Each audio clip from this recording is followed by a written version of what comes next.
Hi there, welcome to the third edition of fsharpConf Online. We are happy that you are here and we are happy that we are here. So just say hello to all the awesome four hosts we have. We have Gien here, we have Tomas here, we have Roman here, and I'm also Roman. So with this confusion, I say hello to everyone. Anyone who wants to join in, Tomas, hello. Roman, say hello, say hello. This is amazing. This is amazing because the third edition, we actually managed to keep our conferences every 2 years. So we started this in 2016 with our first fsharpConf. Then we did one in 2018. And when 2020 came, I sort of started thinking, well, somebody should do another edition. And then the whole thing with the coronavirus happened. That was another motivation. Roman we have some people having echoes. We need someone to mute his stream or his stuff. Lots of echo we get. Let me see, who is this? I will mute people. Thomas. So, Thomas had a massive echo. Now you're muted. Okay. Is it good now? Is it good now? Echo disappeared. Now. Yes. Yeah. Wait. I muted you. So let's see. Can you can you go again? Let me try again. You should see me. You should hear me once. Okay, looks like that's good now. Well, it must have been feedback from the previous years, I guess. Yeah, so it's just great that the conference is happening again, and all I can say is that we've been doing virtual conferences before it was cool. Yeah, that's totally true. and actually, Tomas invited us, saying that his awesome machine learning skills are predicting that we should do one in 2020. And yes, so one thing I want to say, I'm doing this from my home here. Basically, I think everyone is doing this from his or her home. So if there are any technical problems, just tell us. So it might be the case. It always happens. I have no clue that my mic switches my voice into demon voice, and then I'm sounding like this. So if this happens, just tell me, because I don't know this, but people will realize pretty soon, and I just have to re-plug my mic. I don't know why it's like this. And if there are any other problems, just tell us, and I will be here all day. I'm trying to fix stuff. So the thing you can actually do is pray for my Surface Book to survive. This would be really good. So, okay, I will unmute Gien and see if the echo is back. So Gien, do you want to say anything? Hi everyone. From Belgium. I noticed that there are other people from Belgium joining in. Last year, 2 years ago. Confusing if you don't do it every year. 2 years ago, I was speaking at fsharpConf. It's yours with the echo. Maybe you need some headphones.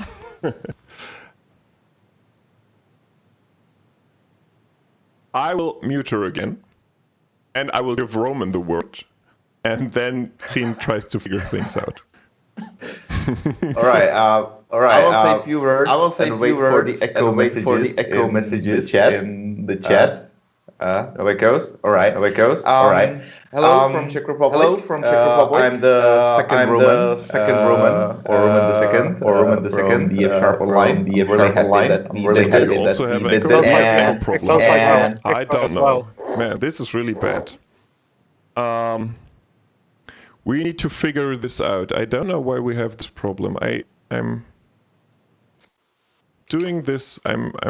But it sounds like for the first slot, it's going to be me and Roman as the introduction. So we can just get started with the first talk, and we can figure out how to get Gien and Roman P working in the next slot when we have the break. Yeah. Okay, I'll because we're already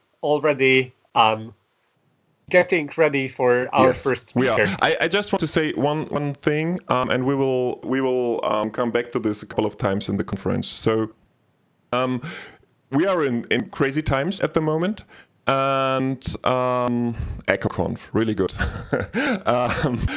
We are in crazy times at the moment, especially with the US, and none of the organizers is in anyhow related to the US, but we're still pretty shocked and speechless by all the things that are going on in there. So we talked a lot about canceling the whole thing, and in the end we said we don't want to cancel it because we try to have some good energy and try to bring people together. And we published a statement, and I also wrote a mail yesterday to all the attendees in the meetup group. So we published a statement, and we will come back to this a couple of times during the conference, especially if the people from the US are awake, the people from Microsoft, and when we talk about the F-Sharp Foundation, they are actually donating quite a lot of money to Black Girls Code. And if you would like to do this as well, we would be pretty happy to actually donate some money for Black Girls Code. This would be pretty awesome. And one more organizing thing is you can use the chat on YouTube. You can also use the chat on the F-Sharp Slack. And the channel is called fsharpConf. What is the name? Thomas, can you say then? fsharpConf _chat. Yes, F-Sharp. And we've also got fsharpConf _QA. Mm-hmm. Which is for sending questions that will then ask the F-Sharp team at the end of the conference, and also F-Sharp Software Foundation read in the session in the afternoon. Yeah, so if you have any questions, it would be awesome if you could actually put some questions in there. We will monitor those. And also, if we have questions for the speakers, just go in the YouTube chat and also in the F-Sharp Foundation Slack and ask some question there. We will try to compile something together and then ask the speakers. So where we will actually monitoring everything. So having said this, I'd say we are already a bit late with all the technical problems, so there will be some more. 4 a.m. in the Midwest, so thanks for being here at that time of the day. So I'd say we have a pretty awesome first speaker for the conference, and she's not going to talk about F-Sharp. And I think it's the only talk in the whole conference which is not about F-Sharp, but it's not that bad because I think she's one of the best speakers I've ever listened to, and I'm very happy that she's here. So let's welcome Feline. You're on, Feline. Hi there. Hi. So I hope we don't have echo again with Feline. Let's see. So hi, Feline. Hi. I think I should also add that Feline is a long time F-Sharp speaker because she actually appeared in the first F-Sharp conf that we were running in 2016. Oh no, we have an echo again. Is it for me? Yes. Do I have to do anything? Do you have a headphone? Not close. Can you get one? Yeah, I have to walk to through the garden. I can try to get one. Wait. Maybe just when we are muted, I think it should be good. When we're muted, I think it should be good. Okay. Then yeah, you're muted now. I will mute us when you're actually talking, and I hope it will be fine then. So Thomas, go with the introduction. Well, I was just going to say that Feline did a talk in 2016, and it was one of the best talks of the conference, despite the fact that she was doing it from an airport just after landing, after having her first beer in an airport bar. So this time I have very high expectations because it's as far as I can see, you're not in an airport. Well, nobody can be in an airport these days. Awesome. So I will hand the mic now and the stage now to Feline, and I hope that we're not having any echoes. If yes, we will need to figure something out. So I will hand everything to Feline.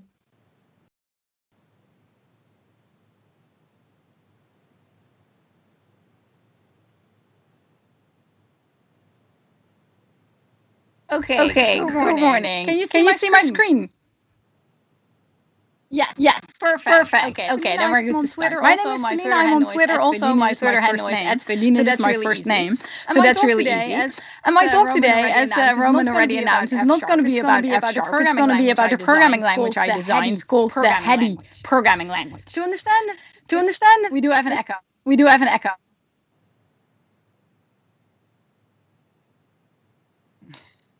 That's okay.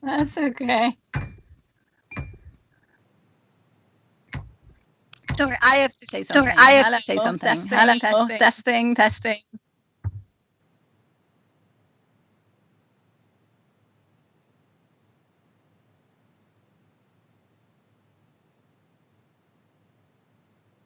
Okay, so do I need to grab headphones? Would that work?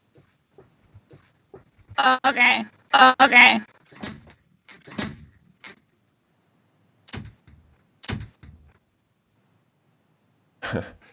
I'm sorry. Yep, I'm sorry about this. We never had those problems when we're doing fsharpConf. F# online meetup, and it's a really bad start for this. I really hope we can fix this during the conference. Okay, she's there, back in there. So let me see. Okay. So no one has his speakers on, right? No, my audio is now in my headphones. Fix this stuff. So let's see now if you can, when Feline is on, if the echo is there. So we wait, echo, ignore, and echo again. I'm clueless. Fuck. Sorry, but I am clueless.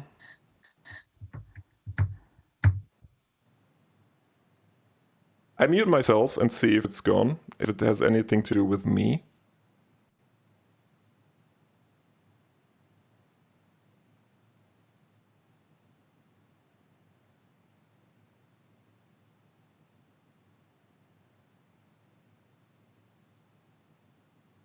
Yes, sure. Hello, everyone. Good morning.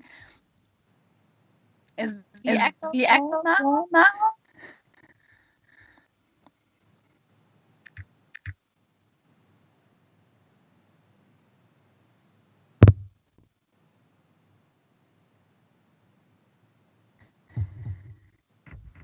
We still have echo.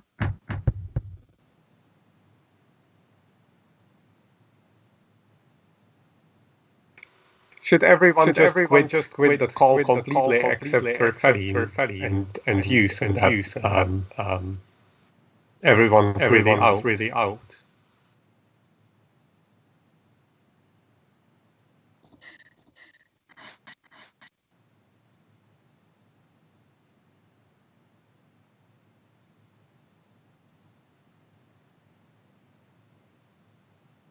Yeah.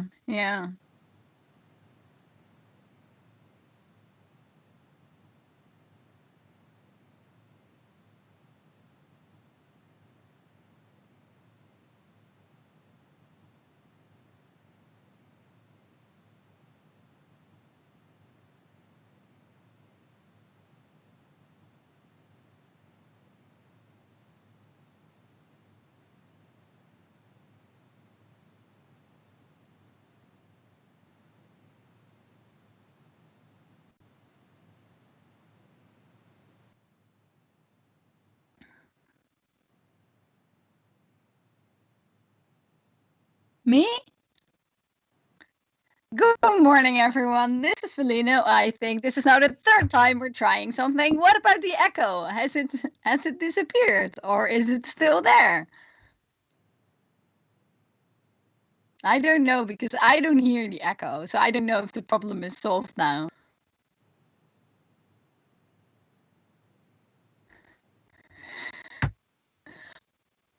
Okay. Good. Yes. Good. Go. We are good to go. We are good to go. Good morning, everyone. My name is Felina. I'm a social professor at Leiden University in the Netherlands. And as Roman already said before our second and first try, this talk is not going to be about F#. It's going to be about a programming language I designed for children for education called the Hedy programming language. By the way, I'm also on Twitter.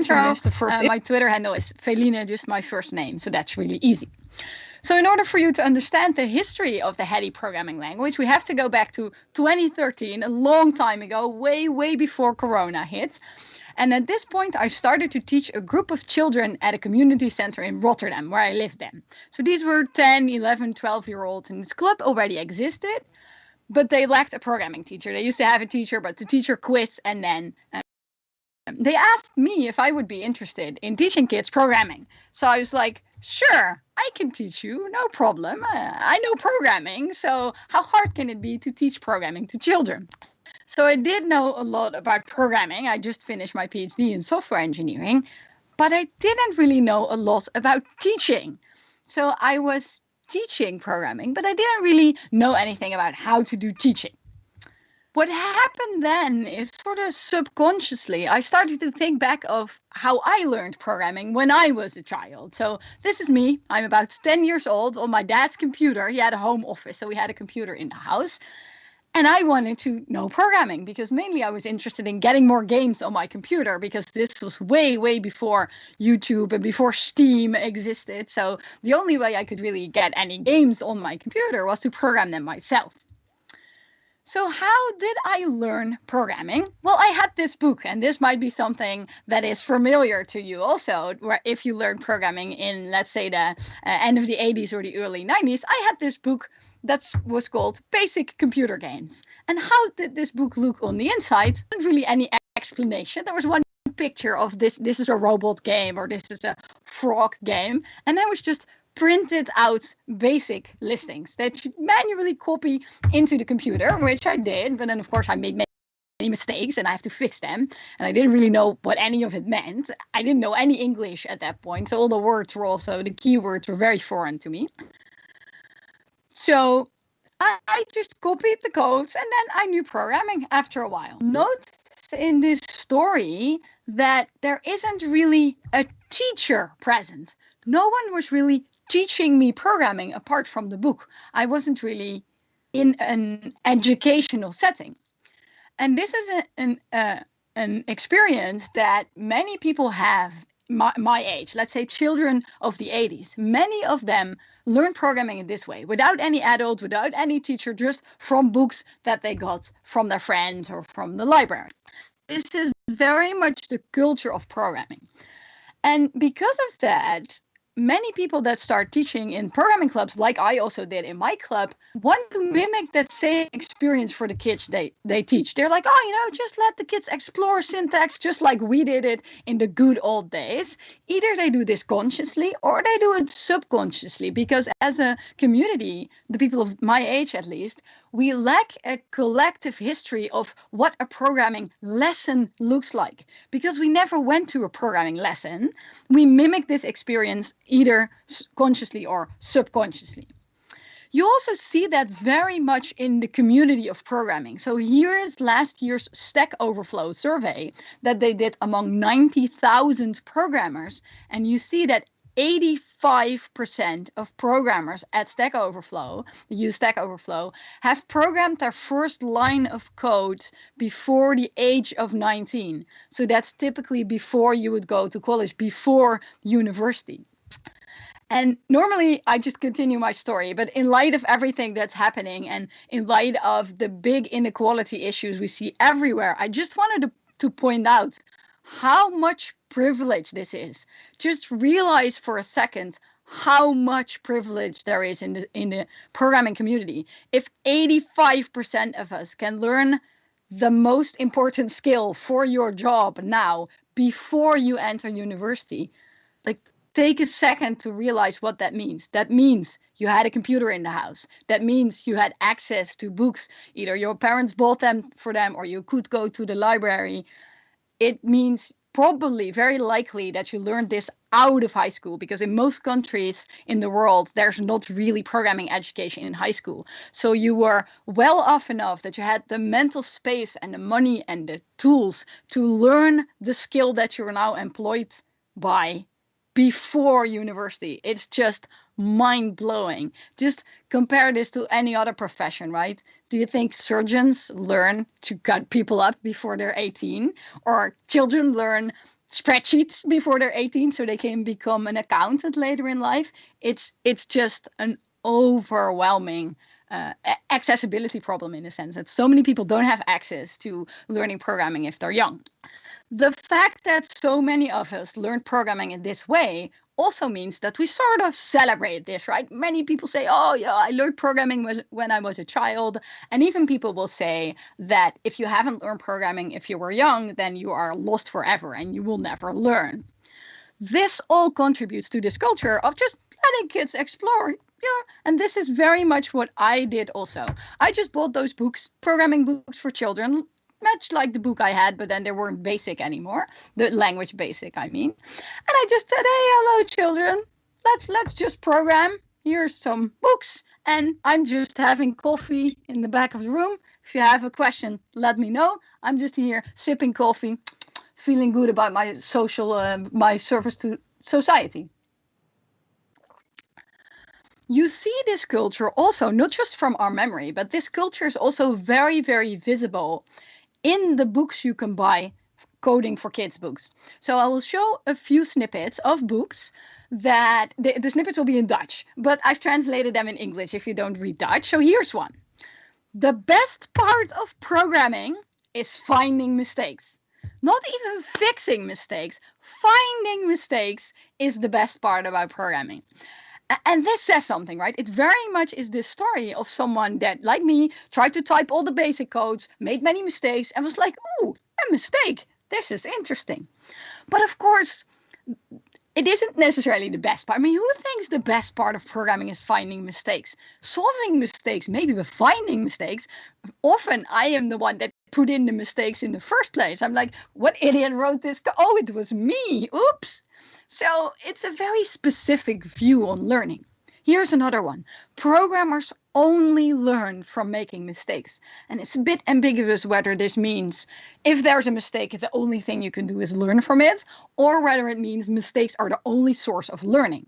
And again, this isn't necessarily true because, of course, a mistake can also cause you to just rage quit. You're like, I hate this programming language, or I hate programming in general. I'm just giving up.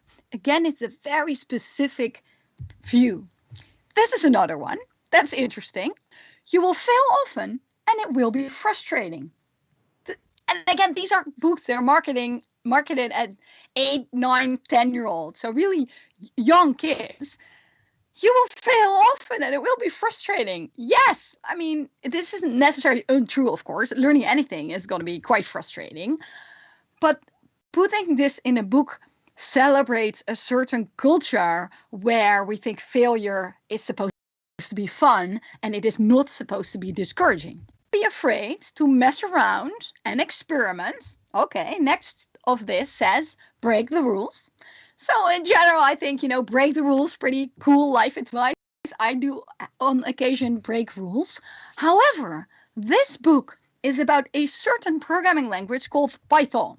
So for people, maybe true F# programmers that have never seen or used any Python is quite specific. So in this same book that says break the rules, it also has this screenshot from the same book. A colon goes here, quotation marks go there, rectangular brackets go there, not round brackets, not triangle brackets, rectangular brackets. Python, if you're not aware, is so precise that if you put a space in the wrong place, Python will crash, will shout at you and throw an error message. So on the one hand side is break the rules, but also you have to stick with the syntax rules, which shows, I think, also that people don't really understand how hard it is to learn syntax. Yes, of course, if you know programming, if you know Python, then after a while it gets really fun to turn the knobs and to try out stuff, but it really takes a while to get there. So it's not really good advice for beginners. Here's another one from the same snippet. Most importantly, it's fun. Most importantly. So think about what it doesn't say. It doesn't say, most importantly, programming is a really good career and it can get you rich relatively easy. Programming is a good career because it will allow you to work from home, which has many benefits. If maybe you're disabled in any way or you want to take care of your family, it's a very flexible career also. It also doesn't say programming is a way to make the world better because you can create apps and programs that actually improve people's lives. No. Most importantly, it's fun. And this is another place where I want to point out the extreme and overwhelming privilege in the programming community aimed at children. Imagine the type of life you're having if learning your most important skill that will actually get you employed. And the most important thing about that is it's fun. I know it sounds really benign, and maybe you're like, why is this lady shouting about having, because we love fun?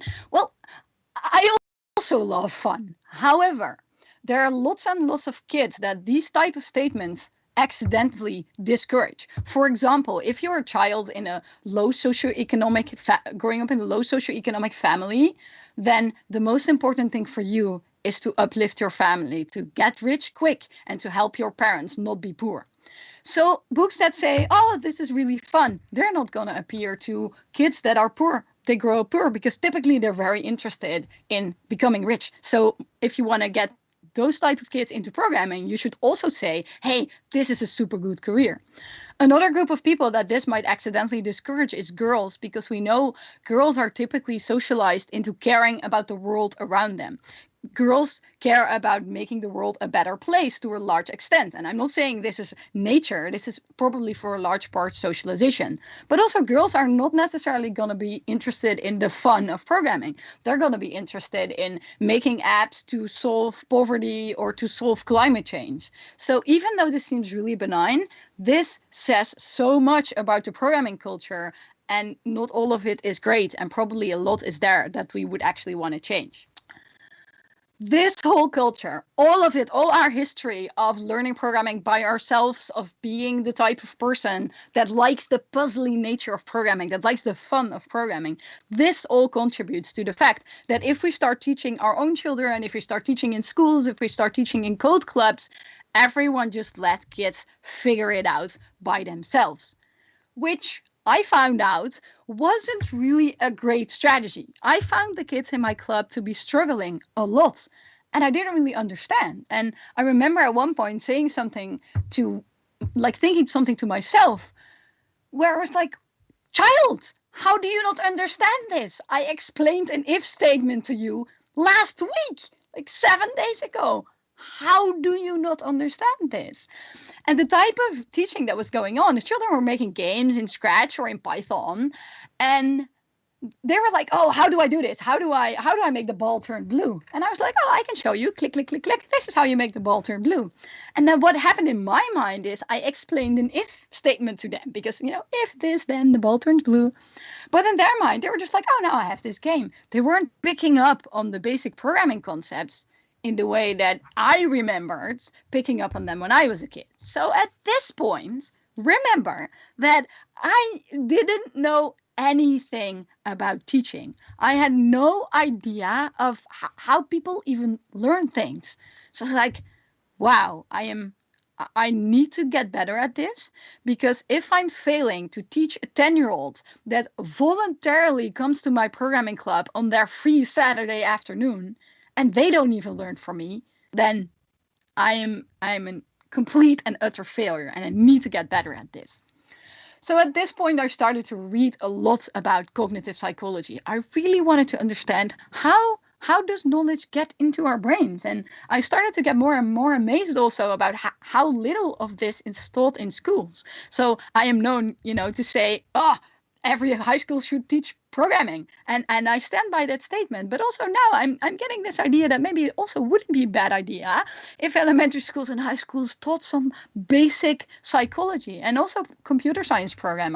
So I think it would be useful to understand a little bit about how people think. I, at least, growing up as a programmer, going to university with a computer science degree, I had no idea of any of this. And it would have been helpful earlier in my life.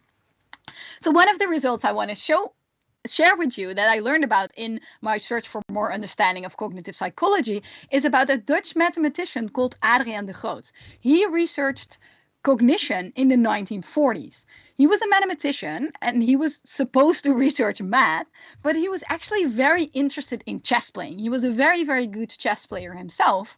He was good, but he wasn't the best. And I think most of his PhD work was motivated by the fact that he wanted to understand not so much how people learn chess, but why are other people better at chess than I am? It seems like this was really his motivation. He wanted to understand why he couldn't advance to the absolute top. He showed people chess setups. So just like this, a number of chess pieces on the board. And he worked with two groups. Groups of expert players, so really masters and grandmasters, and then novices. So they weren't real novices in the sense that they didn't know any chess. They had some working understanding of chess, but they weren't really good at it. And the experiment worked as followed. He showed them a chess setup for a few seconds, and then he removed all the pieces, or actually he threw a blanket over the chess setup so that it wasn't visible anymore. And then he asked experts and novices to recreate the chess setup that they've just seen. He was interested who of those two groups is better. So in this first experiment, experts did way better. Experts were able to recreate like 2 or 3 times as much of the board as novices. And initially Adriaan de Groot thought, well, maybe this is because expert chess players have a really good memory. They just have a superior memory to let's say, normal people. So, there's no way I can get any better because clearly they just have this excellent memory. But he wasn't entirely convinced. And then he did a second experiment. So in the second experiment, rather than showing a real chess setup like the one here, he showed them entirely garbage setups. So if you know any chess, this is like never going to happen. There are 2 kings next to each other and there are pawns all over the place. This is an entirely ridiculous, meaningless setup. He did the same experiment here with an expert and a novice, showing the board, few seconds, board is gone. So in this experiment, maybe you can take like a second to think what your expectation is. Do you think experts and novices still differ in this experiment, that experts still have an excellent memory? Or maybe that in the second experiment, things would be different? I'm just going to give you like 1 second to think about that. In the second experiment, everyone was bad. So both experts and novices, they failed very much at this experiment, but they failed in the same way. Interesting, because now suddenly the memory of the experts and the novices was the same. It had reduced back to being normal. The experts had dropped down to the level of novices. And the conclusion that Adriaan de Groot drew from this in his thesis, it's in Dutch, the thesis, which is a pity because it's actually a very interesting read. You can still easily find the thesis on the internet if you know any Dutch. He designed the idea of chunks. So what he said was, what happens in the brain of an expert if they look at a chess setup that is realistic is they do not remember a pawn at a5 and a rook at b7 and a queen at d8. Look at the board and they might remember something like, this is the Sicilian opening, but one rook is different. They grab information from the long-term memory to support their short-term memory. And this might also be the memory of things that happen to them. Some chess players will say stuff like, this setup is very much like that one rainy Saturday afternoon I played against Betsy and lost, but then just the queen is 2 places to the left. So they use information about previous games, about stuff they know, and this is what they use when they remember. And this is called chunks that Adriaan de Groot came up with. So just to have some audience participation, we're also going to experience chunking because, it's a little bit abstract if I say chess pieces and maybe you're not a chess player and these things don't really mean anything to you. So we're going to do some chunking of our own.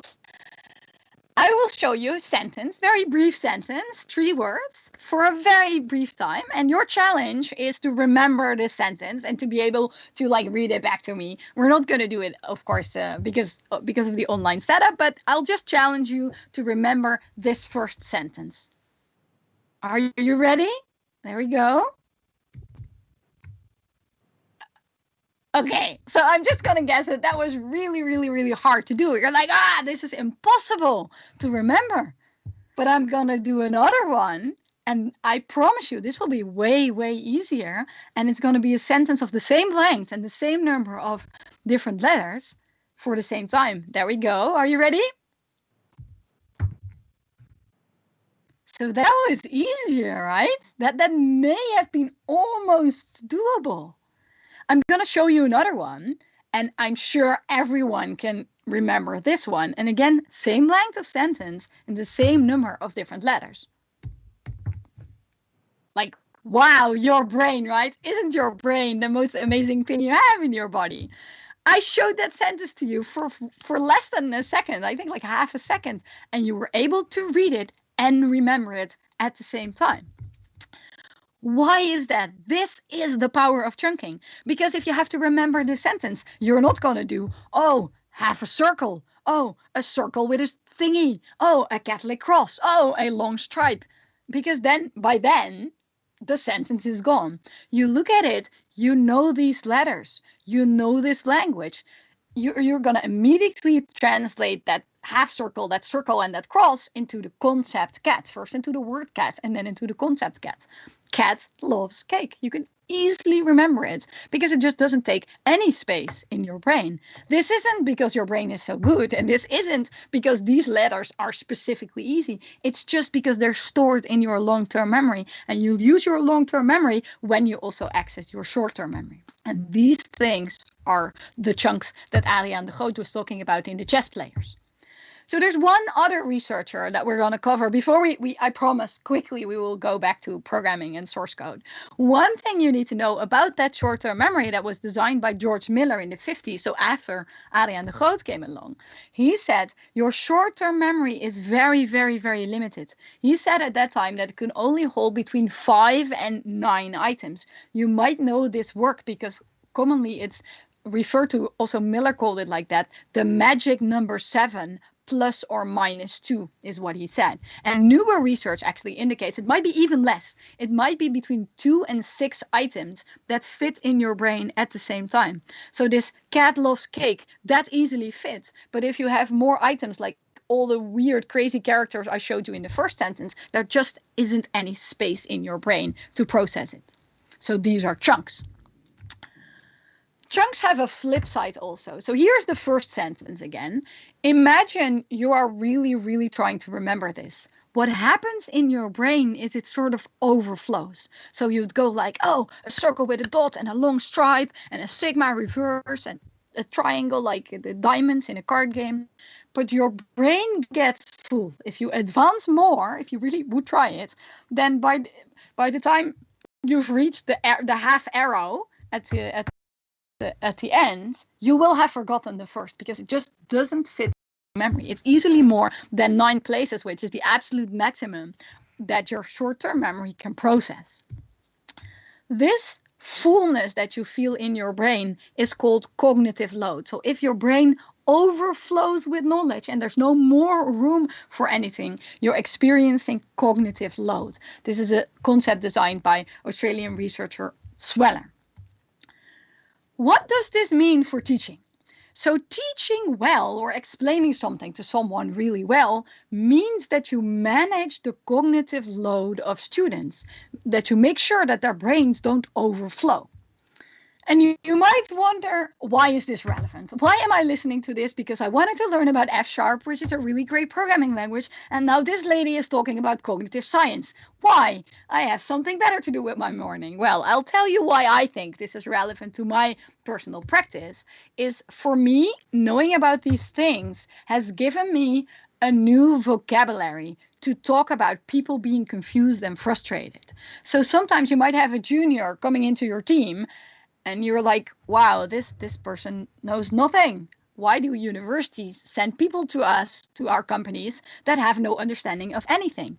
Well, maybe they're smart, but maybe they just lack chunks. If you work with a code base for a very long time, you might say stuff like the domain model, the ubiquitous language, and all those things that people that are new to your company, they don't know anything about your domain model. They don't know anything about all the concepts in your company. They might know programming. They might even have an abstract understanding of what a domain model is or what a ubiquitous language is, but they don't know all the concepts in your company. They just lack the relevant chunks. I've also found that this is a really nice way to be more nice to myself. So sometimes, of course, I am learning new programming languages because students in the university are advancing and I also need to know new things. Like they're like, oh, teacher, we want to do Darts. So like, okay, I can learn some Darts. And then I get really frustrated. I'm trying to learn a new language and like, wow, I'm not smart, because this new programming language is really hard, and I get really sad. I'm like, oh, I have super imposter syndrome. I'm like, oh, they give me my PhD by accident because clearly I'm not cut out for programming. I don't know this language. But now I can tell myself, I just have too much cognitive load. Looking at the syntax of a new programming language is like looking at a garbage chess setup. There's just nothing here that helps me understand. And a thing you can do is self-managing your cognitive load. So for example, first solving a problem in Python and then translating the problem to, let's say, Dart, because then you have low cognitive load in Python because you know the syntax, and then you just have to solve the problem in Dart, but you just have to do the syntax level and not also the problem solving level. So then you have lower cognitive load there also. So that's definitely one reason for me that this is really relevant. This vocabulary, I think more programmers should know about, because it helps you understand confusion in other people, including confusion in yourself. But also, programming language stage, it also has helped me shape programming education, because now that I knew the concept of cognitive load, I was like, how do other fields manage cognitive load of students? So for example, in mathematics, children practice a lot. If you have a child that is 6, 7, 8, how many of those additions do they do? 100, 1,000? So many of these worksheets. Why? Because you need to really, really automate the skill of addition in your long-term memory, because that unlocks the skill of doing larger calculations. So here's like 414 plus 87. Imagine that you have to solve this addition, but you're still doing 4 plus 7 on your fingers. You're going like 1, 2, 3, 4, 1, 2, 3, 4, 5, 6, 7. It's gonna take you lots of energy. You are never gonna advance to these higher calculations. What enables you to do this is because 4 plus 7 is in your long-term memory. So you can do, 4 plus 7, 11, carry the 1, 1, 1, 8, 10, carry the 1, 1, 5, 4, 5. Having skills automated unlocks bigger skills. And the same is true for language. In language, we don't say to children on the first day of school, hello children, use the alphabet. That is literally everything you should know. And now here's just some Shakespeare so you can read it. Because, I taught you about the alphabet. There's so much practice and there's so much buildup also in natural language. So if a 6-year-old is starting to write, then they write like this. Only lowercase letters. We're not going to say here are all the rules, capitals, periods, commas, fault stripes. You're happy that children can do the alphabet in lowercase. And then after a while we say, hey, you know what? From now on, sentences start with a capital letter. And then we say, from now on, sentences end in a period. Practice, practice, practice, practice. And this unlocks something, right? Because once you can end a sentence with a period, you can now have sentences that span multiple lines. And this to children is a mind-blowing concept. If you're 6, then sentences and lines are the same. And after a while, you unlock the skills of making sentences that are longer than one line. It's like, oh, cool. That's really cool. You unlock skills as you go. So now let's look at how programming does this. in programming, we typically don't have children practice small things for a very long time. We just say, hey, here's a for loop. This is simple. It's just a for loop. Here's a for loop. It just counts 1, 2, 3, 4. Well, in fact, it doesn't. Because we're silly and we're programmers. This actually does 0, 1, 2, 3 because it has nothing to do with reality. This is supposed to be a super simple introductory program, right? This is nothing. This is not binary search or anything super cool. This is easy. Well, let's count. How many items does this thingy have that's supposedly super easy? Like for I in range, open bracket, for closing bracket, colon. I'm already at 8 and I'm not at the end. So clearly this is not going to fit in someone's short-term memory. And then I have print. If this is Python, then there's even 2 spaces in the beginning of the line, which are mandatory, that don't take up any space, but they might take up cognitive space. Then there's print, another open bracket, and an I in another closing bracket. This is just never gonna fit. This is gonna frustrate kids because they cannot remember all of these things. They're gonna have too much cognitive load. And then teachers also get frustrated. If you have tried to teach something like this to children, maybe your own children or children in the school where your child goes to, you're like, this is so easy. Why do you not understand this, child? This is just basic stuff. But it's just because it's too much cognitive load. And this got me thinking, hey, when we present a textual programming language to children, we start with all the rules at once. It's like this trajectory we have in language. We start with all immediately. But why not have an easier level? Why couldn't Python start without the colon, for example? We could say, well, first, you don't have to type the colon. You just type the for and then the print. But maybe even before that, we could say, let's not do the indentation. Let's not do the new line. Just say for I in range, for print I. And maybe before that even, we don't need the for. Maybe before we want to start with repeat for 4 times, print 1. And of course, all of these have their limitations because now in the first version, you can only print once. So you cannot print 0, 1, 2, 3. But then again, that's also true for language. Then if you don't have sentences and lines as separate ideas, then you cannot write very long sentences. But that's okay because kids are still young and they're still learning. So it's not that bad that the initial form of the language has some limitations. So this is what I actually built. So I'm going to switch over to the browser. Can you still see my screen?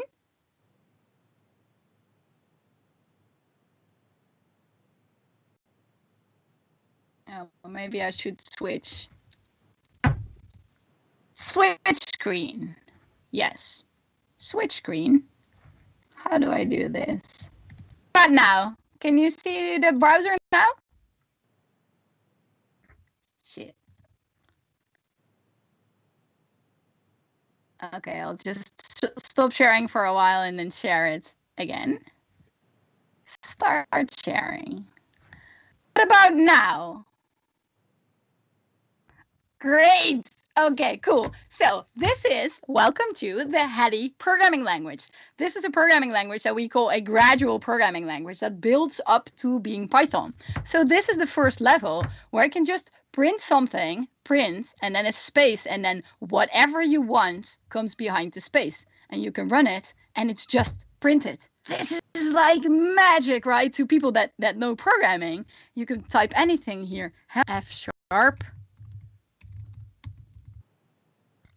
and just print it.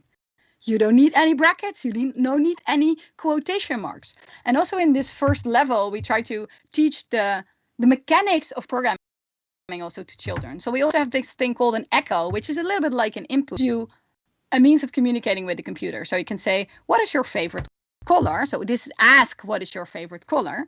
And you can type green, and then it echoes it back to you, just places it at the end of the sentence. So it's like echo, so your favorite color is, and then it's printed at the end of the sentence. This also helps children get familiar with the interface, like the idea that you run code, it's run on the other screen, you can have some interaction, is also a thing students need to practice, especially students that aren't very computer savvy. The idea that you can type something here and that the answer will appear somewhere else isn't always clear. And also this button is supposed to be super visible, because just as input, if you're working in a REPL, sometimes students don't know where to type. So this is all supposed to be very introductory. Then when you go to the next level, variables are unlocked. So from now on, you can make a variable. So this is name is Hedy. Notice the is isn't an equal sign, because that's also going to be extra confusing. This will come later. And now you can print this variable. And for people interested in the more technical side of this, there's really some cool parser magic going on here. We do pre-processing on the code. We actually transpile everything to Python. So we do pre-processing to see which are variables, and then we replace the variables by variable calls, and we replace everything else by basic strings. But you need to know this. It's just, oh, this is cool. And what I love about this is that this has a limitation. And I'm sure if you're a programmer, you thought of the issue with being able to call variables and strings in the same way. Because now if you print this sentence, if you would be interested in printing my name is Hedy, then it wouldn't work. Or actually it would work, but all of the names, the name are variables.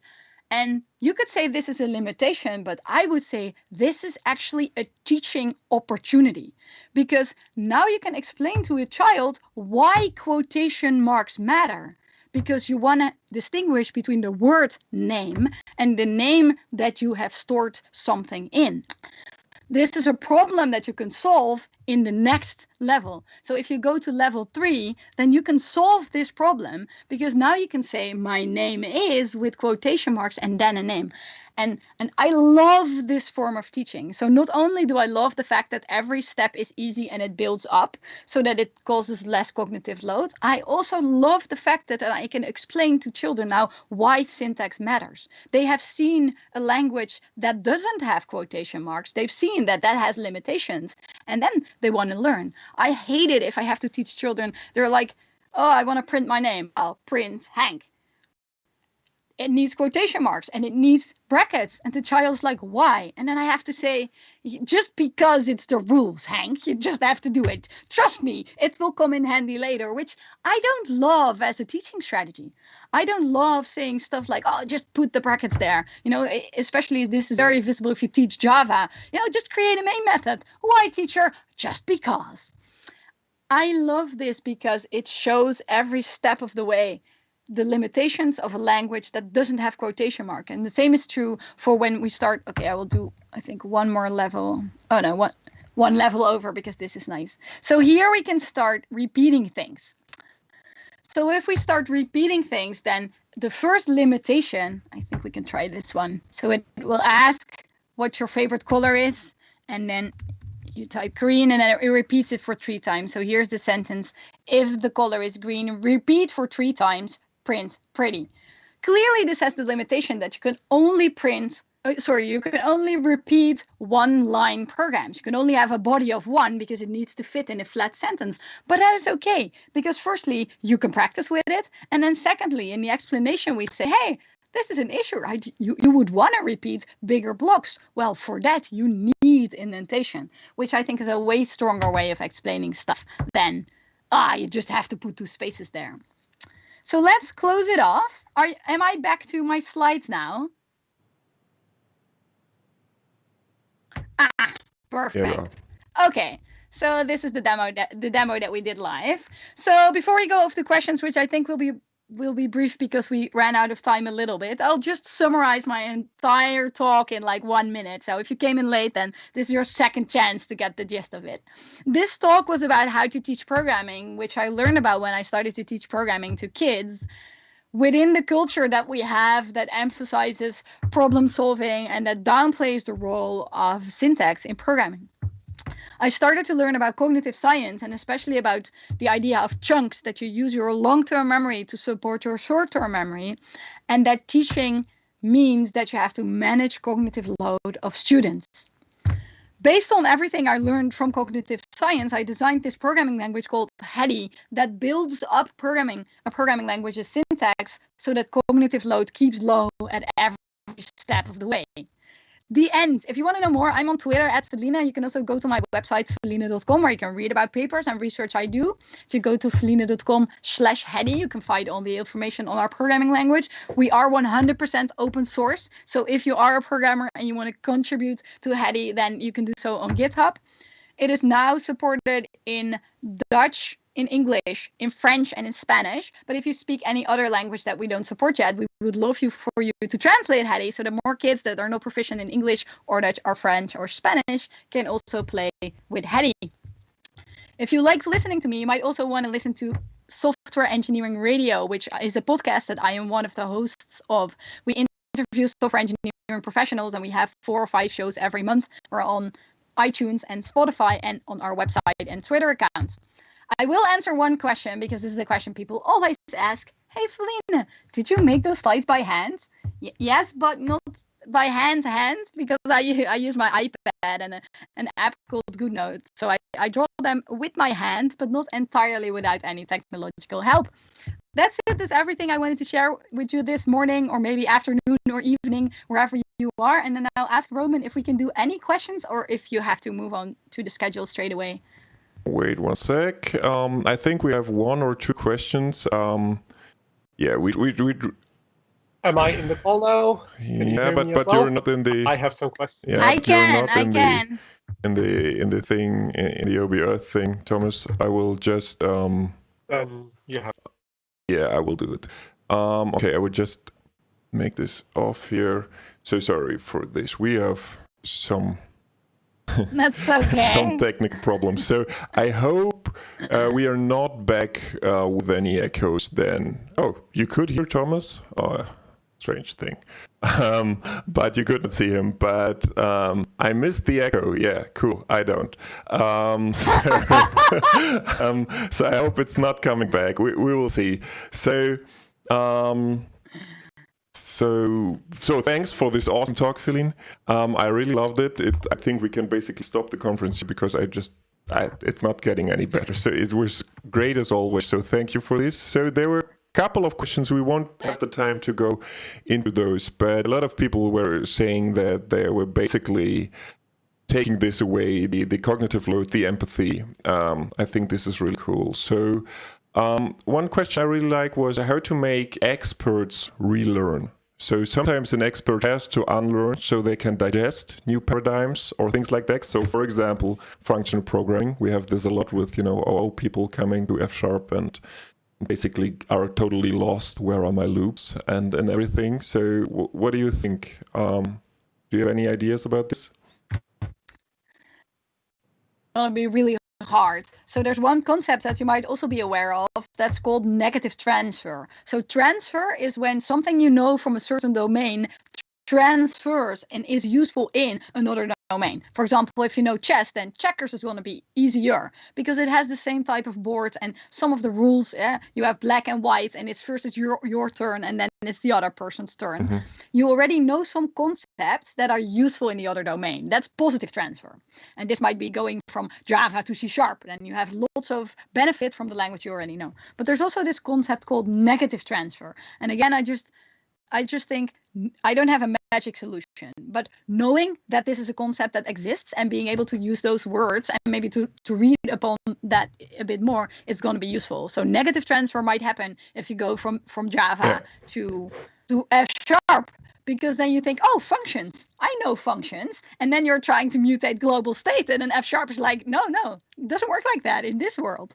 So you might experience indeed negative transfer. And learning is hard. And as I said, I don't have a magic solution, but just being aware of this concept of negative transfer and realizing upfront that every change you make between programming languages, even from Java to C#, there will be different, like checked exceptions is a thing that differs between Java and C#. So just realize that every programming language is its own programming language, and it isn't always a benefit to already know Awesome. one. Yeah, cool. So we have a lot of more questions, but we could basically talk for another hour, but we can't really do this because we're already late. So Yeah, I understand. So I'm on Twitter. If people want to bounce ideas off me, my Twitter handle is on the screen. My website is on the screen where you can find my email address. If people want to reach out, then I'm going to be online all day also. And that's I don't know, have you ever given a talk in front of 420 people? So you just did. So really cool. Yeah. Cool. Now you're making me nervous So really afterwards. Cool. Okay, thanks a lot, Feline. And bye-bye. Bye. Okay, so we will have a 5-minute break. I will put in the, let me say, I will put in the fsharpConf Slack in there in this 5-minute break. And then basically we will get Florian for Phantomous and formatting with F#. So I hope that we don't get the echo back, and awesome that you stick to this with this intro. So we'll be back in a couple of minutes.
All right, we are back, and hopefully without echo. So could anyone please tell me if we have an echo at the moment, so that we're not getting interrupted all the time again?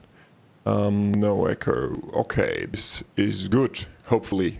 We will stick like this. Awesome. So let's go with our next talk. We are a bit behind schedule, of course, but the good thing is that we have breaks and we will catch up later on. So we are very happy to have here Florian. Hi, Florian.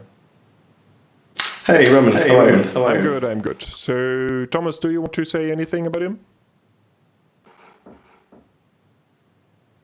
No, you're muted for me. What? No, I'm not. Yeah, good. No.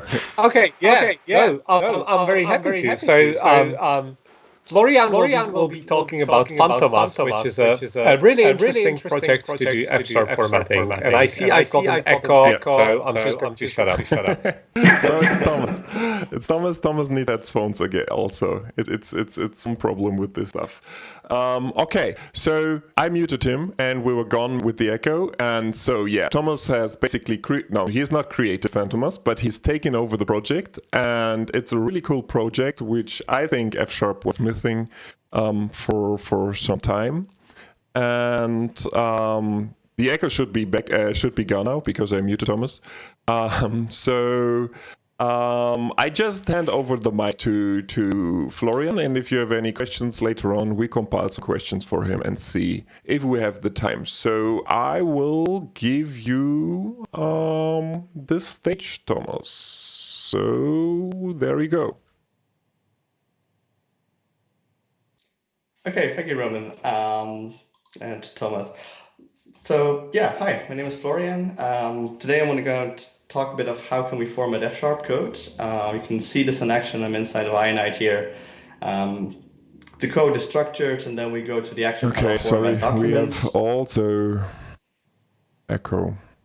Why do we have those problems? I never had this in any kind of the fsharpConf, F-sharp things.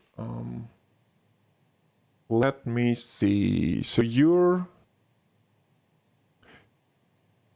no echo. So people, don't stress me with this echo thing. And Florian sounds fine. Please. My pulses is right like 200 now. So keep going, Thomas, Florian, and we'll see how this will work out. Okay, no pressure, thank you. Yeah, so formatting, you can see this, the code suddenly reformats, it restructures itself. How does that happen? The Ionite editor uses the plugin uses a library called Phantomous, as mentioned. And today I want to go over how does this Phantomous thing high level work. Let's then look into a real world case. How can you use this in your own project? And then also go to some other integrations Phantomous has that you may have not known. So first off, Phantomous. It's an open source project that was created by the community. It was started by Ang around somewhere in 2013. So it takes your F-sharp code, it reformats it to a standardized way based on a given configuration. And when the project initially started, it was both a command line tool and a Visual Studio extension. The name Phantomous is referring to a character in the fictional works of Pierre Sylvestre et Marcel Alain. There used to be this running joke that all open source projects or F-sharp projects start with an F. So Phantomous, was a beloved character by Ang, the creator, so that's why the name was chosen. And Phantomous also has the same Greek root to phantom, which fits the narrative, because formatting F-sharp code can be a very mysterious thing. To put it simply, it just takes a string, it takes configuration and it returns a string. That's like the gist of it, but it's more complicated, of course. Phantomous uses a library called the F-sharp compiler service. This is the F-sharp compiler, but shipped as a NuGet package. And then you can expose different APIs from the compiler programmatically. When you compile F-sharp code, you can see this over here, a series of phases happens. When you go from text to binary, all these steps kind of happen. And Phantomous uses a couple of those phases to get to text, get like an intermediate format of the compiler, and then go back to text. So it actually takes a detour all of a sudden. The APIs Phantomous uses are the tokenizer and the untyped abstract syntax trees. So there are four main building blocks when it comes to Phantomous. The first one is like the most important, is the abstract syntax tree. Then there's also a concept called trivia. Both are then combined to get to writer events, and then at the end we sort of merge all the writer events back to formatted output. So this doesn't necessarily happen in this exact order, but you'll get the main gist of it in a couple of minutes. So to illustrate these concepts, I would like to take an example and see what is going on. I created a little case study. There's nothing much going on here in terms of what needs to be formatted, but you will see actually everything that happens along the way. While developing Phantomous, it was like easy to visualize these different phases into is sort of a tool so that we can see what is going on without actually having to debug. So the best way of showing this, I have a online tool. So this is a application written with Fable, and it's powered by some Azure functions. And you can see on the left, I have my editor for source code. Then on the right, I have some tabs. These are actually the different phases of Phantomous. So the last phase of Phantomous is just, okay, this is input and this is output. This was formatted. So the only thing that really changed here is the way the record was structured onto one line. And that's based on what the settings of that thing are. But you can actually see, how does this AST tree look like? So what this does, it takes the source code, it sends it to an Azure function. The Azure function also uses that fsharp compiler NuGet package, and then it creates this entire tree. The fsharp compiler is written in fsharp, so this output are fsharp types that represent the syntax of whatever was found on the left here. At first glance, this can look like a little bit of the challenging format, but you'll sort of recognize things. See, the first thing we have here, we have this type on line 4, and then if we go into the module, it's an anonymous module here, then we see that there's type definition, and then format config. Oh, that's the name of my type. So all the information that's on the left is actually somewhere to be found in the tree on the right. Next example is like a let binding. So let binding has two parts of it. It has a name, which is this T over here, and then it also has a constant over here. Then there's another type, and there's another let binding. So we can sort of piece back the information based on what you find here in identifiers. I want to know more about this type, then I can look for iLogger, for example. Look over here, I definitely will have a match somewhere. Or I can use the line numbers to try and get the ranges back. So that's how it all links together. Now going back to the slides, you can see that we have some code comments over here. If we go back to the tool and actually try to find those, we'll see that they're not in the tree, but we saw the formatted result and they're back there. So how does that work? Well, there we use another phase of the compiler tool that is the lexer, sort of the tokenizer. We have this tab that transforms everything on the left to its individual fsharp tokens. This is actually a phase in the compiler that happens before you get to the AST. You each need to know what symbol means what. So if you take this line comment, for example, it has a token name of line comment. We basically scan this file, and then we detect that, hey, this is a comment. And everything we scan in this phase, we call a trivia.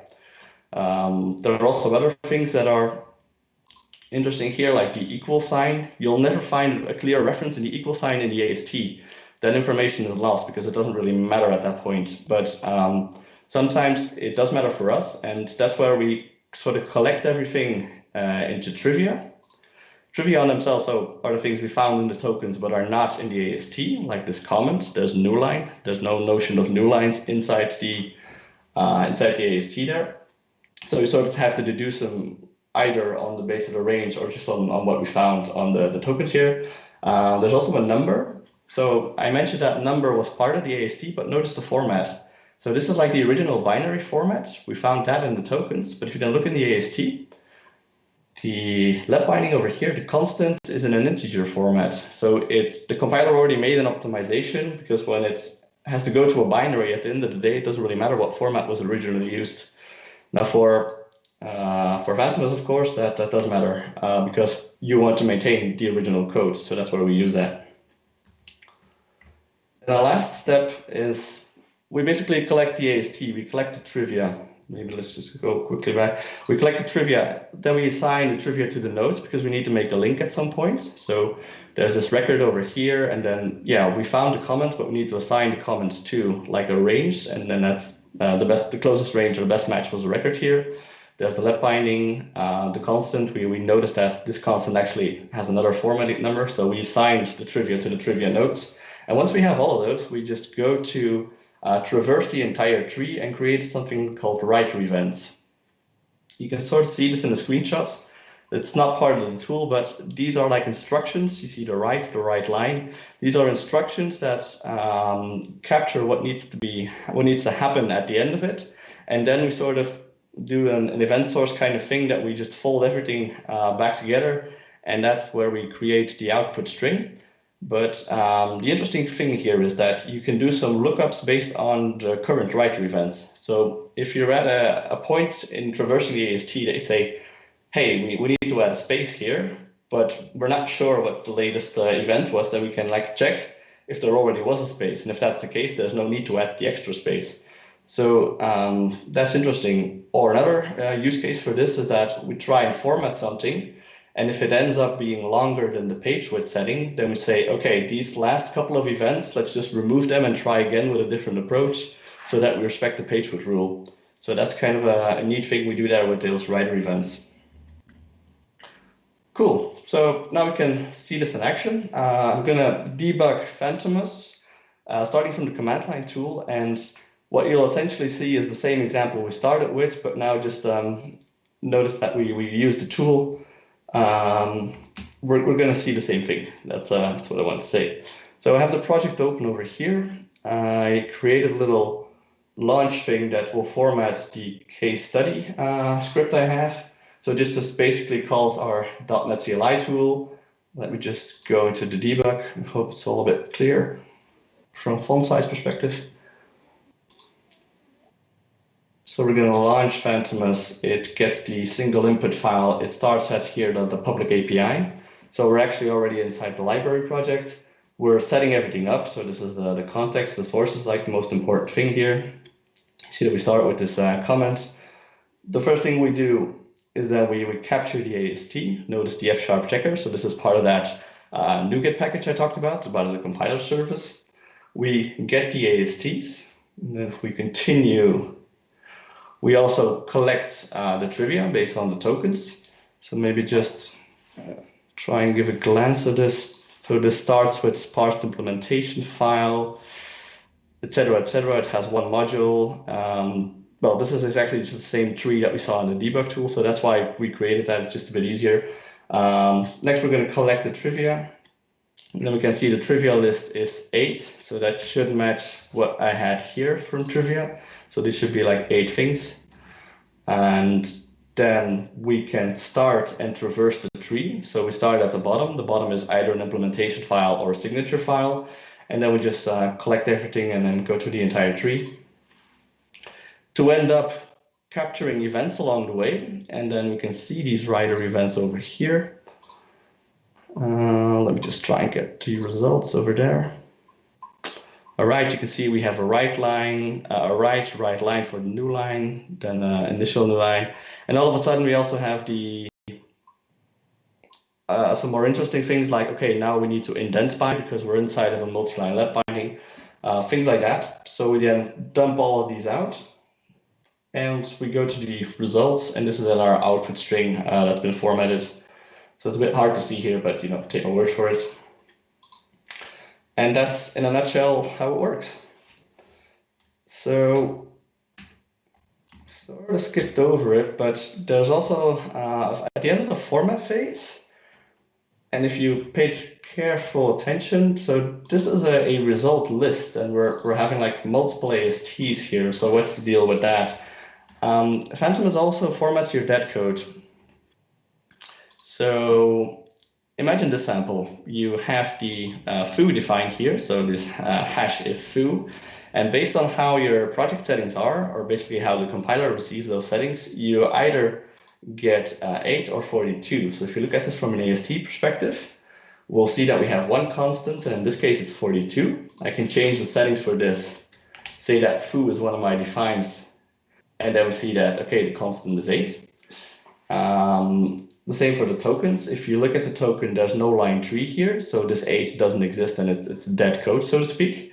But Phantomous is able to format this anyway.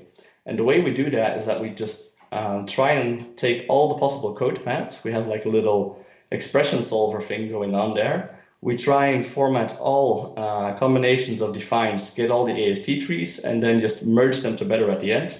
That's kind of what you see over here. We have like results, and then we sort of reduce them with a custom string function here, where we get all of them back. And you can see that this is the end result there. Another thing I sort of got to notice, we have this button here, looks wrong, create issue.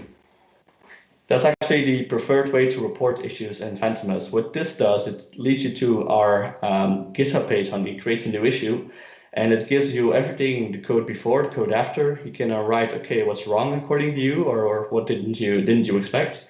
And we have some information, okay, this was the master branch at the end of May, and these were all the settings that were used. So this is easy for us to reproduce it, to throw this into a unit test and to start figuring out what's going on. There's also a link back to the online tool, so we can actually already sort of guess if it's going to be a trivia issue or something else, or something in the AST we didn't capture correctly, even before doing some actual debugging. So that's also something I wanted to mention. Good.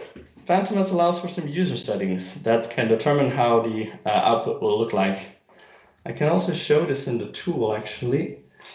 If I go to the next tab, I have a little example that I copied from the Microsoft documentation, the tour of F#, and this talks about records. It is possible, or it will be possible in the next version of Phantomous, we're working on the next major version, to have different formatting for records. So if you put multi-line block brackets on the same column to true, it's a bit of a mouthful, that setting name, but it will actually align how these braces are. And the thing about setting is that it's, while you're traversing the AST tree, you sort of capture the events and you make different decisions based on the settings you passed. But sometimes settings can be tricky, because if you look at this, the setting has an impact on how record types are, the instance of a record, an update record over here, an object expression. But when we look at the AST, those aren't necessarily the same concepts. So in this case, when we have this type definition, we have a record, that's part of that. But if we just scroll a bit further, the instance of a record is actually a different member of a discriminated union. So it's a different type over there, because this will have information about if there possibly is an update expression going on here. So the first time there's none, and then the second time there is some. So the contract one is like the update we're doing here. And when you scroll a bit further, the next thing is an object expression. So that's even yet another thing. So when it comes to settings, sometimes they're just a bit tricky to implement. This was something like people requested quite heavily in the GitHub issues, but yeah, it just took us a while to get it really right, because there are a lot of things you need to consider, and you have to be able to capture everything correctly in the AST, and that's why like some settings are difficult, and then other settings are more trivial. Like there's also a setting to have an extra space before the colon. If I show you that setting, space before colon true, then this is just more straightforward, because every time we just use the colon helper function, we just have a little if-else thing going on, whether the setting is true or false, and then we just create a slightly different writer event, and that's the end of it. So settings can be tricky, settings can be hard, but sometimes settings can be easy. So it's good to have some context of why things are the way they are, and it actually always has to match up in the AST, so that's why what I wanted to mention there. Cool, so how does one use Phantomous? There are a couple of options. There's an integration in INITE and in JetBrains Writer.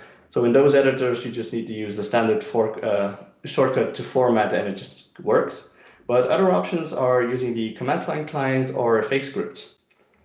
So now I'm going to try a little experiment here. I'm going to format a existing open source project and try and show you the before and after, and sort of show you how you can do it yourself. So the project I had in mind is actually something Roman did last year. It's a event sourcing do-it-yourself.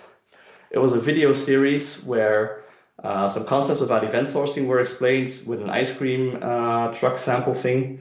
So I'm just going to clone this repository and start from scratch and then see how we can get this set up.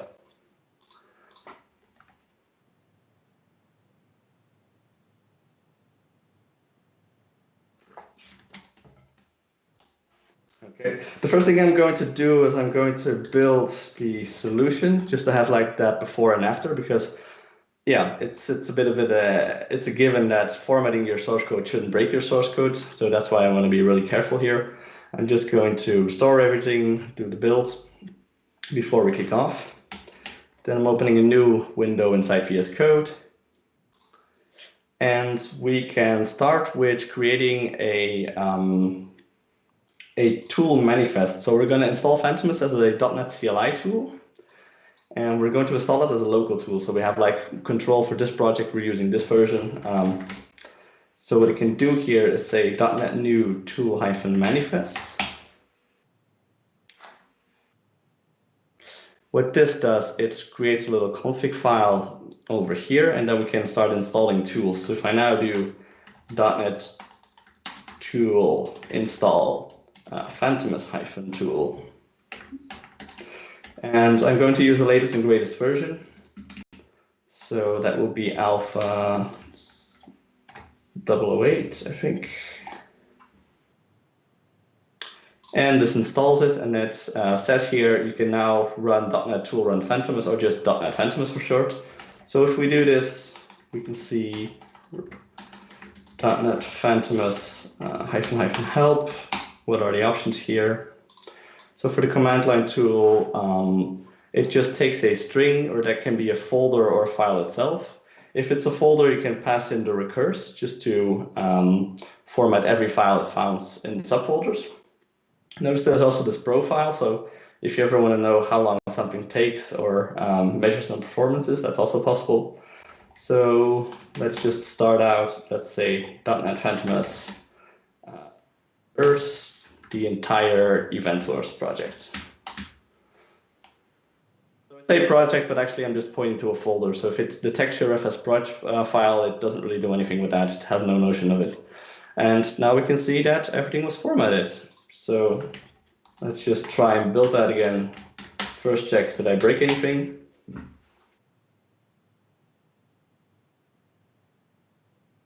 All right, guess I didn't, so that's good. And if we then see the before and after, you can see that like everything changed. So that's like a bit much, and then that's, I wouldn't, people aren't going to do that. And that's why what we're missing here is some configuration actually. We can actually create something called a Phantomous config tool file. So let's just say phantomous-config.json. And we can store some settings in there, then pass it to the command line tool, and we'll see that we can match closely to what we originally had. To find these settings, I'm just going to grab one of the files, this application one maybe. Go to the online tool. Yes, like this. Just go and format. And let's just see what's before, what's after. So the first thing that came into mind was the indentation. So Roman uses 2 spaces. That's already going to help a lot. Another thing I noticed is like the setting. So Roman is a fan of aligning the braces. We have that now, so that's good. We can put that on as well. And this is an interesting one. So inbox.receive has no space before the unit, and then reply.reply does. So I think Roman would like the space, a little slip up, and that's where Phantomous can just, you don't have to worry about stuff like that. Phantomous just update your codes to the way you want it, so we can actually change a setting called space before uppercase invocation. And if we do that, then we have the receive has a space and both the reply. So this is formatted consequentially. So maybe one more change. I noticed there's also a space before the colon, so let's just do that one as well. Not semicolon, but regular colon. Okay, and now we have this button copy settings, which just copies everything we need. We can go to that tool I created, so the empty JSON file, give it like that. And we can do this again, recurse everything, but let's just pass in the configuration as well. So we need to explicitly pass this in right now. There's no real reason for that, so you might want to see that changed, why not? It processes everything, and if we now go and look, we'll see that in our changes, the delta is less great. So some things changed, but they changed for a reason. They changed because the AST detected things, they changed because certain rules applied, and I think this is pretty acceptable. So yeah, there's a space here. There was a space over there as well, so that didn't change. Things like that. I think there's maybe some more settings we could tweak, but Phantomous used to be very opinionated, and it's a bit more flexible these days. So that's kind of what I wanted to point out here. And another cool thing we can actually do here is we can call this function again and add the check flag. And then it checks whether all the files are correctly formatted. So what that does is that it, if you're in sort of a CI system, this could be your first gate, are all my files formatted correctly, and then stop the pipeline of your build if that's not the case. And that way you're enforcing that everybody uses the same formatting style within your team. So that's a neat little thing there. Maybe just point out, if it does need a change, so no, not that one. So if I put some faces, what it's going to do here, I'm going to echo the last exit code. And that's going to be 99, so that's kind of what you can make your decision on in your build scripts or whatever. So the echo code will be 0 if nothing, if it's correctly, 99 if some file needs formatting, and 1 if, well, something happened that shouldn't happen, so an error is in the tool. Moving on, Phantomous can also be used as a library. There are some other possibilities there, and I would like to show you some samples, and you can actually do other stuff with Phantomous that you might not have known. I have a Phantomous as a library script. What I'm doing here is I'm referencing the F# compiler NuGet package, Phantomous itself, and another thing called fsAST.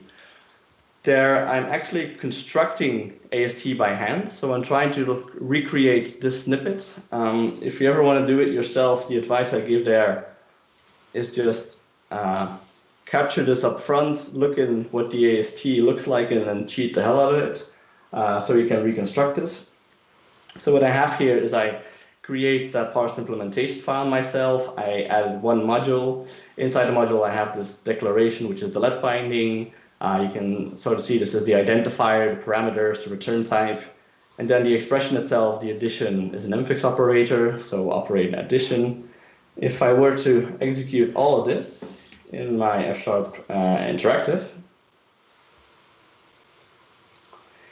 I can see that we got the same tree, more or less, than we created in the online tool. So the only thing that's different is that there are no ranges, because it didn't have any source code to go on, so it can't link any ranges back. And what we then can do is we can open Phantomous. Let's just first see the version we're on here.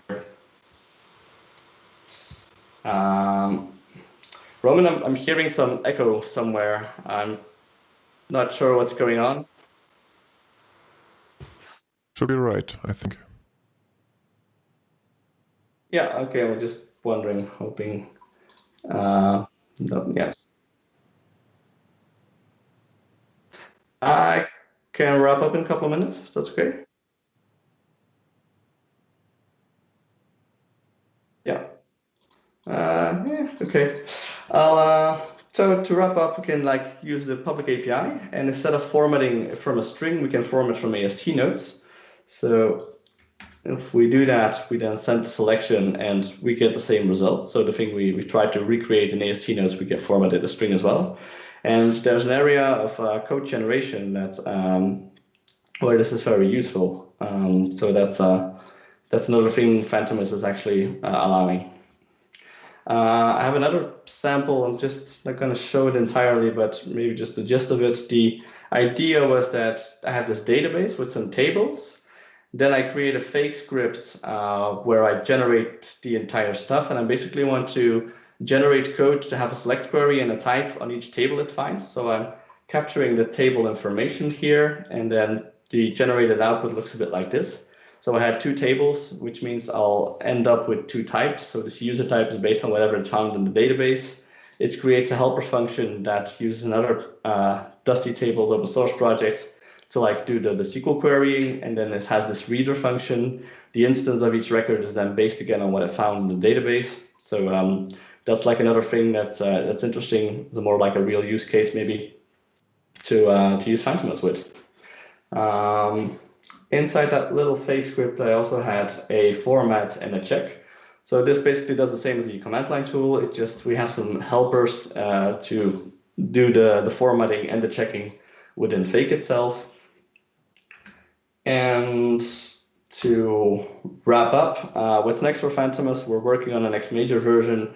There's not going to be like super many breaking things. It's just about allowing some more flexibility. Some settings are disappearing because they allowed for problems when formatting. So it breaks your code, but Phantomous can't really know it breaks your code. So like those things disappear. And this has mostly been a couple of people working on the project, but I would like to go to a state that everybody's involved in the project. And to wrap up, I've created a little YouTube channel where I explain how Phantomous Deep Dives works each topic. And if you watch those videos, I had some successes with that. I asked people, hey, could you maybe try and solve your own problem looking at a couple of those videos? And they were able to fix issues themselves. So it's really an interesting case. And if you sort of know what to do, you can actually, if you know it's a trivia bug, I can really help and point you to direction, and the project can really go at a larger speeds. It's basically the give a man a fish and you feed him for a day, but teach a man how to fish and you feed him for a lifetime. So if you want to help out, definitely chime in. Lastly, I was Florian. We're running out of time, but I'm a consultant at a company called Axis. I'm on Twitter, I'm on GitHub. If you want to talk some Phantomous, definitely open an issue. And yeah, we can happily discuss things. So that concludes my talk. Many thanks for having me, and thanks everyone for watching. Thank you for the talk. I'm going to try to unmute myself if we still get an echo. So I'll keep a close eye on the chat and see what people say.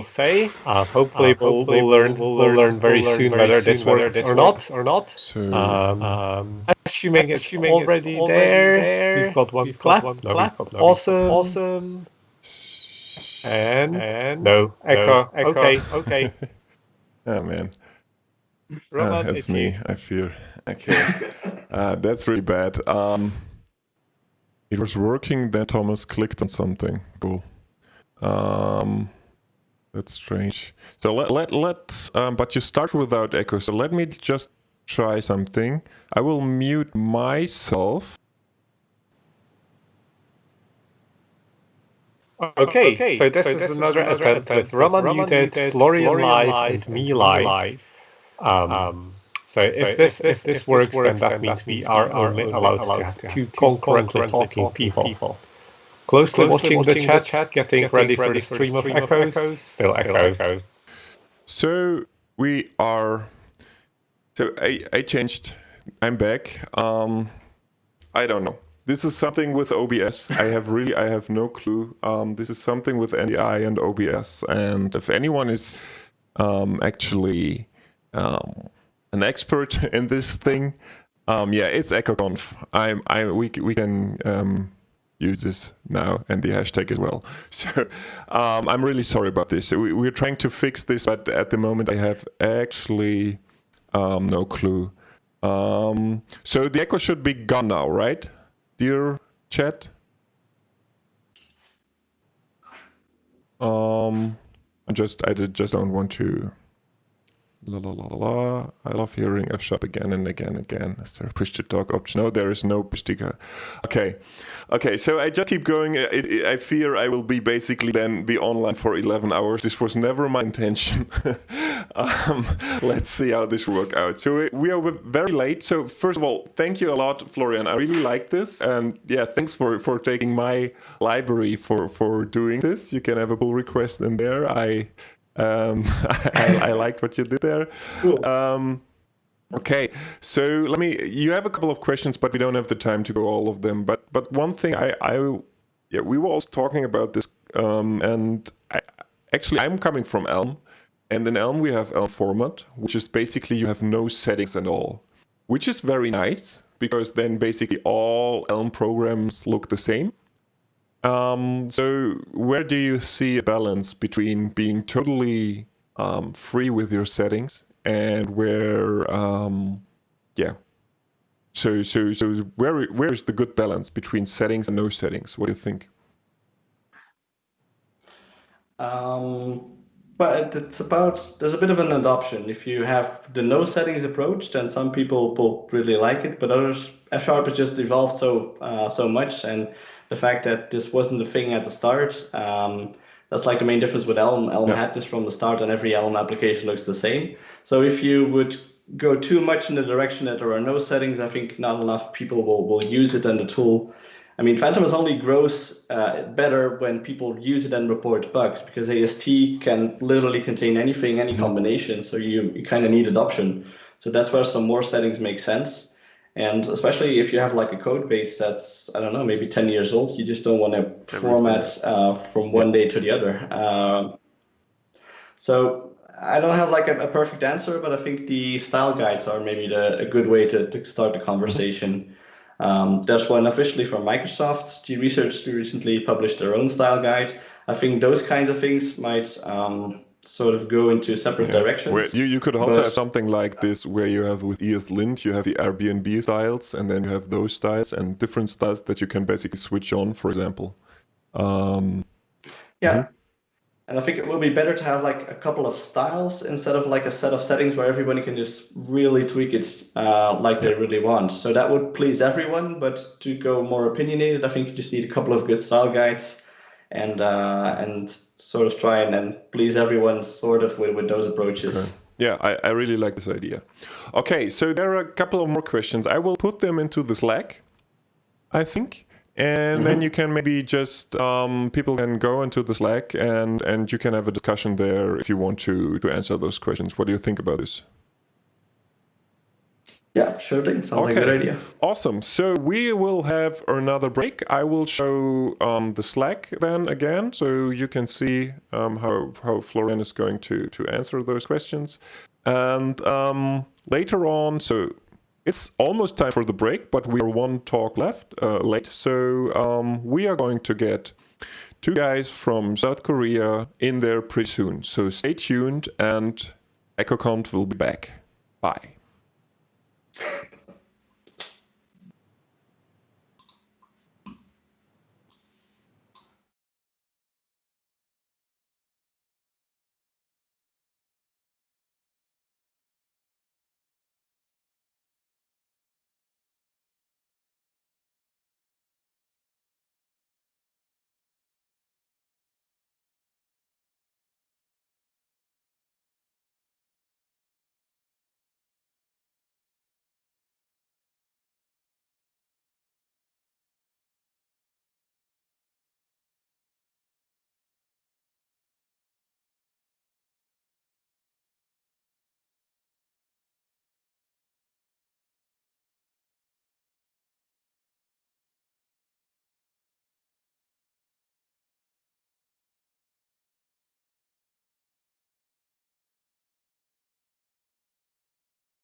Hi there, EchoConf is back with less echo, I hope, but we had no time to figure things out yet, so we just keep Thomas muted, and I hope we have no problems with the other presenters that we have now here. So a big hello to South Korea, is that right? Yep. Hello. So hello to Sang-Kil and Jong-Hyup. Really awesome to have you in there. Thanks a lot for joining us, and sorry for the delay. I know you have some timing problems in the end, but really cool that you are still here and that we don't have seem not to have any problems at the moment. So no echo now. So this is really cool. So you're both professors at universities in South Korea, right? That's true. Yes. That's really cool to have you here then. And yeah, we're really looking forward to when Korean hackers meet F#. You have the stage. Yep, thank you. Thank you very much for the introduction. So shall we start? You have the stage. Yeah. Okay. So thank you very much for the introduction. I'm Sang-Kil. And I'm Jong-Hyup. And today we're going to talk about our story on how we met F# and how we started to use it to develop awesome things in Korea. To start with, I guess we should talk about how we got to know F# and how we started to use it. Yes, now we are the co-organizers of the F# Korea meetup group, but there are many things before we got here. Sang-Kil and I, we had worked on the software security and hacking for a long time. One day, maybe 7 years ago, Sang-Kil introduced F# to me. Yeah, I didn't like it much at first. I knew OCaml before, but I didn't know why I needed to run F#. But he tried again, and I got finally converted to an F#. Yeah. And now I'm presenting this talk with him in F# conference. So, by the way, when Sang-Kil introduced F# to me, Sang-Kil looked so obsessed by F#. So I was a little bit suspicious that Microsoft may brainwash Sang-Kil during his internship at MSR. Brainwashed? Yes. Well, yes. So yeah, I was indeed at Microsoft Redmond as an intern during my PhD. While I was there, I heard about F# and I was interested to know about it. So I decided to, try to write a small program in F# for our research project, which was to parse some data and to draw some graphs from them. And thanks to .NET's Reach API set, it was pretty fun and easy to write it in F#, and I really liked it. So after the experience, F# had become one of my hobbies. But I started to use F# more seriously when I got a job in Korea as an assistant professor. As a junior faculty, I needed to find some research fundings, and to do so, I had to meet with people to sell my ideas and research visions. And Jong-Hyup was indeed the first person that I met, and he was my old buddy. We were even in the same hacking team long ago, so I really wanted to work with him. And thankfully, Jong-Hyup liked my ideas, and we agreed to, work on the same project. Which was about building a large and complex system that can analyze other programs. And since it was about building a large system, it was quite important to choose the right programming language to work with. And I strongly insisted to use F# for several reasons. So first, since we're developing an analyzer, we would like to use analysis-friendly programming languages, which can provide nice syntax for pattern matching and, which can support algebraic data types and so et cetera, et cetera. And second, our system should run on different OSs and architectures, and it should be easy to develop it on any platform. So F# was indeed a good programming language that meets all our needs. And we kind of courageously decided to use it for our project. And this is basically how our story begins. Yes, but of course, it was not easy at all. We immediately faced the troubles. The biggest one is this, there are no F# programmers in Korea. So it feels like a legend. I heard there are some F# programmers out there, but I was not able to see any of them. So we accept the truth. Yep, in Korea, F# programmers are just a legend. So Sankey and I set up some strategy. We try to find and convert, and then at the same time breed and then spread. Yeah, the first strategy was to find, and first we tried to discover all F# programmers and the possible candidate in Korea. So years ago, I co-founded a software company. Definitely, I needed F# developers. So we first post a public job opening with our preference, like we are looking for F# developers, and OCaml or Haskell may be okay. At the same time, research it thoroughly, universities and research labs and even high schools. So after that, fortunately, we got several F# developers, including high school intern, undergraduate intern, and the program staff from the research lab, and senior programmers with more than 20 years of experience. So it's quite broad range. There are really good programmers. I think that F# is kind of the magical word to find the talented programmers. But that's all. They are all we could find. So we have to move to the next approach. Right. So as Jung have said, finding F# programmers in Korea is extremely difficult. So we decided to pick up the second strategy, which was to convert existing programmers to an F# programmer. So I started to meet with some existing C programmers in Korea, which are very, very common in Korea, actually. C programs are very common, and told them to join our project. And the strategy here was to basically show that F# programmers earn a lot of money. Fortunately, some programmers decided to join the project, and I tried to convert them into an F# programmer with the following strategy. First, I teach the basic F# syntaxes so that they can, know how to use it. But here, please note that there's no F# books written in Korean, so that means I had to teach them individually how to use it.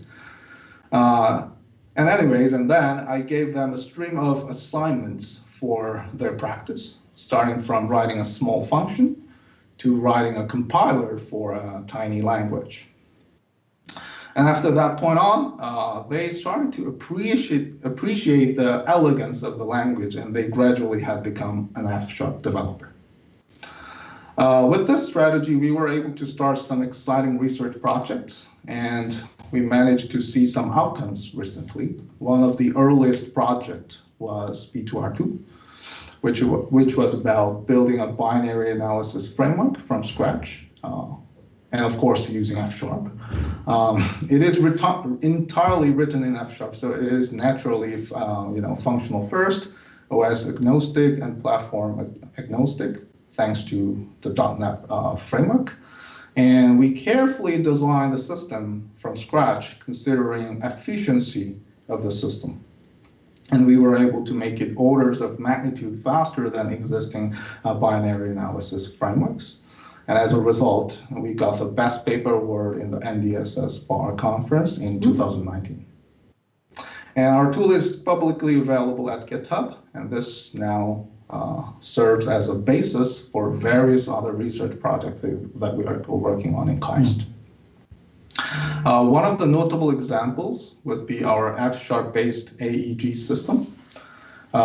Here, AEG means automatic exploit generation, which is about given a program binary, find vulnerabilities in the program and exploit the vulnerabilities to get a shell.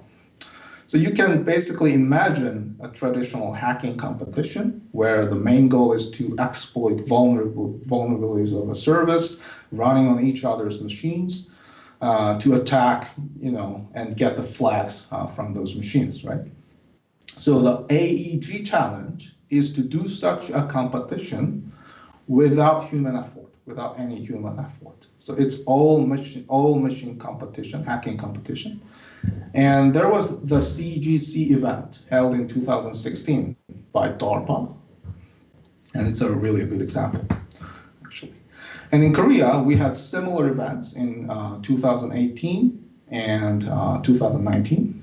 And our team won both the challenges. The main reason for the victory, I think, was the use of F#. The whole system was written in F#, and it was extremely easy to collaborate with all the people, all the developers, within a very short amount of time, as F# allows us to rapidly prototype a system with the help of a strong type system. We also have done several exciting research work on software testing, where the main aim was to find software flaws and security vulnerabilities on various systems and programs. And we published several papers in top-tier conferences such as ASE, CCS, NDSS, and ICSE. And indeed, one of the papers was done in collaboration with Jonghyun. Yeah. So when you analyze binary code, analyzing tools usually convert it into intermediate representations. But we didn't know that the intermediate representations are correctly generated. Sometimes the semantic error are found, and it could be critical in some situations. So we can say that there are many tools to analyze binary code, but there are no metrics for accuracy.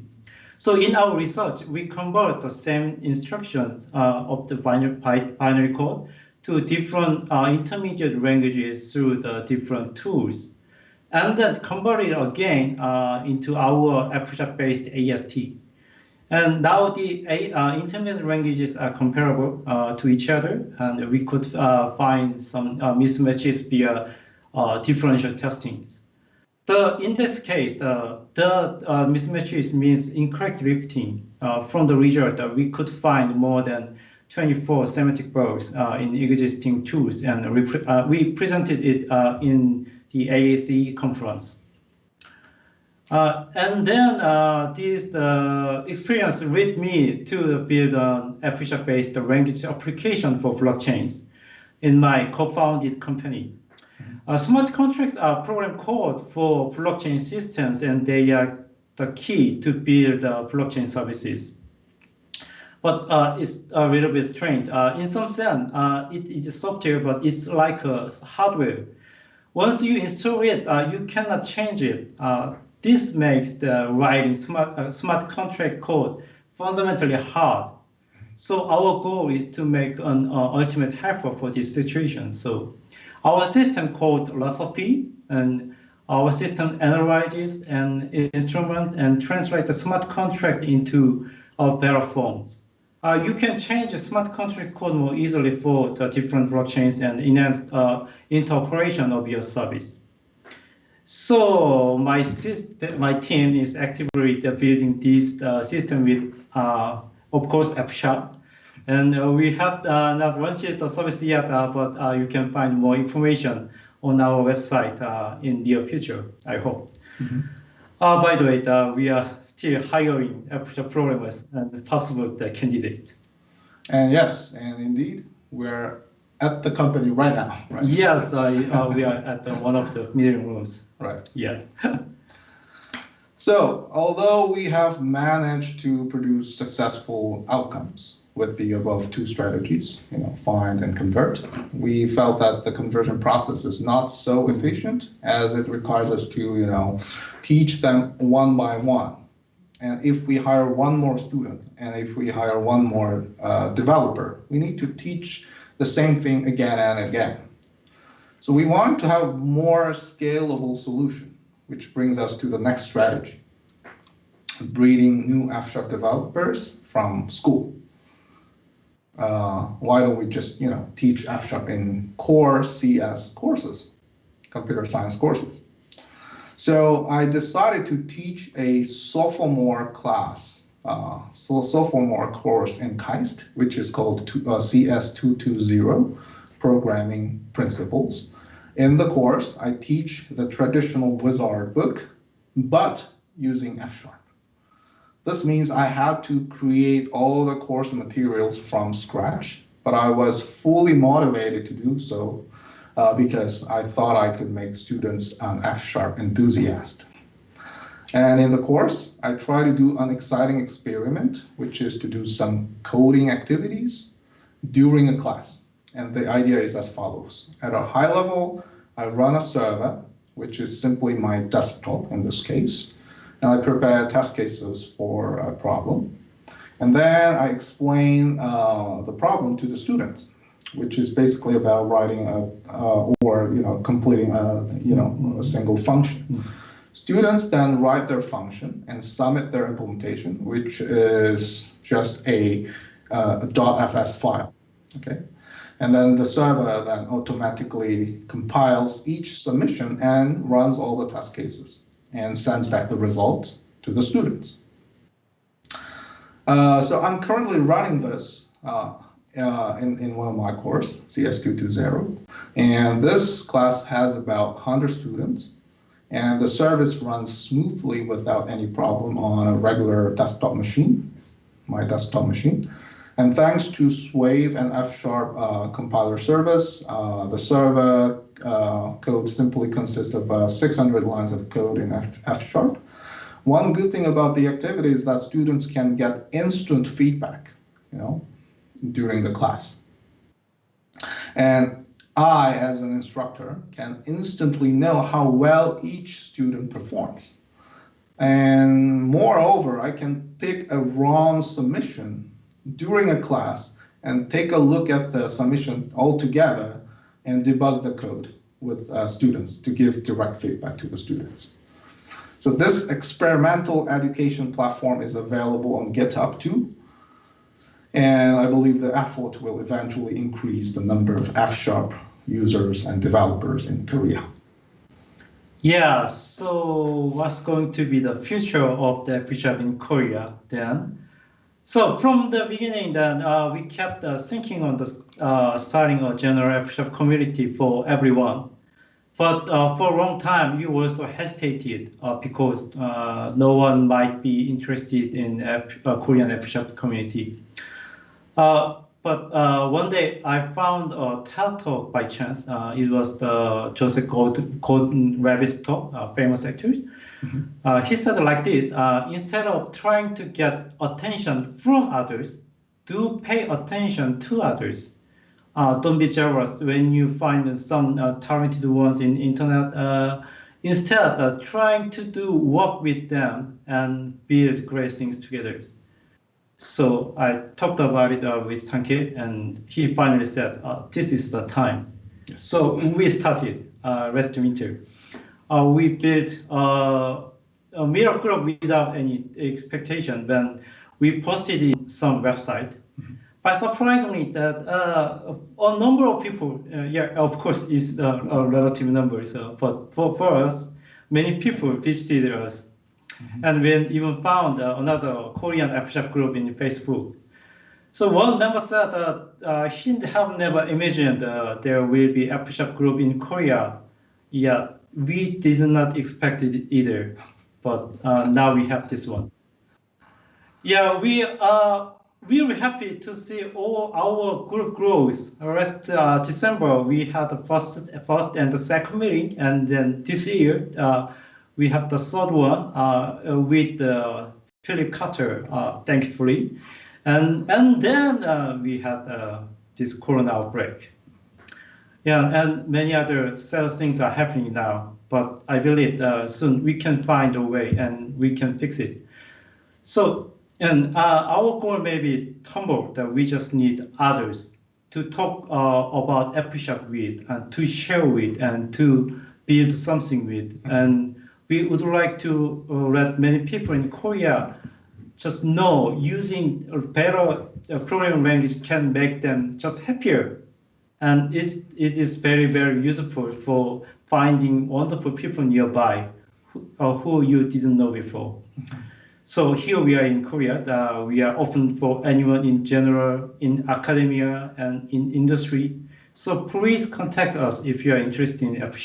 We would like to share many things together.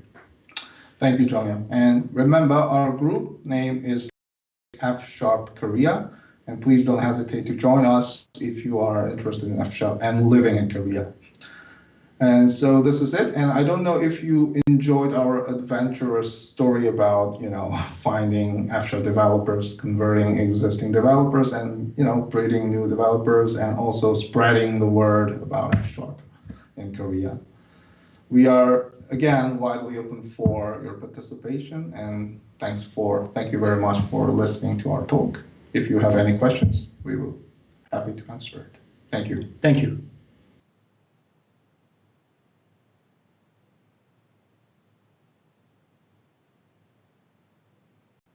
Oh, I'm muted. So, wow, I'm basically blown away. This was awesome. I didn't expect this now. And I think if you ever look at the chat, the people are all blown away, basically, what you're doing. Nobody had any clue about this. So this is really, really cool. So thank you very much. What can we do to help then? What can we do to give more attention or to help your community over there to actually grow? Any ideas? What we can do in Europe or in the US or wherever? Well, that's a really good question, I think. Yeah. And hard questions too. Yes. I don't know.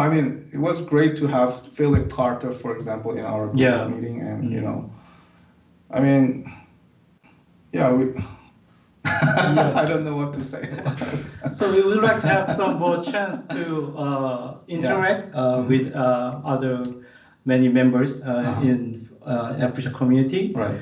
So So I think that is the most things we need for now, and we would like to share more. So I think basically we need to expand the group more so that we have a real F# developers, because we have like 100 people in the F# meetup group, but I don't think most of them would be like non-F# developers. I think.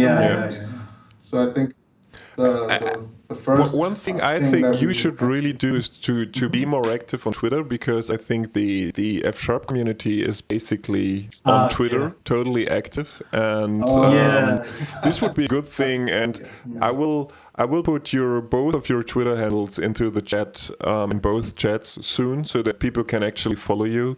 And I think a lot of us will.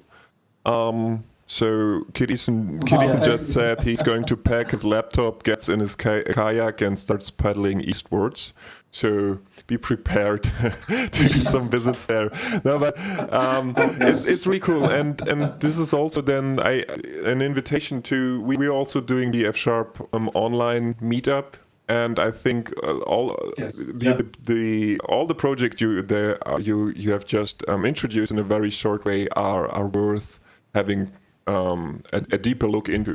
So this is definitely an invitation to be more or to show more of your stuff.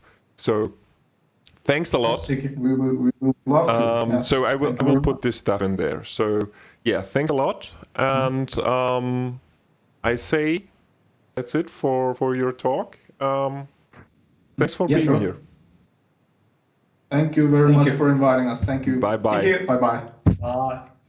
So, everyone, awesome. So, there's one good solution and one bad solution, or one good thing and one bad thing. So we have found the reasons for all of the problems. It's basically the NDI implementation of Skype. I put a link into Slack. I will also put this just that you have it here in the Slack, in the YouTube chat.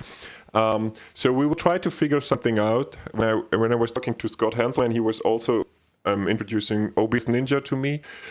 Maybe we need to use this because I can't really do this on my own for 11 hours. So we try to figure something out. So we will have a longer break now until 2 o'clock. And then we will come back. And because we think that also newcomers actually should be on this conference. We have a really nice newcomer there. His name is Don Syme. You might not know him. So we'll wait for him and see you in 40 minutes. I will switch to the chat now. Bye-bye, and thanks, guys.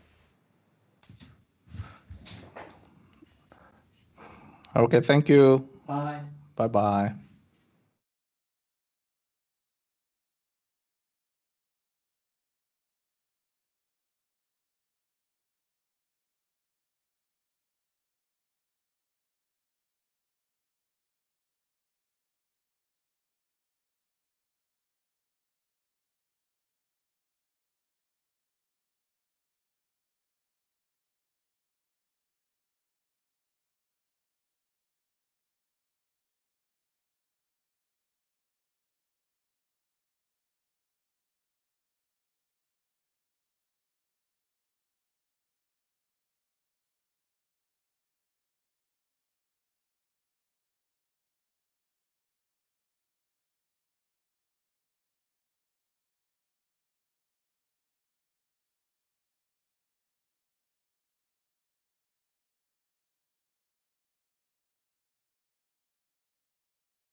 So this is just the test. We will be back soon in live, but we need to try something out with a different tool. So Gien and Roman, can you talk a bit? And people need to tell me if there is any echo, or if you can hear them at now. Yeah.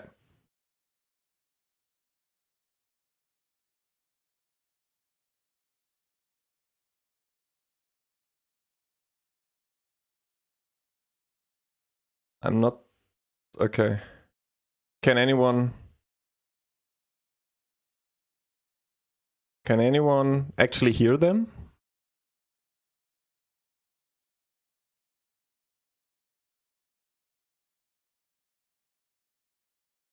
So no one can hear us, right?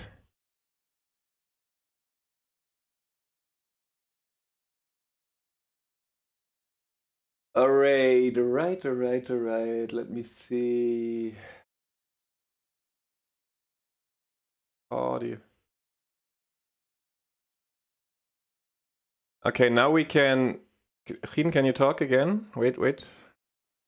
Gien, can you say something? Hello. I'm just going to keep repeating hello until anyone can actually hear it. Yeah. Now I can hear Roman too. No audio and video debugging in prod. Woohoo! Yeah, that's what we're doing. We have no other choice, Matthew. Oh, hello.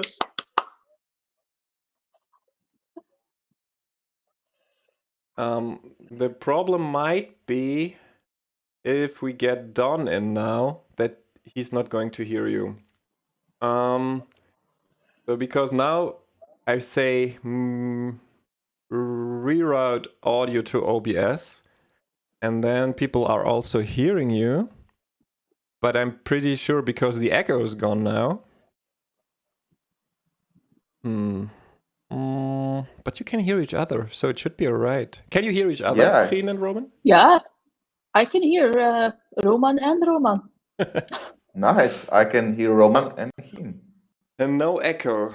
So the next test is +1. +1, yeah. Okay. What about people? What about delays with sound and audio? Yeah. Sound and audio, video and audio. So it's not weird when I talk. That's great. Okay. Let me just.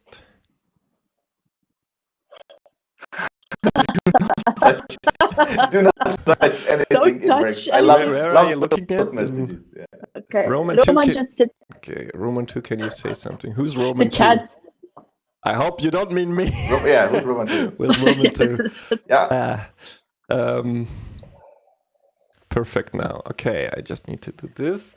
Okay, so let's see if this will work out. I will definitely stay in here for now, because just to make sure, yeah, don't touch anything.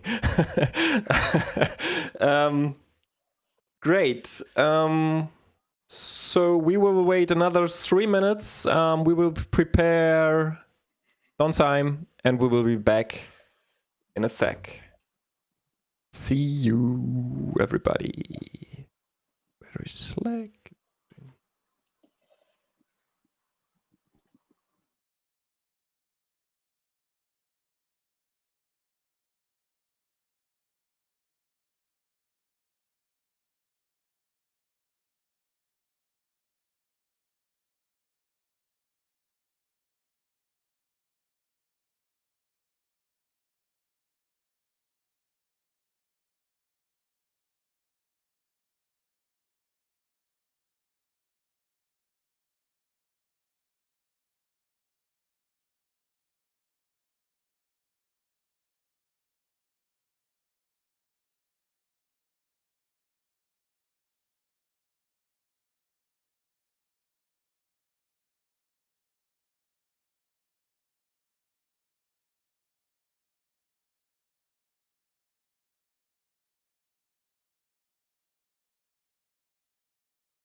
right, and we are back.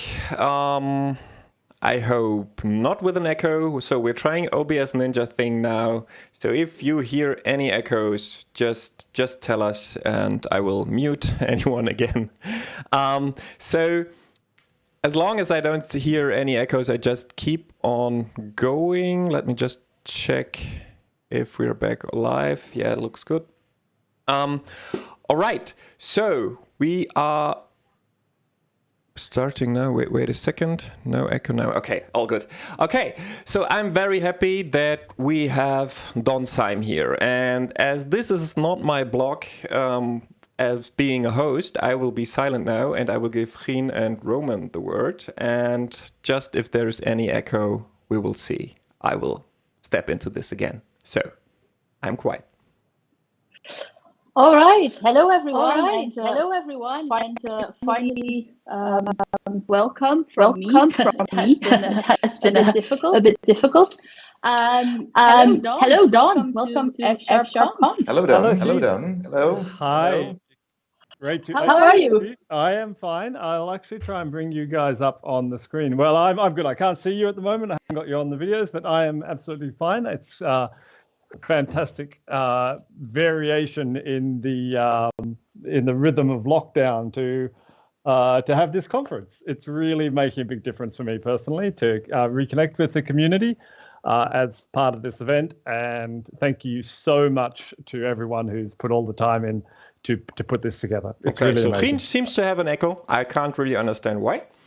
I will mute her again. And all right, maybe I can try. Maybe I can try. Is there any echo from me? No echo. I think we should make this like every conference with checking the real conference. So Don is good. Should be fun. Okay. No, it's not, Daniel. It's not a microphone setting. It's actually an OBS and Skype thing we have here. So let's just, I'd say. Okay, now it's okay. So it's Gien again. I don't know why. But Roman P is also okay. But I'd say we just hand the stage to Don. He will do his thing. So have a lot of fun in there. Okay. Okay. Thank you so much for Roman and Gien. And yeah, I just said how much I'm appreciating the variation in the rhythm through this event. I got to say, I've struggled a lot during lockdown. I've really struggled a lot with what's going on politically and in America and across the world. And I think I really value the F# community in the way that it actually transcends many national, many cultural, many political kind of divides. And thank you so much for the statement that was put out by the organizers of this event and for going ahead with the event. I know the organizers actually did consider canceling it for personal reasons, but they didn't, and they went ahead with it. So thank you very much for doing that.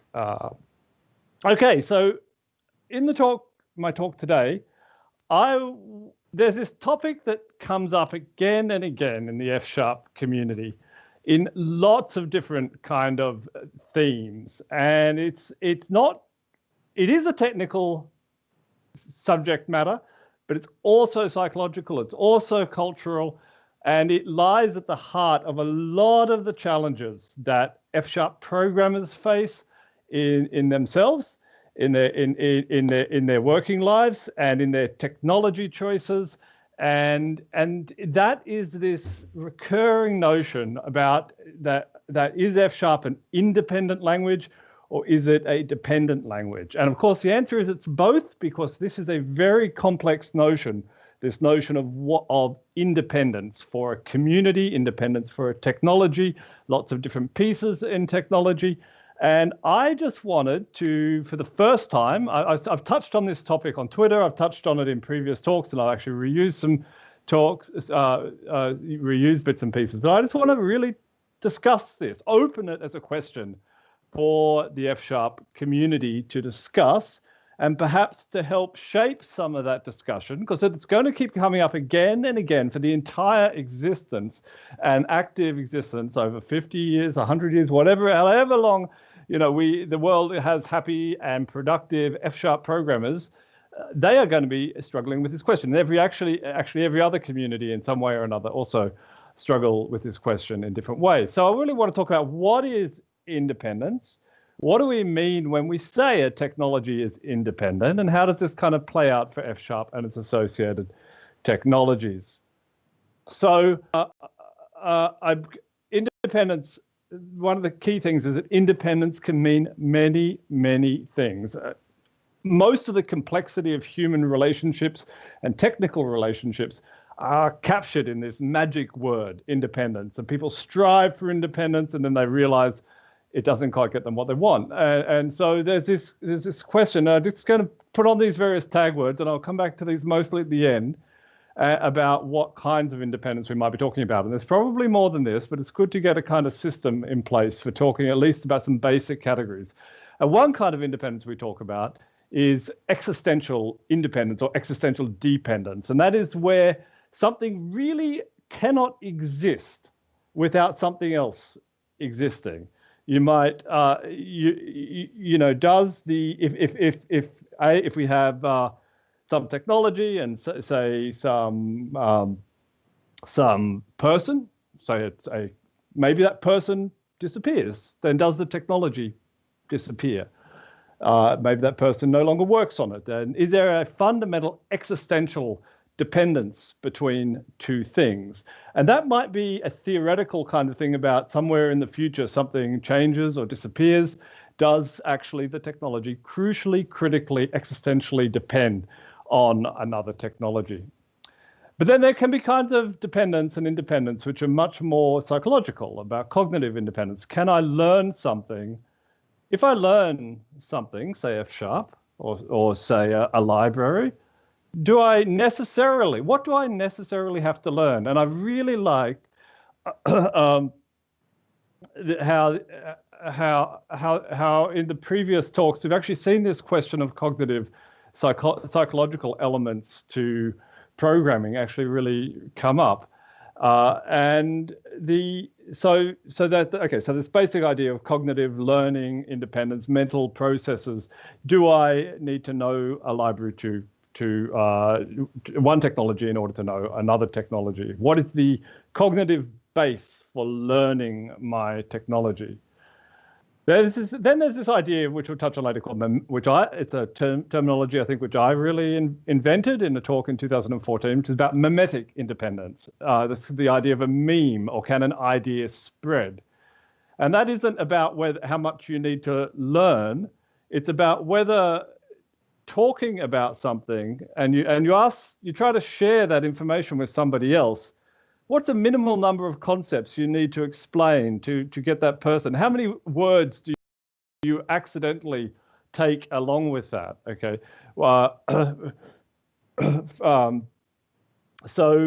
Can the idea of, for instance, .NET, a lot of people would say that historically .NET was not mimetically independent from Windows, that if you explain .NET, you had to also, the word Windows would come up, or the word Microsoft would just come up. And that's a kind of, it's a really serious problem for the viral, for the viral spread of a technology. Because your technology isn't spreading on its own. It's coming along with all this baggage that needs to be explained with it. And so in a social world, a world driven by communication in networks, which we are most definitely in now, 100%, this idea of mimetic independence of ideas is absolutely crucial for whether a technology will spread or not. Then there's notions of technical independence. As engineers, we're all much more used to dealing with that, and we'll often try and analyze situations in terms of technical matters. There's also a matter of social independence, about whether communities have independence on their own, and also, of course, there are fundamental notions like legal independence, who owns rights and so on. But actually, they're not so important in the open source world, because we all take for granted a sort of basic level of open source independence now. But these other issues then become much more prominent. Okay, you can also ask the questions in alternative terms about what is dependence. It doesn't really matter which one you do. Funnily enough, the answering and thinking of these questions does kind of change when you kind of focus on which side of the problem, existential dependence and cognitive dependence and so on. So I'm just going to run through some slides now about how I talk about F#. And there's been a long theme ever since F# existed about how do we establish the right kinds of independence for F#. And I absolutely have not done this as well as I should. I've made many mistakes, or necessarily in the process of bringing F# into existence, it was sort of necessary to pick up certain kind of dependencies, but they weren't necessarily the ones that are ideal or optimal. And we've got many choices now as a community to do things differently and think differently and communicate differently, and look at how we communicate about F# and think about, are we actually being part of the problem, or are we being part of the solution in getting the right kinds of independence for F#? And that's really what I want to look at. Now, how do we talk about F#? This is what Microsoft, one of the key landing pages for F# is at Microsoft. It's already a question, but it's already a question. Like the fact that searching for F# quickly lands you on the Microsoft side. And this is Microsoft's take on F#.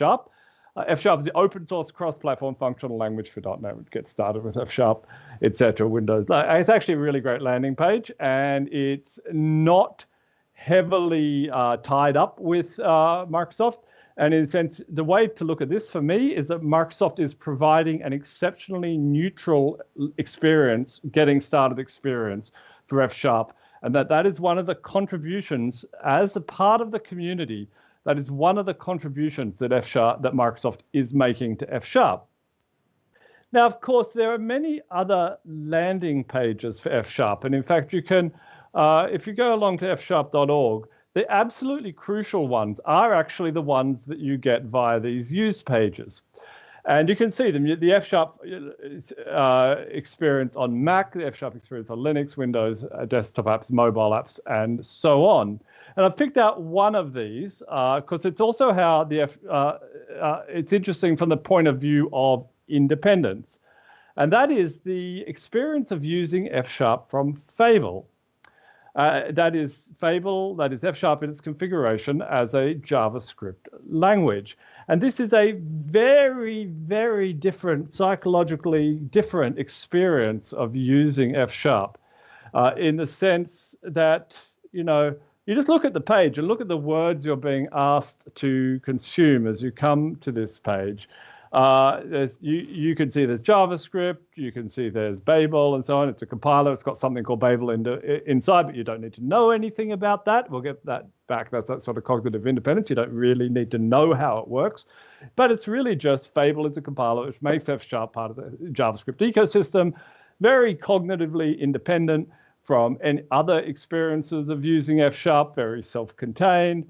You can try it in the browser. You just really need to only, obviously dependent on JavaScript as a notion and a technology, but otherwise extremely, at least in its initial experience, and this really, really matters for attracting people towards using a technology, there is those notions of independence. And there are many other starting points that are similar to this. I'll actually mention a few later on. And just keep asking yourself that key question about, is this an independent, cognitively independent? Is it a memetically independent? What would it mean to explain Fable to another person, or to explain another similar sort of getting started technology for F# to another person? And can I do it? And can they explain it to their friends? It's not just about can I explain it, but can it spread virally? And actually doing that experiment with the technologies you're creating and you're using, and just simply trying to explain them to someone, or sitting them down in front of the website page and say, what did you think of that? Could you accept it? Is it too complex? Is it cognitively dependent on various things? Is an absolutely crucial part of designing technologies for use in the broader community, and technologies that will spread virally. Okay. We have a lovely, simple getting started experience. This is the basic one that's on the use pages of F#, and this is sort of the simple getting started experience. Now, why do we simplify these experiences? It's not only just that we have we put in this huge amount of engineering work to simplify getting started experiences from 3 steps down to 2 steps down to 1 step. That is that's the end result of a lot of the core engineering work done for any technology is just about removing those steps and making those getting started experiences simpler. And that's partly because so this getting started experience is now roughly independent of operating system. It used to be the case that the getting started experience for any .NET thing would be heavily dependent on a particular operating system. But now we have this thing that's neutral and consistent, and it sort of works the same everywhere you go. And that's a lovely kind of form of technical independence. Okay, so now how do we talk about F#? And this came up. This came up through a tweet that actually advertised this conference, and just yesterday. And the tweet talked about a commercial contributor to F#, Microsoft, and it talked about the community, and it talked about these there being Microsoft and the community. And that is not the way we think about F#. With F#, we put the community at the center of the technology, and we've been doing this since 2013. In a sense, in 2013, F# became a normal language in that the community is at the center of the technology, and it's absolutely, and we call that the F# pivot of 2013, where it really moved. I mean, F# was open source before that in 2011. F# having developed at Microsoft Research did have a different feel to it than many other technologies that were developed at Microsoft or come from Microsoft Research. And but so in a way, the years 2010 to 2013 were a bit abnormal when F# 2.0 was primarily used through Visual Studio. And in 2013, we took a pivot towards placing the community at the center of the technology. And this is the slides I used back in 2013. And I think it's worth, me as language designer, it's worth going back and just repeating these slides again and again they're dated now, some of these references. And this was the old way we used to think about language design. We used to think about everything. And people will who were involved in F# at the time will perhaps remember this slide. I think I first presented this talk at a F# conference in New York in 2013, run by the wonderful people at Skills Matter. And this is the smoke that gets released when the cardinals decide on the next pope. And this was very much the way that the community was relating to the designers of F#, C#, and .NET, who were all at the time at Microsoft, and they were effectively endlessly trying to observe, what these cardinals, these language designers, what they were planning for the next version, what secrets were going on inside. And they were waiting for this sort of smoke signal that a new release of C# was coming out, and oh my God, what would be in it? And there's still some of this feeling around, in that people are waiting for conferences like Build. They're waiting for this big reveal of some incredible secrets. And for proprietary products, that makes sense. But for things like F# and .NET and C# today, this way of thinking doesn't make sense. And it didn't make sense in 2013, and we wanted to shift it for F#. So the slide I used at the time was something like this, that there would be this thing called F#, which is both a technology, an idea, and a community at the middle. And there would be many contributors into this space in the middle. And it's an open space. There would be contributions from Microsoft. There would be zillions of NuGet packages coming in. We'd have what at the time we called the F# Open Source Group or the F# Software Foundation today. We'd have various companies. Some of these are still involved in F#, some of them are not. Things change as things go on. There was a whole community around Mono. There was an initiative around Xamarin at the time. There are a whole range of community sites. And this is still true today. Some of these things have changed around the edge, but there are actually many, many more different contributing influences into this wonderful, chaotic, but open sort of space, which we call F# in the middle. Okay, so it's a new kind of thinking, which is not about waiting for the post, but about community enablement and placing the community at the center of the language. And that also means placing the community at the center of design and implementation. And this is personally a fair amount of what I have worked on over the last 3 or 4 years. There are lots of other people contributing to this. I think we have a fantastic design process and suggestions process and implementation process.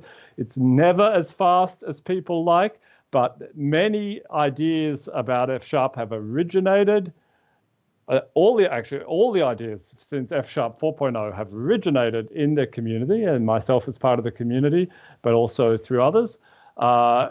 And some people at the time said, "Oh my God, you're just outsourcing program management for F# or crowdsourcing it." That's exactly right. We crowdsource this together, and we place the community at the center of the design process. In that, when I work on F#, the F# language design, I don't come up with the ideas. And if I do, I go record them as suggestions. But a lot of my time is looking over the suggestions that people have made, working through them in terms of design and implementation, right down to final detail. We've got a great process of putting new ideas through into the preview pipeline, which is starting to really pay dividends. I'll just touch on that at the end when I go through the list of various things we've been doing. So the community is absolutely the center of language design. The community is also at the center of tooling. I've just mentioned a few. I don't know why this actually grabbed this slide from somewhere else. I just have to call out the incredible work being done on Ionide as a set of tools, and that includes the FS autocomplete tools in language tooling, the F# compiler services, .NET F#, as a community. So Microsoft as part of the community definitely contribute a lot of engineering to .NET F#, but it is we don't want to think of that as a Microsoft repository. We do want to think of it as a community repository. Fable, there are lots of Web Sharper, Bolero, and Giraffe and Saturn and SafeStack and loads of other things at the center of the tooling. And when I say tooling, I really want to go back and remember, what do we mean by that? What experience does that give? It's about that first time experience of using F# in Visual Studio Code. It's about that experience of going to Fable and making your first Fable app and telling your friends about it. And wasn't that a great thing? Going to SafeStack and saying, I actually deployed and made an enterprise application with this. I see other people did that, and I can do it too. So the community actually owns these key experiences for using F# in practice. Okay, and of course we have this foundation at the center of the community. I think it is important that community have ethical and a sort of a spirit that can encompass many different points of view on what that might mean. I think a key part is that the community has to have an organization that positively represents its interests. Okay, that they always know that they can trust the F# Foundation to represent the interests of the F# community in a particular situation, maybe an argument with some part of the community, or with some contributor, or with another part of the technology stack. Okay, how did the F# Software Foundation start? This is, again, it's about the community recognizing a problem and finding a solution. Okay, we had a problem in 2014 about over-dependence on Microsoft. Well, actually, it wasn't even dependence. It was over-expectation that Microsoft would be the ones to represent the interests of the F# community. And I think .NET has the same problem today, or until the creation of the .NET Software Foundation. People seem to think that Microsoft, a corporate entity, is going to fully represent the interests of however many million .NET programmers. And that may or may not be the case, but isn't it way better if the .NET programmers represent their own interests? .NET programming represents billions and billions of dollars of GDP around the world. It's a massive thing worldwide. It's crucially important to the livelihoods and incomes of those millions of people. Wouldn't it be a good idea if they stopped to represent their own interests powerfully and together? Okay, and that means their interests in terms of these things about independence, about making sure the technology is socially very vibrant, that we all know in a way what we want these technologies to be like, but who's going to make them like that? Okay, ultimately we are as a community. And the same applies to .NET, the same applies to Java, the same applies to Scala, the same applies to every single community, that we are the ones who have to own the solutions to the problem. So we had a problem, and a few of us got together in this little cafe. This was where the F# Software Foundation was born. Phil Trelford, myself, and Tomas Petracek got together in the back of this cafe, and we talked about, my God, how did the Python community do this? Let's go actually sit down and read their documents. Let's go read their ideas. And we're also influenced by things like change.org at the time about, of course, these sort of online social organizations to represent points of view and interests in a way that could expand sort of to in the modern world of social media. And Phil Trelford went home and he said, just search for fsharp.org and it's actually free. It's actually available. It's cost me 10 quid or something. And he got a wonderful URL. And after that, we put up some basic material about what we wanted the F# Software Foundation to be. And now, of course, Reed will, I think, after this talk, if I've got it right, a bit later. We'll be talking more about where the F# Software Foundation is at today, and it's absolutely fantastic. So for me, every base technology needs a social organization that acts in its interests.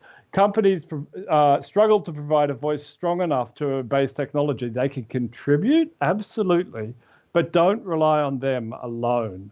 Okay, and let's do what we did in that cafe and keep doing it again and again. You always need renewal. Okay, one of the amazing things was to watch the Java community renew itself. I think it was around 2006, 2007, and there was a very deliberate effort by the people who created Java 1 as a conference, and the whole image they created around that to take Java and make it fresh, make it, in a sense, I don't mean to be ageist here, but in a sense, make it fresh and make it young again in some way, make it mentally open to change. And that might mean discarding some technologies that it was heavily related with.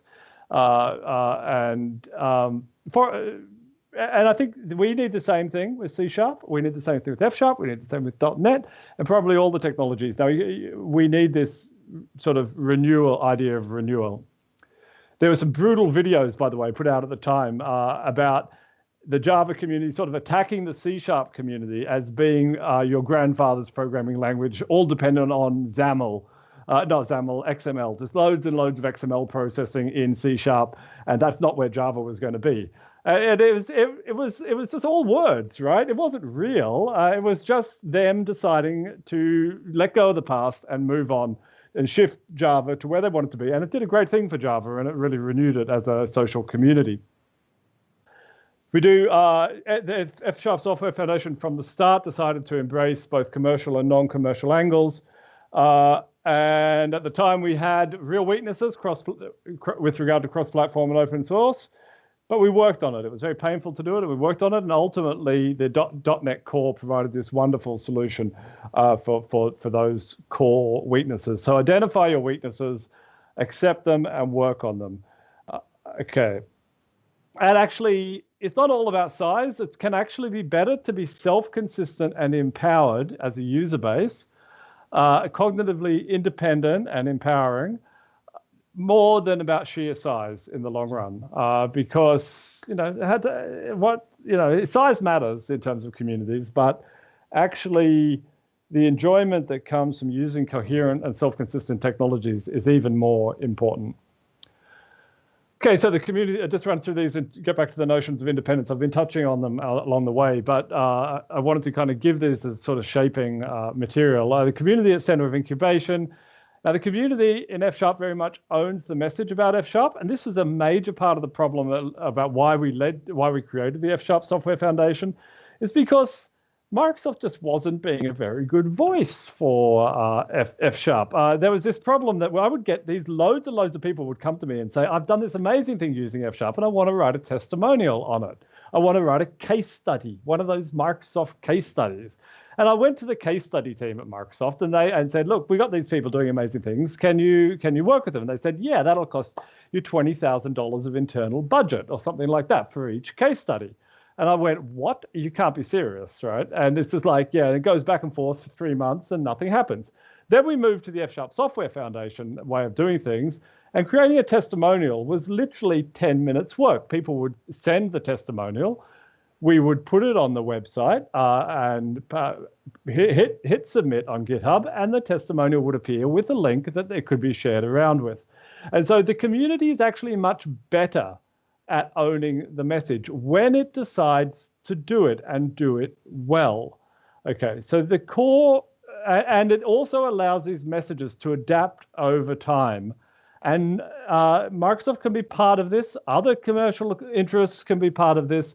But ultimately, the community is best to own the message. And that means, but that does have some consequences for people who identify as being part of the F# community. And that means, well, marketing does matter. And you, as annoying as it is, we all want to be these free individuals who can criticize and make our own independence. And, if you follow me on Twitter, you'll know that I will do that about politics and I'll take my own positions on things. But you can, if it matters to you, you can help market F# every single day. You go read a book on marketing if you need, if you're confused by that idea, or that idea might even matter. Please go read books about marketing and think how it might apply to F#.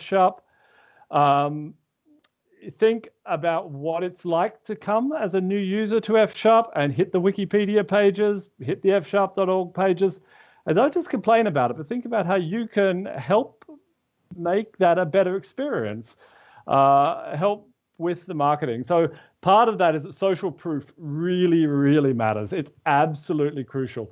Write a testimonial for fsharp.org testimonials. I know the F# Software Foundation is rebooting and starting to collect more testimonials and making that simple and fast and easy again. But it matters so much that you can share around the testimonials for using F#. It's what drives people towards a programming language. And as part of that, if it matters to you, if F# as a successful thing matters to you, then as part of marketing, you do have to spread these positive but authentic, honest messages about F#. And if you're going to spread negative messages, please try and make them be constructive. Don't just do it for the clicks. Don't do it for the likes.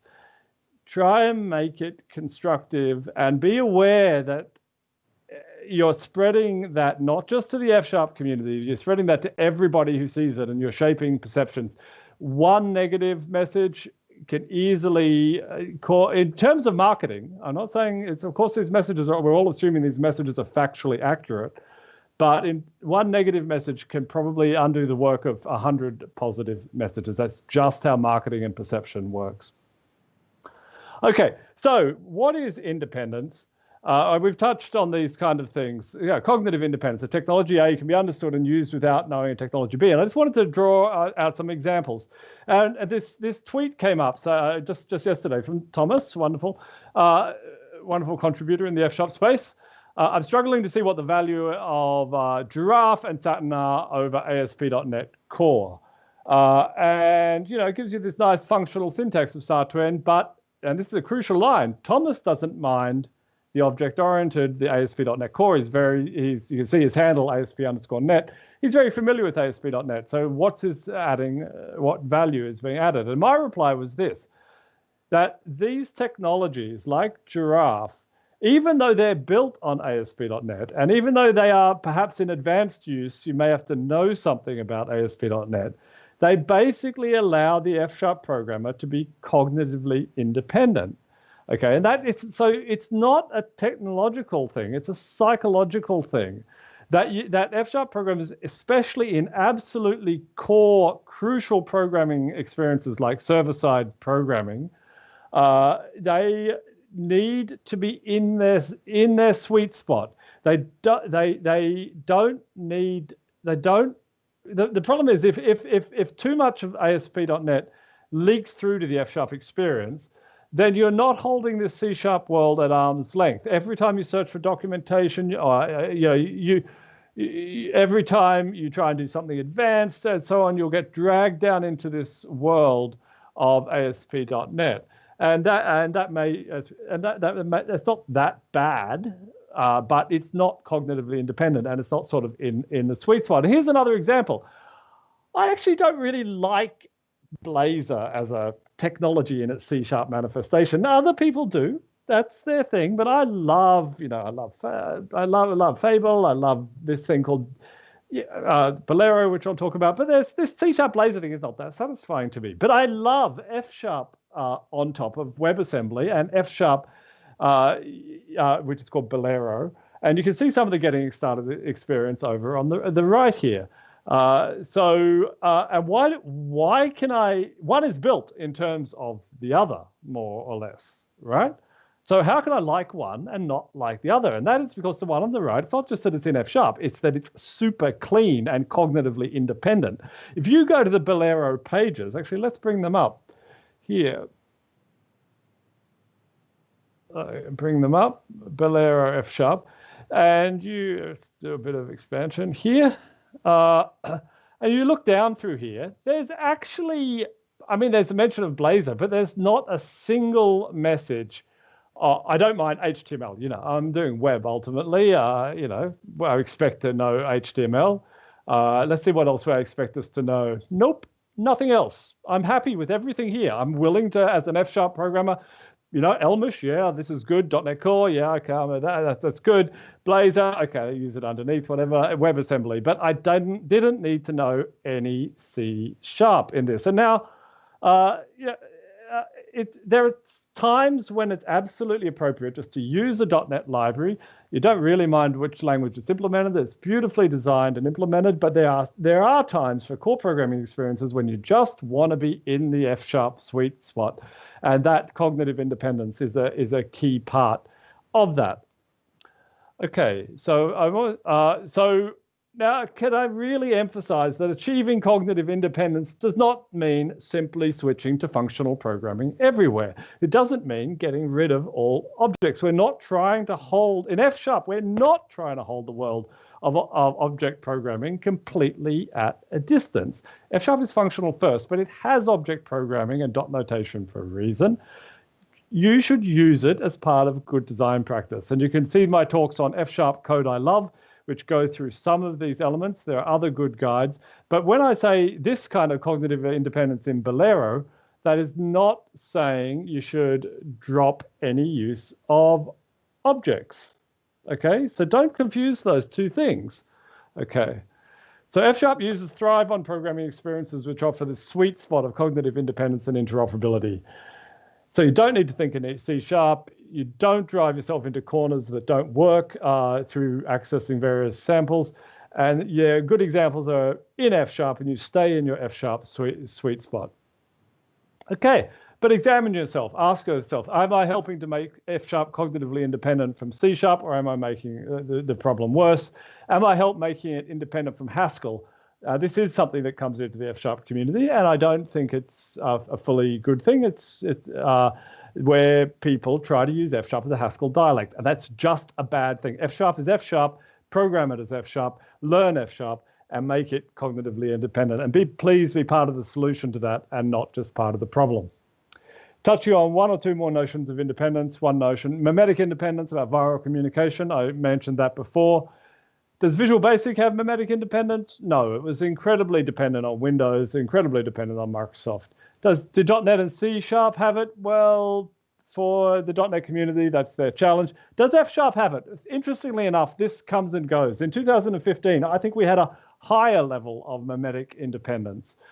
We weren't so, in our communication, we weren't so dependent. But funnily enough, the more successful and better .NET is doing as a technology, actually F# goes back into this slightly dependent kind of mode. And I think we should really work on this as a community to make sure we can communicate F# completely independent of other technologies.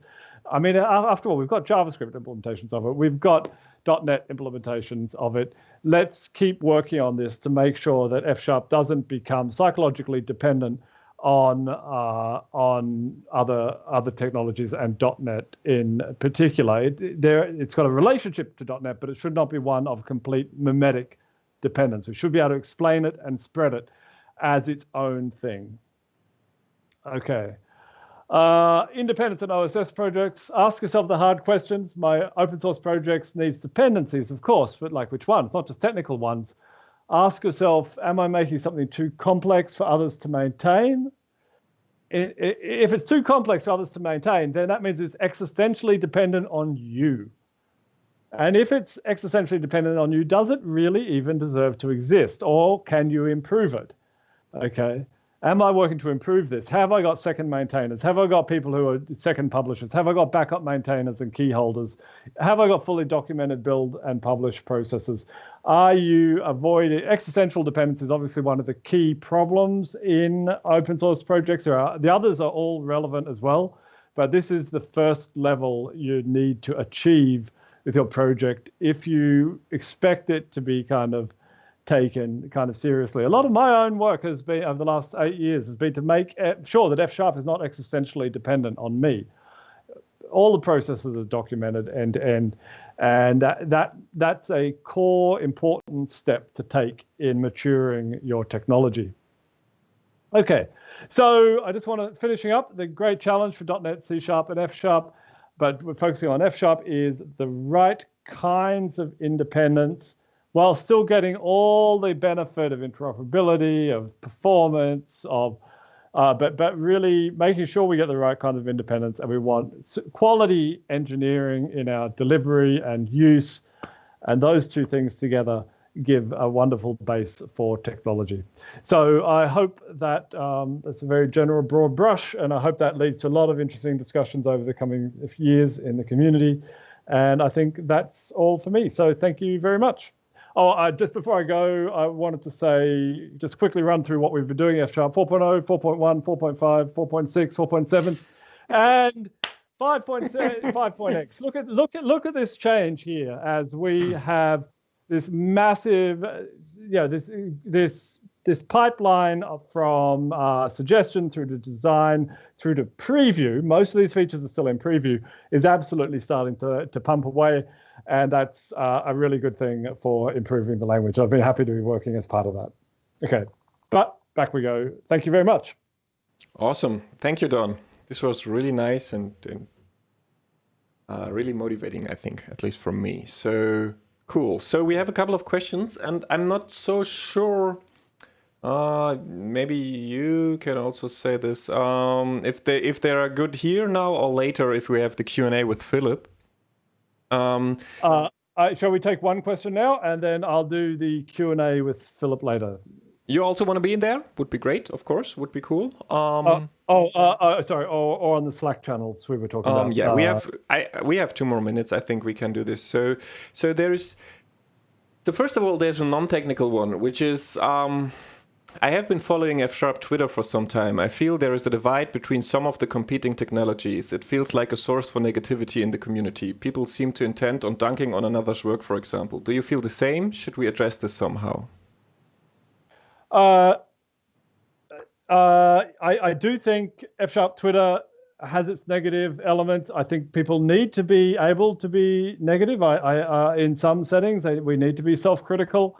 I have absolutely made many mistakes in the past, and I'm kind of trying to correct some of those. I can't. There's some beyond my power to correct. But we do need to be negative, but I do think that when it's true that we go for a story of community empowerment, then we do have to be aware that on social media there is the community is owning the message and owning the social image. It's what the classic description of the early 21st century is watching the world watch you. Okay? Yeah. And that is what we are experiencing when we as a community operate on Twitter. We feel like we're in just an internal community talking to each other, but all the time people are watching us. Now, I go back and forth on that. I have, there's also the question that arises for everyone about their personal kind of presence on Twitter, and about politics or whatever else that people tweet and occupy themselves with, and I need to think about that as well.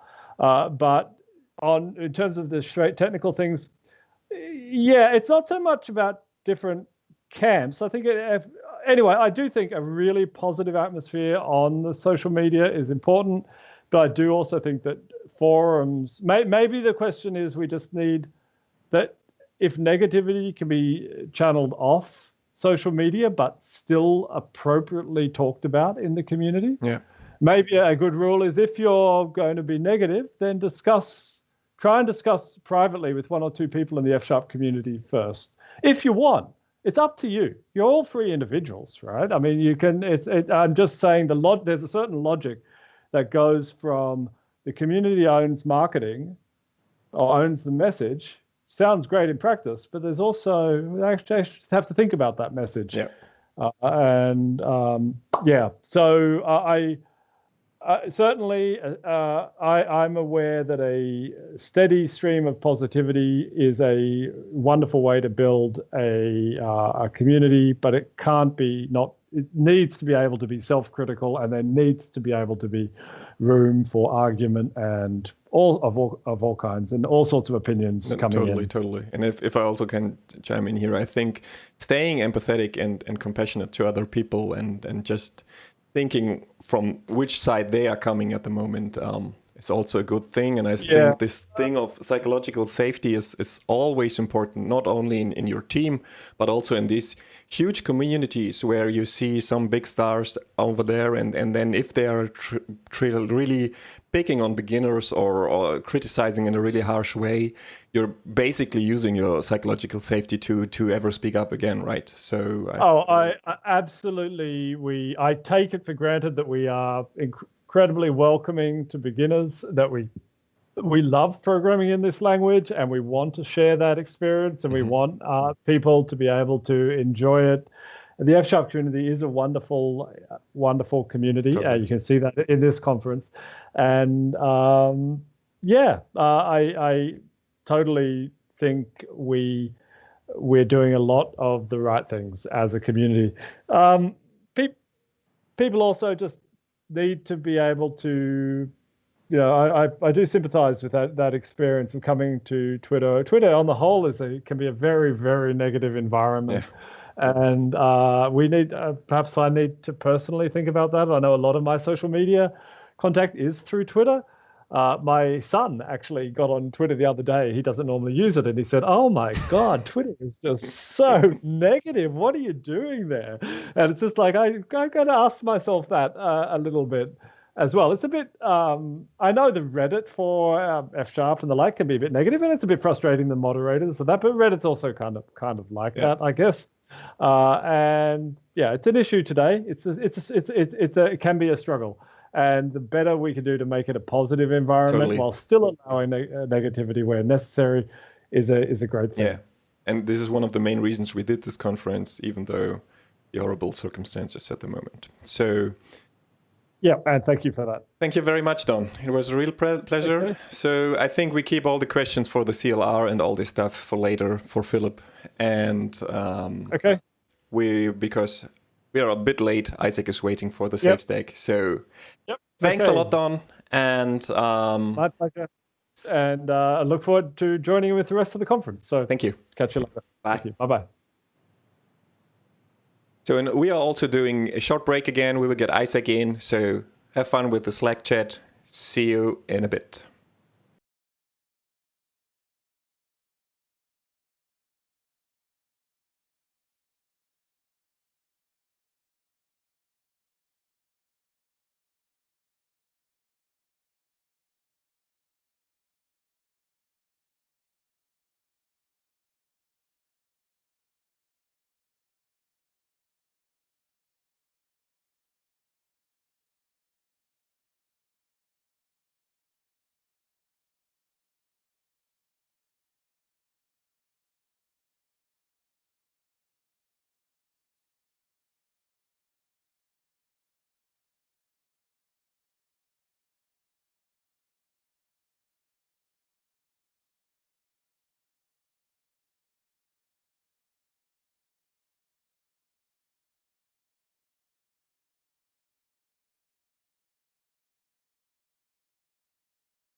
All right, so we're back in EchoConf and we're trying, not to be EchoConf. So, so what we're doing now is actually we're having just one NDI source, and it's basically the active speaker is switching. So you will see me all the time here, but for the NDI, it will keep switching. So let's just see if anyone has some echo in there. So Gien, you have the word again. Okay, this is like take 4 or 5 or something like that. I'm just going to keep saying until I'm echo free. So there's a 10-second delay, which means that I actually have to talk a lot longer before we see reactions. And so far, it seems to be going good. I am not echoing. Hello, everyone. Great, awesome. So there's also Roman there, right? You need to unmute yourself, but then you can talk. Yeah, now trying my part. I hope there is no echo as well. Maybe there are my kids running somewhere, making noise. But we don't hear this. But no echo. So hello, everyone. And I'm really excited about Isaac's talk, really. So, hello, Isaac. Hi, Roman. It's great to be here. Good to catch up again. Yeah, totally. And I'm just in the process of killing as many Teams instances in the background that are eating up all my memory before I open up PowerPoint. Okay. Aside from that, things are looking good. Awesome. So the good thing is that we didn't try to share your screen before this now, because we're in echo mode. So I'd say we give you the stage, and we see if everything works. So we see still Donsheim in there. Let me see. You see me now. Yeah. Switch this.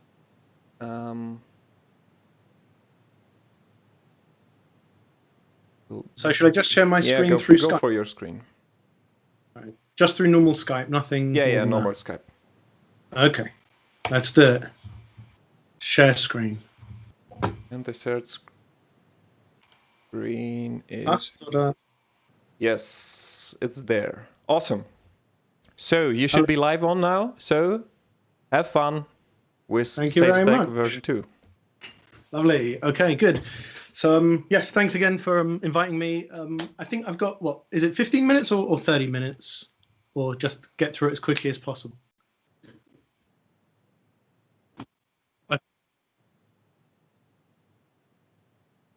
We will see, but there were some cancellations, so we should be good. But I need to talk to Mikkel, but go for it.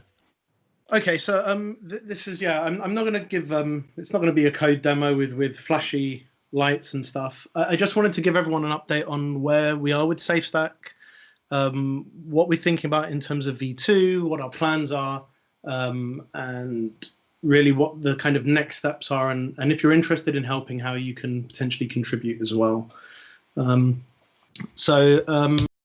Yeah, this is really just about the road ahead and refocusing on what is safe, really. When it started, I just thought it's worth refreshing everyone on how Safe started, which was, Fable was coming around, and then we had things like Giraffe and Suave and things like this. And there were no really coherent stories about how to get started with these different technologies. And that was really about the original message of Safe. Now, in the previous talk, Dom was talking about simplicity.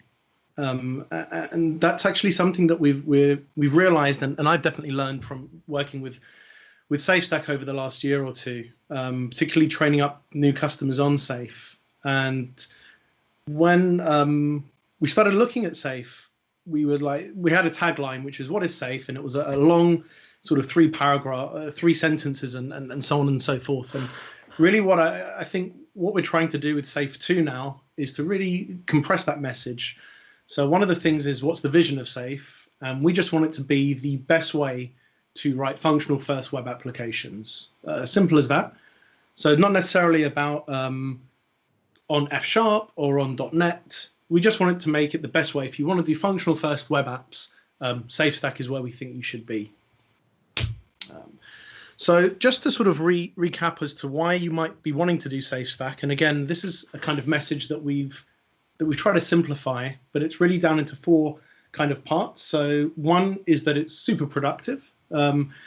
Whether you're someone who's coming from an F# background that maybe is not web savvy, so I would include myself in that background probably a couple of years ago, where I'd done sort of web forms and a bit of ASP.NET MVC, but I certainly wasn't a JavaScript guru, then Safe was a gateway for me to really be productive end to end.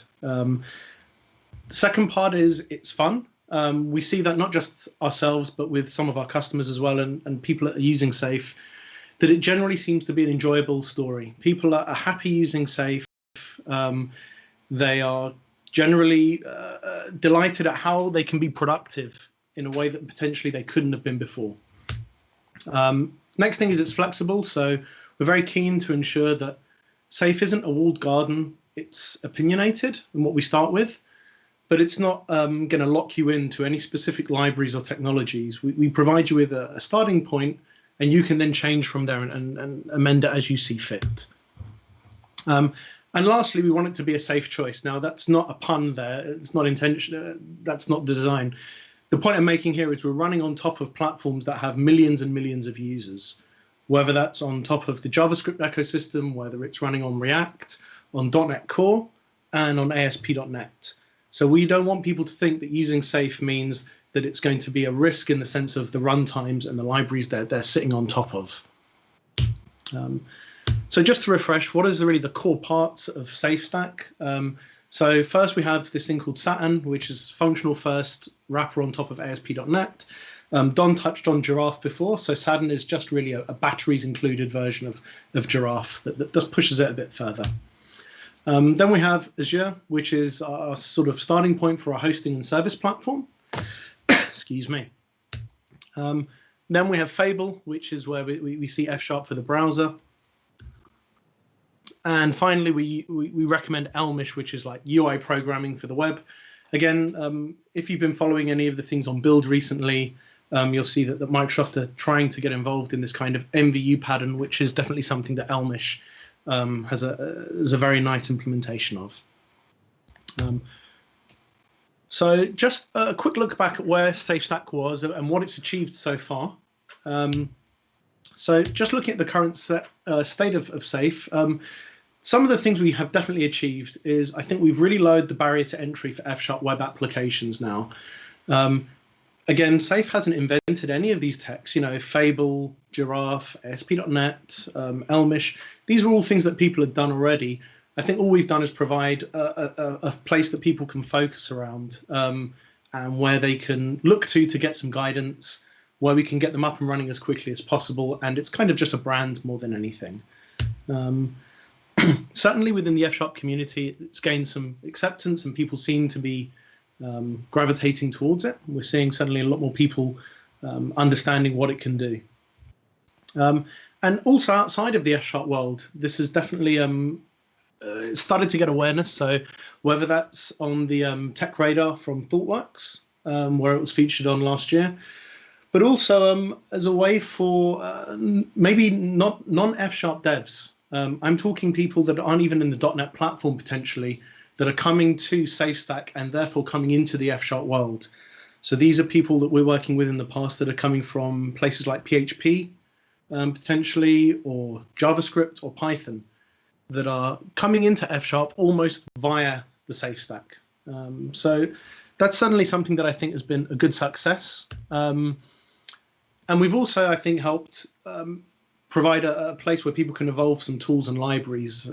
So whether that's things like some of the work that Zaid's done with things like Fable remoting, which is definitely in the safe sort of space of bringing together client and server, but also things like that have been working alongside Saturn and Giraffe. So you've seen libraries popping up around that, things like WebSockets, things like that as well, Fable Reactive, all those sorts of libraries that are really helping the end-to-end thing. And I think Safe is providing a nice a nice sort of middle ground where everyone can sort of work towards it and look at it as a central repository almost.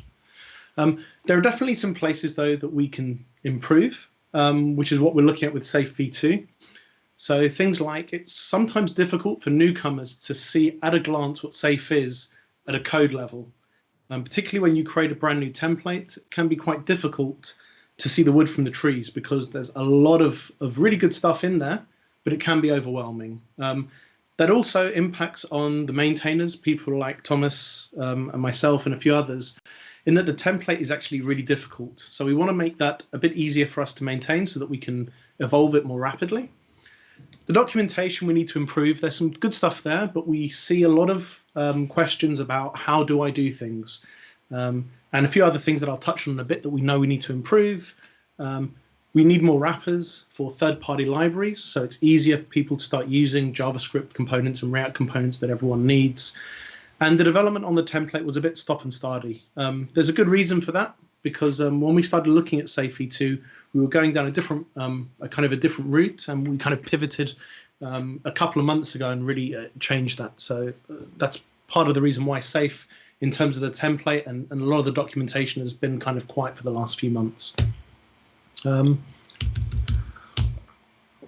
So given that, let's talk a little bit about what SafeStack v2 is going to bring. And we're relatively close to at least getting the core parts of this out, hopefully in the next week or two, I would think.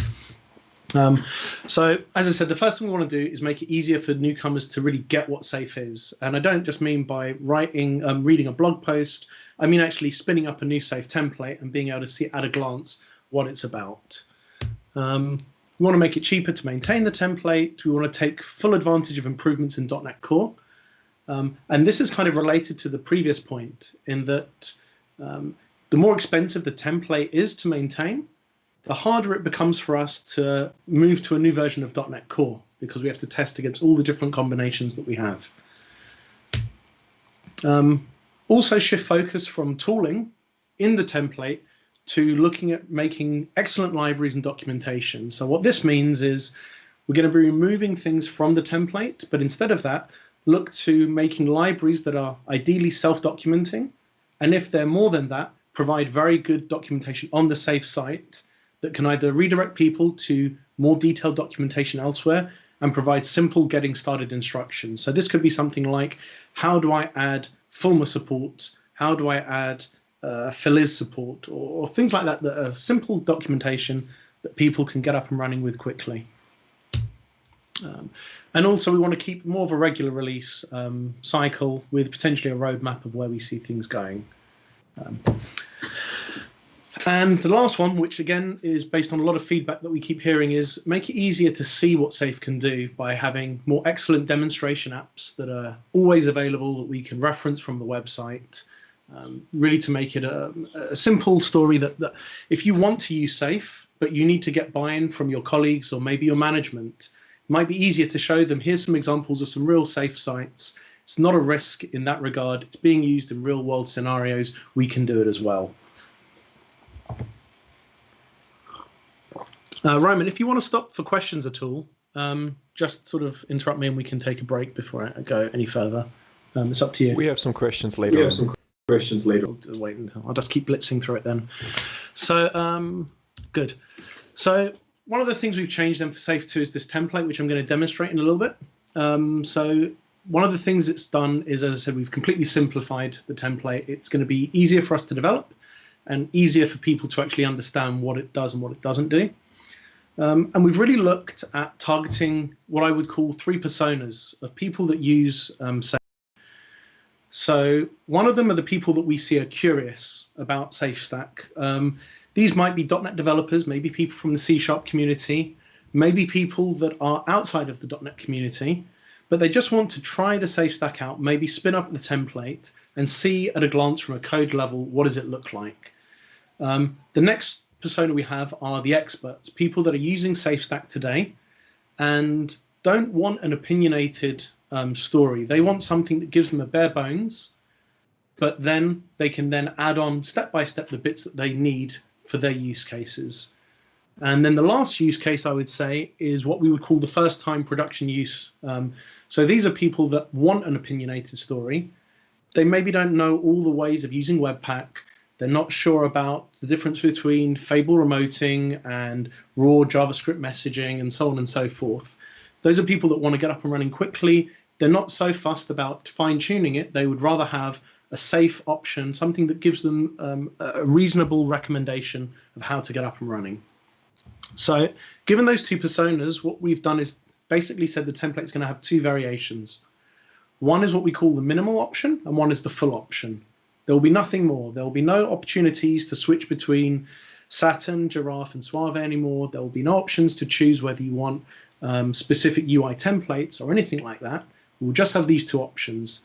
The minimal one we see fitting with those first two personas, and then the full one we see fitting with the last persona, this first-time production use. All the other things that we're missing out, we're going to replace with documentation and recipes.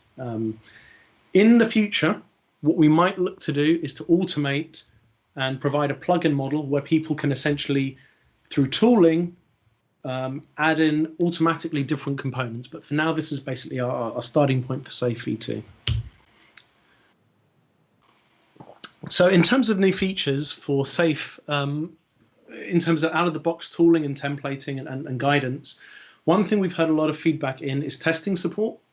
So we're going to add into the template, and this will be on the V2 Go Live, will be out-of-the-box unit tests on the client and on the server. So you'll be able to test the browser side of things, you'll be able to test the client side, and you'll even be able to test the shared file, so you can test, here's some logic, does it do the same thing and correctly on both client and server? We're also looking at bringing in Feliz. If you're not sure what that is, that's essentially an alternative DSL over Fable React. So it's a way of writing essentially Elmish applications in a slightly different way to what's been popular up until now. And it's suddenly gaining a lot of traction. So we're considering maybe moving over to that. Another thing is UI design libraries. So we basically bundled Bulma and essentially the F# wrapper around that, which is called Fulma, out of the box in Safe. We also want to add in other options. So we already have, I think, there's material design, which is available, but no one seems to, some people aren't even aware of that. And we're also looking at Ant design and Fluent UI potentially, and maybe even Tailwind. As a kind of alternative, so that not everyone has to use the same thing out of the box. And if you're not a CSS expert, this will give you some alternatives. We also want to bring more controls in out of the box so that people can use controls that are available on React without needing to write the wrappers themselves. So this might be things like more mapping controls, chart controls, data grids, just enough that there's more of a slightly richer set of libraries and tools that people can use to make compelling user interfaces. So as an example, that's just a screenshot from Ant Design, I think. So Zaid's been sort of steadily working on this in the background, but we're going to look to really help him get this done so that we get a decent set of the controls that are offered in Ant Design as quickly as possible.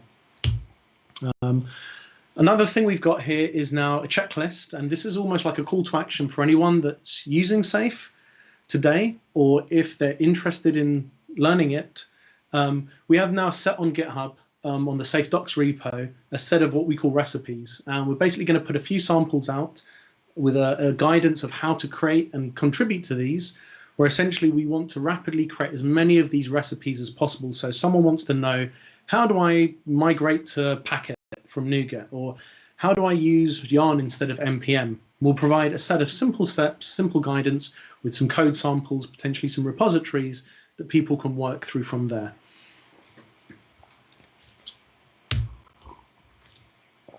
Okay, so quick demo, and then I think just a couple more slides, and then we'll turn over to Q&A. So the demos aren't going to be too ambitious. Really, all I want to show is what the Safe template is looking like in the future. So I'm going to show you both versions, how they look, and obviously if there's any questions, then we can go through this as well afterwards. But this is what you're going to see in the future if you create a brand new Safe template from scratch. And in fact, it might even be worthwhile, just in the background, if I open up another version of code and show you what the current template looks like today, so you can see how much we've removed. Let's see if I can find one.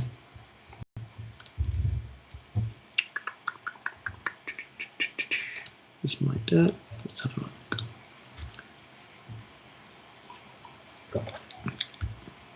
Yeah, this doesn't look too bad. So this was the current. This is an example of what the current safe template looks like.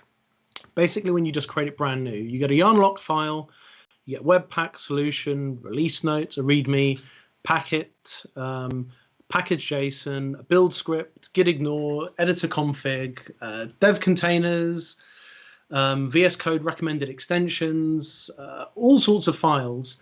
If you've never used SafeStack before, you're probably going to get lost in the sea of all of these files. And unfortunately, you often come away with the feeling that safe is heavyweight and almost conflate a lot of these things. So things that we hear often is, oh, you can't run safe without packet, and you can't run safe without git ignore or editor config files and so on. So we really wanted to remove the opportunity there for misunderstanding. So the new one is very, very simple. You essentially just get global JSON, which basically says you must be working with .NET Core 3.1, a solution file, a git ignore, which is pretty minimal, and then you're straight into the code. We're not even going to be using packet for the minimal version. It will use NuGet out the box. So this will be a very, very simple option with a minimal amount of files. The server has been completely toned down. So this is all you're going to see when we create a new application. It gives you a simple endpoint, which returns the value 42. Absolute minimal efforts here. And on the client, again, it's pretty basic. There won't even be any themes. There will be no Fulma, no nothing like that. It's going to be pretty basic. Not too much more than that. And the opportunity here will be, if you're someone who's never used Safe before, there's not too much to confuse. And if you have used it before and you know what you're doing, you don't have to spend an hour removing a load of stuff that maybe you don't want. So the typical sort of dev process with this kind of template would actually be to start up and literally go into the server folder and do a .NET run, or maybe a .NET watch run to start the server.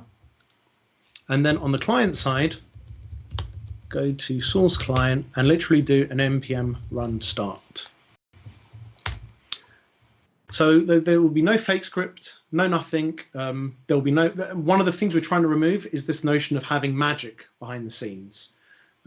This will allow people, we think, to actually see behind, remove a lot of that magic and understand this is just .NET watch run, and this is just npm. There's no F# secret craziness that you need to learn before you can start using Safe. So that will compile the end. Another thing we've done is often people have struggled and to really move away from the dev cycle to the build cycle. I've got a CI/CD process. How do I actually get things working?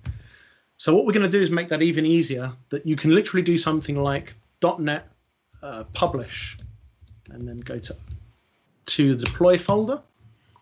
And then on the right-hand side here, do something like npm run build.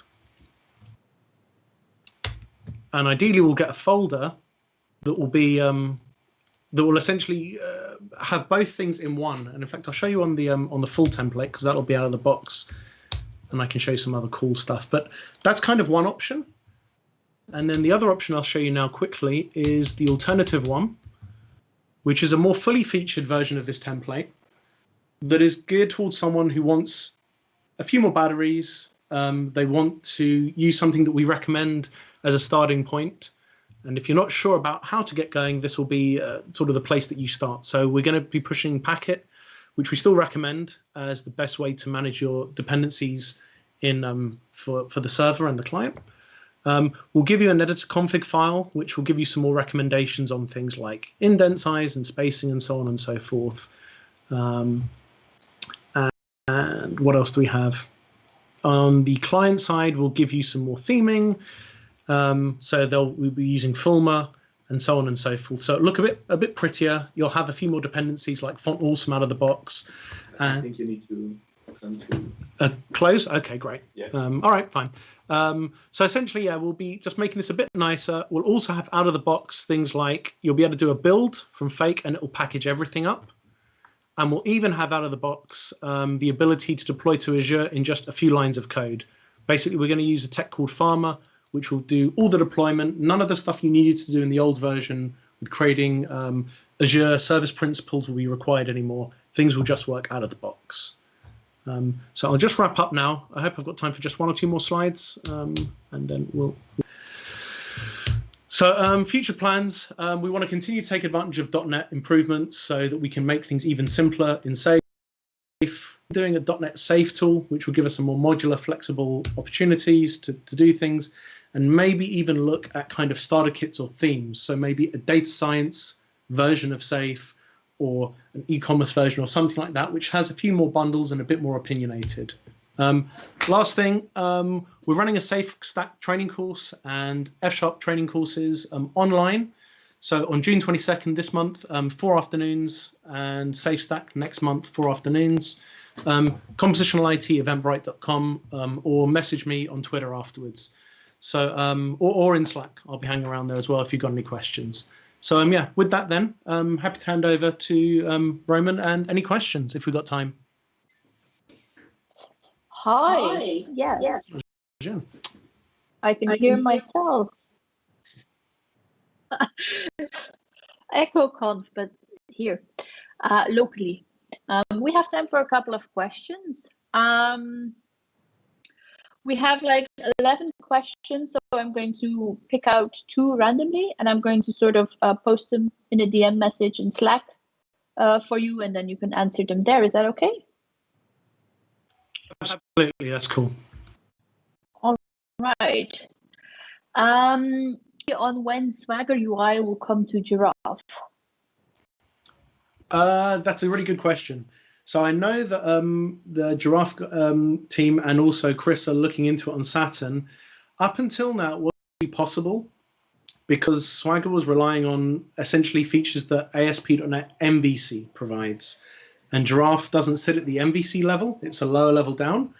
But there's a new feature, a relatively new feature that was added to ASP.NET called endpoint routing, which came out in .NET Core 3, I believe. And that, I understand, is an enabler for that. And I think that Dustin is actually looking at this right now. So it could be something that is happening in the not too distant future. So watch this space is the answer. All right, that's something to look forward to. And then perhaps a question many will have, like, if you want paid support as a business or as a developer, where should you go for Safe? So there are a couple of companies that offer commercial support that I'm aware of. One is ourselves, Compositional IT. So on the Safe Docs website, and I'll just quickly jump onto there. So let's see if I to my browser. Here we go. Right. So one of the things, so we've launched a new Safe landing page today, which makes things a bit simpler, but at the top you'll see Get Support, which will take you to the Safe Docs support page. So there's Compositional IT ourselves, so we do coaching and training, as I've already mentioned, and support, and Lambda Factory, which is run by Chris Sislak as well. So there are at least 2 organizations that are offering it, plus I'm sure a number of independent consultants as well. Yeah, thank you very much. Thank you for coming. And for giving the talk. It was very interesting to see where Safe is going. And we will just set everything up for the next speaker, and we will be right back. Brilliant. Thanks a lot, everyone. Take care. Bye. Bye.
All right, and we are back now, and I hand the mic to Roman without an echo, hopefully. So, go for it.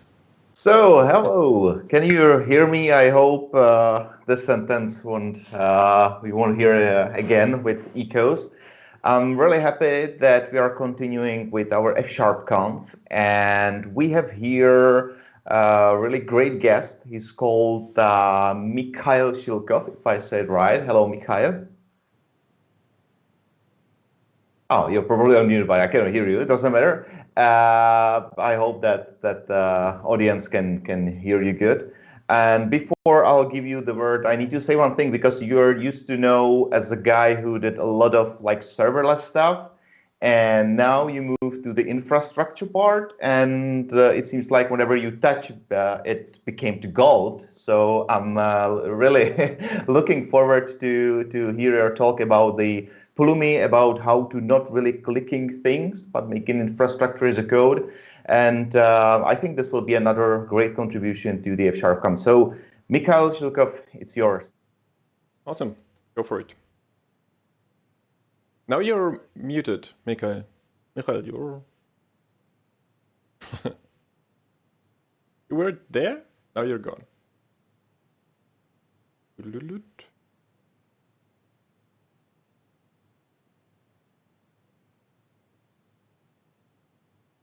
No, we can't hear you. You were just there.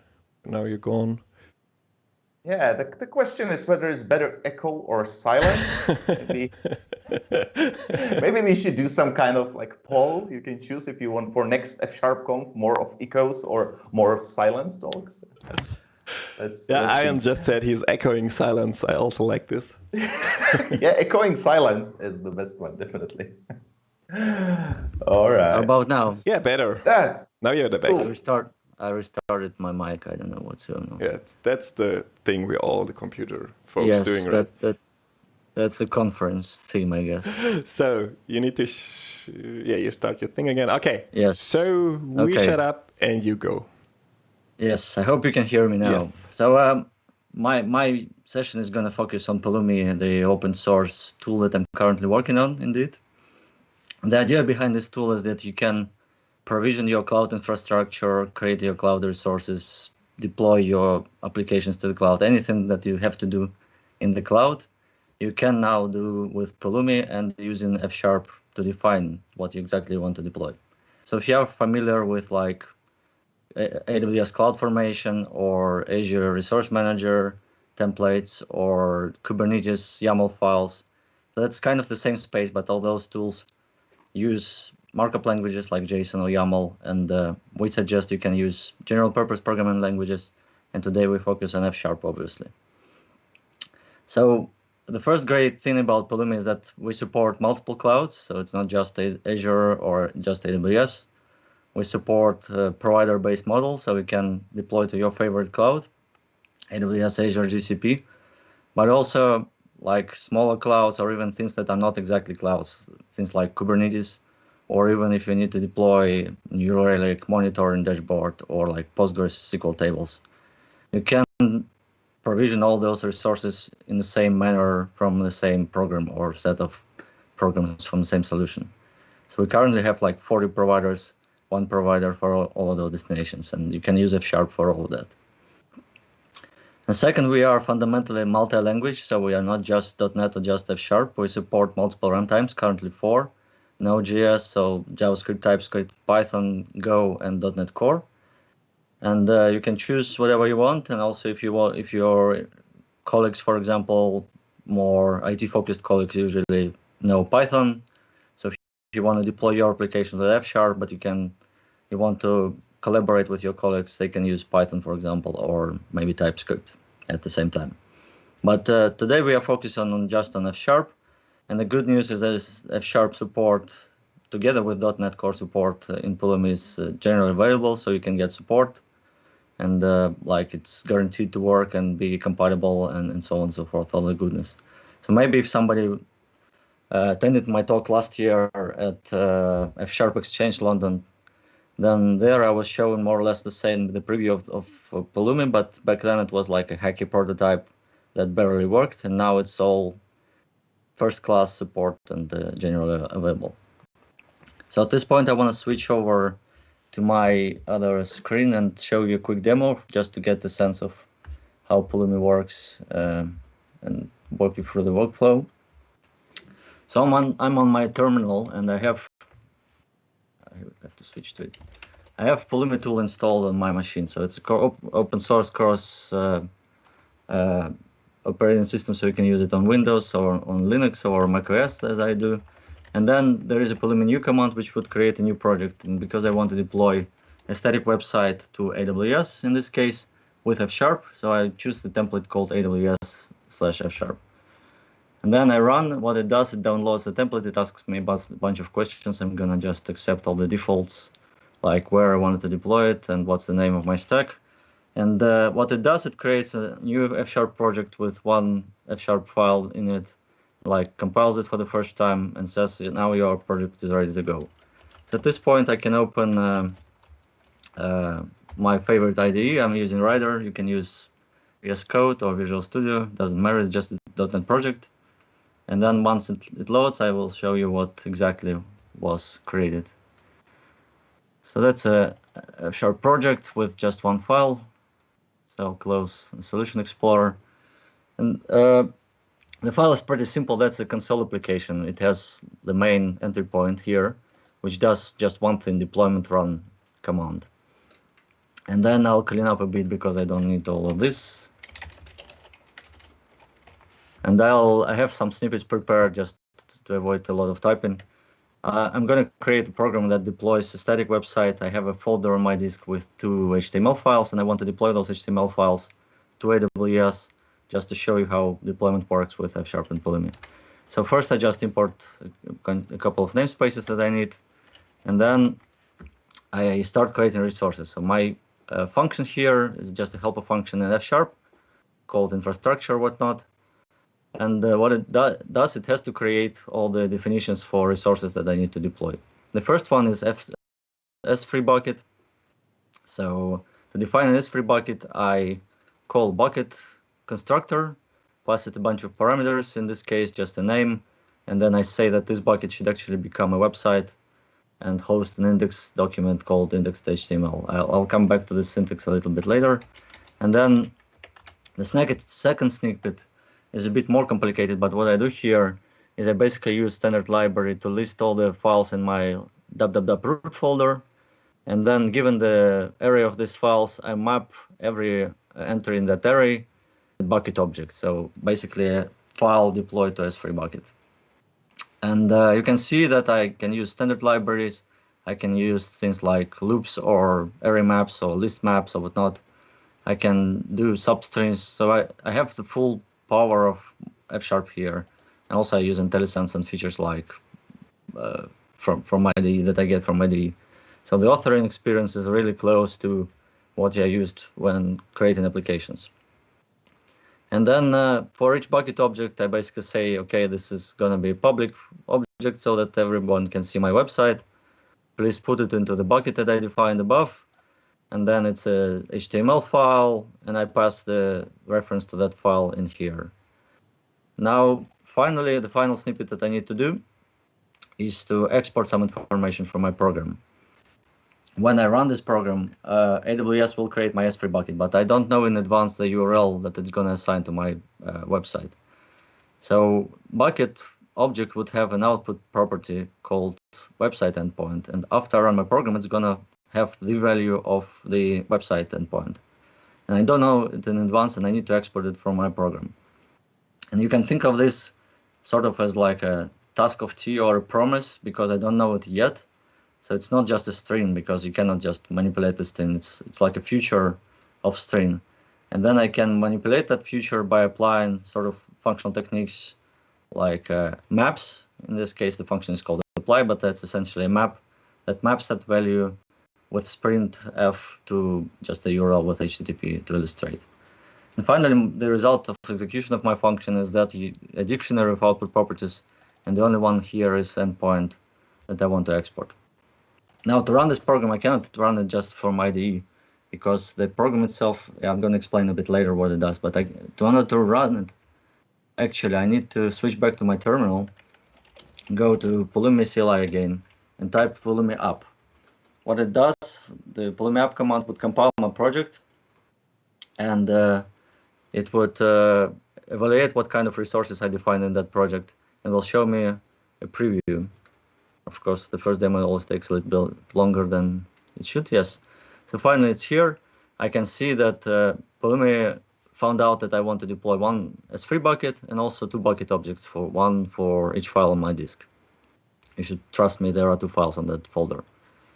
So nothing happened here. Even though the program ran, it doesn't immediately issue commands to AWS. It first shows just a preview of everything that is about to happen. Now, if I'm happy with this, I say yes. And in this case, the program will run again. And this time, after the whole definition of cloud resources is ready again, Pulumi will start provisioning them in logical sequence. So it knows that it has to deploy the bucket first, wait until that is done, and then deploy in parallel 2 bucket objects into that bucket. And that dependency was defined because I just used the bucket value inside the definition of bucket object value. And here you go, you see that the result of my program is that endpoint, which is printed on my screen. And if I click it, if I click it really hard, it's not on screen, of course, yes. So this is my website, which says hello from Pulumi and F#. That's a file that I had on my disk. Now, to make it a little bit more interesting, let's go back, maybe change one of those files here, like hello from Pulumi and fsharpConf instead of F#. And now, in order to deploy this change, I need to run Pulumi app again. And this time, it will run the same program. You will notice that program didn't change, or maybe it could just change in one small aspect. And it will compare the program with the previous state of my deployment. And this time it figures out that there is just one change in one bucket object and suggests me the update of that object and doesn't touch anything else. So again, if I'm happy here, I can say yes, and that preview didn't change anything, but now my yes command starts the actual commands to AWS. So that's the basic workflow of how Pulumi works. Now switching back to the slides. Somewhere.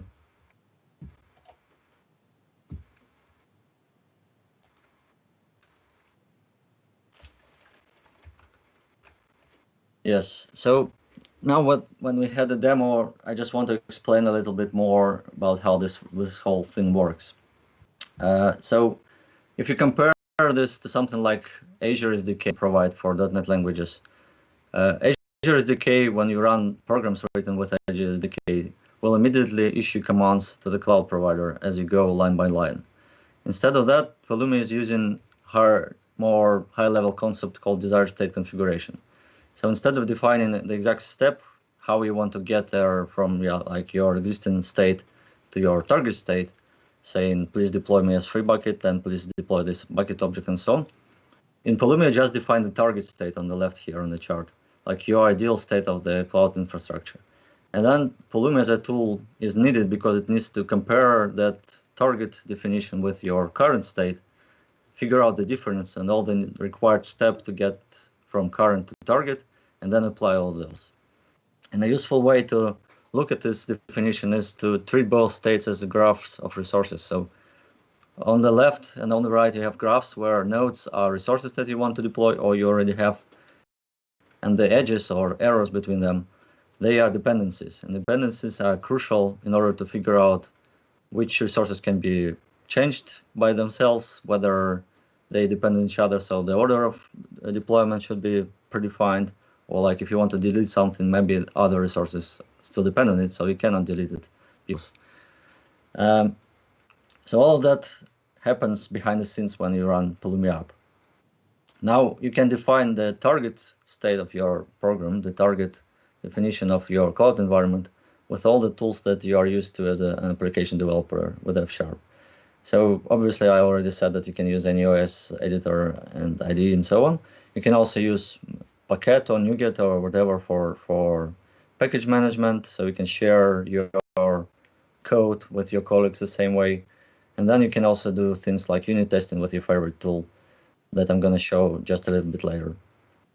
Now, looking at this simple F# example, which defines two resources, there are a couple things to notice here. Well, first, once again, the most important thing to understand here is that this describes the desired state of your environment. These are not commands to cloud provider directly. You define the graph of resources. If I try to explain it with a diagram, you have this program.fs that I showed you before at the bottom. It's of course specific to the language. We talk about the .NET, so we have a language host for .NET programs. It compiles your program, executes it, and then the result of the execution is a bunch of commands to create new resources, but they are not commands to Azure or AWS. They are just calling new constructors and passing that command to the CLI, the engine. Then the engine is the smart guy who knows how to compare your target configuration with the previously deployed state and figure out which one in order to bring your current environment, whether it's empty when you run it first time, or whether it's like already has 100 resources because you're running it for 5 years. It's smart enough to compare that and figure out the exact commands to the cloud. Now, another interesting aspect on this snippet is that the way you define dependencies between resources. And there is this small funny function called IO here, and that's because the types are a bit smart here. So we need to use special types for input and output properties of resources in order to establish those dependencies. So resource group exposes an output property called name. And it's not just a string because we don't know the name yet. Maybe you just auto-generate. Maybe it's some other properties like website and point. We expose it as an output of string. And our resource group name property of storage account is an input, which expects either a normal string or an output from other resource. And if you pass output from another resource with IO, you create that link, implicit link with these two resources. And now Pulumi knows that before deploying storage account, it actually has to deploy the resource group, wait until that succeeds, get that name back from Azure in this case, and then pass it to the storage account. So that's a sort of like a way to define dependencies between resources. And in C# and maybe TypeScript or Python, they are not that strict about types. They do a lot of implicit conversions. So you will not see these functions in other languages. But F# is very strict about types, and intentionally so. So in F# you always have to say like, okay, please make this link implicitly, call a function IO, or the one below is called input, and like use this input to define this output to define this input. Okay, so now why I think it kind of makes sense to use F# to define infrastructure. Well, first aspect is that you can apply your sort of architectural background from application development to infrastructure. A simple example, as Roman said, I'm a big fan of Azure Functions as well. So it's going to be about Azure Functions. If I want to deploy my simple Azure function to Azure, just hello world HTTP function or something, I have to deploy 5 Azure resources. It's a storage account because it's used internally. It's an app plan or consumption plan, function app itself, and then I need to put my blob with my data to Azure into container. So before I even start using Azure Functions, I need to deploy 5 resources. And of course, Portal does that for you, but Portal is evil. You should not use it for any real applications because you will not be able to reproduce the operations there. Now, in F#, I could just create a sample component that would abstract away creation of those 5 resources. I actually did that, and I called it archive function app because it's using an archive zip file. And it abstracts away all the details of what exactly the deployment looks like. It just accepts a resource group and then a path to my Azure function, and that's all I need. Like I can write literally this program, run it, and then of course the preview of Pulumi will show me all those resources. So I guess I still need to understand how things work, like what I end up deploying, but I don't have to copy paste it again and again every time I need a new Azure function. Also, it's quite flexible because now if I say want to deploy not an F# Azure function, but I want to deploy a Node Azure function with F# infrastructure. Maybe I just change one property in my archive function app here, say in runtime Node, and I don't need to care like which exact app setting in app service plan I need to set in order to switch to Node. It's just the problem of my component and not of the end user. If I want to deploy Python functions, I also need to create a separate Linux plan because by default it runs on Windows and Python doesn't work on Windows for functions.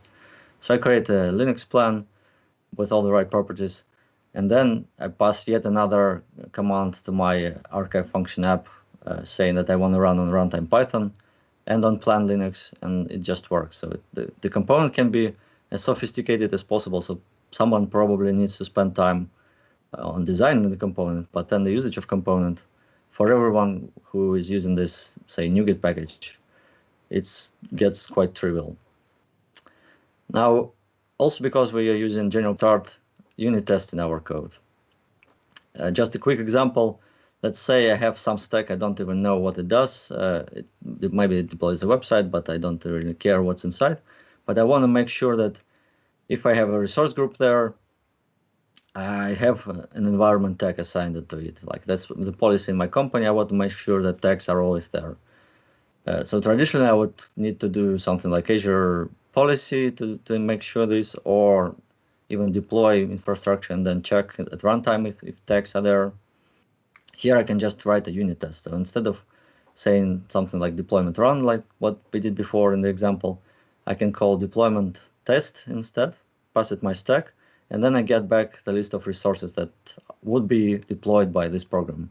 But the actual deployment doesn't happen. It's just all in memory, all runs in like a couple milliseconds, and I get back the definition of my graph. And then I can do whatever I want in this graph. Like I can check if there is a resource group there, and like if I found the resource group, maybe assert that the tags are there and the environment tag is not null, something like that. So the details here are not that important. The important thing is that you can write a lot of those tests, run them on every commit to your CI/CD system, and like build some confidence that your program does what you want it to do. There is quite a lot to this in unit testing, so I have a separate blog post if you're interested. The link is going to be at the end of the slides, but there is like a whole web blog post walking you through unit testing Pulumi and F#. And finally, how do you deliver this? Just a couple of slides before I wrap up. I showed you the workflow for developers when you have Pulumi CLI installed on your laptop and you just deploy it directly to AWS from there, or to Azure, or to GCP. Probably don't want to do this in production. You probably don't give your developers access to production environments. So typically you would commit this code to Git repository. There's going to be some CI/CD pipeline. We have integrations with a bunch of CI/CD, Azure DevOps, but a lot of others. And then it's just going to be a task in the CI/CD pipeline which has the credentials to access cloud provider. And then it runs as the last step of your quality assurance pipeline, maybe deploys to the infrastructure. And then maybe the last step is going to be deploying the applications to that infrastructure. To that sense, the power of Pulumi is also that we allow you deploying on multiple layers at the same time. So a typical application will have some foundational layers like networking and monitoring and so on that probably doesn't change that often, but is defined more by IT people. Then you have some compute layers like VMs, containers, serverless, Kubernetes, doesn't matter. Probably you deploy some data services like databases, and on top of that you deploy applications. And the cool thing is that you can manage all those layers from the same program or from the same solution using Pulumi. As I said, there are multiple providers to do that. Just a tangible example, a very popular use case with Pulumi is deploying Kubernetes applications.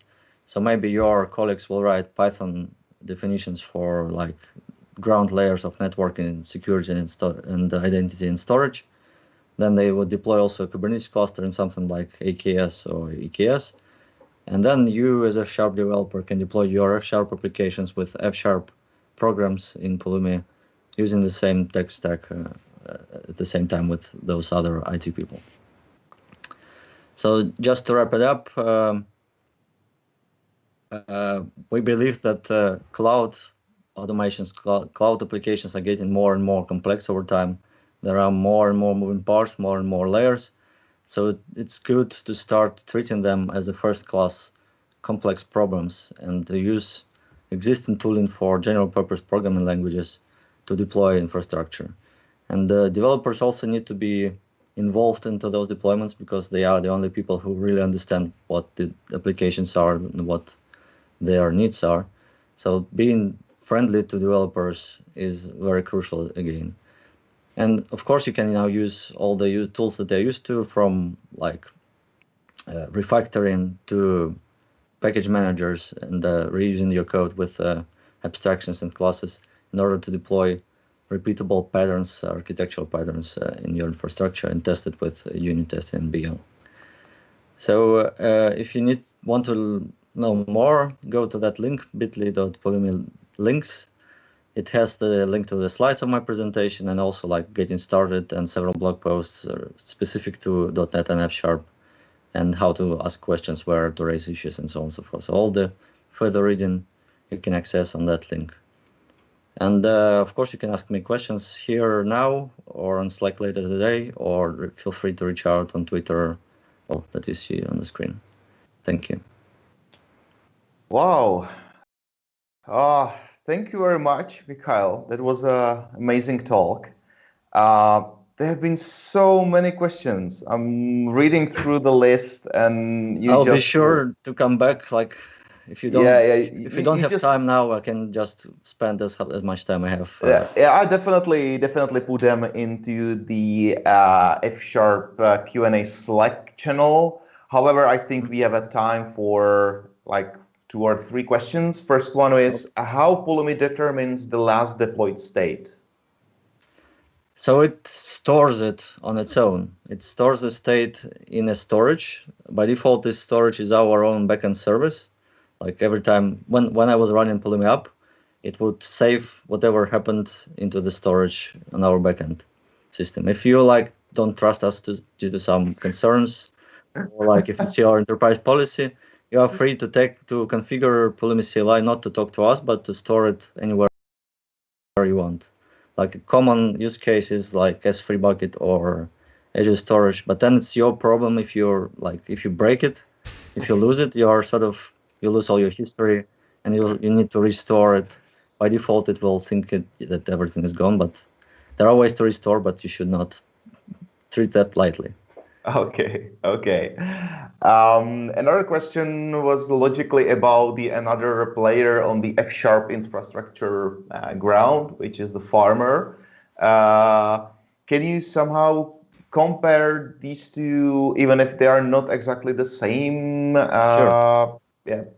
So if people don't know, actually from Isaac, who was a speaker before me, and his colleagues, I guess. And what Farmer does is that you can use F# to define ARM templates, essentially. So it works for Azure, and instead of writing those horrible 1,000 lines of JSON, you use a very nice, concise API that were created by smart people, and like they are very short and easy to read, and you maintain that code instead of maintaining the whole ARM template, but then you still deploy ARM template as you're used to. Now, the difference with Pulumi, well, there are several. First, we are multi-cloud, so we are not focused on Azure, and that's just one thing. Then second, we are also multi-language, and because of that, we have to like automate everything. We don't have any manually written code, and honestly, that means that we cannot get to the quality of conciseness and like readability that Farmer can. So in this regards, Farmer is handcrafted, and therefore it's more readable and more like native to F#, just because it's very focused on that niche. And we in Pulumi is more of deployment orchestration tool. So we are about running that process smoothly. There are a lot of aspects to that I cannot fit into half an hour. And Farmer does not focus on this at all.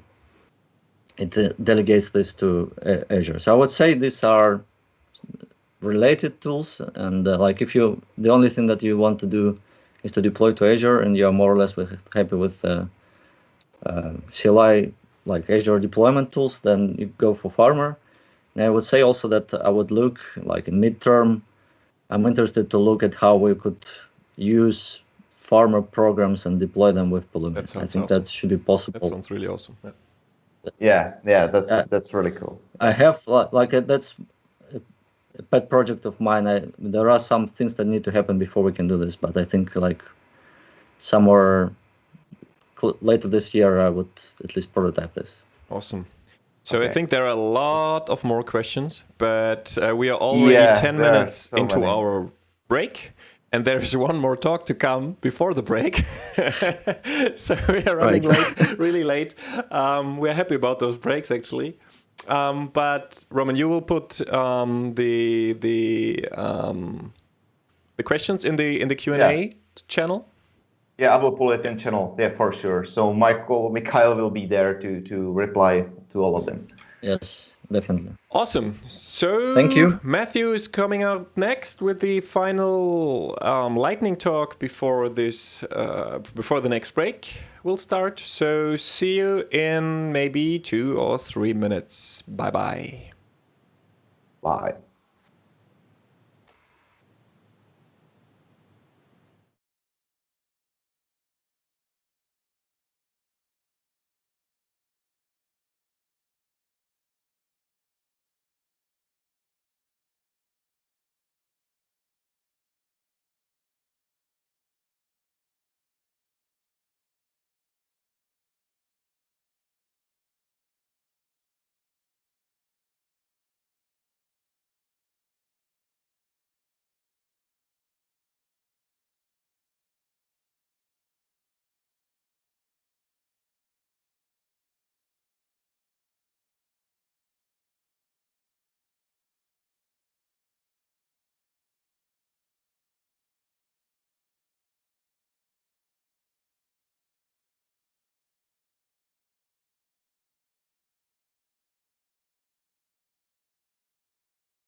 And we are back. Go for it.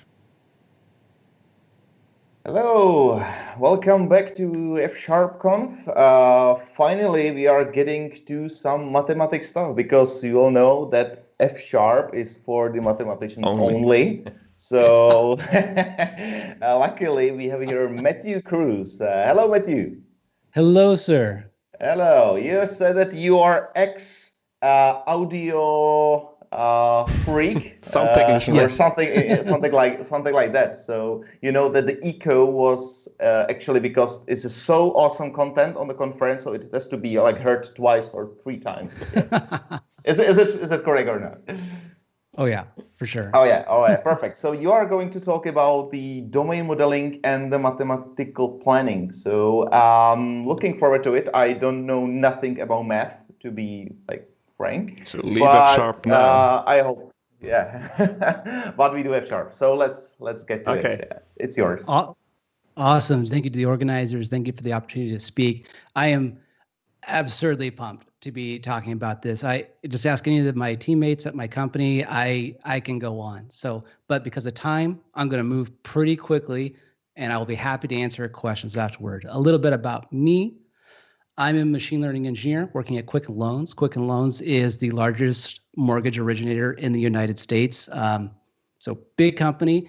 And I've been writing F# since 2.0. I wasn't writing it very well, but I've been doing it for a while and I've been in love with the language for a long time.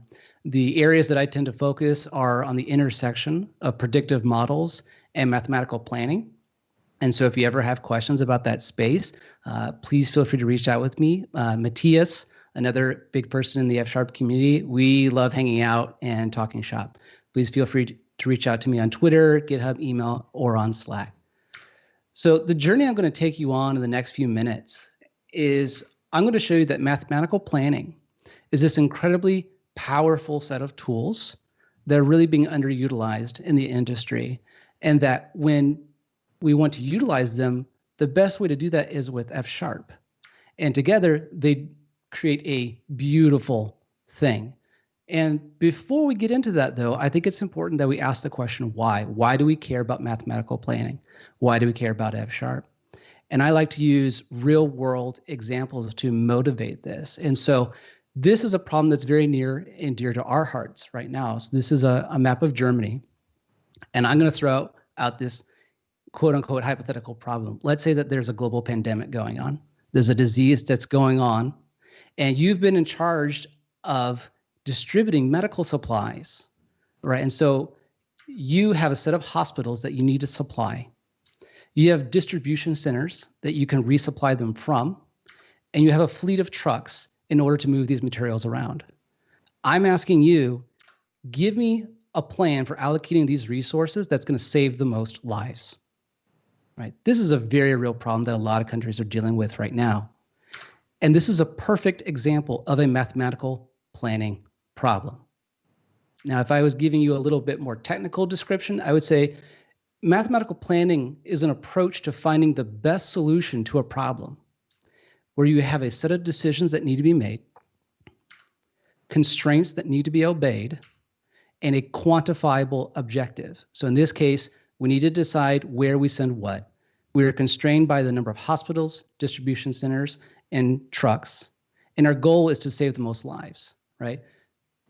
Another way I like to put this is to say mathematical planning is the mathematics of caring for people.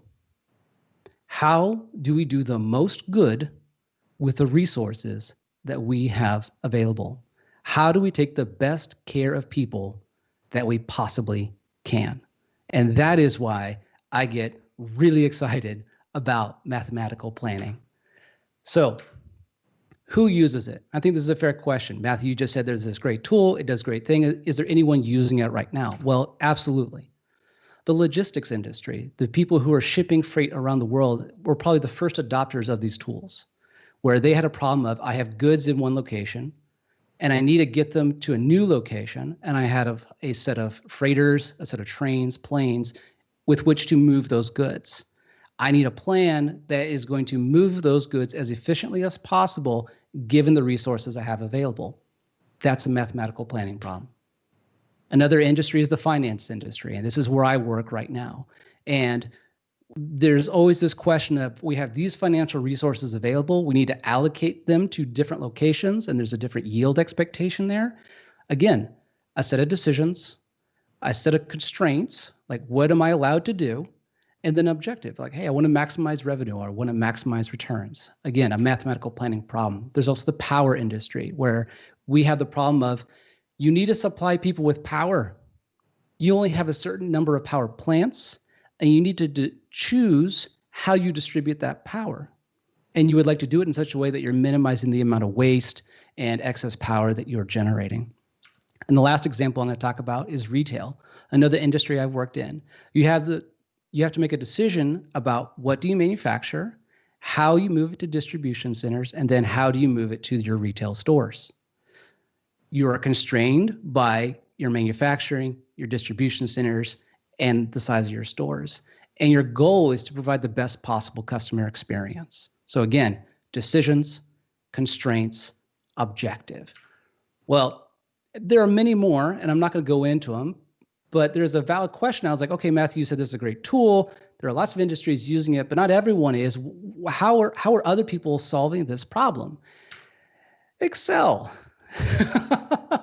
Almost every time there's some domain expert, someone who really understands the business, and they have this giant Excel file that is huge, and they slave over this thing for hours coming up with what the best plan is going to be for the business.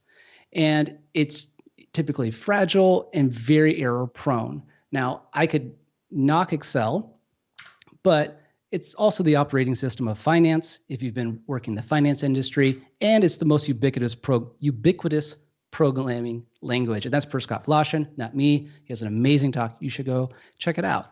And my experience has taught me, and I've come up with this thing called what I'm calling the Cruz conjecture, is that at the heart of every business of significant age and or size is an Excel app.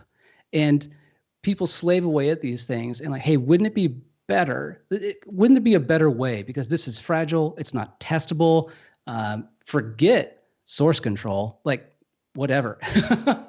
And that's where I come back. We're like, hey, like, okay, is there a better way for people to be doing this? And like, what if we had a declarative language to describe these problems where we could say, hey, these are the choices we need to make. Here is and what is not allowed. And then here's how we quantify success. And I would love to take that description and then hand it off to some kind of solver engine thing that understood the problem and then could find the best possible solution to it. And again, that's why I get really excited. Like, yes, we do have this tool. It's called mathematical planning. Okay, well, what's the catch? As engineers, we hear salespeople come in with like, oh, this technology is going to solve everything. It's great. And we're like, yeah, but what's the downside? And I think that's a really fair question and should be addressed. Modeling your problem can be hard, like really hard. It's usually done in Python or some proprietary interpreted language. It's very painful if you're using the wrong tool. Now you might ask, okay, so what is the right tool? I am so glad you asked, friend. I propose that F# is the best tool for formulating and solving mathematical planning problems. And because of time, I can only give you one short example of this, but trust me, there's much more. So let's talk about the mathematical planning domain. As I've said, we have decisions, the choices we need to make, constraints, the rules we must obey, and an objective, how we quantify success. And for this demonstration, I'm just going to be talking about decisions, right? Okay, how do we model decisions? Well, decisions come in different types. We have a Boolean type of decision, which is a yes or no. Do I build a factory? Do I not build a factory? Do I start a project, not start a project? It's for modeling those types of decisions. We have integer decisions where you take on whole values. Like, do I buy 3 trucks, 4 trucks, or 5 trucks? I can't buy 4.5. So that decision needs to take on a whole value, an integer value. And then the last is continuous decisions, where they say, hey, any value in this range is permissible. So have at it. So we have our types of decisions now. And because we are good domain modelers, we don't just have naked strings. We wrap that string in a single case discriminated union to give it additional context. Like, hey, this isn't just text. This is a text describing a particular thing. And this is incredibly valuable. And so now we have our decision type. It has a name and it has a decision type. Great. Now let's work with it. I like to use this example as my intro example whenever I'm giving a workshop on this. It's the food truck example. I'm originally from Portland, Oregon in the United States of America, and we're kind of known for food trucks. They're amazing. If you ever visit the city, be sure to check them out. But basically the problem is you are in charge of several food trucks. They are distributed across the city, and you have several different products that you can sell through your food truck. And you need to decide how much of each product you're going to put on each truck. And the amount of money you make is dependent on both the product and the location, just because of costing differences. So I have a set of products, in this case, hamburger, taco, and pizza. It's a very diverse food truck. We have a set of locations. Now, these are all neighborhoods in the city of Portland, Oregon. And then we have our revenue. And this is a map where the key is the product and the location. And so that pair tells you how much money you make for selling that item at that location. And for the sake of simplicity, let's assume that we're going to sell out at all of our food trucks. Just don't worry about it. So we're going to create our allocation decisions. So for each product, for each location, we're going to give it a name, which corresponds to it. We're going to create a decision, which says, hey, how many of this item am I going to pack on this truck? And then I'm going to put that into a map. And this is extremely common. When you're doing mathematical planning modeling, you're almost dealing with a dictionary or a map or some key value equivalent. So this map is keyed by both the product and the location, and the value in it is a decision. Very common.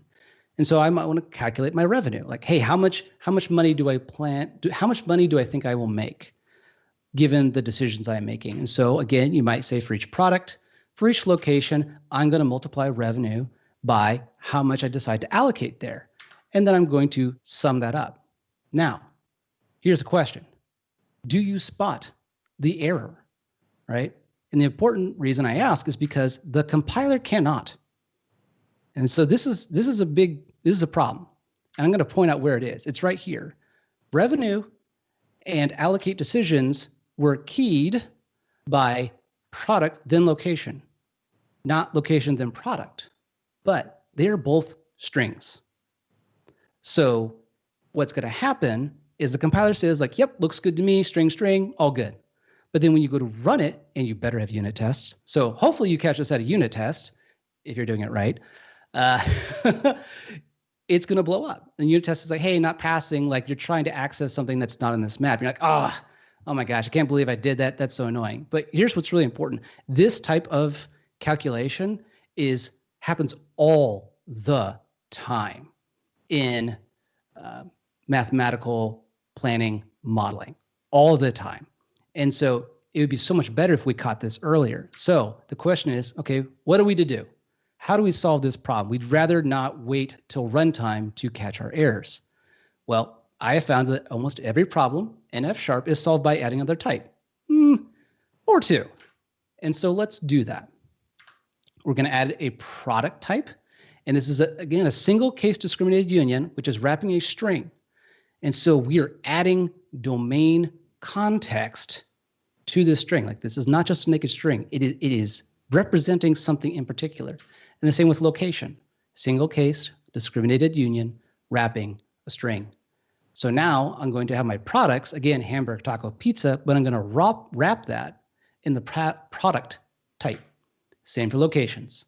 And now my revenue looks like this. So I have a product hamburger at location Woodstock. I'm going to make 140 for. So we have added a lot of domain context to these types, and we're keying the map, the revenue map, with this additional type information. So if we go back to the original problem, we're going to see something new.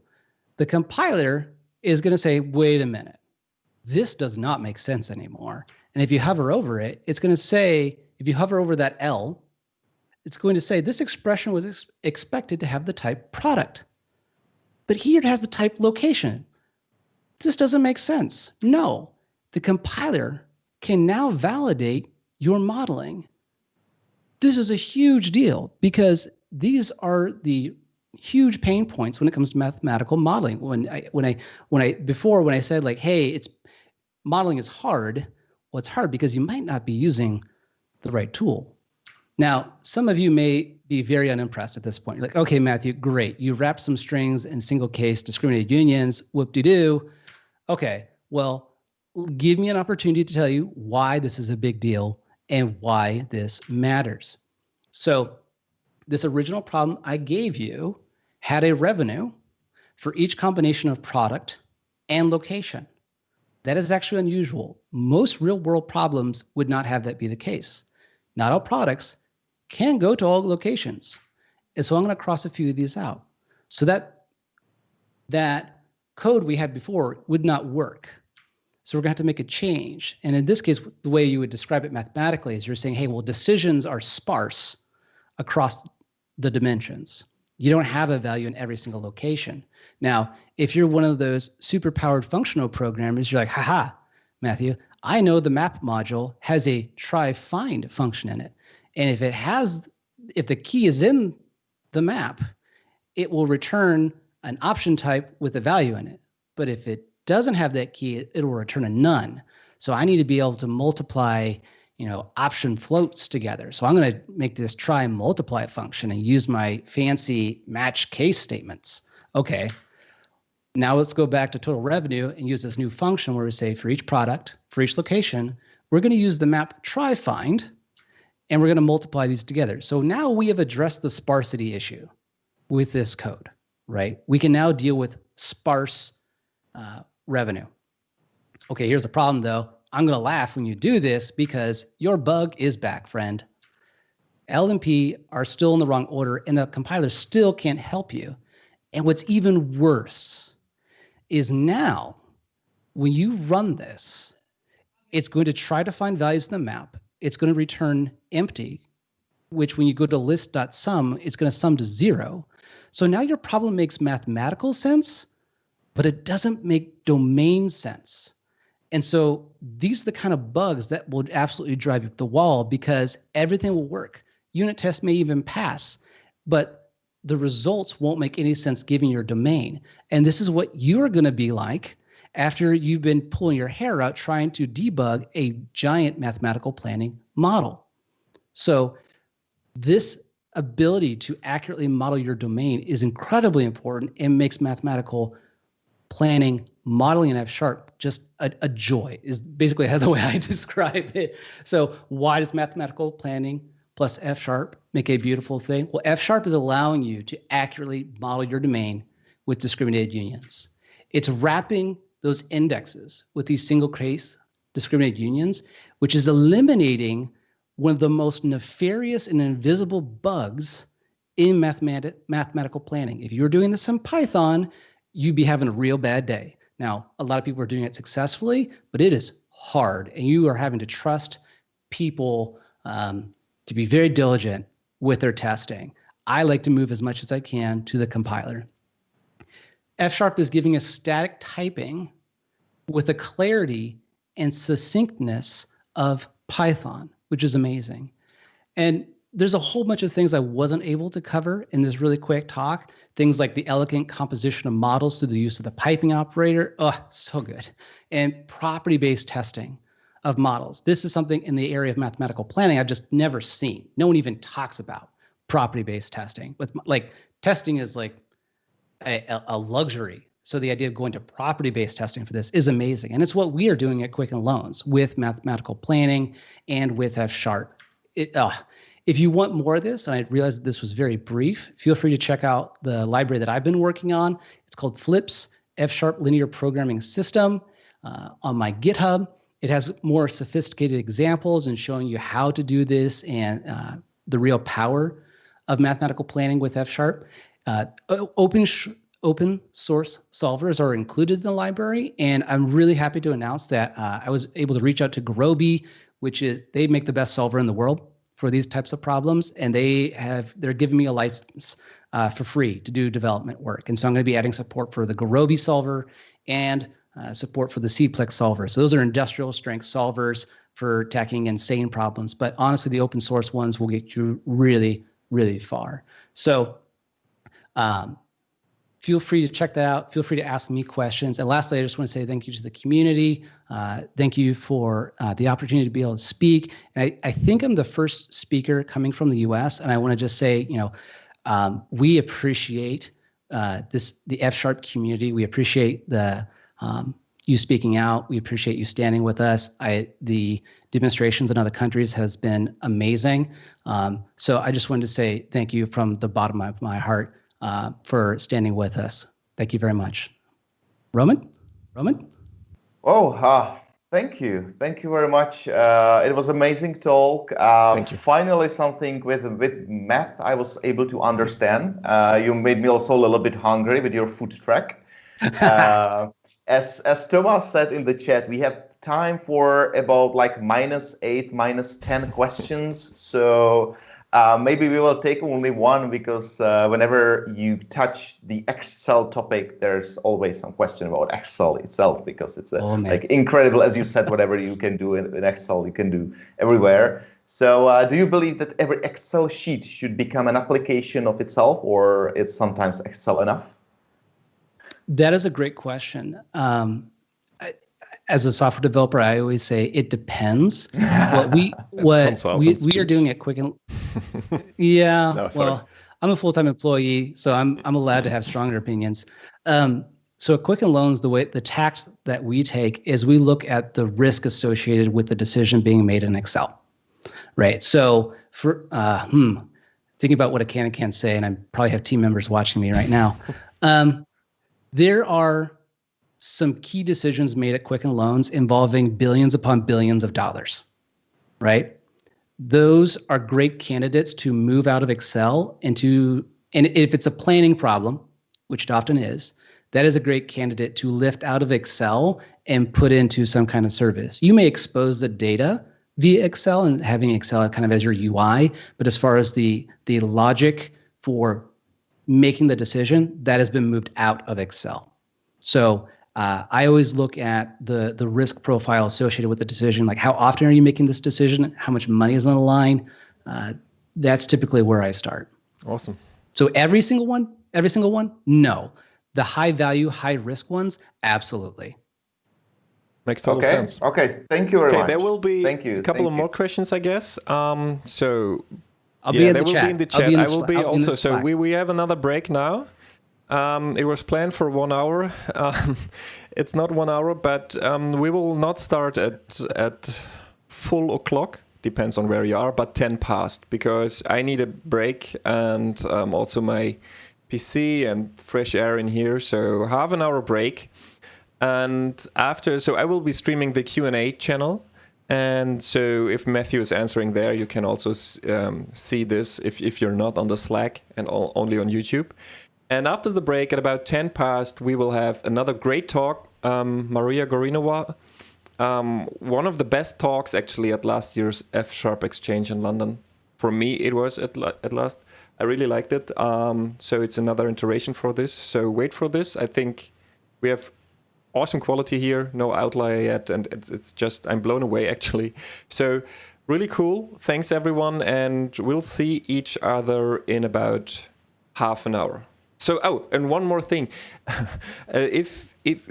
there will be Q&As with the F# Software Foundation with Reed Copsey, and the last session of this day will be with Philip Carter, PM of the F# team. So if you have any questions for those Q&As, also please put them into those channels, and we will compile them and have them later on available. So have a good break, and thanks a lot, Matthew. It was a really nice talk. Thank you.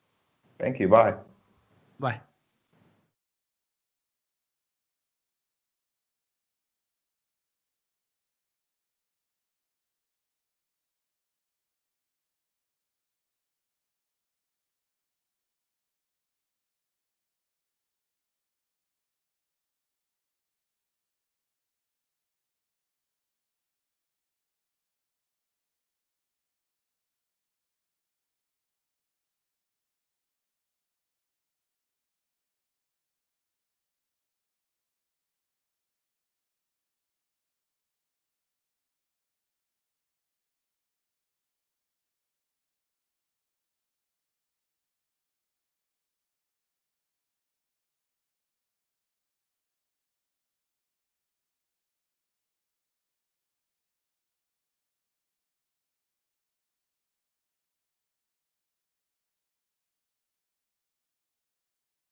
All right, and we are back for fsharpConf. This is our third block, so EchoConf is over. I hope everything is sorted. I just almost spilled a glass of water over everything, so this would also have meant the end of the conference. I'm glad I didn't do this, actually. So, good morning, USA, and I'll give the mic to Tomas. Thank you. So again, good morning to the USA and good afternoon to the Europe. I'm lost on the time zones in all other parts of the world, and I hope I'm not echoing this time. So hopefully it's end of EchoConf for me as well. If you're just joining, then I should, and especially if you're from the US and just joining, then we have been thinking a lot over the last few days about how to react to the current developments. And if you check out our website fsharpconf.com, then you'll find our statement there. We also would like to encourage people to donate to Black Girls Code, which is one of the nice initiatives that we believe are valuable and are important in those days. So do check out fsharpconf.com. And all we're saying is that basically we find it really difficult. We don't really know what's the right response, and quite frankly, we're not the right people to tell anybody what to do. But we would like to ask everyone to think a bit about what's going on in the world. And on that note, the one very positive thing that is definitely going on in the world is probabilistic programming. So I'm very happy to welcome Maria, who's going to be talking about probabilistic programming. And I believe I've actually met Maria back when she was studying in Cambridge, working on some IDE for probabilistic programming languages. But she's now a PhD student at University of Edinburgh, and she's been working on making probabilistic programming languages better, more interesting, more usable, and so on. So over to Maria. We're looking forward to hearing about probabilistic programming. Thanks. Thank you very much for this introduction. Yeah, hopefully the things I'm working on will make probabilistic programming languages better. No pressure. Thank you very much again for inviting me. It's such a pleasure to speak at fsharpConf.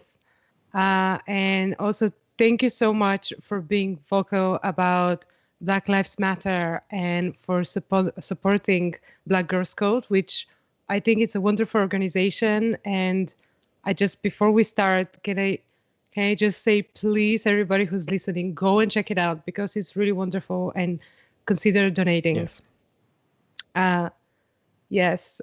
And now I'm gonna go ahead talking about probabilistic programming, which is the topic of my PhD. So currently I'm a PhD student at Edinburgh, working with Andy Gordon and Charles Sutton. I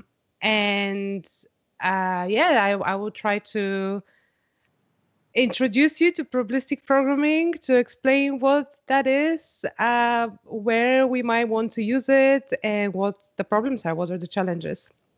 Let's start. So I'm going to begin with very famous puzzle, brain teaser, which perhaps a lot of you know. It's called the Monty Hall problem. I'm still going to summarize it very quickly. It goes like this. Imagine you're on a TV show, and there are 3 doors, and the idea is that you're going to choose one door, and there are prizes behind the doors, and you're promised to win whatever the final door you open has behind it. So let's one of the doors has a fancy new sports car behind it, and which obviously that's what you want to win, right? Because it's fancy and new. And then the other 2 doors have goats behind it. And yeah, you're trying to pick the best prize. So let's suppose that we picked door number 1. We selected door number 1. Now the host of the show, Monty Hall, will open one of the other 2 doors. But the rule here is that he's always going to open a door that has a goat behind it. And then he will present you with an opportunity. You can stay with the door you picked in the beginning, door number 1, or you can switch to the other door that hasn't been opened, door number 3. And the question is, should you stay or should you switch to door number 3? Again, perhaps a lot of you know this problem, but still I'm going to give a few seconds. Just think about this. Like, would you, if you were there playing this game, would you pick door number 1 or door number 3? Now, perhaps a little bit unintuitively, it turns out that your chances of winning the sports car are better if you switch to door number 3. So even though before we had the prizes behind the doors were evenly distributed, right? So we would have 33% chance of winning the car, no matter which door we choose. Now it turns out that there is a bigger chance of winning the car if we switch to door number 3. What's happening here? This is very weird. And to understand this, let's work through the maths. We're interested in the probability of the car being behind door number 3, right? So this is our initial setup. We selected door number 1. And that's a third. That really is a third. But this is not really the probability we're interested in. The probability we're interested in is the probability of the car being behind door number 3, given that Monty opened door number 2, which is a different probability. And we can use Bayes' rule to actually derive this probability by sort of flipping around the conditioning. So the probability of the car being behind door number 3, given Monty opens door number 2, is the probability that Monty opens door number 2, given that the car is behind door number 3. And we know that this is this probability is 1, right? Because we've chosen door number 1. The car is behind door number 3. So Monty has to open a door that has a goat behind it. So that must be door number 2. So that's 1. And multiply this by the probability that the car is behind door number 3, which, as we saw before, oops, oh no. As we saw before, that probability is a third, right? And then we divide by the probability, the total probability of Monty opening door number 2, which is sort of an average between the probabilities of him opening door number 2 under different selection and under the car being behind the different doors.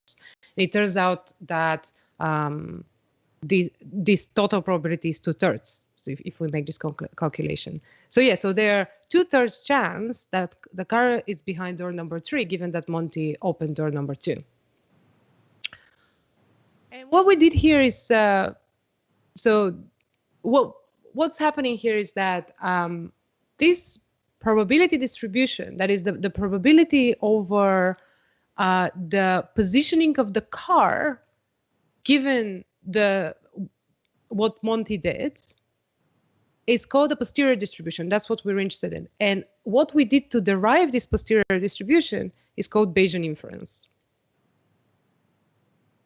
That's all that probabilistic programming is about. Probabilistic programming is about Bayesian inference. So it's a way of, it gives you a tool to describe your probabilistic process. In our case, this was this game where things are distributed randomly and so on.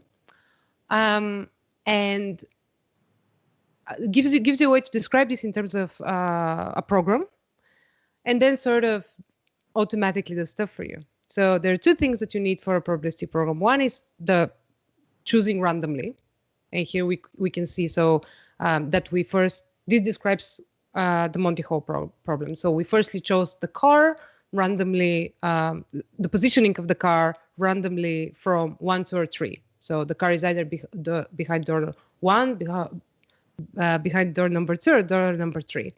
And then we pick one of the doors at random again. And then Monty picks one of the remaining doors such that the door doesn't have the car behind it. So we remove the door we picked and the door that has car behind it, and we randomly choose from there. But that's not enough to actually make this a probabilistic program. This really is a conventional program. You can implement this in Python. You can implement it in F#, right? You just need a random number generator to sample from, to generate randomly from a discrete distribution. What makes this program probabilistic is that we have we can have observations. So we can decide that we can kind of condition the program on some data. So here we say that we observed that we picked door number 1, and that we observed that Monty picked open door number 2. Now, probabilistic programming languages aim to having something like this. This, by the way, is pseudocode, so don't try to compare this to any existing probabilistic programming language. Having something like that, we want to invert the process, the generative process. So we described how we generate data, and we want to invert this generative process and figure out how our beliefs about variables in the program change. So again, we have two things. We have distributions over variables, so we have random variables in a probabilistic program, and we also have the opportunity to do Bayesian inference, which is this inversion. When we observe data, we can see how things change. And of course, this program is quite quite easy. It only has discrete variables, but we can have something more complicated. We can have continuous variables. For example, here we say that sigma is some variable generated from a gamma distribution, mu is a variable generated from a normal distribution, and then we say that y is an array of variables that were all generated from the same distribution, normal distribution, with mean mu and standard deviation sigma. And then we can observe the actual data, and the goal is to try and figure out how our beliefs about the standard deviation and the mean change based on the data. And both of these examples are really, I think we can, well, we worked out one of them analytically, right? We worked one of them on the slides, and I think we can work the other one too. But that's not always the case. In general, Bayesian inference is very hard. I'm not going to go into details how we do it in general, but we can't always, actually in most cases, we cannot out things analytically. We need to do some sort of approximation, and that's very difficult. So one thing that we definitely don't want to do is to do inference by ourselves. So that's where probabilistic programming comes in. We want to automate this. And here, perhaps you're thinking, oh, well, that's like we have data, we have some inputs and outputs and all that. And that sounds awfully like deep learning and all that kind of buzzy stuff.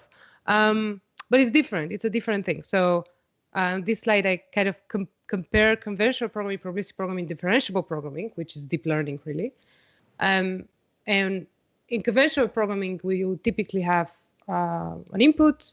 So like imagine an easy conventional program. We have an input, we have a function that does something with this input. We provide both of those things, and we get an output, right? Easy. In differentiable programming, we have an input and an output, say images being mapped to is it a cat or a dog, and we're trying to work out the function that maps these two things together, the input and the output. In probabilistic programming, we have an output, we specify a random function, so something that involves random variables, and we want to figure out how the belief of other variables of the input x changes based on this output. And this is very important. It's a probability distribution. It's a probability distribution that we have on the on x. And this is why probabilistic programming is important. This is one of the advantages of probabilistic programming. Is that it quantifies uncertainty. So the fact that we have a probability distribution means that we can quantify uncertainty and we can give some sort of guarantee about how certain our estimates are or our predictions are, which is very valuable in some domains. It can also work with small amounts of data, like deep learning. And it separates, at least the dream is to separate modeling from inference. So we only think about this generative process, the forward generative process, which is much easier, especially can be targeted towards domain experts. So a domain expert can come and bring their domain knowledge that a statistician won't necessarily have by building a probabilistic program. And then the probabilistic program would automatically do inference, which should be for the statisticians to figure out in a way. Here are some examples that I personally find very exciting. So this is an example from a probabilistic programming language called Picture, where we our generative model, so our probabilistic program, describes how an image, a 2D image, is generated from a 3D face. So we have some sort of 3D model of a face. That there can be different lighting, there can be different rotations of the face, and so on. And we describe how an image is rendered from these settings. And then the actual inference bit is when we observed an image, we observed a 2D image, and we try to reconstruct the 3D model of the face. And then we can render it under different poses and different lightnings, like here, after we've reconstructed it. Another exciting example is, so I think probabilistic programming has been used a lot in different sciences, especially with STAN, which we're going to talk about in a bit, but not only. And this example I find very exciting because it has to do with particle physics, which is kind of cool. So in particle accelerators, like the Large Hadron Collider, what we're trying to do is, so we collide two particles, and then they decay, and they can do it in many different ways, and that's sort of random. So there are different possibilities that can happen there, and then we observe the decaying particles, and we want to see if our theories about physics hold based on this data. And this generative process, again, can be described with probabilistic programming. So we describe our theory, what we believe about physics, we observe the actual data, and see if there's a match. And my personal favorite is astrophysics. And here we have a similar thing where we have theories that describe how we believe the universe evolved, but we don't know that, right? They're just theories. All we know is what we see when we look in the sky. So all we have is a 2D projection of the sky around us, and this is what we observe. So we describe the generative process of rendering the sky around the Earth, and see if our theories make sense. Okay, and now something very topical, which is I decided to actually go and check how many papers and pieces of work there are in terms of coronavirus and probabilistic programming. And this is what happened. These are not all. So all of this is from the last few months. All of these are different, either papers, some of them are published, some of them not, some of them are just work in progress that has been published somewhere online, and so on. But all of this is probabilistic programming. A lot of them are using STAN. There are a few that use other languages. But yeah, this is what happens. So we see how because of this ability to quantify uncertainty with probabilistic programming and with general, it becomes really important when we're dealing with something where it matters if we make a mistake, right? So policymaking, healthcare are such domains. And right, so here I was supposed to say, oh, well, where's the catch? Why haven't we heard of probabilistic programming? But now I kind of rethink this because there are actually a lot of things mentioned here. But in any case, it's not, we don't solve every problem with it, right? Well, why can't we solve every problem with it, given that it sounds so great? Like we just input the output and decide what your input was. And the catch is that actually probabilistic programming has been around for a very long time. And you can see this is an outdated plot of a lot of probabilistic programming languages out there, very outdated. There are a lot new ones in the past few years that are not here. But all of them have kind of focused in one aspect of probabilistic programming and Bayesian inference on one class of models, or maybe one sort of inference algorithm that may be slow and so on. You can see part of this in this diagram. So you see this this big section here, which says, oh, discrete random variables only. And we see this big section here that says bounded recursion only.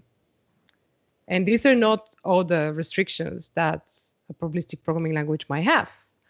There is a very, very, very incomplete list of restrictions that a probabilistic programming language can have. So we have discrete variables only, or continuous variables only, or the likelihood might need to be differentiable, or inference might not be automatic, right? So, in other words, if the dream, because Bayesian inference is so difficult, as I mentioned before, if the dream of probabilistic programming is for a language to be fast, general, so we can express a large class of models with it, and user-friendly, which includes being automatic, so that we don't have to do Bayesian inference ourselves, we live in the sad reality where we have to pick 2 out of 3.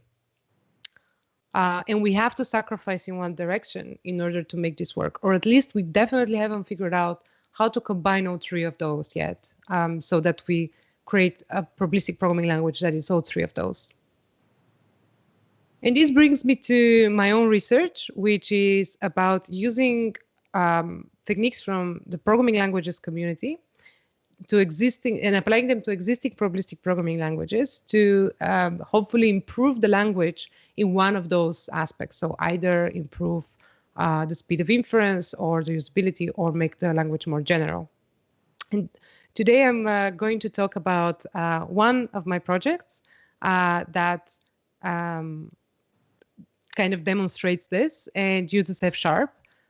So yeah, I hope that's interesting. All right, so the project I'm going to talk about has to do with the probabilistic programming language Stan, which I mentioned already several times. So it's perhaps the most widely used probabilistic programming language. It comes from Columbia University, from the statistics department there, but now it has developers and users and user groups all around the world, and it has very friendly and wonderful community. It's used a lot in the sciences in particular, and a lot in the statistics community. So it's now looking back at the triangle we had. Stan is fully automatic.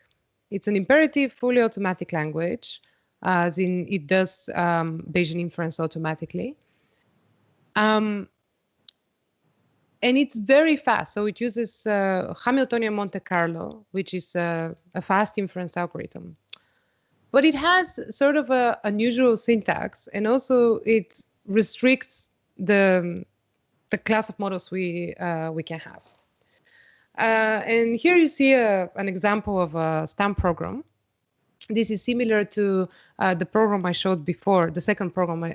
So again, we have some sigma that comes from a gamma distribution, some mu that comes from a normal distribution, and then an array y that comes from a normal with mean mu and standard deviation sigma. And so that looks great. That looks very much like before. We have this probabilistic assignment here. That's the only unusual thing. But we also have these blocks. And it turns out these are actually not all the blocks in Stan. They can be up to 7 blocks in Stan. And each of them has a very particular purpose. It needs to appear they need to appear in order, and you need to put the right piece of code in the right block. And not only that, but sometimes you might get a less efficient program by reordering things. So let me go into a bit more depth here. Here, just understanding this problem, we can understand it generatively by saying, okay, so here we are given y, that's the data, right? We want a probability distribution over the parameters mu and sigma, given the data y. That's this bit.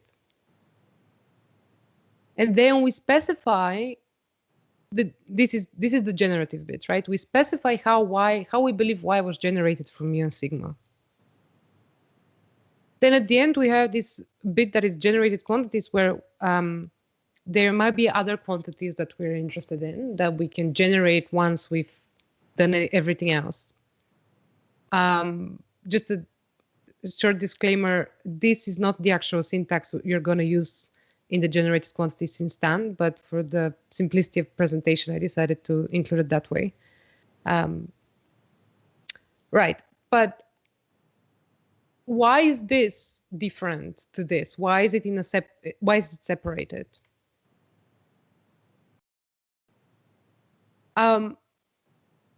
Well, the truth is we're actually interested in we're interested in this YSIM as well. So this YSIM is just it's sort of a simulation.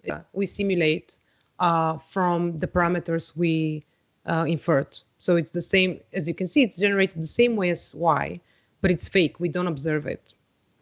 And we're interested in that. So really we are interested in the probability of mu sigma and YSIM given Y. But why do we have to separate Y in this block? It turns out the answer here is there are several answers to why Stan has these blocks, but for me the most important is efficiency. So we actually plug these blocks into different, when we compile to an inference algorithm, we plug these pieces of code in different places, and we use, in order to get the distribution over mu and sigma, we use one inference algorithm, and in order to get the distribution over y simulated, we use another inference algorithm. And it's because it's faster than if we had put y over here. But of course, this is not very friendly. It's not very user-friendly. And yes, there is a very good reason for it, but ideally we would like to remove it. And you might be thinking, oh, come on, like, I mean, it's not that bad, right? There are just like 4 blocks here. It's not that complicated. Well, let's see some real examples that demonstrate what I mean by these blocks being confusing. So I'm going to start by this example, which is it's a model that tries to predict who's going to win in the 2016 US elections. So it's a bit outdated, but still, it was used to try to predict who's gonna win back then. And so this is the STAM program. It's like 177 lines, and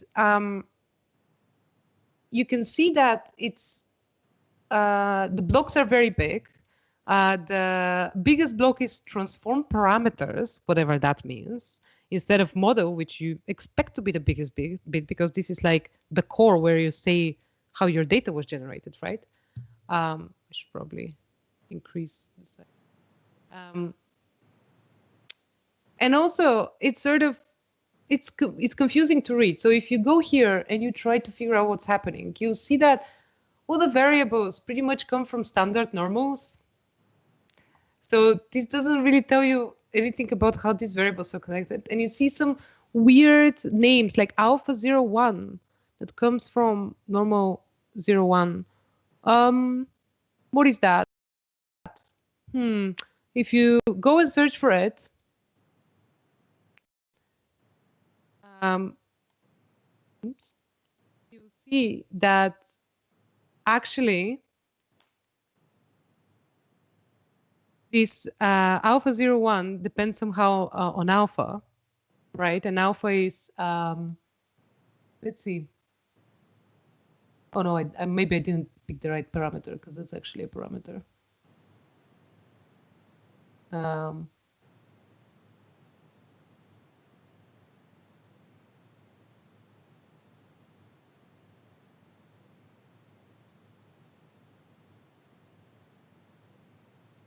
Okay, well, sorry about that. I think I didn't pick the right parameter here. But what I'm trying to say is that sometimes you have things very far away from each other. For example, let's pick the other example because anyway, because that's one of the COVID models that I showed on one of the previous slides. So same thing, we have this very big, well, bigger in any case, transform data block, and actually it's so small only because we put a lot of this in a function in the functions block, which is separate. And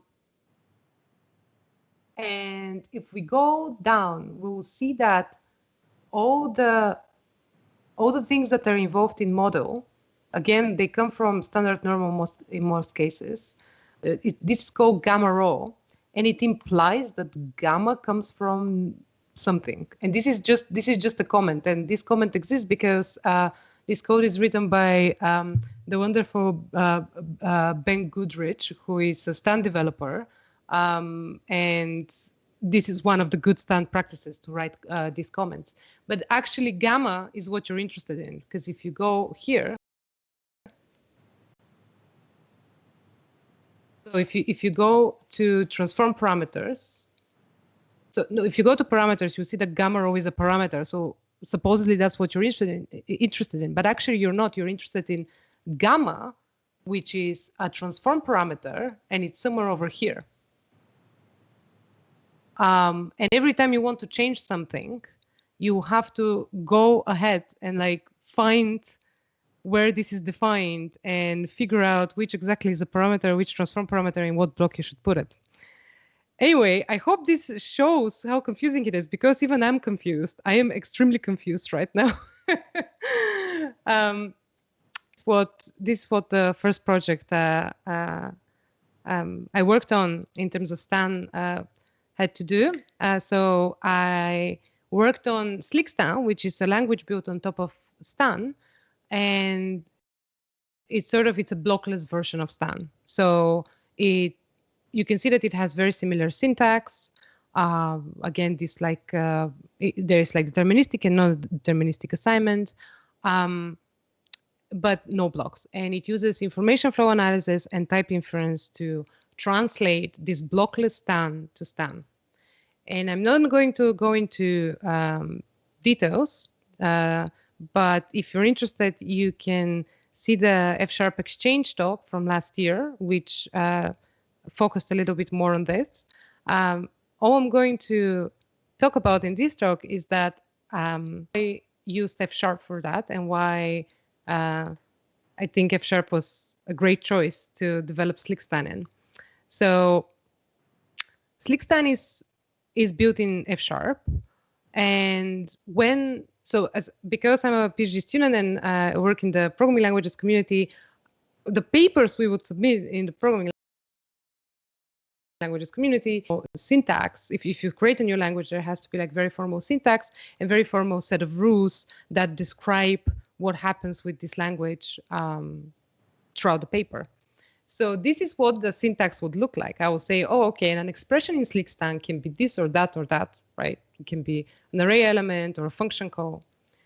And again, with statements, it can be a sampling statement, it can be an assignment, it can be a sequence. And this is what these definitions look in F#. So this is the definition of expressions and statements of SlickStan in the compiler for SlickStan, which is exactly the same, right? It's like, oh, okay, so an expression can be a constant, it can be a variable, it can be an array, and so on. And not only that, but the code for different rules that, different formal rules that need to be present in the programming languages paper, such as these typing rules, also looks the same. So let me walk you through this. Might be familiar to a lot of people listening to this, but just in case, this is a typing rule which says that here gamma is a map from variables to types, so it's a typing environment. And this says, oh, well, x, the variable x, it's well typed in gamma if when we look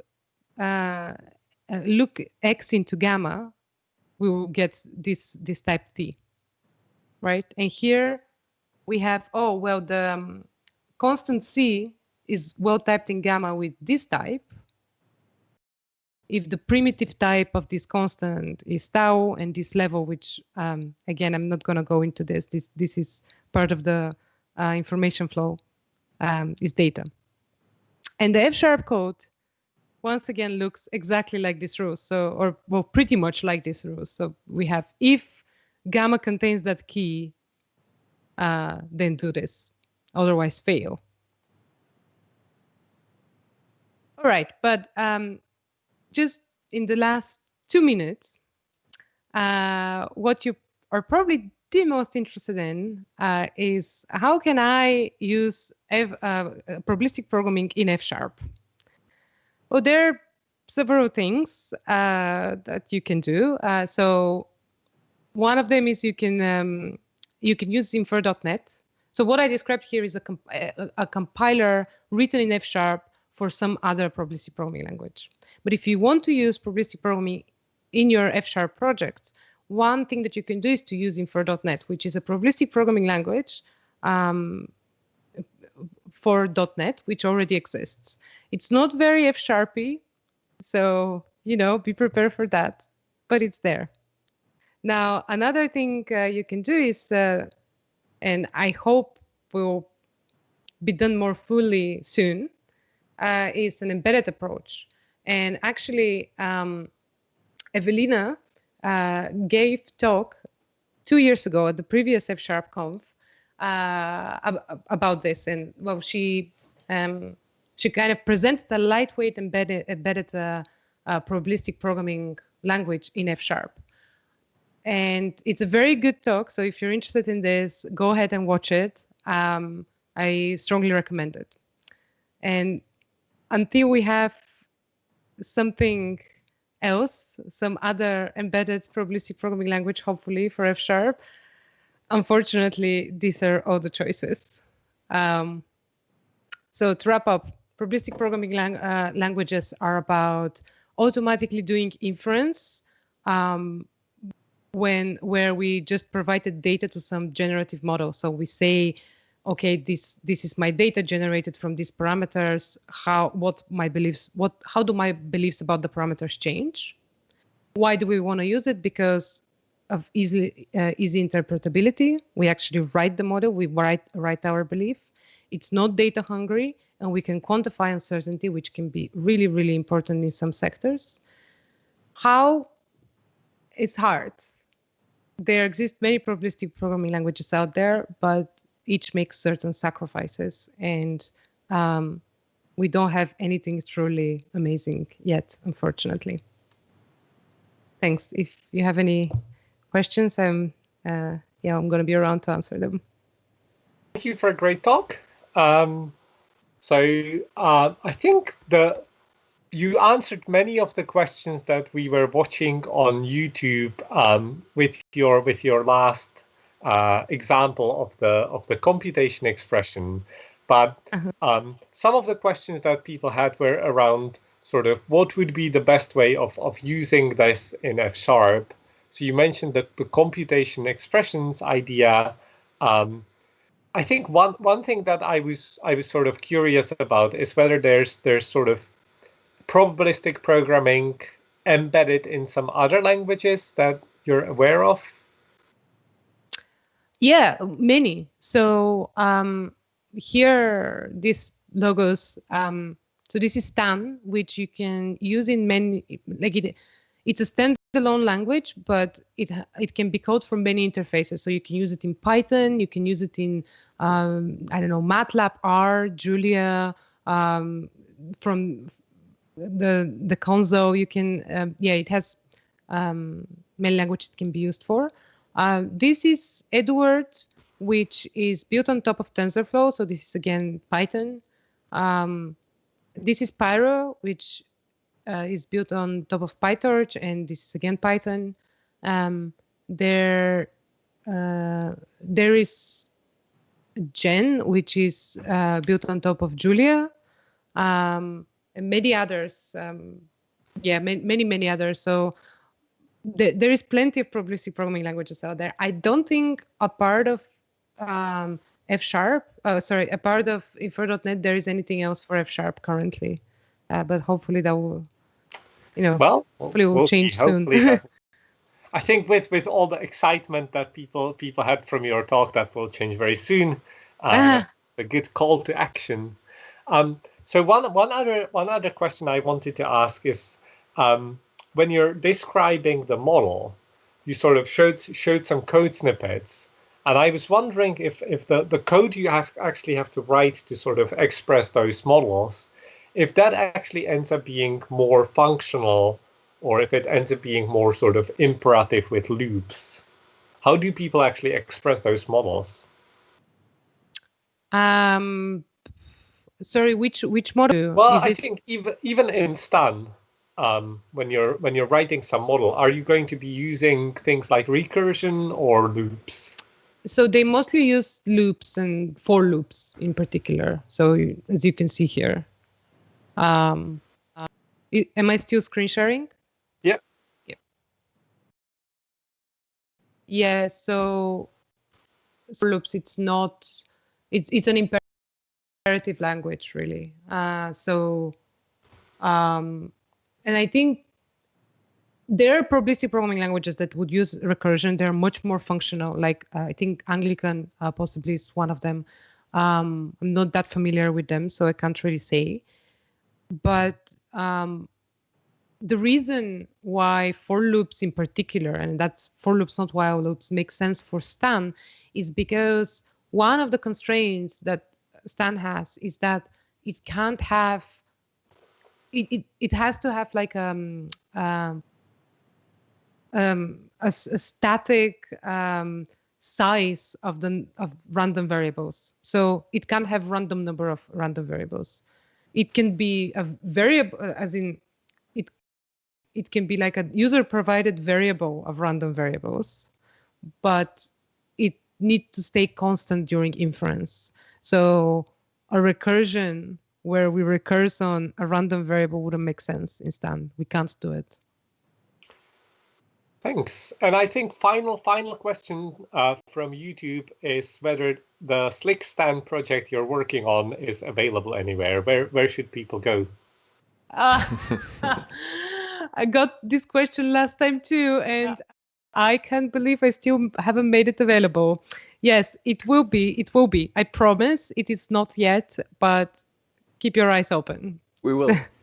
We will tweet about it and have an announcement at F# Online. Oh, thank you. All right.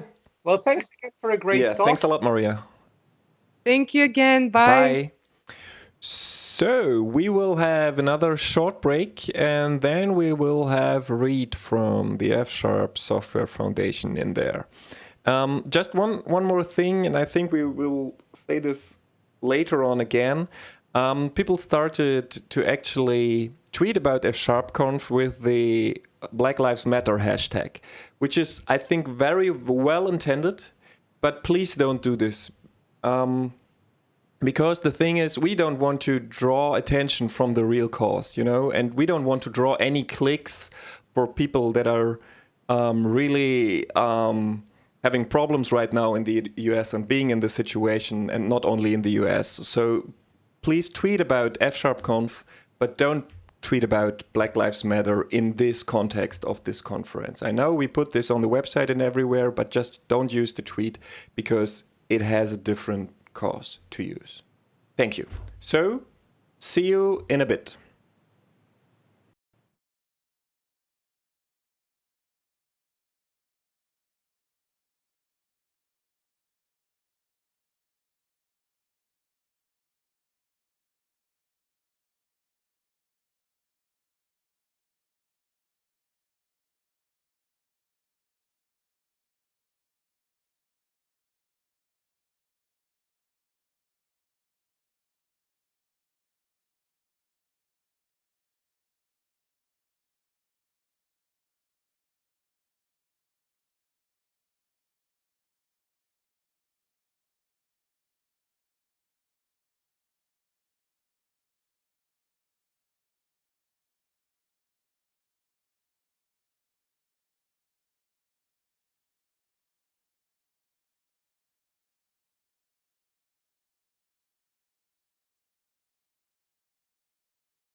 And we are back. You have the word, Gien. All right. Hello, everyone, and welcome back.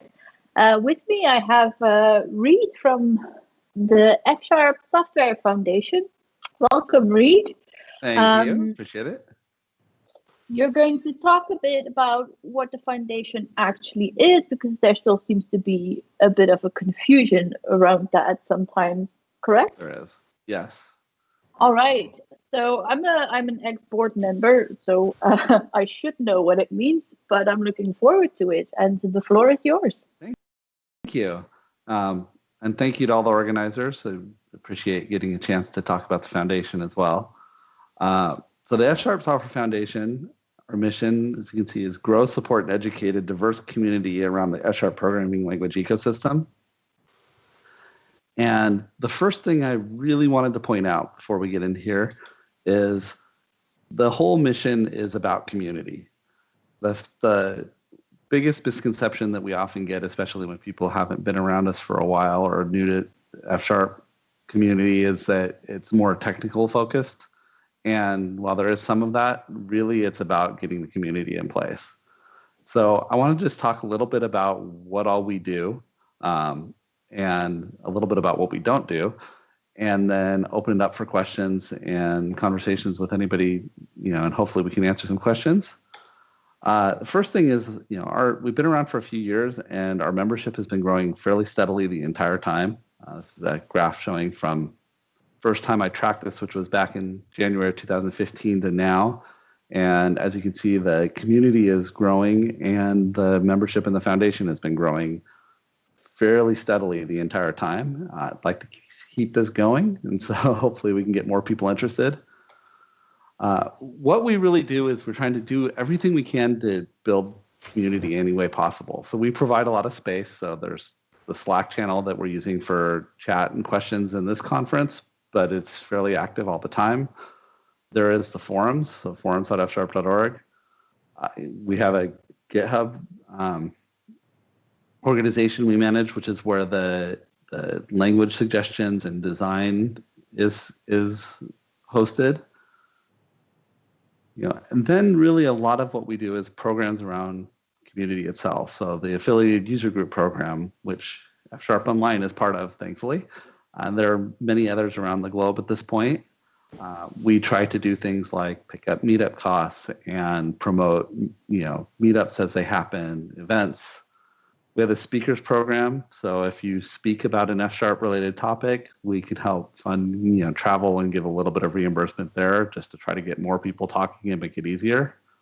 And then we also do conference sponsorships for F# related conferences, especially when there's a new conference starting up.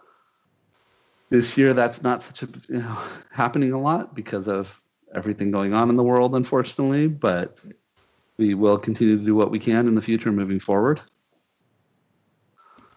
We do spend a lot of time with education, so the mentorship program's been a very large thing we've done over the years, and I'm humbled to watch how hard people have worked to make this happen year after year after year.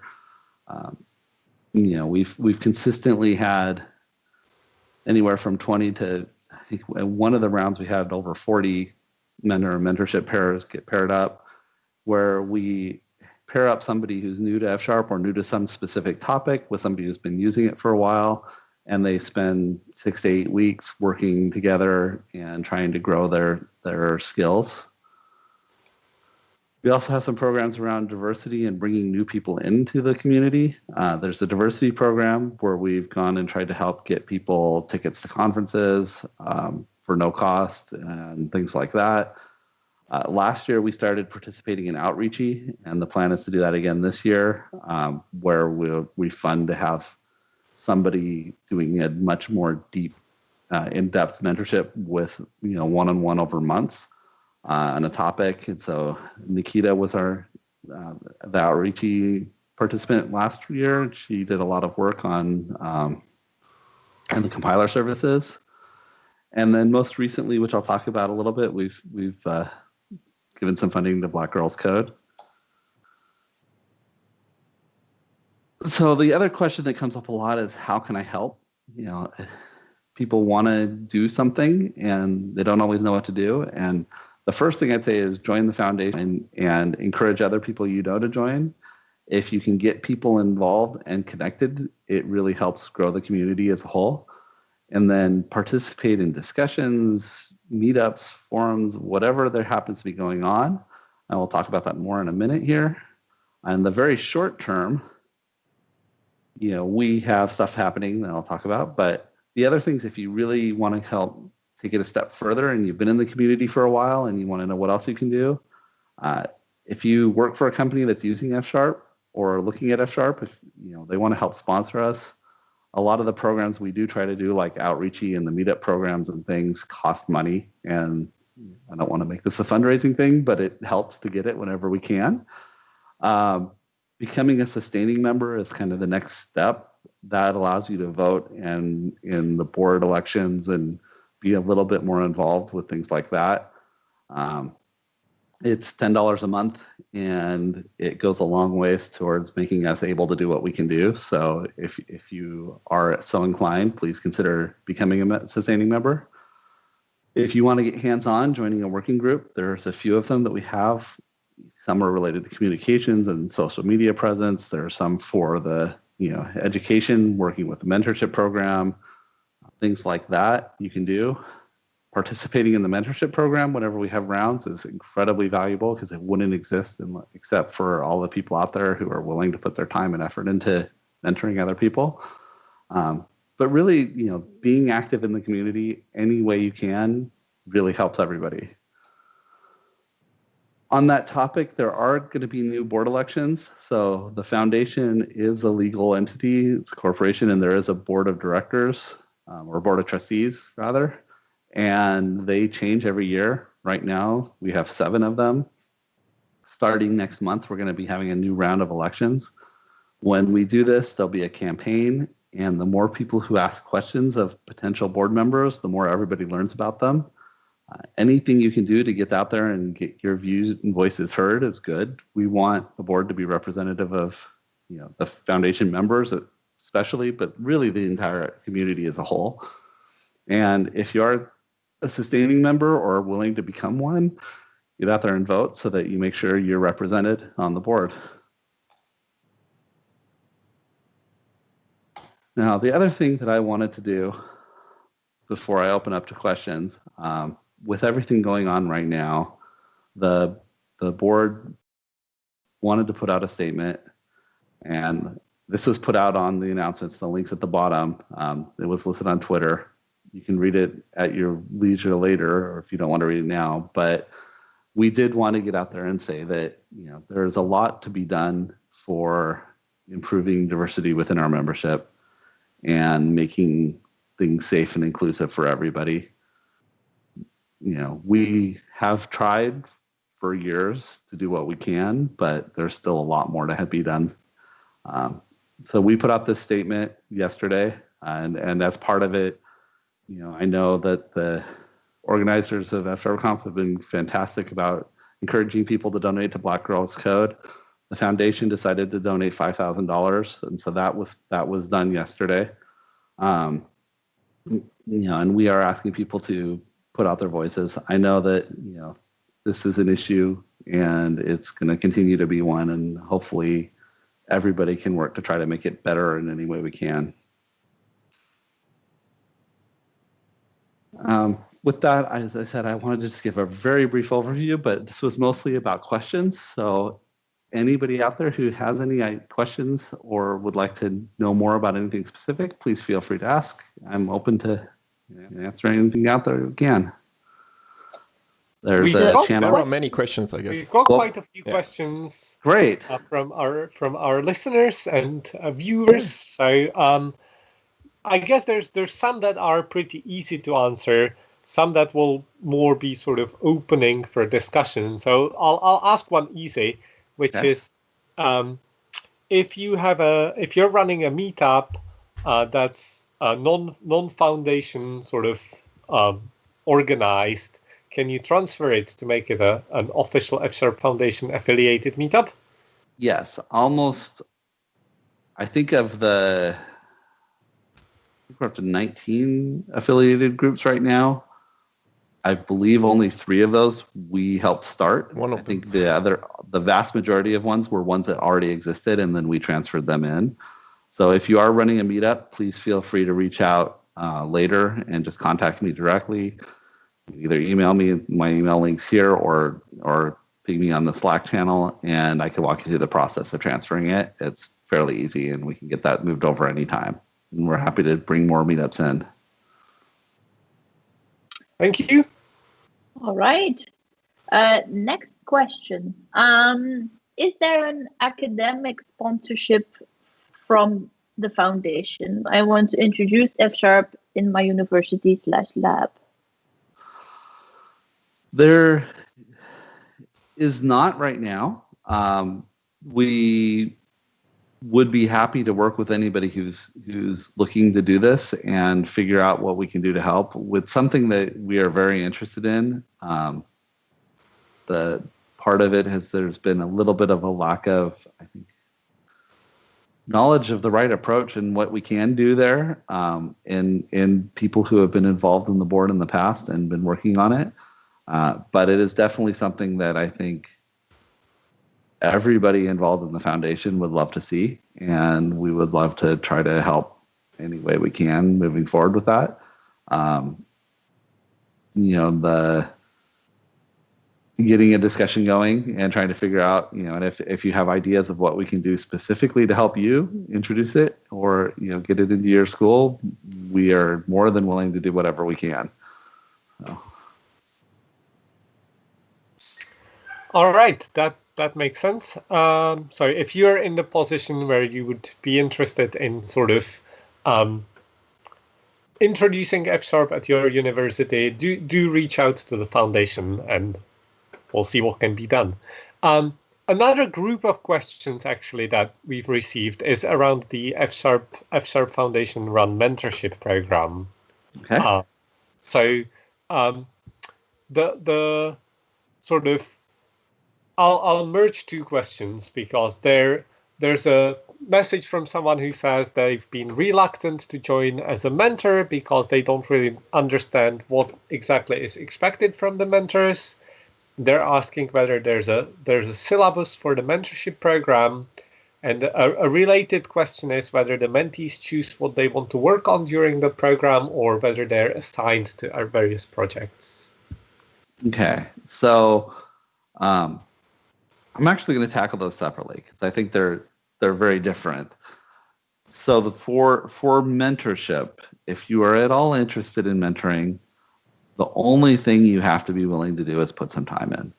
You don't need a lot of expertise. You don't need a lot of knowledge. You need to know enough F# to be able to guide somebody. But we've had mentors who are very new to F# and know a little bit and have felt like they've learned a lot in the process of trying to help somebody else who is completely new to learn, all the way up to people working on, compiler features. And to be honest, the vast majority of the need is for people who are new to the language. And so if you know a little bit of F# and you're willing to put in a little bit of time, we would love to have you participate. And participation is really, intended to be, meeting with your mentee once a week, for an hour or something. It's not huge amounts of time. It's a small amount on a fairly regular schedule over a few weeks. So yes, if you've been hesitant to become a mentor, please do. That being said, we also have and provide resources for mentors during the mentorship program. There are, both emails, but probably more valuably, specific channels for mentors that we put on the Slack where they can ask questions of other mentors and the people who are running the program and get ideas of things to do to help people learn. And so we'll have resources to support you and try to make sure that you are successful as a mentor. Now, if you are wanting to become a mentee, the way that it works is when we do the applications, people put in kind of what their interests are. And we don't really have a distinct syllabus because the whole point of a mentorship program versus more of a coursework thing is that it's supposed to be personal. And so really the goal is we try to pair you up with somebody who would be able to help you with what it is you want to learn. So if you want to just learn the language and learn some basic F#, then you'll probably be paired with somebody who is willing to just teach whatever, and they'll have ideas of what to have you work on. But there are times too where it is, somebody wants to learn about some specific topic, and if we can pair them up with a mentor, they will focus on what it is you want to learn. There isn't necessarily a direct syllabus or anything like that, because again, it's personal, and the idea is to have somebody work with you one-on-one where you're at. And so having the lesson plan tends to be tailored towards you and what it is you want to learn. The program's amazing. I recommend people sign up for both. We definitely end up with many more people wanting help than people willing to mentor. So, we really encourage people who are willing to mentor to do, but we do our best to try to pair up as many people as we can every round. The next round should be coming up. I believe it's scheduled for next September. So, if you keep an eye on watching Twitter and hopefully being in the Slack and being active, you'll definitely see it before it's posted for the applications. So to answer one more question that was there, I think this means there's no link currently where people can join, but they should keep an eye on the Slack and Twitter for when this is announced, right? Right. We have a page about the mentorship program, and I think it has details of when it will be announced next time, but we don't typically open up for the applications until we're ready to start looking at them, because we want to make sure that people are in the right availability and schedule and everything else when it's time. So we'll definitely announce it and announce it broadly when it gets close, and let everybody know when it's time to apply to be a mentor or to be mentored. And so, that will get announced, but as long as you're keeping yourself tied to the community, which is my biggest, hope that many of you will, you'll see it. All right. Then perhaps a more difficult question. Okay. We can have one of those two. So what is the area that the foundation should be more active, and where should it stay away from? I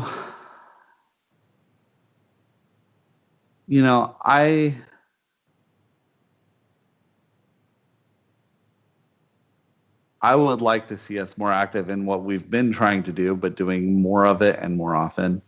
I think things like the mentorship program and some of the community building has been really valuable.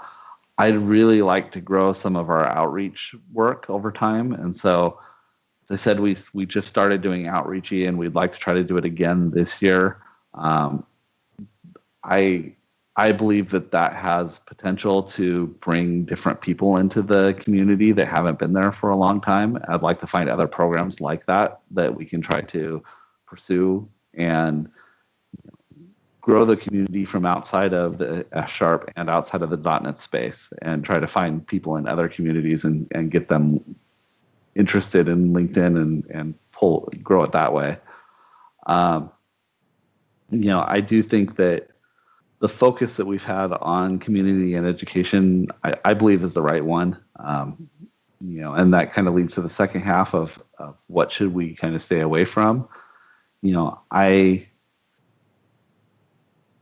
And this is somewhat controversial, but we get requests a lot of the time to try to do more to try to directly impact the technology.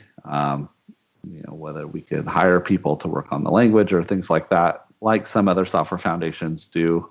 Typically, they're much larger ones. I think that there's a limit to what we would ever be able to do unless the community gets a lot larger, just in terms of financial and budget and things like that. And I also think that there's some fairness issues that it can hamper creativity in the open source ecosystem if we're focusing on one technology over another. And so we've always been hesitant to go there, other than very small tasks where we've needed something. And I think that's been a good decision. So that's probably the one, staying out of the technical details other than providing space and access and connecting people, is probably the one that I think we should continue to avoid.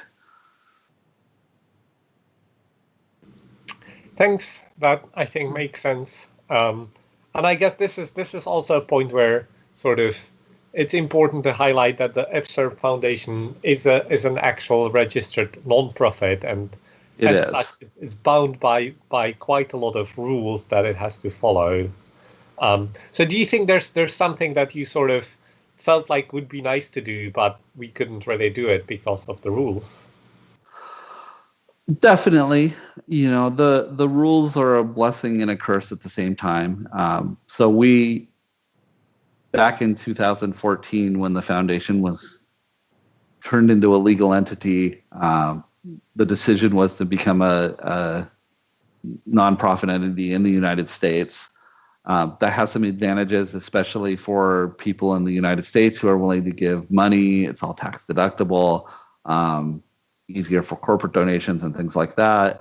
But it does tie our hands a lot on what we can do. And so, we have to be very careful about what we publish, what we say, and it makes, there are things that are definitely annoying about it. And, there are things out there in the F# world that we would love to really promote more if we could, but we have to be very careful about not doing anything that would be seen as favorable to a specific company or business or even a person.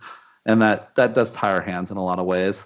On the other hand, it is also in some ways a blessing because it forces us to stay more neutral than we would probably otherwise inadvertently become.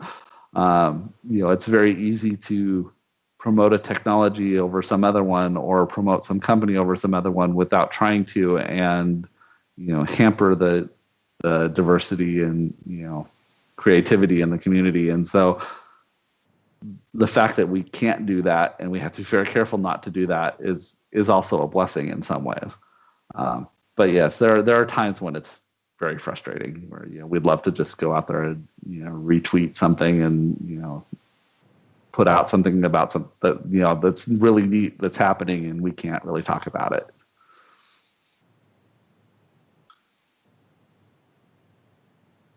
All right. So I have another question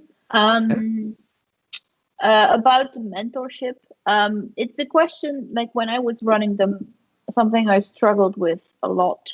And and the question is like, how can we know that the student applying is actually committed? Because some mentors are willing to put up the time, but then they get set up with a mentee that is not willing to commit the same level of dedication or level of time. So the mentor sort of gets, I don't know the English word, disappointed. And then, and if it happens probably, that's probably the most frustrating thing that happens. And I think at some level that's unavoidable, but I feel like we need to make it a strong goal to minimize it as much as possible. It is difficult you can't control what's going to happen with people, and situations change. And so even somebody with the best intentions who plans to spend time may have a life change and things happen and they don't have the time or resources to put into it that they should. And that can happen where their mentor can't mentor really too. And some of that is expected and is going to happen. Unfortunately, we've had more cases where we've had the mentees who have effectively dropped out and not participated. And that's incredibly frustrating because it's hard to get mentors, and having their time and that spot in the, get wasted is painful for everybody. We have been talking, and the discussion came up after the last round about trying to do some more with the application process to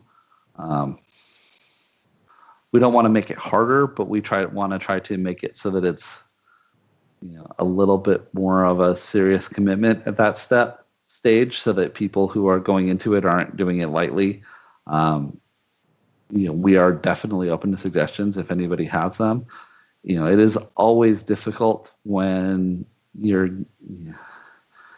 doing something for free to figure out how to screen it the best way possible, without making it difficult for people to sign up and participate. And I know Jeremy did some work in the last time to try to improve that, and I hope that we can just continually incrementally improve it. Hopefully it will become less of an issue in the future. But yeah, that is frustrating for everybody involved, and I wish I had a better answer for how to handle it. But please, if you have ideas, let us know. We'd love suggestions there. All right, I'll keep an eye on the YouTube chat to see what suggestions people make. Okay. And I think we've got one more uncomfortable, hard question for you, and Okay. that is, and we've left this for the last one. What's happened with the F# Foundation website redesign, and more generally, what's the plan for the website? So the website is, and I will take responsibility here too. They got delayed. There was a big stall in the design process. That has moved forward. Right now, we have the design is done, and Dave on the board has been leading the charge on trying to get the technical approach worked out. There is a channel on Slack if people are wanting to help and be part of the discussion about how to go forward with it there, but the basics have been done. I think it was actually starting to move forward a little bit more quickly, and some of the stuff with COVID-19 has slowed it down a little bit again, but I know it is progressing again. It stalled for almost a year, unfortunately, and it is moving forward. I suspect that we'll start having something to show and try to get help with moving content and getting things built here fairly soon, I hope, although I haven't been directly working on it. I know Dave is the one to ask. If you want to ask in the FSSF channel, we can direct you if you want to help on where to go and what you can do. It is something we really want to get done. It's just time and resources. All right. New site should be much better when we get it done too, and it'll be done in F#, which will be fun too.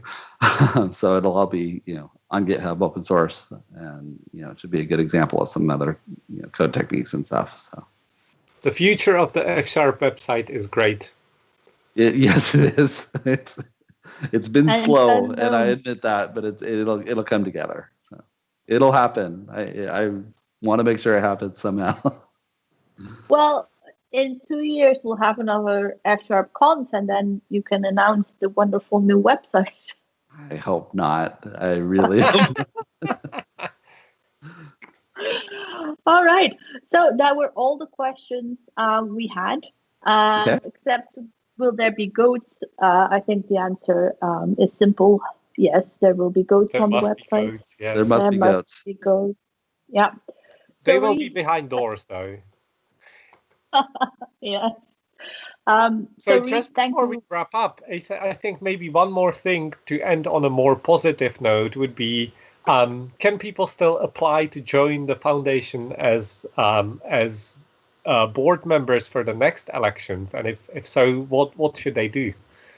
Yes, of course. So the way that we have the foundation set up, kind of the legal structure of it, is there's 3 different types of membership. So the normal members, free membership, anyone and everyone interested in F# is encouraged to join. And that's there. Then there are people who want to directly kind of support us financially, and those would be the sustaining members. And as I mentioned, it's $10 a month. The same page you went to join when you join the foundation, there's the option to join as a sustaining member. That really is the majority of what helps us fund all of our programs. And so keeping the meetups going, conference sponsorships, things like that, comes from that money. What will happen, and we will announce this probably in about 2 or 3 weeks on the website, but we'll have a timeline starting next month where any sustaining member can nominate somebody to be on the board. And as long as they are interested, then they'll get added to a list, and there'll be a couple-week period of time where they can campaign, and there'll be special places on the forums for that and on Slack, and people can ask them questions and find out more about them and what they want to do. There are a couple of legal restrictions, but for the most part, anybody who's interested can be on the board. And there will be a vote. All the sustaining members vote at the end of next month, and they will pick the 7 people who will be on the board for the next year. Those members are the ones who really determine what we do going forward. They kind of drive the goals of the foundation, and they tell me what I need to do, and everybody else who's working on it. And so if you're at all interested in being on the board, you're more than welcome to get your name out there and thrown in the hat to participate. It's kind of a fun process to watch. And again, even if you're not interested in being on the board, I really encourage people, whether or not they're a sustaining member, to go and ask questions of the people who are running. The more people put out there to the individuals who are running, the more you can find out what their hopes and goals for the foundation and the community are, and that helps determine who will be the most effective and help them represent you. So please be involved in that respect, if nothing else. All right, so vote wisely and get informed, as with any other election. Exactly. That's great. And yes, and I really would encourage people who are willing to become sustaining members and vote. The more people we have voting, the more it increases our odds of having a representative board, and I think that's important. So. All right. So I think we will wrap up now. Reed, thank you so much for making your time available to us and for answering these questions. I hope the people understand now more what the foundation actually is. And if there are any questions left, Reed is on the channels as well and on YouTube, so you can ask them, and I'm sure he's willing to answer them for you as well. I am. All right. And I am more than happy to answer questions anytime. So if you think of something in 2 weeks, feel free to reach out. All right. Roman? Thank you, everybody. Yeah, awesome. So let's just wrap this up. I will put on the Slack for 2 minutes, and then we will have Imo talking about Microsoft Java 5. So see you soon.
All right, and we are back for our.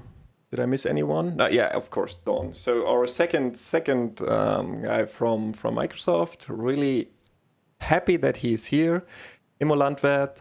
I'm going to introduce him because he's basically the only other German, and so we thought let's go for the German thing, especially because we never met each other before, and then in the pre-talk we realized that he's basically coming from a town 40 kilometers away from me here. I'm in Osnabrück. He's coming from Münster, which is quite funny.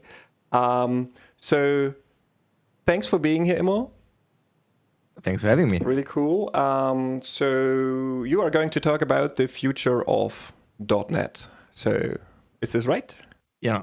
Yeah, I like talking about very broad topics, but I mean, in my case, it means effectively how we think about targeting the .NET platform, right, in the context of .NET 5 and multi-platform and .NET Standard, because that's basically my number one thing people know me for, probably. It's either typos or it's .NET Standard. Yeah, cool. So I'm really looking forward to this. It's not Microsoft Java 5. We made this joke a couple of times now, also when I invited you. So I think we're done with this. So we wanted to start the whole thing with your Twitter handle. So it's TerraJobs. What's the reason for this strange?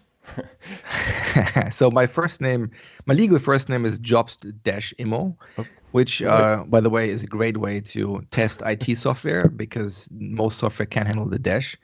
And so when I was 12 years old and I thought I use something that has my name in it, and my first name was too boring. Everybody ever called me Immo, so I just went with Jobs. And then I said, let me use the unit for Terra because when I was 12, that was supposedly a lot. Time, right? And then, as you can tell, I cannot spell, apparently. So Terra, I spelled it with double R rather than the unit note or whatever it is, right? And yeah, but once you have an email address with that name, it sticks, right? Yeah, I know this problem. I totally know it. Awesome. So I will hand you the mic and I will be silent and you have the screen and go for it. And I have 15 minutes. Yeah, go for it. 15 minutes. We're late anyway. But 15 minutes because there's one more guy coming afterwards. Yes. The good thing is I can always speak faster. That always helps to go through slides. So good luck. I have 22 slides. All right. So let me just go to the next slide and hope that it actually... you probably know this, but it's still worth repeating. Like .NET is a platform that can do a bunch of stuff. And most of you will probably, one or two kinds of applications, I would guess, but it's always worthwhile looking at what is around you. And the cool thing with .NET is you can build literally anything you want. I mean, you may not use the language of your choice in all cases, right? Because not everything is controlled by us or the F# community for that matter. So there may be some cases we have to use C#, but if you're used to .NET, you can literally build any application you want, whether it's a web app, a cloud app, mobile, of course, with Xamarin, and then gaming is also worthwhile mentioning because Unity is a huge platform and it's not even done by Microsoft, so that's another cool thing there. Lots of cool stuff happening in that space. Pete, what Hunter showed at Build, because there's it's also something people are not necessarily aware of, but .NET has seen a lot of growth over the last 5-6 years, I guess, since we started doing open source and cross-platform more, and that's clearly reflected by our adoption that we see across the board. It's the number one most loved framework right now on Stack Overflow, which is quite an honor. I mean, Stack Overflow was always very .NET heavy, but that also means people have strong opinions on how things shouldn't be, and so sometimes you get a bunch of negative flag for that as well. We are 7 times faster than Node.js, which people also doesn't seem to realize sometimes. Shouldn't be entirely a surprise. Compiled languages tend to perform better than interpreted languages do, but it's also fair to say that .NET doesn't exactly have a heritage of high performance, and so with .NET Core we have changed that quite a bit. So I'm quite happy to see those numbers as well. And we also did a bunch of stuff to actually get more young people into .NET. That's one of the sad things with .NET, that it's more like an enterprise framework, right? And so we already made the Java joke initially, but it is sometimes hard to get new young people excited about the platform. And with .NET Core, we also managed to do that much, much better than we used to with .NET Framework. And so I'm quite happy to see those numbers there as well. Bunch of marketing here, but lots of stuff happening. It's kind of the message. Another fun thing is we talk with .NET Core a lot about cross-platform, but also about side-by-side installations. And that also results in things like this, where we saw .NET Core 3 was one of the fastest adopted versions of .NET ever, which has to do with the fact that you can just install it side by side while you don't wreck your installation.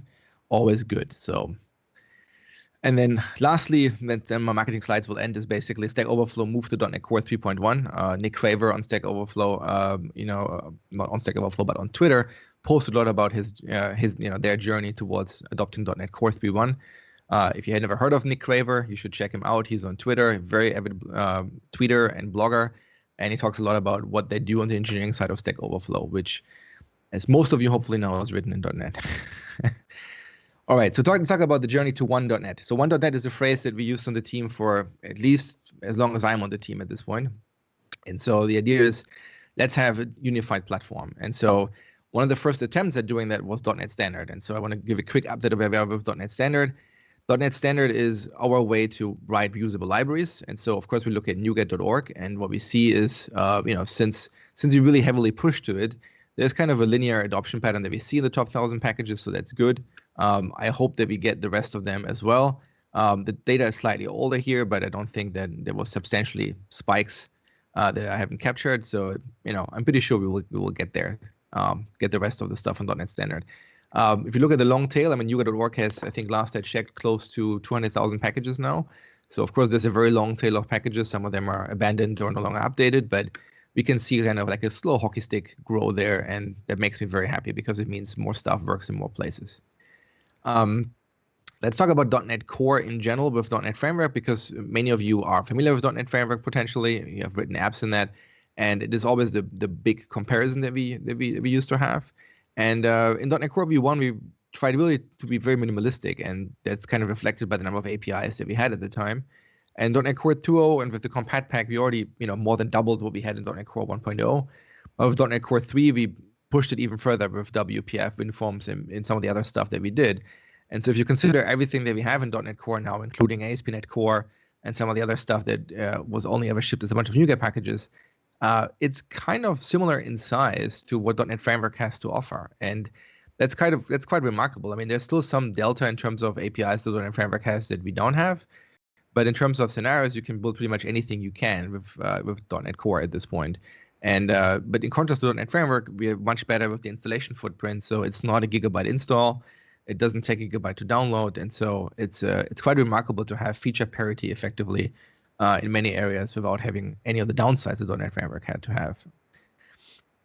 So let's talk a little bit about the .NET Standard story and how we want to evolve this. So when we look at .NET without .NET Standard, we basically had this situation that we had 3 different kinds of .NET, right? We basically had the old .NET Framework. At the time, it was still actively developed, .NET Core and Xamarin. And so if you want to build an app that runs across all of them, you have to basically deal with 3 different .NET platforms with 3 different runtimes, 3 different JITs, not even JITs in all cases, right? Xamarin on iOS does AOT.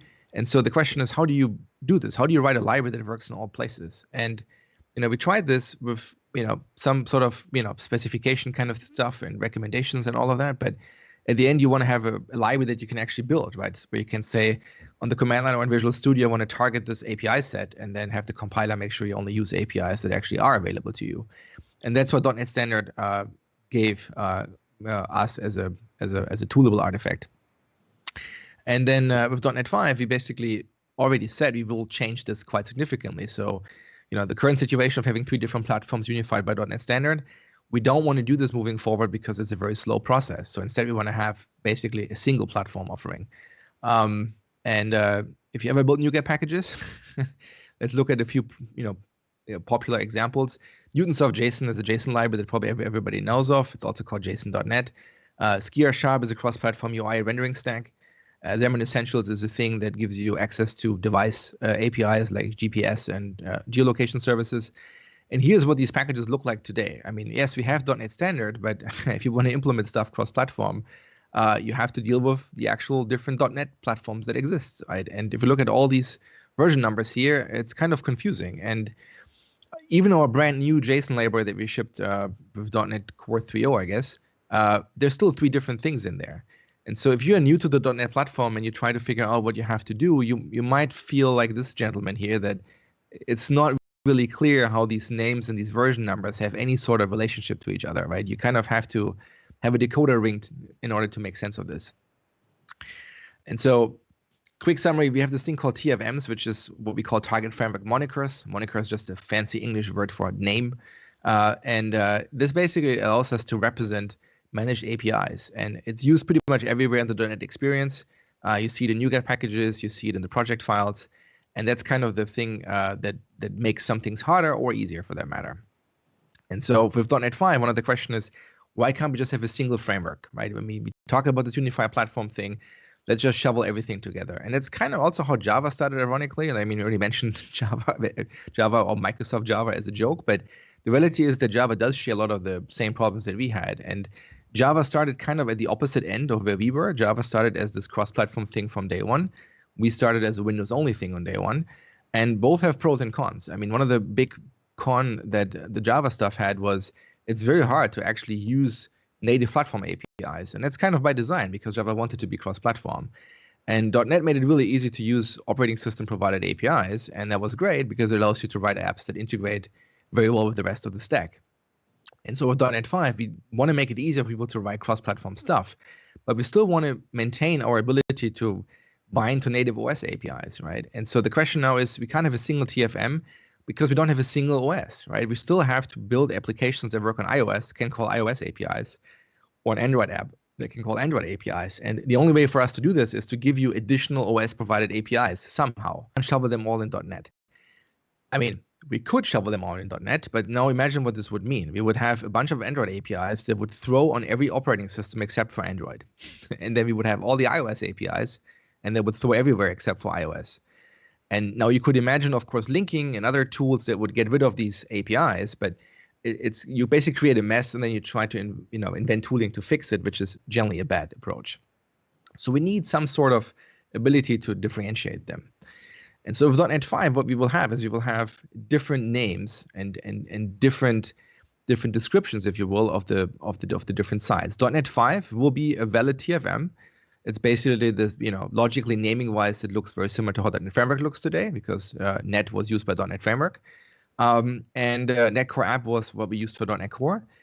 And moving forward, we will just repurpose the .NET one because it's shorter and it represents the product name. And so we will have .NET 5. And this is effectively the unification of .NET Standard and .NET Core. So think of .NET 5 as the platform that has all the APIs that work everywhere. It won't have WinForms, it won't have WPF, which .NET Core App 3.1 does have.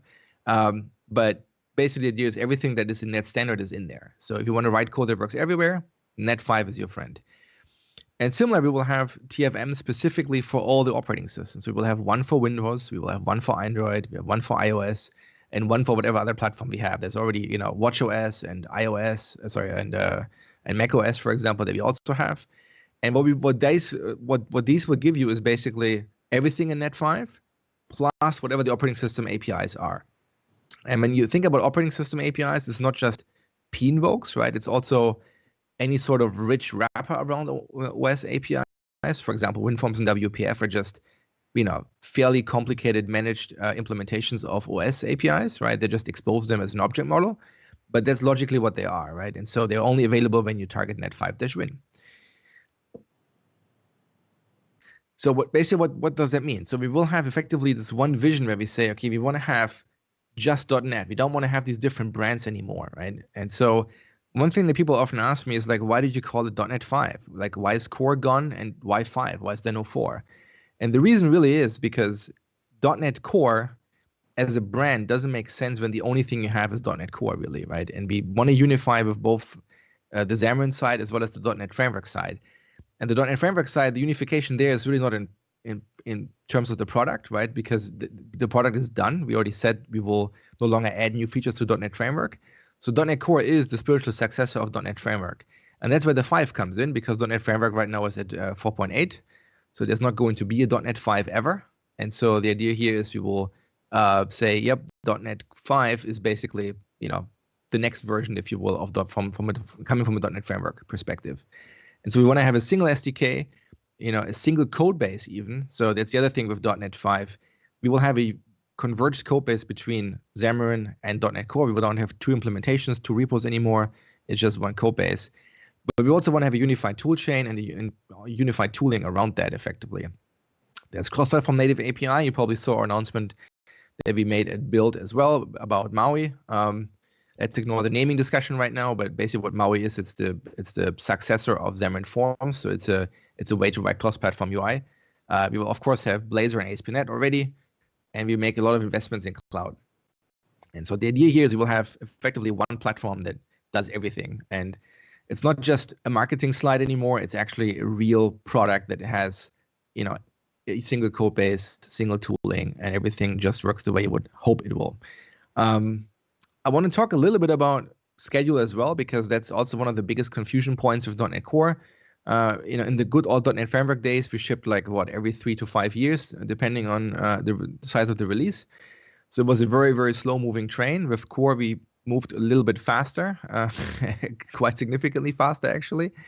But we didn't really have a fixed schedule. And so that made it really hard for people to reason about, okay, when are you going to announce the next thing? Because as you know, with long-term releases, which we call LTS, the long-term release support policy is basically driven by when we ship, right? So if we ship the next LTS, then the old LTS is basically out of support. And so in order for you to know how long an LTS will stay in support is kind of now a function of how soon will we ship. And that made people somewhat uneasy because they didn't know, is now the time to move, or should I just wait because the next LTS is already around the corner? And so with .NET 5 and moving forward, we will move to a fixed schedule. So we already announced that .NET 5 will ship in 2020, in November specifically, and that's going to be the date for every year moving forward. We will always ship in November, and we will ship every year, and the version numbers will bump every year. So .NET 5, .NET 6, .NET 7, .NET 8, and so on. And every other year, or in other words, all the even version numbers are going to be long-term support products. Everything else is what we call current, which means if you're moving to .NET 5, and then we ship .NET 6, you don't get fixes for .NET 5 anymore. You have to move to .NET 6 to get fixes and features. And then when you stay on .NET 6, once .NET 7 is out, we will keep supporting .NET 6. So you can get still bug fixes on .NET 6. You might not get features anymore, but you will still get bug fixes. And then when .NET 8 comes across, then that's the new version that you have to move to. And so this makes it very predictable for people. So you can actually reason about when stuff is happening. And you can plan your migrations and your approach as you see fit.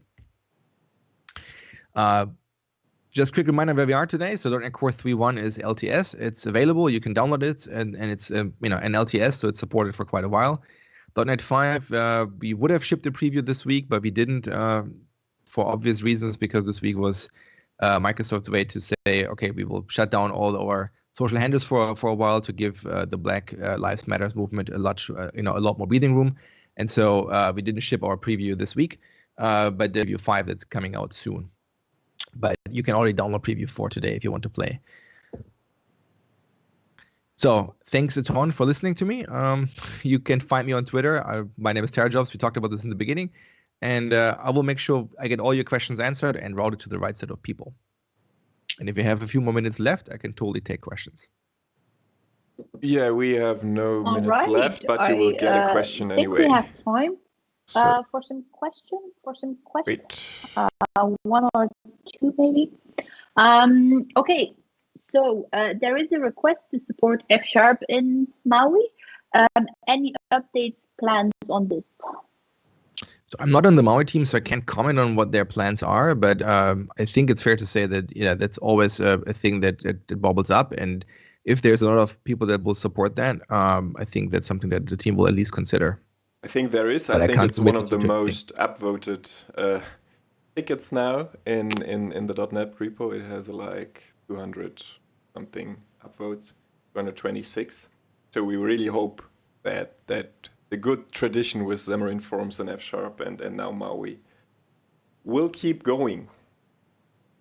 We have deployed the F# upvote army. Yes. No, and you should. I mean, that's one of the ways we actually influence the product. Awesome. Okay, I think. All right. So I have one more question. It was asked to me privately. A couple of preview users of .NET Core 5 used that in the first previews. A lot of F# stuff was a bit broken. How are you going to move forward on this? How are you going to make sure that F#, has a good release as well? That's a great question to ask Philip later because he actually works on the F# team, so he can talk more about what the engineering team does on the F# side. I can talk a bit more on the product side. What we generally do is we try to do end-to-end testing for all the scenarios that we have. But because we move so much faster these days, so we ship previews, don't do every validation of every scenario every single time we release, right? So previews in particular, we will have a lower bar for what we push. And sometimes, yes, we will break people. Sometimes that's inadvertently because we broke something else and that caused this break to happen. Or it's something that we made a decision that because based on customer feedback, we want to change behaviors, right? So that's generally why between previews, you should expect things to break. That's why we also tell people don't use previews in productions because the whole point of previews is to react to feedback, right? And it's also kind of like we have to move faster in order to get feedback. If you look at the numbers now, we ship 6, 7, 8 previews of .NET Core before we ship a stable. That's kind of unheard of, right? .NET Framework used to ship maybe 2 betas at best. Most of the time it's just 1 beta. And then we're usually like 2 months away from shipping. So we don't actually take that much feedback in betas either. Or took, I should say, because we don't want to do .NET Framework. So on the core side, we ship a lot more previews, and in order to move faster, we have to make compromises in order to get the ship out the door. And I apologize for any breaks that happen, but I think that's kind of unavoidable. How's the general backwards compatibility story with a new model of the .NET versions from 5 on? So the backwards compatibility guarantees that we give is we basically said before that we generally not make breaking changes between minor versions. That's the thing we try to avoid. Mm-hmm. If you look at the schedule, you will notice there are no longer minor versions. We only do major versions. And we ship once a year. So that might be shocking because it no means Microsoft will break me every release. But I think the reality is that we will take breaking changes at different layers with different bars. So for example, my team owns the system APIs, the low-level BCL APIs. And we generally don't make breaking changes there. Even in the core side, we have basically done close to 0 breaking changes in this space. Everything that was happening, I would consider bugs, and we try to fix most of them. But if you go up the higher levels, like ASP.NET, for example, they will make more breaking changes. And I think that is the right thing to do. That's the right trade-off because web moves faster. They have to react to more stuff. And sometimes they just have to break stuff in order to move the needle forward. Versus on our side, this is basically what we use to build libraries. So if we break everybody every release, then we can't have a library ecosystem. So in order for us to have a library ecosystem, we have to be somewhat conservative what we do. And that generally means no breaking changes there. Awesome.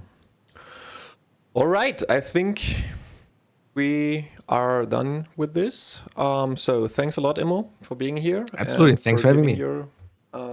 Giving your talk and your opinions. I really appreciate this. Or we all really appreciate this. So thanks again, and we'll try to get a hold of Odie and talking about type providers. It will be, I think, the last call before, or the last talk before the next break.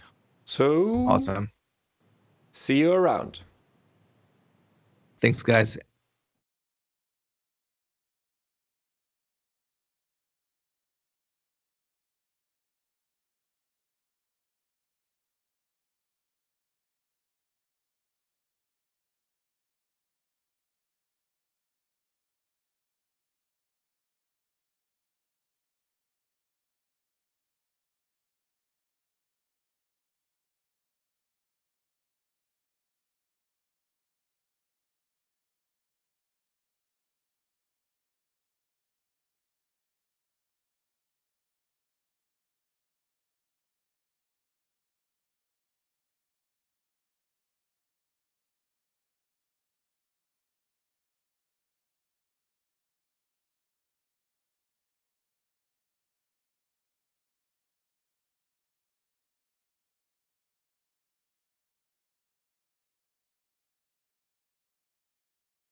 still gone? Oh, now you're back. I have no clue why this. This sometimes happens if we are a long time on the speaker, and then I'm going back to the panel page where it's switching, and then it's just not coming back. Oh.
Hedy tries, real name, no gimmicks. Sorry, I can't just get this out of my head every time I'm talking to Hedy because of a Twitter handle.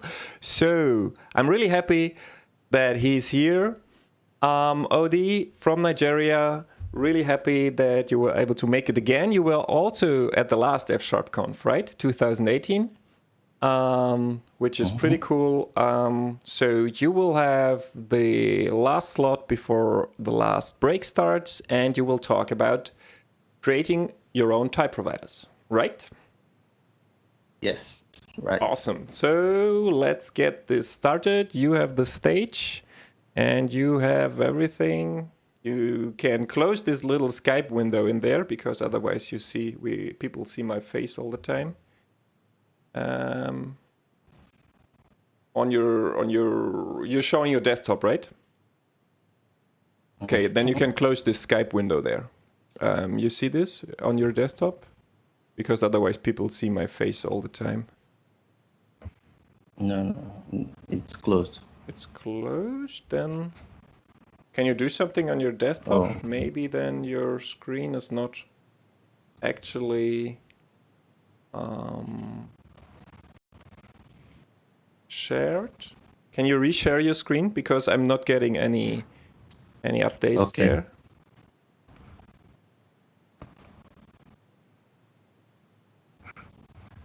Let me share it again. How about now? Now it seems. Oh. I get the Skype.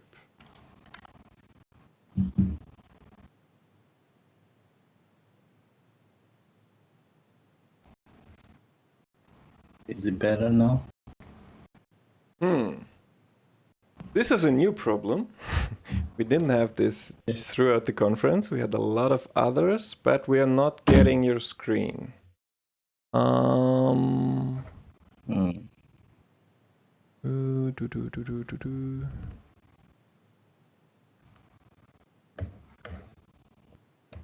Okay, hold on. Let me now try there is restarting. something. Now there is something. That fixes it. Can you? But it's only your desktop, right? I'm only seeing your desktop. Yeah. Can you open VS Code? Okay. Yeah. Okay. Cool. Can you see my code now? Oh yes, now it's going. But I'm still seeing myself in the Skype window. Yeah. Let me close that. All right. Okay. Now we're good to go. First want to execute. Yeah, I first want to. Yes, we're good to go. I first want to execute this code.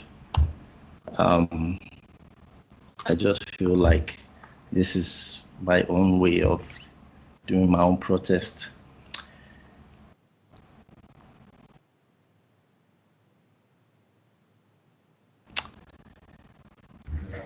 All right. Okay. So let me begin. Should have had this open, but it's okay. Can you hear me very well? Just wanted to. Yes, cool. So today I'm going to be talking about type providers. In F#, the type provider is one of those features that a lot of people in other ecosystems using, and it's for good reason too. It's one of those features that just feels like magic. So yeah, it's one of the reasons I decided to just take a good look at it and all of that, and hopefully I'll be able to show like what happens under the hood and be able to explain that for people who maybe have some kind of data source. So for example, okay, let me just go ahead with the presentation. So the first question is, what's a type provider? For most people who are already part of the F#, who have used F# before, you already know what type providers are. But if you are new to F#, what type provider is a component that provides types, properties and methods for use in your program. So you can think of it as it's essentially doing what is essentially generating code based on some data source that exists somewhere. It is a better way of thinking about it is a branch of like meta-programming. So meta-programming is where you have code that generates other code. So in the case of F#, you could type providers one way of doing meta-programming. But if you wanted to do like proper code generation, you can check out Dave Thomas's library called Mary. So what the best way of thinking about it is type provider is more like for library authors, while Myriad would be for people who are just building apps that are constantly writing, doing code generation essentially. So the main idea here is that when you the type provider essentially just acts like a plugin to the compiler and is generates that while you are essentially. So this topic, if you're interested in writing your own type, go to this URL, which is the Microsoft F# documentation, and it's very detailed. It has almost everything you need to be able to write your own type providers. So what are the types of type providers? I know that's a bit recursive, but yeah, so there are two types of type providers. You have the erasing type providers, native type providers. So the erasing type providers are essentially just generated at compile time and they get wiped. Sharp compiler essentially erases their existence from your code. In other words, it rewrites anywhere in your code where you use those types, it rewrites that particular code with some other, with an equivalent code in a way, something like that. Whereas a generative type provider is actually written into the assembly. So it's padded into the assembly. And as you can imagine, there are pros and cons for using either of them. So with the erasing type provider, you pay no performance penalty, you pay no performance cost to it. Essentially comes for free. Whereas with the generative type provider, it can even bloat your assembly and stuff like that. So it's important to keep that in mind. And in order to build a type provider, we need essentially to include the type provider SDK. So basically, it's just two files. The provided types FSI, which is the signature, and the provided types FS, which is actually the implementation of it. If you are building a new type provider from scratch, you can use the .NET template to generate it. So you install the template and you can just say .NET new type provider, and it generates, the type provider schema. But because I really want to explain how this thing works, that approach, because it's going to come with a lot of files and it can get very confusing very quickly.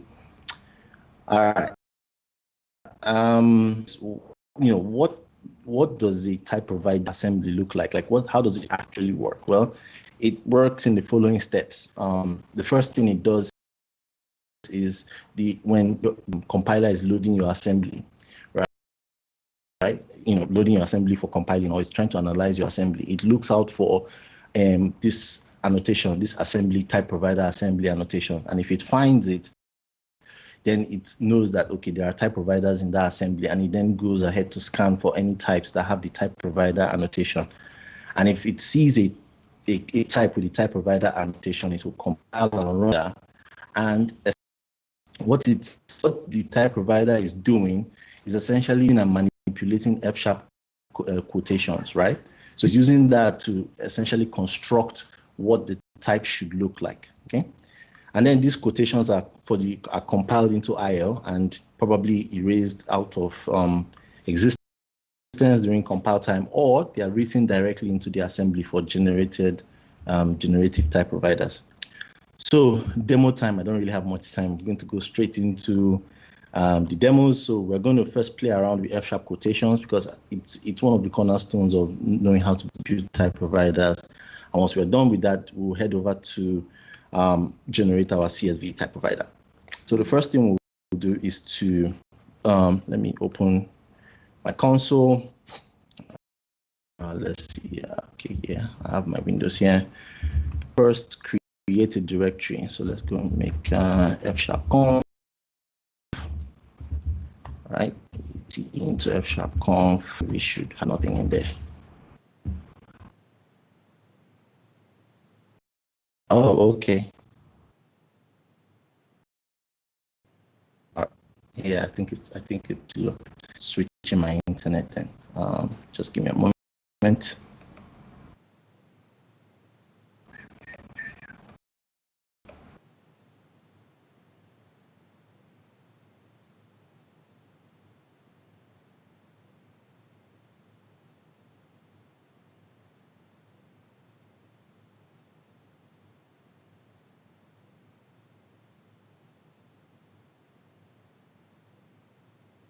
Okay, I think Odie will be back soon. The internet might not be the best thing where he is at the moment. Let's wait. Okay, can you see it now? Now I see myself. Can you see my screen now? I think I should. I hope it's better now. Is it better? Yes. All right, cool. Okay, so yeah, the first thing I would like to do is just generate a script file. So let's just go here.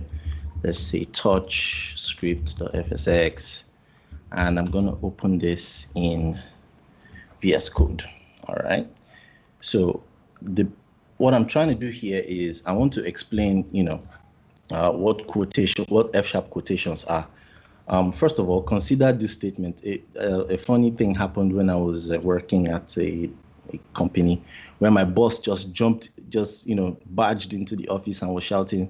And he wasn't really shouting, but he met anyone who cared to listen and asked the person, have you seen Mad Men? So take a look at this phrase, have you seen Mad Men, right? Now, if you've never seen Mad Men before, it's like Mad Men, the series, right? If you've never seen it before, it will be very jarring and confusing. It's like, what do you mean? But the main idea here is that there's a difference between the spoken word, have you seen Mad Men, and the written word, have you seen Mad Men? So the reason is that the quotations here is actually telling, so let me increase the font size. I don't know if you can see it. Are you there? Okay. So the quotation Mad Men here is telling the reader that you shouldn't try to evaluate the contents of what is in the quote. Rather, you should take what's within the quote literally. Okay. How does this play out with F# quotations? Well, it's pretty much the same thing. So if I came here and I said, let sum equal to 2 plus 2, right? Immediately the F# compiler is telling me that this is an int, right? Because it thinks that I'm actually asking it to evaluate 2 plus 2. However, if I did this, let sum prime equal to quote 2 plus 2. Now you see that this is very different. This is saying this is a quotation of an expression, right? And what this means is, just like we had with the Mad Men example, we're telling the F# compiler not to try to evaluate whatever is within this this special syntax, right? It should just take it literally. In other words, we're talking about the literal values of 2 plus 2. And in fact, if you did this, if I came here and evaluated sum prime, so let me go ahead and run this, you will see that it's actually generating an expression saying we want to call a method, and the method we're calling is the addition method, which is this plus, and we're passing it two values, 2 and 2. Okay, this is really important because it essentially gives us a way of generating code that can be evaluated later. That's the beauty of this system. Okay. And there are two types of expression. There is the checked and the unchecked types of expression. So this is the checked expression type. So if you can see that the type here is saying expression of int, which means that the compiler is checking to ensure that this whole expression is going to return an int. And there is the unchecked version of it. So let's say sum prime equal to at 2 plus 2. Like this. Okay, so this is just the generic expression that's generated here. All right, now that I've explained expressions, I think we can go ahead and start. We can go ahead and begin writing our type provider. Okay, so let's head back to the console. Let's create two separate projects. So first of all, I'm going to create an F# conference. I'm going to create an F# type provider. So that'll be .NET new console, class library -o. The name would be CSV provider, and the language is F#, and that should generate. Okay. On this.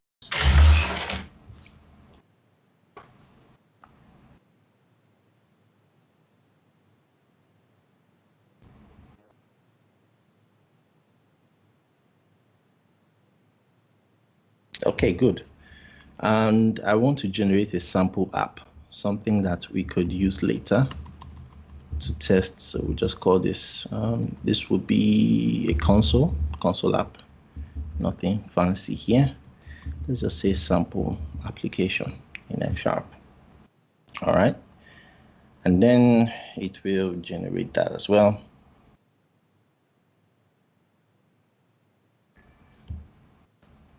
Okay, good. Now, the first thing I will do here is to put this in its own namespace, put this in its own window so that I can separate the two. So this one would be sample app.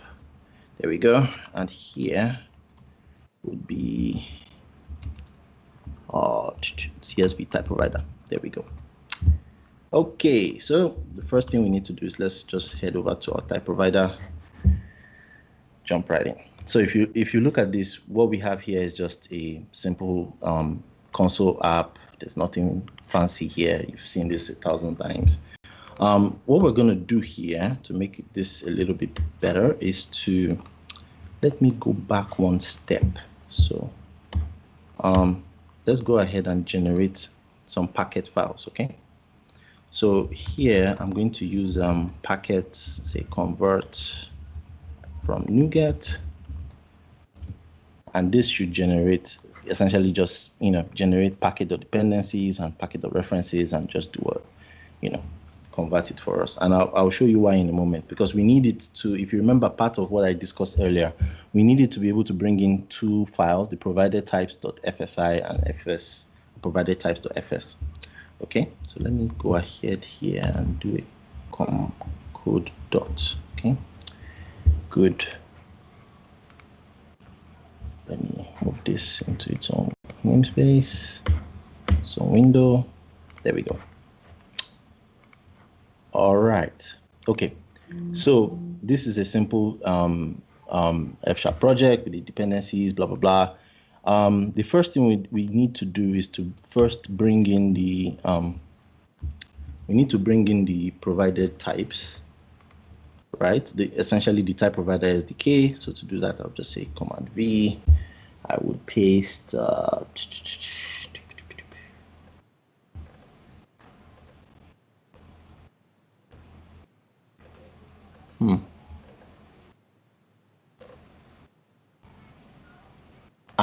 yes. Okay, so come here. Sorry.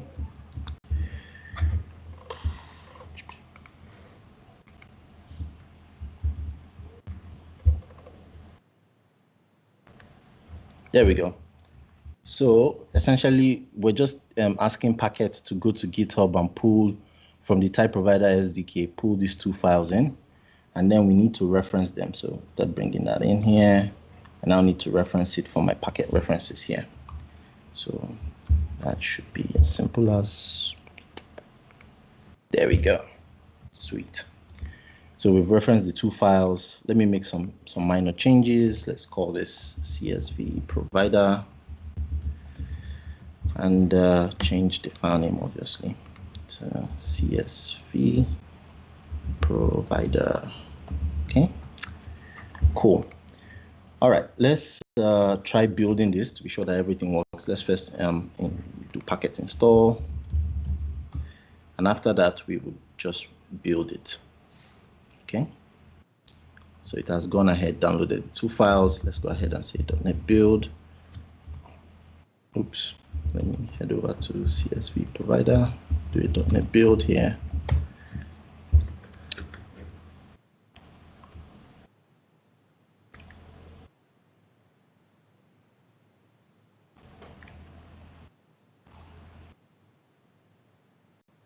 Okay, cool. All right, it's built. Okay, so now that it's built, the first thing we want to do in order to make this a type provider, like I said in the slides, right? In order to make, okay, give me a moment. Yeah, okay. So in order to make this a type provider, the first thing we need to do is to go ahead, add a do binding here, and then put our assembly attributes, right? Assembly type provider assembly. Okay, we need to open a few namespaces, system.reflection. We need system, we need fsharp.core.compiler services. Yeah, this should be square brackets. And then we need a type. So here we would just say, so let me give this namespace CSV provider implementation, right? And then we will create a type here, call it provider. Let's call it simple provider. Okay. Okay. it's going to take, so first of all, we'll inherit from name. Sorry, yeah, we need to open the provider. Hold on. Let me confirm that the files are included. Yes, the files are indeed included. So I need to include provider. What was the name of that type?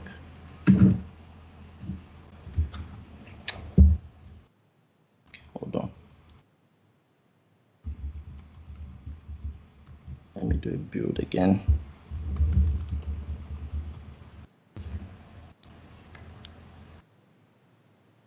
Okay.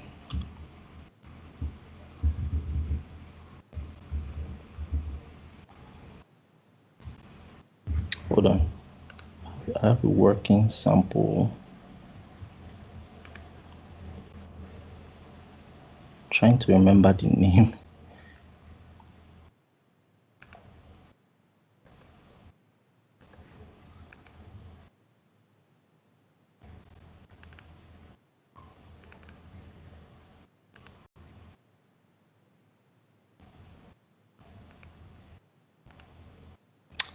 Ah, okay. There we go.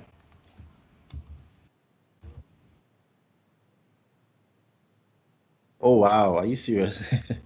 Okay. Okay. Maybe I should just go ahead and show the completed one, because I'm sure it's pretty boring to watch me type. But essentially, okay, let me just go ahead and explain this. Let's head over to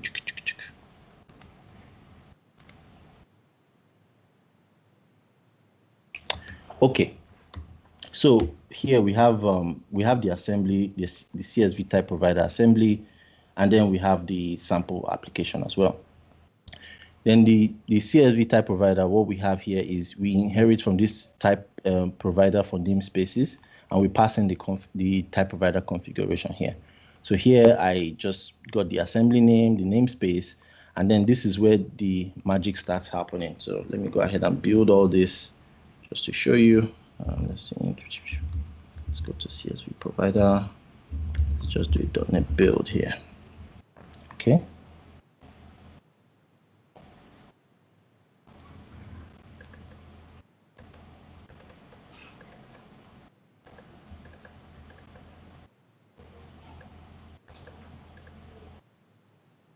There we go. Wonder why VS Code is unhappy. Okay. Yeah. So essentially, like I said earlier, it all starts from here. We have the type provider assembly attribute. We create a type, simple type provider. We pass in the config here. Then we now have the inherit from type provider for namespaces. We pass in the config as well. So this type provider for namespaces is how we get things like all this provided property definition and stuff like that. Okay. But what's going on here is we declare a namespace that we want to inject all our provided types into, and then we create, this is where we are creating our type provider. So we come here and say provided type definition CSV provider, which means there will be a CSV provider type inside the fsharpConf namespace. Okay. And then we will now supply the type it should inherit from. So this will be object. And then down here, we go ahead and define some static parameters. So the parameters that we essentially things that you want at compile time to configure your type provider, which in this our case would be the file path of the CSV file. For starters, let me just show you what the CSV file looks like. This is the CSV file. You have user ID, first name, last name, gender, email, date of birth, age, phone number, right? And they all have different types. So some of them are strings, some of them are date, time, and so on and so forth. All right, so let's head back to CSV provider. Once we declare the parameters here, we add them. We define them as static parameters, add them to the, after defining them as static parameters for the type, for the provided type we just created, we now go ahead and inject that into the namespace. So let's look at the details of this create type, right?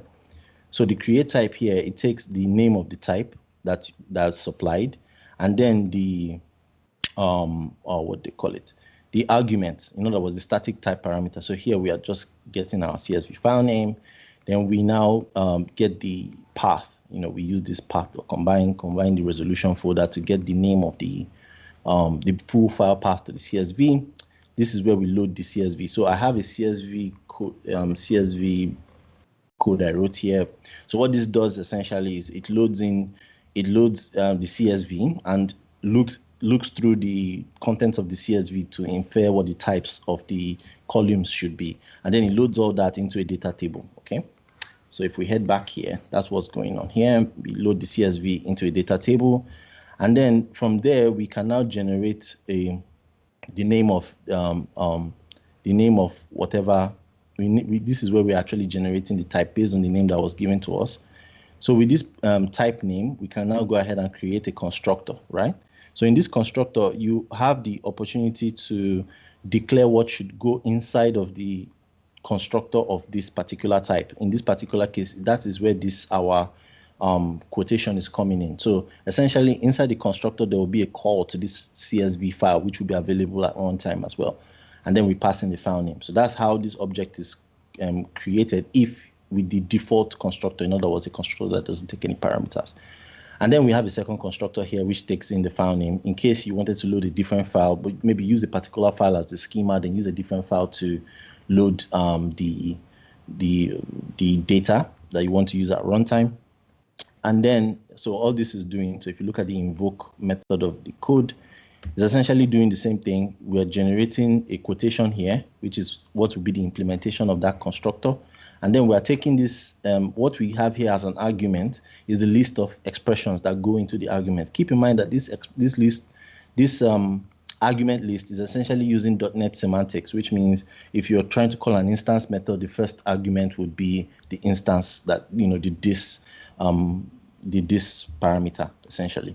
So what we're doing here is we're casting it as object and getting it out as a string, which is the file name that was passed when you invoke it with a different when you invoke the non-default constructor, right?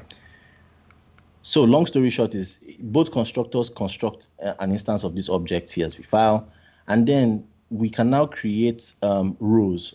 Before I get to row, we need to first create a property on that type that would allow us to essentially iterate through the rows. And this is where the magic of type provider starts to come into play.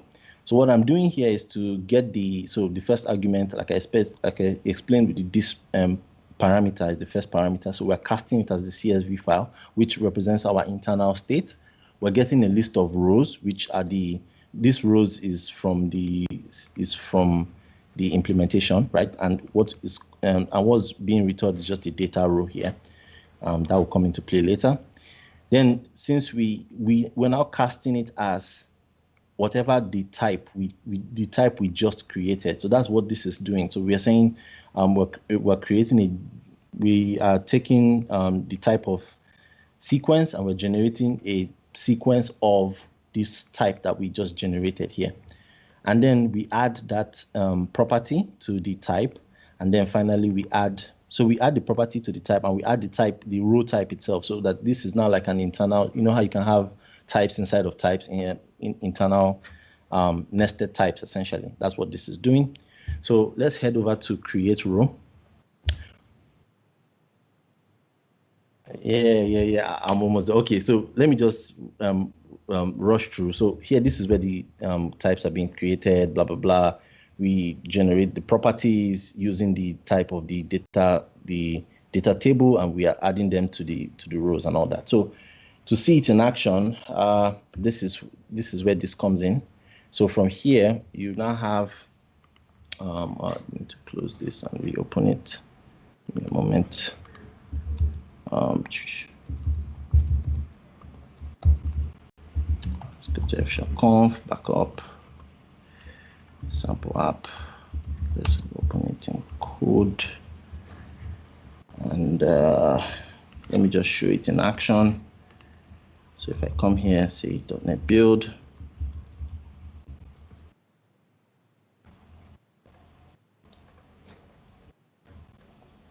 Okay. Good. So if you look at let me close this and open it again. I don't know why. It's building, but the IDE is still trying to load the type provider. Okay, perfect. All right, so as you can see, I am able to open my namespace here. Then I am able to also reference the CSV type provider, put in the path to it, and I'm able to generate a people CSV type provider. With that, I can now instantiate, create an instance of it. And if you come here, rows is showing you a number of rows, but more importantly is the age is now a float. So if I came here and I did sequence.map, sequence.filter, and I said fun of R goes to R dot. So you can see that all the different types in the CSV are here. So for example, email, which would be a string. Let's look at the type here. It's saying string, and if I were to try date of birth, right, you will see that the type here would be date time. So that was a whirlwind introduction into F# type providers. I will have this code up on GitHub, and I'll also be available in the Slack if you have any questions. I know that you probably have lots of questions because I rushed through a lot of this. So I hope you were able to learn something, at least even get an idea of, okay, this is how it actually works. At least the goal of this talk was just to show you the internals of how it actually works, as opposed to just assuming that it's pure magic. Yeah. Okay, awesome. So thanks for this. Was a lot of stuff going on, definitely. So thanks a lot, and just stay in this. We have no time for questions now because we're a bit late. So we will. You can go to the Slack, to the F# Slack, and answer all the questions there. So we will have a break, and because I need some time now, we won't start in 10 minutes. I'm not going to make this. So the next talk from 0 to F# Hero will be actually starting at around 10 minutes later, so 10 past full hour in whatever time zone you are.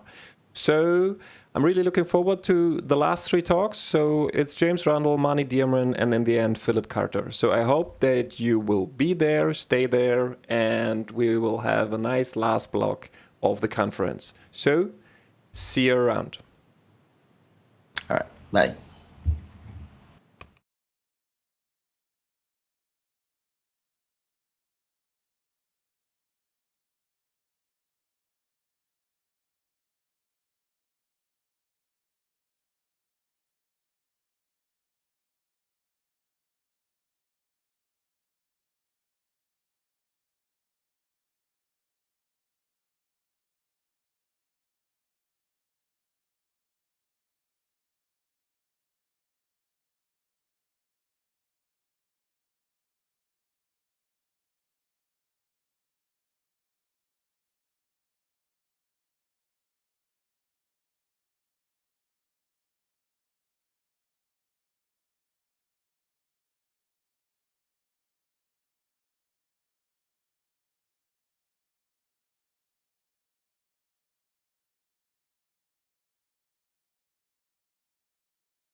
And we are back for the last round of fsharpConf. I'm a bit dizzy, I'm a bit tired, so that's why I'm just handing the mic to the other Roman to introduce our awesome guest. Hello again. I'm a little bit dizzy too. However, it's really a pleasure for me to introduce our new guest, who's James Rendell. Hello, James. Hi, Roman. Hello. Your talk from zero to F-sharp hero. I'm really excited about whole topic because it seems that you've come the same path as most of us did, like being desperate C# developer who said, okay, I'm done with it. I need something way better. And you move to F# and realize this is the world you want to live in. So am I right? This is going to be the topic, right? That's pretty much it, yeah. Yeah, perfect. So I'm really excited. Also, I'm really happy that I can finally see you without the cycling's helmet. Yeah, totally. I'll go put it on if you like, if it makes it more comfortable. That's good. No, Keep that's the okay, headphones that's on. okay. Yeah, so I'm really excited. I will, you know how we are with the schedule. I will not block it. It's yours. Really excited. Great, thanks, Roman. Romans, thank you. Yeah, so I will hand you the stage, and you also have the screen. So, go for it. Have fun. Good luck. Okay, great. Hi, everybody. Super quickly about myself before we get into the meat of it. As Roman mentioned, I have a C# background. I started with it, day one, really, when it was in beta. These days, in the day, I'm a CTO for a fairly large company, so I don't like code in the day anymore, but I'm always doing open source and solopreneur type projects. And the usual links, you can find me at the usual links. And I want to talk a bit about how I ended up building a fairly significant side project in my spare time and how I got there.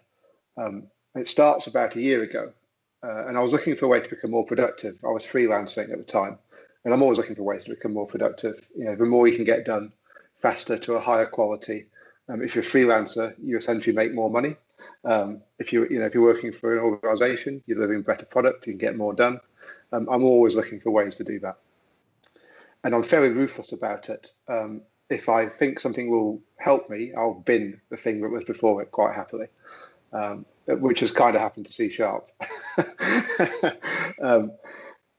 I've dabbled in functional programming on and off over the years, and my style has sort of kind of to drift in that direction, mostly within the sort of context of C# and JavaScript, but they're not easy models for it. And I was getting frustrated by WTF bugs, crazy side effects from mutable data, and just the way things are constructed, the high level of ceremony. And that ceremony, it was making all the solid principles, all those kind of things that you get in C#. They were making object-oriented programming, to me, feel increasingly like a fight against object-oriented programming. In languages which are all about object-oriented programming, they were becoming really strange to me. And there was no clear path of least resistance. How would you build something? Was getting less and less clear over time, at least to myself. So I went looking for something to try that would help me. And I stumbled on, stumbled on's the wrong word. I was evangelized F# by people in my feed, in my Twitter feed, who were speaking quite highly of it. So Mikhail Chilkov, who spoke earlier today, we'd been talking about Azure Functions, and he was a big fan of F#. He sold me on some of the benefits of it. So I thought, well, I'll give this a go. It had the benefit of not needing to learn an entirely new ecosystem. It's still .NET. And there looked to be interesting tools available. So I did a lot of work in React, and I hate building mobile apps, but I built quite a few mobile apps. I just hate it. It's so painful. I had to drag one up this afternoon. Oh, it's horrible. But it has Fabulous for mobile apps, which doesn't involve XAML on the Xamarin platform. Again, XAML to me is just the work of a devil. Who wants to code in strings and XML? Horrible. Not a pleasant environment. So it had some nice tools. And to me, I make the leap when I think I can kind of quickly forget my cursor. You start to learn something and you fall off a cliff in terms of your productivity, and it starts to go back up as you get more familiar. And you want to get to a point where I want to get to a point where I'm at least as productive as I was quite quickly, and not long after I'm more productive, so that within let's say 6 months, I've paid back the learning debt. And I looked at F# and thought, I reckon I can do that with this. And I reckon there's enough gains that I'll think, yeah, this is worth doing. So I gave it a go. And this was probably around Christmas 2019, I think, is when I started to dabble. I was away on holiday over Christmas, and I picked up Isaac Abrams' excellent book, which is what I recommend to most people. Ask me now, how do you get started with this book? I started reading it, started flicking through it, and I probably got about a third away through it, and I sort of cracked out my MacBook and thought, right, I need to start building something. I'm definitely a learn by doing kind of person. So I thought, well, some of this stuff's still kind of confusing and crazy to me. And, I went to some of the F# websites. I have no idea what these modad things are and all this other technical terminology. I thought, I know enough to start building something. So I gave that a go. And the first thing I built was a classic mainframe Star Trek game, which is just kind of playing on my screen now. And I built it in the console. I didn't finish it. I didn't really intend to finish it, but it was a nice way just to start exploring something really simple. And from scratch, there was no structure there. So it immediately forced me to start thinking about lots of questions that in C# I hadn't thought about in years. So, how do I maintain a complex model? How do I do a loop? I wanted to have a game loop. How do I do that in F#? Some of the models, there's cruisers and scouts, and there are all kinds of ship. It screams inheritance, and interfaces. How do I model that in F#? So these are kind of big questions to me. And it kind of led me to the famous Captain Kirk moment of freaking out and going, oh my God, what is this? And I'd actually been here before with F#. I think it was probably 4 or 5 years ago I dabbled and I'd bounced off it. And I got, oh God, there's too much to learn. But this time I thought, well, persevere. I'm going to persevere and I'm going to crack this time. So I kept on going. Unfortunately, some people in my sort of Twitter network, my social network, gave me some support, gave me some help, gave me some feedback. Mikhail, again, Isaac, super helpful people. So that gave me, gave me a bit of a leg up. But there's this, once I started to realize, this game loop, we started talking about folds and lazy folds and, all sorts of alien concepts to me. I start to realize just how much I've got to unlearn before I start again, because I'm reaching for things that are in my C# and object-oriented tool bag and not my F# tool bag. But it was a useful exercise, and I learned a lot. I could start floating a couple of rocks. And if I'd had time, I was going to start posting famous F# figures, sort of Don, Isaac, Mikhail, on these Star Wars characters. I didn't quite have time to do it. I'm not sure who Yoda would be. It could have turned into a bit of a bun fight as well as who's which character, so maybe it's a good job I didn't. But I could float a few rocks, which was good. So what did I learn? I learned a few things. Favor matching over if-then constructs. If you come from C#, you throw over if-thenning and that kind of things, maybe a ternary operator. But matching turns out to be a really nice pattern. Discriminated unions are your best friend. We keep adding these features to C#. Until we had discriminated unions, I don't think it'll all glue together in a functional style. And we'll come back to some of these patterns later, what they look like.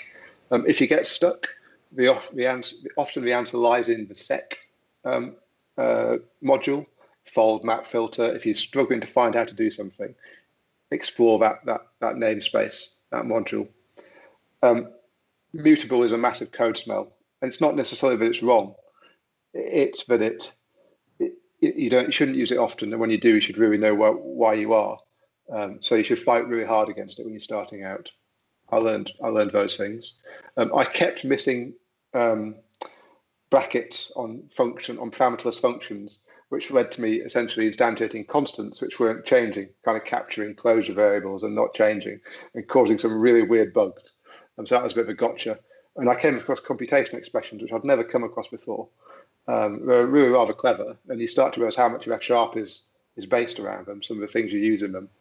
And I experimented with a little validator that was at the bottom there, and that's on GitHub, just to kind of build a little simple DSL. And then I thought, well, I need to go again. I need to build something else. So I started another project, which actually is almost finished and will get finished. It's just a few things in timing land led to it being deprioritized. But it was based in Fabulous. And to kind of get me started, I read Domain Modeling Made Functional, which is one of the best books on domain modeling I've come across on domain-driven design. It just happens to be about domain-driven design F#. That's a must-read for anybody, I think. And I read Stylish F#. And then I started this project again, which I haven't got time to show here, so I'm going to try and get through this in 35 minutes. But it was a mobile app using Fabulous. The nice thing about using Fabulous is that it provides an existing structure. It's based around the Elmish pattern, which is, again, not something I'd come across before, but it was familiar to me. I'd used Redux with React, and Redux is like a messy, sloppy, verbose, horrible version of Elmish. It's kind of how I look back on it now. Whereas Elmish, with its pattern matching, it feels very elegant, and it works very well. And it started to give me an insight into how to organize non-trivial projects. The fact it had that starting point made me start looking at structure and how I might organize a bigger project of my own. And it also got me interacting with .NET frameworks and Azure. So when I built my little Star Trek game, all I interacted with was the console. But once I started to build a mobile app, I was having to use a database and make HTTP calls and things like that. So that got me into that too. So it was a nice path I went on to get to this point. And I can't recall the timing. It might have been sort of late last year, probably late last year. But I went on holiday and took a break. And as Roman alluded to, I'm quite a keen cyclist, and all the photos of me online, I'm wearing my cycling helmet, which is why I appeared on the F# conference page with my cycling helmet. But I took a break, and I went to Mallorca over Christmas, chilled out for a few weeks, and did some cycling, and kind of came back ready to build something else. This sort of a cycling project comes in that people have been quite interested in, which is really nice. I'll talk about it a bit now. It's called Performance for Cyclists by Cyclists, or for cyclists by cyclists.com. Don't really have consistent marketing for it. I'm a marketer's nightmare, but it's got a landing site, and that's it there. And the kind of purpose of the project is to help cyclists improve their performance. It's a bit like improving productivity. If you're a cyclist, you always want to get more power, get out a little bit faster, get up the hill a bit quicker, beat your mate. You're always trying to get that little bit better. And you kind of eye the pros in the distance who are so far in the distance, their specks on the horizon. And they ride past you in Mallorca, you're sweating your way up a mountain, and they're looking elegant and like they've stepped out of the salon. It's really quite something to behold. And cycling, people do this through data. Cycling is a really data-driven sport. You can measure lots of data points. And the photo on this slide is of my cycling computer when I was out riding the other day. And essentially, every second, this computer is recording measurements. How much power are you putting out? How fast are you going? How quickly are you turning the pedals? What's your heart rate? What's your altitude? There's tons of data being captured every second. So there's a wealth of information you can use to try and improve your performance and target your weaknesses. Of course, cycling is a popular sport, and there's lots of software out there. There's some big players. Strava lost its way a bit, was never a serious training tool. There are some other systems out there. Some are incomplete. The most complete one, it's really good, but it's like using a Windows 95 application in a browser. It's hideous, and it's difficult to get the data out, but it's all there. And I've kept looking for a way to kind of combine coding with product design of cycling, because it's my idea of heaven. And so this website was born. A quick demo, so the rest of the things put things into context.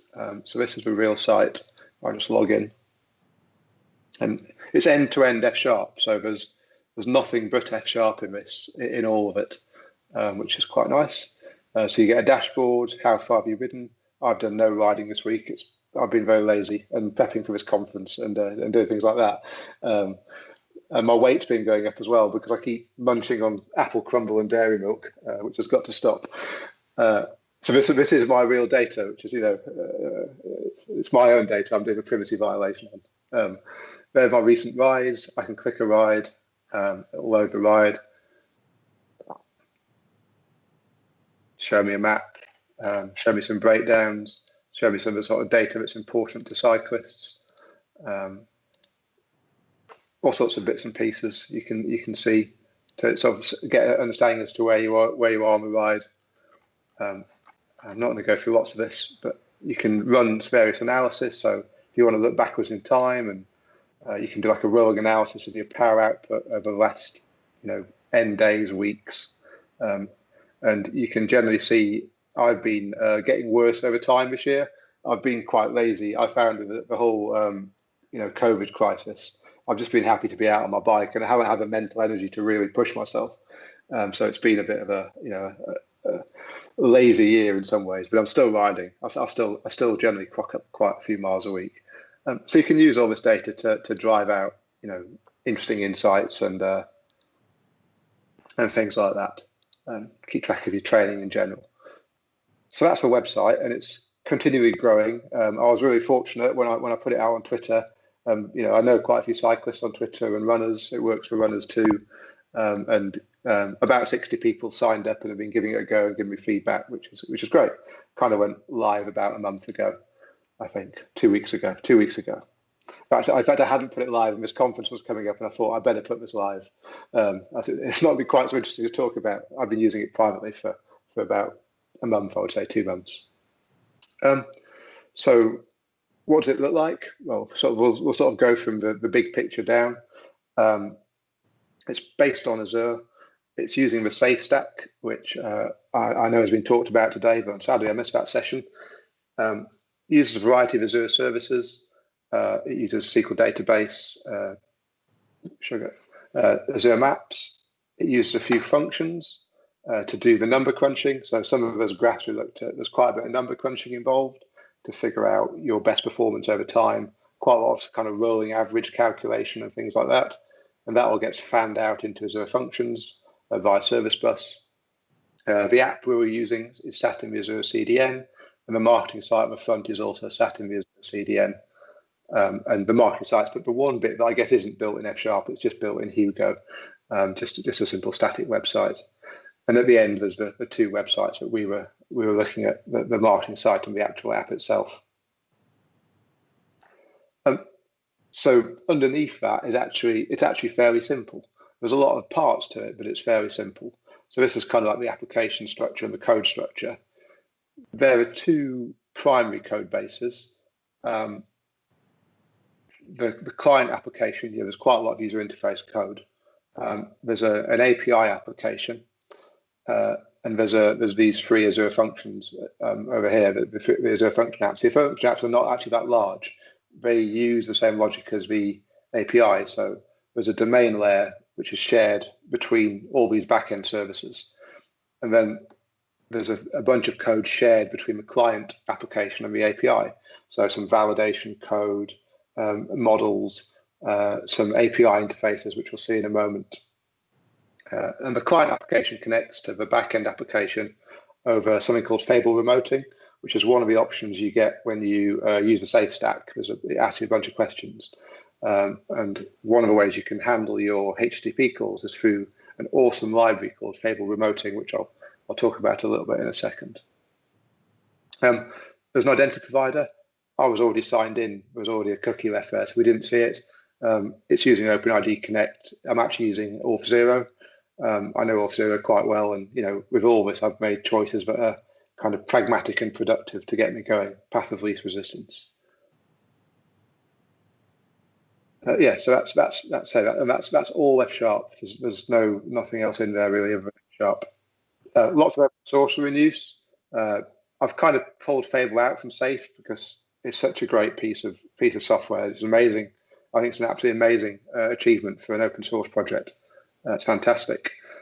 Safe Stack. I've started to use Farmer to manage the ARM templates that control the Azure infrastructure. I'm using Ionide and something called Tailwind CSS.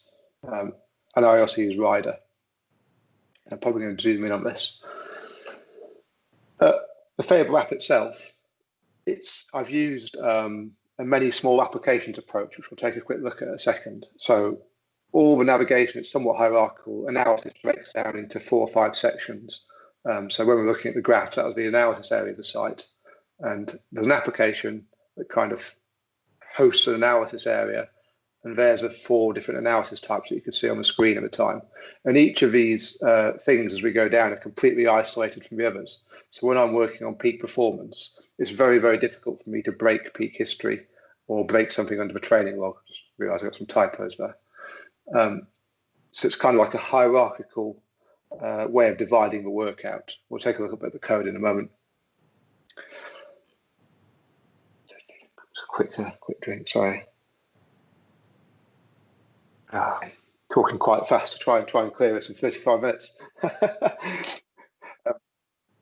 Okay, 15 left, I should be okay.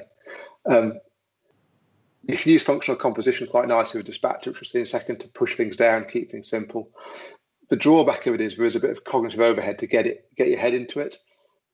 All these parts look the same. So when I first looked at this kind of structure, I kind of bounced off it a little bit because I couldn't quite unpick the parts from each other.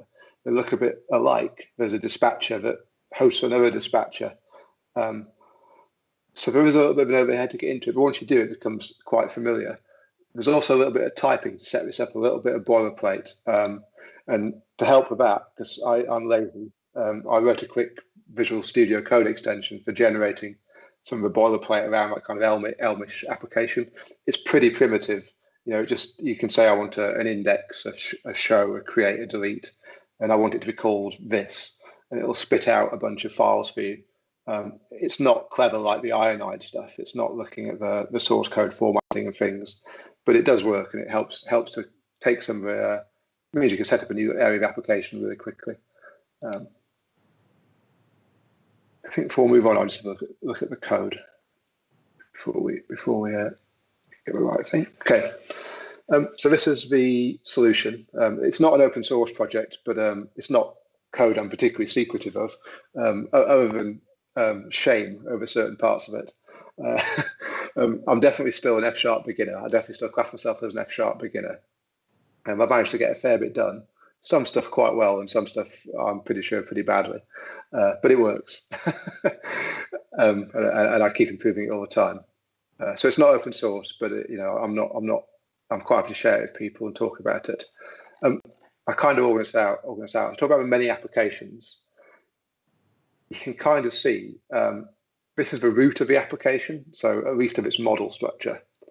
And there's all these dispatchers here, and they represent the different parts of the application, but the immediate top level parts of the application. So, we looked at a dashboard, we looked at some analysis, we looked at an activity, we looked at a cycling, a particular route.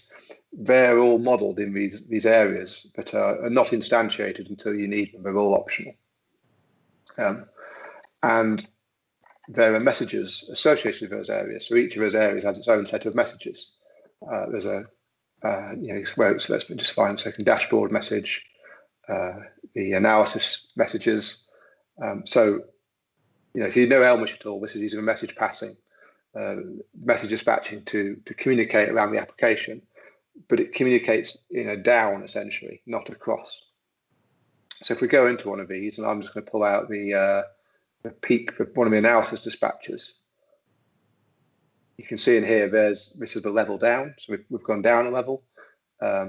We've got the different parts of the analysis model, and we've got another set of messages. So they're the messages. The analysis message in the level above is a discriminatory union of type this message, and we've got messages for each of the pages or areas underneath it. And you can go down again into the analysis area, this is the model and the working behind that page we looked at with the rolling analysis on. And in conjunction with that, you have state. So state updates, which is where most of your logic should sit. And I'm not going to go into this massively because it'll quickly get quite complicated because it's a fair-sized application. It's growing all the time, but it's the same kind of pattern. Messages get processed, they modify models, they get updated, and round you go through a commanding pattern. Again, it's calling down all the time. So if I was to find analysis dispatcher state update, if you get an analysis dispatcher message, it passes the message down. And on you go. And yeah, we could find the other types too. It all follows the same pattern, which is quite nice. But as you can see, the bits look quite similar. So you could argue it's a little bit confusing, but it's kind of one of the trade-offs you make for the isolation. Find PowerPoint. The other thing I would say, the other trade-off, the other thing you lose or becomes difficult with that isolation is talking between sub-applications. It's a containment strategy. Things are contained in these sub-applications. So if you want one of them to affect another part of the system, you've got to break containment. And that's hard because you've got a structure that is about containment. And you can do it. I've experimented with a couple of strategies. One is, passing a route dispatcher all the way down, so you can pass messages from bottom back out, but that's pretty horrible. And the other way I've done it is just by passing functions down that do very specific things in specific areas. That seems more elegant, but I'm not sure I've got that right yet. Styling for the site, I'm using something called Tailwind CSS. The safe stack tends to go with Bulmer, I think it's called. But if you know another CSS framework, it's quite painful getting your head into another framework and getting going with that. So I stuck with something called Tailwind, which is quite nice for sort of componentized strategies. The graphs, all those graphs, they're all custom built. I was trying to use recharts, but I had the problem with recharts that I've had many times, which is it's not very good at responsive layouts in modern CSS inside grids and inside flex boxes, particularly when they start to nest. So I ended up actually just decided to build my own, which was pretty straightforward. It just renders SVG, and they're fully responsive. I'll probably open source those at some point.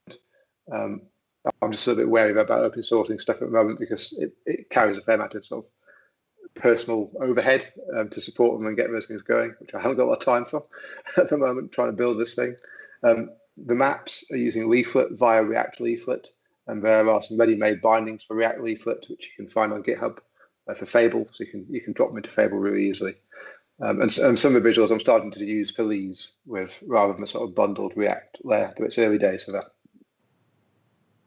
A few kind of gotchas with Fable.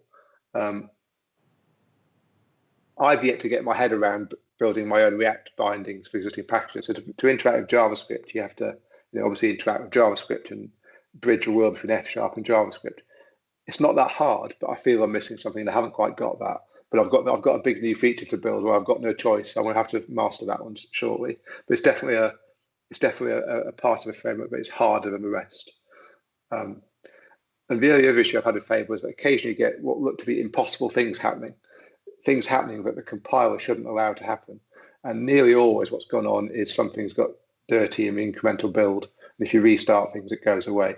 And if you pick up Fable and start to have a go of it, if you see something random happen, restart things, and it'll probably fix it. And then it's fixed for good. It's an incremental compile cache issue normally. There's a lot of complexity going on, to be fair to it. Client-server communication, how do I talk across the API layer? I mentioned Fable remoting earlier. It's an RPC communication layer, and it makes calling remote F# like completely transparent. It's fantastic. And once you've configured it, you just write asynchronous F#. It's absolutely fantastic. Really nice. It's been a massive productivity boom. How does it work? First, you declare a type to act as an interface. So again, this is a cribbed version of the Peaks API that was driving the thing we looked at for the graphs. A couple of methods, get for cardio activities, get for cardio activity. So you share that interface between the client and the server. You need to provide an implementation for it on the server, which is basically just declaring something that matches that type. I'll come back to logger and DB user ID in a second. Pardon me. And generally, I'm pulling apart my implementation into I compose them with functions, which we can take a look at in a second. So get is a database call, basically. You have to expose the interface on endpoint, and this can get a little bit verbose once you want to use it in what I would call a real-world situation. So the Fable remoting itself is really simple, but once you want to use authentication with something like a token, and you want to deal with a token changing, and you want to inject some logging, there's a little bit of work you have to do to make it so that scales out to 8, 9, 10 APIs without lots of typing. And that's what we're looking at here. At the bottom, that's really using the Saturn choose block to build the API. They're the things we were looking at a second ago, Peak's API. I pipe it something for authorization required, and I give it a log category, Peak API. I build a pipeline and plug the API into it, essentially, and you can see there various bits and pieces, build the API, and so on and so forth. All that together means that I end up with an API that is able to log, and I use application insights for the logging, and authorize with auth0, again, using an access token. And I never have to write that stuff at the top again. I just keep adding these things in, and it just works. But it did take a little bit of figuring out. And on the client side, finally, you build a proxy for it. And again, the kind of complexity here mirrors that on the server side. If you want to deal with the tokens and you want to just put a bit more complexity into it, there's a little bit of setup, but it's a one-time setup. So all my APIs on the client side to build the proxies just look like that. And then finally, the payoff, the sort of magic bit, your code just looks completely like F# code. There's nothing weird about it. It's just async F# code.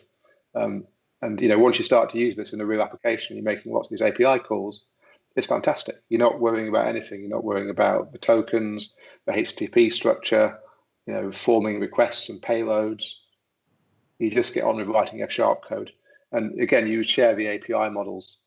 So if I was to just knit back to Visual Studio Code, shared.api.fs, there's Peak's API, and you can see these models.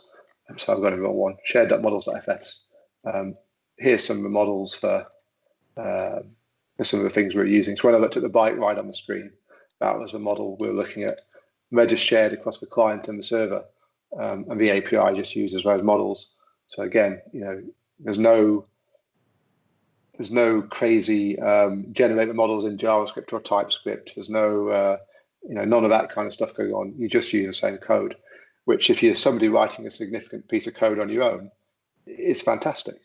It's absolutely fantastic. Couple of issues, and I wouldn't really call these issues, they're just trade-offs.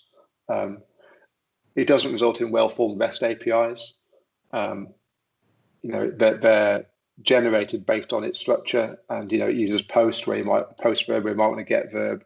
You can kind of nudge them into the right space, but then you start to lose some of the productivity gains.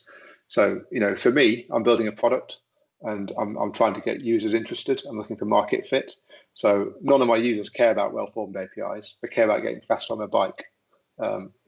If I come to a point where somebody says, I'd love to build a third-party app against your system, I'll either create an API for them, which is well-formed and RESTful, or we use GraphQL, something like that, or use Azure API management to reshape what I want to have into something suitable for a third party. It's letting me focus on what I need to focus on now. And as I mentioned, to kind of cleanly focus, to account some cross-cutting concerns, there is a bit of additional setup. But it's something you can address once. It just needed some figuring out. It wasn't massively obvious, particularly the authentication, authorization. But once you figured it out, it's straightforward. And I have written about that on my blog in a bit more detail. Also need to access Azure resources. This is where I think F# comes to its own, and it's part of its core design. It's part of a .NET ecosystem. So when you want to use something, to access Blob Store or the service bus, you don't need a special client. You've got the client. It's the same one that C# developers use. You've got access to that whole ecosystem. Generally, I find myself writing little F# friendly wrappers for them. I don't like. I sound like a bit of a. I don't know. I was about to sound terrible, like a bit of a sort of complete snob, functional snob. I was about to sound then. I don't like object orientation sort of invading my lovely functional code.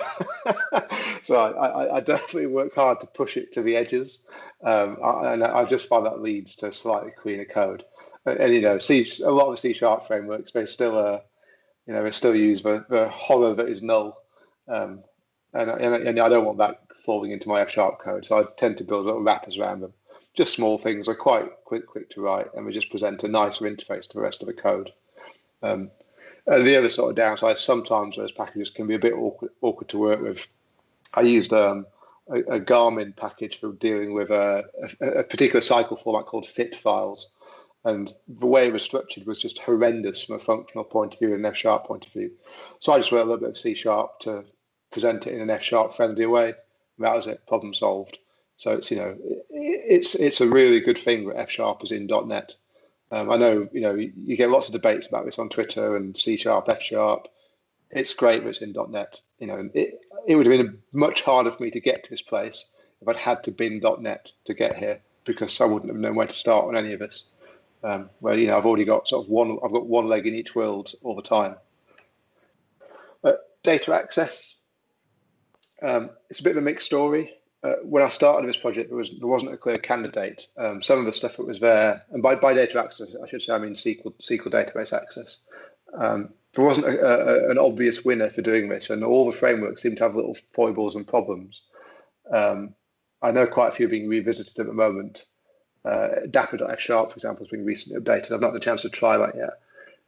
A lot of them use computation expressions for DSLs, for SQL. I don't like DSLs in this space. I find it gets in the way of me expressing myself in SQL, but I know SQL pretty well, so that's not the same for everybody.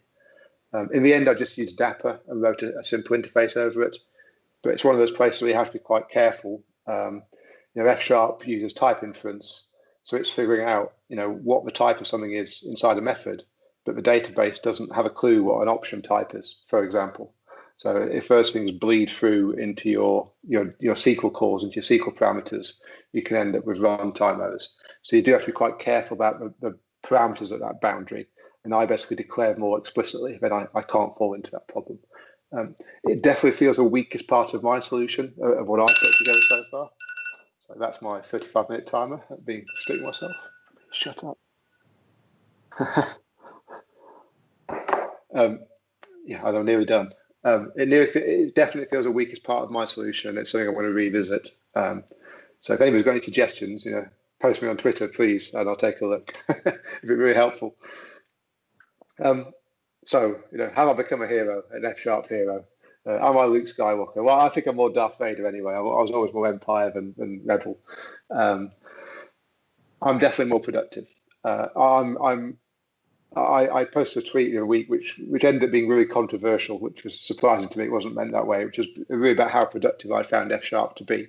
Now, having got over the initial learning curve, for me at least, I get stuff done really fast. There's fewer bugs. If I refactor something, if it compiles, I know it works. It's a really solid language with its type system, and just the way it composes things and structures things.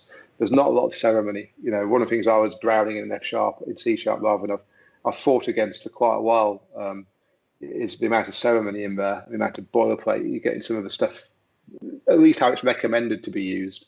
And the F# approach and a lot of the open source contributions are very focused on getting stuff done and getting ceremony out of the way, which I really like. I think it's fantastic. I'm definitely still a beginner. So yes, I've got a lot done. I'm still a beginner.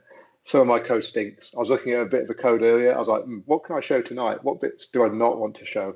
And I sort of packaged a few files away and hid them away. And I refactored a couple of bits too. I've got lots still to learn. I'm still learning. I'm a year into F#. I've written a lot of F# this year. And I look at 3 months ago, my F# was a lot better than it was 3 months ago. It'll be a lot better in another 3 months, I hope. So I'm still a beginner. I'm very conscious of that.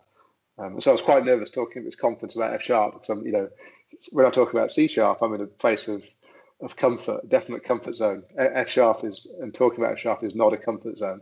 But I'm super enthusiastic about it. I think it's fantastic. Have I upset the debt of learning? So I had my little graph on the screen at the start. I think I have. I built this site probably in around 3 months of part-time work. I'm doing a full-time job, it's not coding anymore. So I've been doing an hour or two in the morning and some time over the weekends. I'm still riding my bike. So I haven't got, acres of time lying around, but I've managed to get this thing built, I guess where is it with June? Let's say 4 months, about 4 months. So I would say it has offset the debt of learning. I think if I'd have done this in React and TypeScript and C#, it would have taken me quite a bit longer, and I think it'd been quite a bit buggier. Since I launched it, I've had very few bugs, and all the bugs were logic problems. I'd not expressed my intent correctly, rather than what the fuck just happened problems. Pardon my French. Finally, some links, on the screen, things I've used, all great. There's a ton more links I could share. The F# community is super helpful. The Slack on fsharp.org, Twitter. Whenever I've got stuck, I've shouted out, help, help. And somebody has turned up and gone, I can help you with this. There's a ton of good open source out there. I've not mentioned his name, but I keep coming across, and I'm almost certainly going to mispronounce this, which I apologize. But Zayad pops up all the time. Whenever I go looking for something, I find his open source. So I definitely owe him a debt of thanks. It's been very helpful, his work to me in this project. That's it. I'm just about. I think I finished just about on time. Yeah, that was amazing. Really, I'm blown away. I think all of us are. Yeah. I think this is a really good time that we can have you here and ask you many questions, because I'm pretty sure pretty quickly you're going to sell your application to Strava, became filthy rich, moved to some tropic island. So we should do it quickly, really. Well, my dream is just to ride my bike and work on F# project. So I'll still be here. I'll just be doing it somewhere sunny. Okay, that's really amazing. A lot of questions. And I wanna have a comment first. I take the privilege here. Don gave this great talk on independence earlier that day, and I think what you have just shown here is just the perfect example for this independence. It's all basically doing F# in the context of .NET, leveraging all what is there, but doing this whole end-to-end, back-to-back, however you would call it, story. I'm impressed, and I think a lot of people are. And this is really, really, really cool. We need to talk about the formatting though. But I think Phantomous is there to fix those things.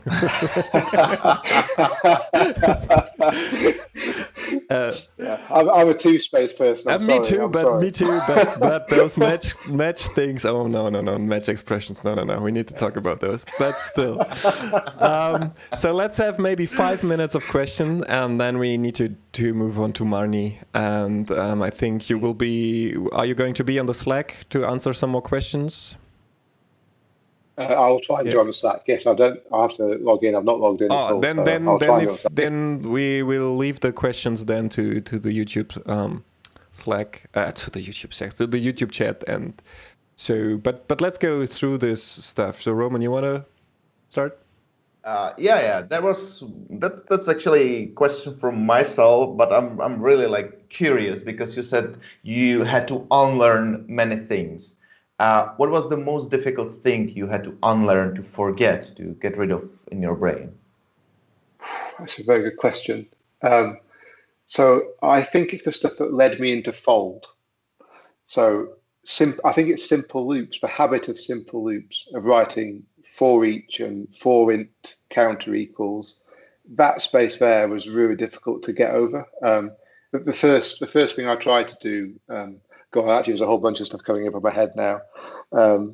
There's an awful lot of these things, but the first thing, the thing that really tripped me up at the start was, I wanted to write while game is true, while not finished is true, keep playing. And how do I stop that? How do I set this thing to false? Just getting away from mutable states was a real hurdle to get over. But then also, I think the other thing was structural. So, moving from writing if all the time, if this, to using match expressions was another big change. And then you start to realize that your first match is just match of this, of literal. And then you realize that there's active expressions, active matching, and you start to do the pattern matching. And you're like, your brain just goes, oh my God. But I think it's getting rid of those sort of classic OOP structures and the stuff you've carried around. Modeling. I'm not big on inheritance. I've done composition quite a lot, but still, in C# there's some stuff you gravitate towards inheritance. If a dog is a mammal, is an animal, the habit of 20 years of object-oriented programming pulls you in that direction. And, you can't do that in F#. You can use discriminated unions, in a sense, to mirror those patterns. You can use composition inside records. But those classic OO paradigms and state, mutable state, are just hard to dislodge from your brain. I fell back there a lot for sort of 3-6 months, and I kind of knew it from something Isaac said to me early on about mutable state, and I fought against it. Every time I sort of wrote let mutable, it's like stop. There's something you need to learn. So it was those ingrained. And I guess I've been writing that kind of code since 1982, actually, like BBC Basic, declaring variables, adding one to a variable. That's 40 years of that in my head. So unlearning that was really difficult. Okay, thank you. Roman, grab one question and ask. Yeah, I have this. I mean, you talked about the charts. Well, what I'd like to know, because I haven't really worked with Fabulous, so you worked with Fabulous first and then with Fable Elmish. So how does it compare to you? And are there big difference, or do you prefer to working with some of those? I prefer Fable, but in the same way I prefer React to, say, React Native. The feedback loop is quicker, it's more malleable, there's less stuff around it. But actually, the patterns are very similar. They both take the MVU type pattern. They're both based around the Elmish pattern. And I actually found that other than some of the sort of the detail, the fact that in Xamarin you've got, I can't actually off the top of my head what the Xamarin forms things are. But you've got a switch and you've got a button, and it's slightly different in Fableland. Actually, there was no real difficulty moving between the two, just for specifics. Okay. To apply. That's really cool. So just some comments. So people said it was an amazing design, and I think what we all loved was your compassion towards the whole thing. So this was really, really cool. Thanks a lot. This talk actually woke me up again, because after 10 hours of not because of any talks, but after we just crossed 10 hours of screaming, just as I said this actually. So this was really, really good and a really nice thing to have in here. So thanks a lot, James. And we will have another short break, not too long. Try to keep it short. We get Marnie in here. She will talk about ham radio with F#. So 2 more talks to come, or 2 more sessions. 1 talk, 1 Q&A with Philip. And then we're done. So stick with us. Still 250 people. I'm really glad throughout the day so many people. So see you around. Thanks, Bob.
All right, and we are back with our last real talk for this conference. I'm pretty sure it will be also a great talk, as all the talks actually have been.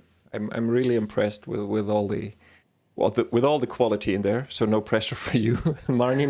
But no, I'm pretty sure it will be great. So we have Marnie Dierman here. Actually, at first we didn't know really nothing to tell about you because we were never actually in real contact with you. You're in Arizona, I think, right, Marnie? That's right. Yeah. Tucson. But we heard really good stuff about your talk and about the story that you're going to tell. So we're really excited.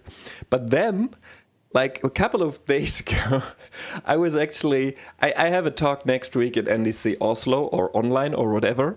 And I'm redoing my event sourcing safe stack conf planner, CQRS event sourcing and everything. And I'm redoing a lot of stuff and I haven't touched it for quite some time. And then I was going through this and then I said, oh, there are 2 pull requests. And actually, one of those pull requests was from Marnie from actually 2018. And this is really embarrassing, and I'm really sorry for this. I totally missed this for 2 years, and it's so outdated now because it was an update for .NET Core 2.1, I think, or something. I'm so sorry. And I was, no, this can't be her, really, because we had the pre-talk first, and it was really nice talk, and then I went through this, prepared my talk, and then, no, it can't be her. Yeah. This is, oh man. So we have a story now, and it's totally true. And did you reject the PR? Or no, it's still open. Actually, it's actually still open. I'm going if I'm going to merge my stuff next or on the weekend because I need to prepare my talk tomorrow. I will actually close it, but I just wanted to have it open so everyone can actually go there, go to the SafeConf planner, see it. It is still there. It's from 2018. I have never reacted actually. So. Great. To have this off of my chest, I'd say I'm sorry, and let's just go with the ham radio. So it's your stage, Marnie.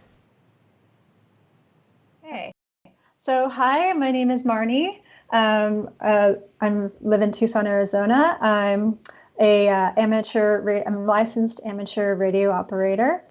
I'm also the Chief Applications Architect at the University of Arizona College of Medicine, where we do have a number of applications that were built with F#.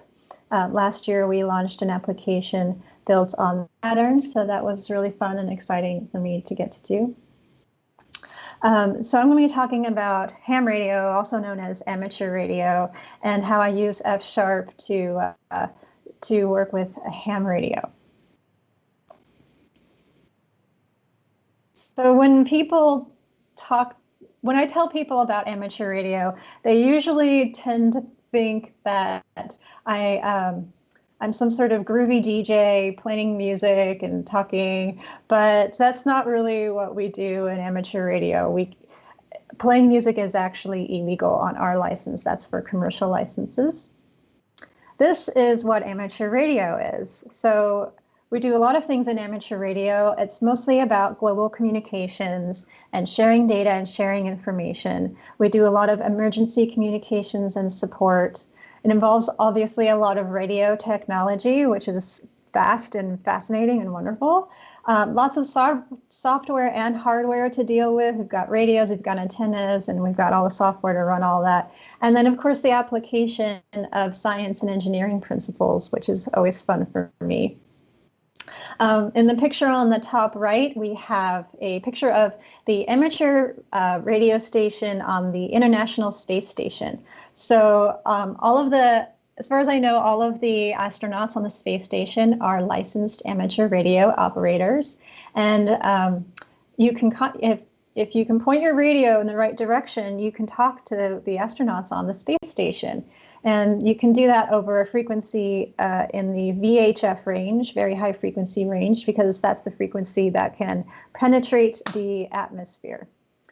And then on the bottom picture, that's a picture of me and my friend Ben. We're both licensed amateur, we're both licensed hams. And this is a picture of us at Field Day.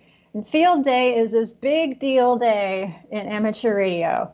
And what we do is we try to stand up our radio station. So we set up our radios and all of our antennas, and we run everything off of emergency power, which means we can't run it off the mains power. So we have to use electrical generators or solar panels or something like that. So we set up our radio station, and then we work for 24 hours. We go all night long trying to make as many contacts with other stations participating in Field Day, and then sort of a contest to see who can make the most contacts.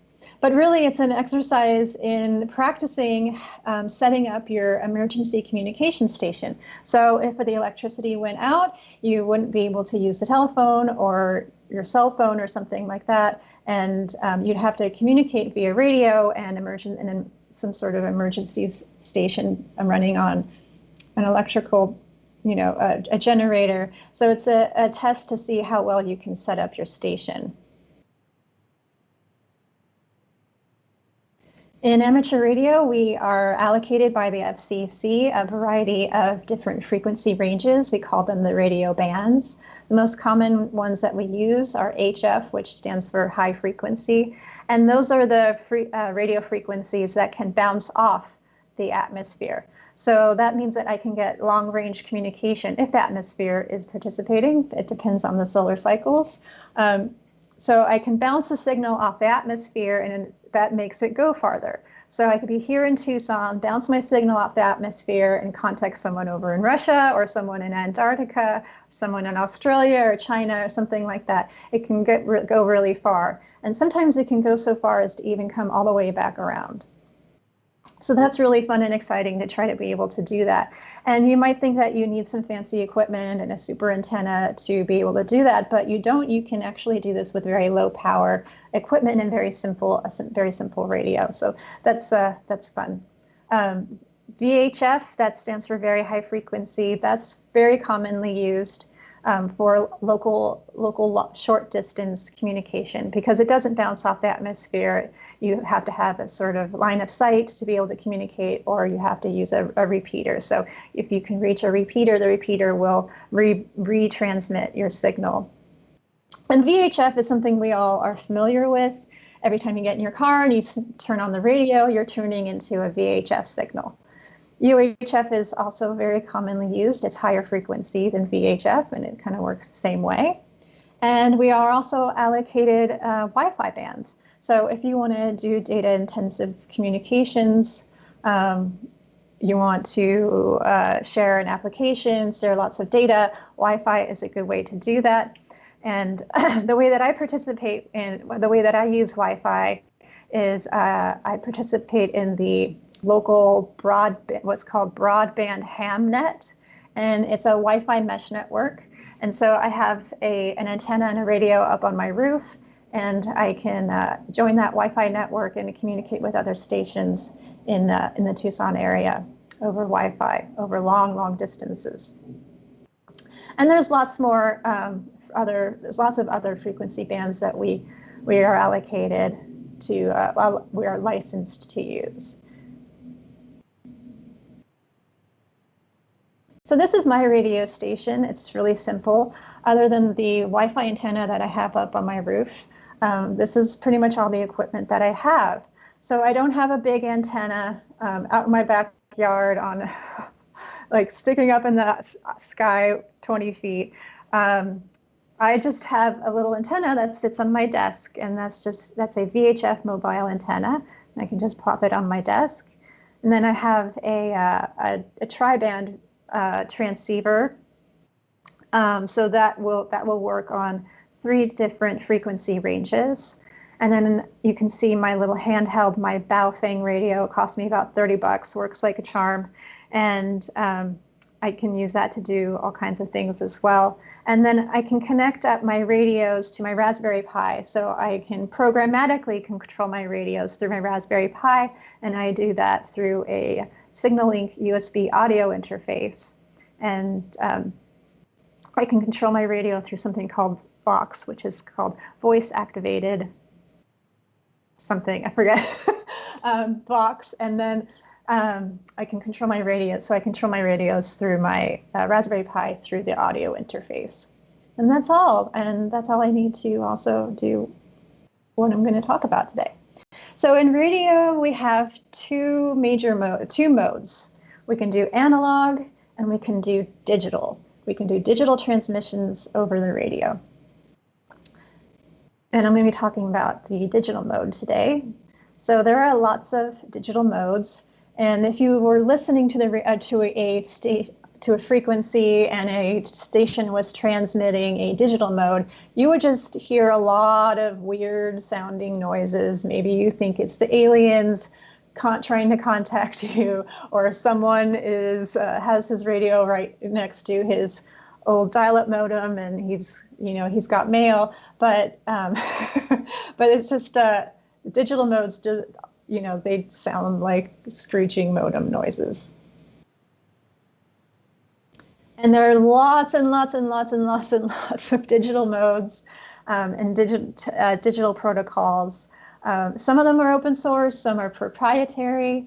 They all have various purposes depending on what you're using. Like, for example, if you want to do high frequency and bounce your signal off the atmosphere, you want a very small, compact digital packet or protocol. If you have higher frequency like UHF, you can have more bandwidth, and you can transmit larger amounts of data.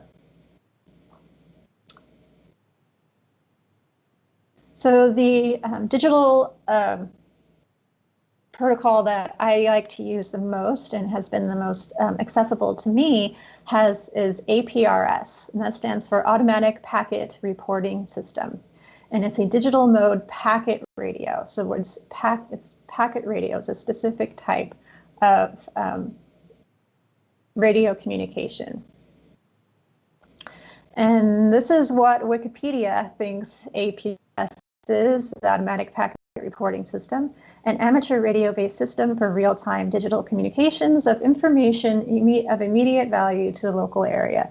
So basically, you're transmitting data about what's going on in your area. So if there's an emergency, you can transmit information about how to get help or something like that. You can transmit weather and weather conditions, etc. And I'll talk about that. It was created by Bob Bruninga, W4APR, back in the 80s. It's really popular. It's been around forever, and it's gone through various revisions. So it's still actively used and developed. So this is a map of all of the stations transmitting and receiving APRS packets in my neighborhood. So this is a map of Tucson. As you can see, I took this screenshot a couple of hours ago. So we're pretty active. We've got lots of stations going on in there. They're transmitting their location, transmitting their weather report. Not much going on here today. And so you can see it's pretty active and it's fun. So APRS defines two things. The spec defines two things. It defines how to propagate messages through an ad hoc network of radio stations. So how is it going to make it, how does your data, how does your information make its way through this network of radio stations? Sometimes they're coming, sometimes the station is up, sometimes the station is down. There's no stability to it. So how do we propagate these things to get this information out as far as it can go? And then it also defines the data formats. So this is information that you want to transmit, and it has a specific format according to the APRS spec.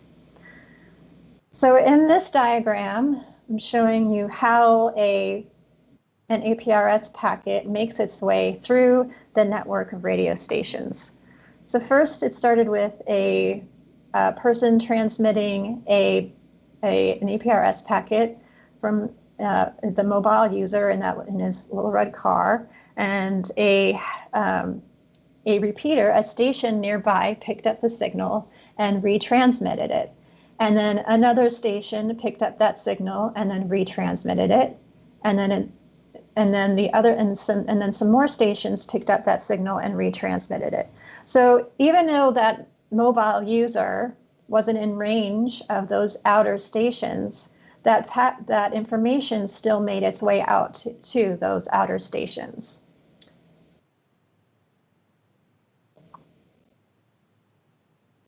So in APRS, we have a variety of data formats that we can use. This is just a sampling of them. We've got messages, we've got position reports, which tell you what your latitude and longitude is. You tell the system what your latitude and longitude is, telemetry reports, and weather reports. And one of the fun things about APRS is that you can define, there's a provision for user defined data formats. So if you have a new application or some context where you need your own data format, you can create your own. So there are a lot of existing APRS applications and clients out there, and they're pretty cool and they do a lot of stuff, but they're not easily extensible and they're not written in a language that I know, and sadly nothing except my software is written in F#. And some of the code out there is not well maintained or not quite working. So I wasn't really happy with any of the stuff out there that I work with. Some of it's a bit closed source as well. So what is a girl to do when none of the software is, she's not happy with any of this existing software? Well, she writes her own code. So I took that as an opportunity to build my own APRS client and to do it in F#, because of course. So I started doing a lot of research and I found out that APRS is based on the AX25 data link layer protocol. This is an ancient data protocol, data sharing protocol, I don't know what the word is for that. And it's been around forever, and this is the packet structure, the frame structure for that. So it's a data link layer protocol, and what it does is you give it some data and it turns it into noise for you. And it sounds like screeching modem noises. And AX25 has been around forever, and lucky for us, Linux ships with support for AX25, so you don't have to do anything special to use it. You just need to install Linux, and it comes on all flavors of Linux, including Raspberry Pi. So I'm doing this research, and I find out about AX25, and I'm thinking, oh no, do I have to do some sort of data link layer programming? Like, this is not my domain. I'm not this low level, you know. So I was like scared that I was going to have to learn how to do that, and it was going to take me forever. But as it turns out, I didn't have to do that, because there is a wonderful piece of software called Direwolf that already does that for me. And it's a piece of software it's a type of software called a software terminal node controller. And that just means that it sits between me and AX25. So I just have to interact with that software, and then it does all the heavy lifting for me. So this is pretty common in the ham radio world. It's kind of, it's great. It's a lot like the open source world. If you need something, somebody else probably built it for you.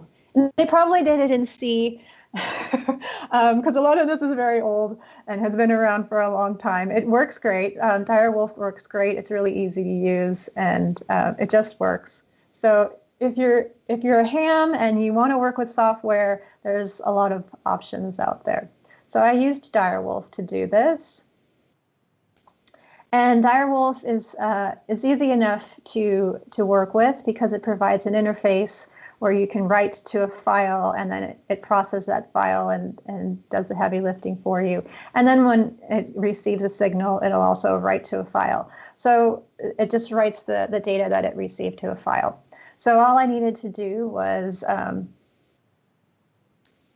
write to a file. Direwolf will read from that file, it converts it to AX25, sends it out over the sound card connected to my radio, and the radio transmits it. And then I can also do that on the way in, so receiving, the radio receives a signal, it goes into the sound card on the AX25 interface. Direwolf detects it, decodes that packet, and then writes to a file. So in terms of my software, all I really had to worry about was writing to a file and reading from a file. So that's cool. And this is the hardware I usually use to do my APRS with my software. All I have is my little Baofeng radio. It's only cost me $30. It's connected to my Raspberry Pi via a USB sound card and an audio cable. And that's it. And that's all I need to get going. So what do I need to write in these files for Direwolf? I was thinking, do I have to craft an AX25 data frame or something? And no, as it turns out, it's even simpler than that, because there is something called the TNC2 MON formatted frame, and that is also known as KISS, keep it simple. And this is what it looks like. So the sender is the call sign of the transmitting station. The destination can be a number of different things, including the call sign of someone you want to contact, or it's commonly an identifier of the software that you're using. For example, APDR15 means Direwolf version 1.5 or 15. And then the path tells repeating stations whether or not they should repeat the packet. So you don't continuously repeat every packet that you ever receive. Sometimes it's okay to stop repeating the packet, to stop retransmitting. And then we have the information field, which is your payload. This is your real data. And this is where your APRS data goes. And this is where the APRS data formats play in. So as you can see, it looks kind of weird. There's like all these weird characters. There's lots of formatting going on. So it's impossible to understand to humans unless you've studied the APRS spec. So it basically looks like I'm going to be doing a lot of string formatting and a lot of string parsing, which sounds kind of boring, right? It's like, it's easy. Who can't do that? It's fine. It's it's a little bit boring, but it's not just that. It's actually really exciting, because what we're really doing is functional domain modeling and building a kind of DSL. By the way, Domain Modeling Made Functional, great book. It's awesome. So what I'm going to be doing, the way I thought about it was, what I'm doing is I'm formatting according to the type of data format, and I'm parsing according to the pattern of the data. So what I need are types and patterns, and F# got that covered. So what does that mean precisely? So in terms of types, we have the obvious record types and union types. So I'm composing a bunch of types with record types and union types. And then patterns, I'm making extensive use of active patterns and pattern matching. And those are the two big concepts, functional programming concepts that I make use of. All right, so what does a packet look like? So a packet consists of a sender, a destination, a path, and the information field. And notice that each part of this packet, this whole thing is just a string. But when I typed the sender part of a packet, I didn't type it as a string, I typed it as a call sign. And I specifically typed each part of this packet. So that, well, we'll talk about that. So call sign, I wanted each part of this packet needs to have a specific type, and it has to have it needs to follow a specific pattern and format. So, for example, I created a call sign type, which is a single union type. And that means that anywhere that I have a call sign, I need a call sign, I'm pretty much guaranteed to get a properly formatted call sign. So if I need if I want to create a call sign from a string, I can create the create function on a call sign, and I'm guaranteed to get a properly formatted call sign. And then I can get the value out of the call sign with the value function. So this constrains my domain model to make sure that every part of my model is properly constrained and will be correct, at least in as far as I programmed it correctly. Okay, so in APRS, we have a lot of different data formats. I don't know if you can read that very well, but there's a ton of different data formats. And for every group of data format, there are a variety of sub-formats, and each one of those has their own format.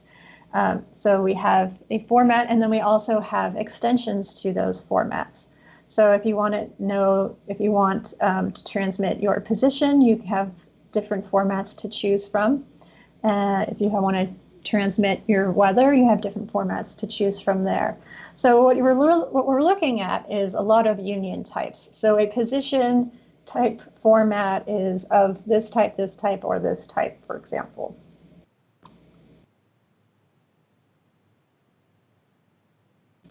And then in the data formats, we also have the information field starts with a data format identifier. So there are lots of different data format identifiers, and they start with a special character. And then that identifier tells me what I should expect in the rest of the information field. So if a bang starts off my information field, then I should expect to be parsing a position without timestamp or altimeter format. So putting it all together, I have a packet with a sender, destination, path, and information. And then the information field is one of my APRS data formats. We can look a little closer at that. Information can be a message, a position report, a participant status report, or it might be one of the unsupported data formats, because I only really support 3 at the moment. And then each one of those is of a type of message APRS data format. So message is of message format, position report format. And I threw unsupported in there because I didn't want to not support other data format. I can't other data formats, but I just wanted to have an option that made it easier for me to handle when I need to parse something that I don't totally support.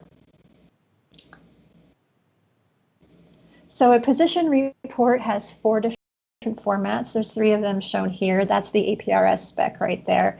So you can see I'm using a union type to define my position report formats. And the cool thing about this is that each one of those types, the name matches up with the spec. So the name of each type of position report matches up. It reads just like the APRS spec. So it makes it really easy to grok. And then a position report consists of a position, a symbol, a timestamp, and a comment. The timestamp is optional and the comment is optional. So a position consists of a latitude and longitude, and a symbol is a symbol code. So you can see there's a lot of different symbol codes that are available, and they are represented by a character. So I can go from in the string, they're represented by a character. So I can go from a symbol code type to its character representation, and I can go for the character representation back to the symbol code type.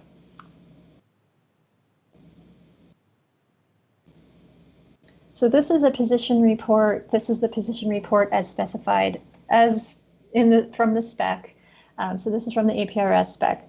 So my position, so the APRS spec says it goes data identifier, latitude / longitude, then the symbol code, and then a comment.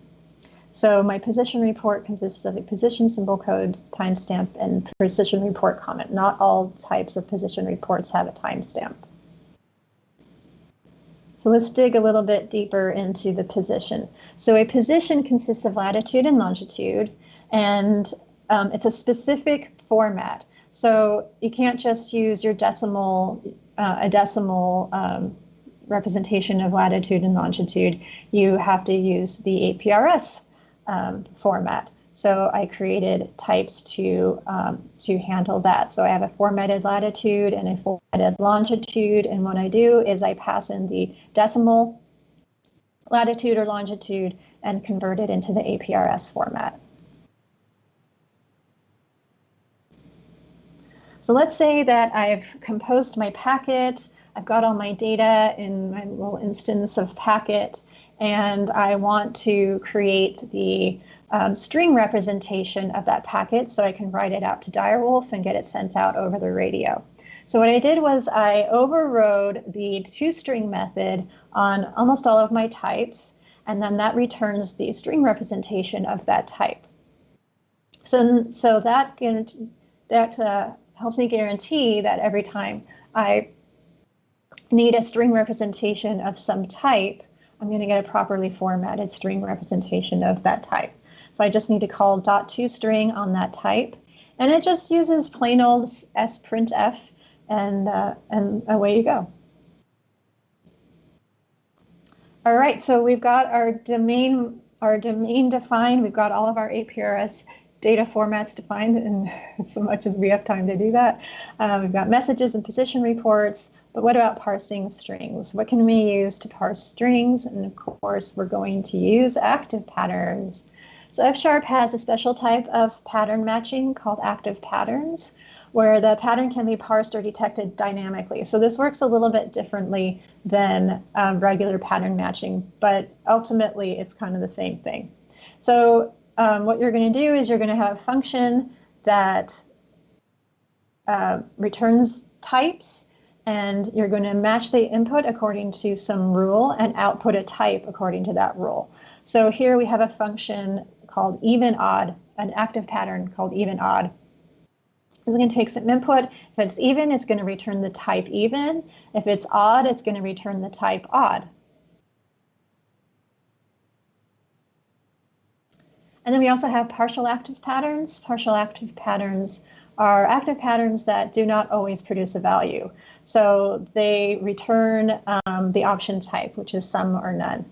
So this active pattern example here, I'm going to take a string and try to parse it into an integer, and if I am successful, I'm going to return some with the value of that integer, and if I'm not, return none. So that's how that works. So I mostly use partial active patterns everywhere, because I want to know, given an APRS data format, that information field, the payload, does it have a thing in it, and what is that thing?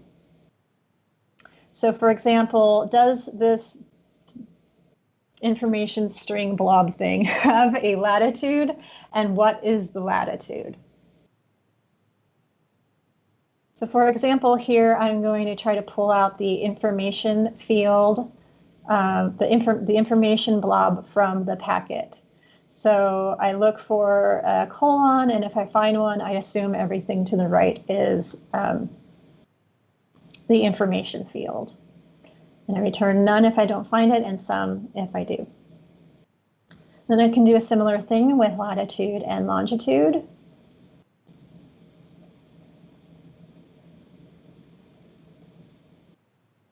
And then to use my pattern, my active patterns, I can do it like this.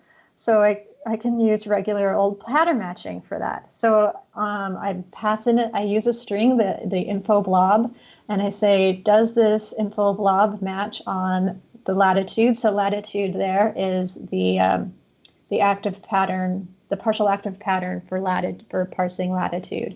So I say, does info match with a latitude? If it does, great. If it doesn't, that's not so great. And then I can do that with any of my other active patterns as well, and you can see examples there. And then there are other ways of using active patterns. In this example, I have an active pattern called format type. And what it does is it grabs the first character of the info field. And if you remember, the first character is the data format identifier. So it tries to match that data identifier with one of those characters. And if it finds a match, it returns that data format type. And then down below, you can see how I've used that. I take my information blob and I try to find the format type, and if it matches with the data format type position report, I do position report things. If it matches with message, I do message things. And then because I don't support the other types too well, otherwise it returns an error in this example. So that's really nice. To me, that's like really beautiful and elegant way to do it. So types and active patterns, that's all I use. That's all I had to do. Define a bunch of types and define a bunch of active patterns and structure them. You know, I had to nest them and structure them and stuff, but it's just that simple, really. So ultimately what you end up with is a system that's really, really extensible. It's super easy to do because all you have to do is create a new, if you want it to support a new APRS data format, all you have to do is create a new type and the active patterns to parse them, and you're good to go. You can just implement that new type in any client that you need to. So what is the result? What was the result of all of this? I thought the result was great because I was able to define the spec with code. The code matches with the spec. It reads like the spec and it looks like the spec and it feels like the spec. I used a lot of types and active patterns, which made it really easy to read and of course made it really easily extensible. All right, so I have a demo. My software is called Chickadee, and it is on GitHub. It is totally open source. I would love it if there are any other hams out there or anybody who's interested in these kinds of things to contribute. I love talking to other hams as well, and I welcome any contributions. So I'll talk about Chickadee a little bit here. Chickadee has a lot of features. It's definitely a work in progress, but it has a number of features. I have a web UI that's built on Saturn, love Saturn. I have a CLI that's making use of argue, and argue is great because you can define your CLI arguments with types. It's really very nice, very elegant. I have a worker service that runs in the background and reads and writes files and writes the data to a database, things like that. I have a map feature now that's using Azure Maps. I have an extensive test suite using Expecto, and I have a build and publish script that does a whole lot of stuff, and that of course uses Fake, and then Packet is my packet manager. Of course, this is all built on .NET Core. And the build script does have a build target in it that will produce all of the packages that with all the files that you need to run on a Raspberry Pi. So it does all that for you. Okay, so let's see. Let's take a look at Chickadee. So here's Chickadee, and so there's a setup, and you can set up your call sign and your location, latitude and longitude in decimal format. Not everything here is supported yet. It's just kind of sitting here, but I can create a message. So I can come in here, I can create messages and see all the message type, data format types that I've received on the radio. I can create new ones, and then those will get sent out the next time the worker process runs and writes a file out to Direwolf. And I have the same thing with position reports. I don't have anything right now, but well, showing here right now, but I do have some position reports in the database, and we can see them on my handy dandy little map here. So my map is using Azure Maps. If it loads.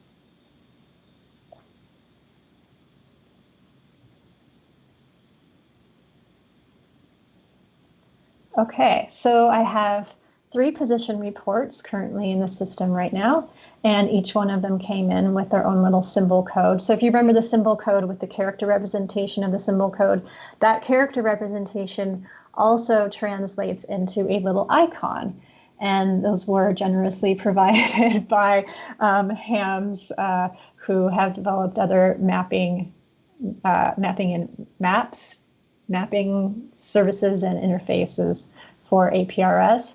So here, I don't know how well you can see that. There's a little car and a fire and an ambulance. So it takes the position reports and does some stuff on them and then plots them on a map for you. It's kind of fun. And then I also have a CLI, but I'll have to stop. I might not be able to run it, but I have a CLI that,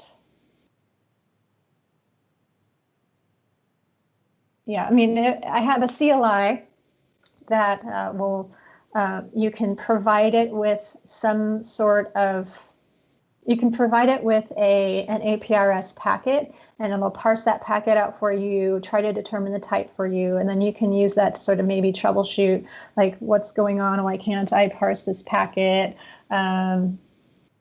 What is inside of this weird thing? So I have a CLI that does that for both position reports and message report data formats, and I hope to be able to parse lots of other things soon.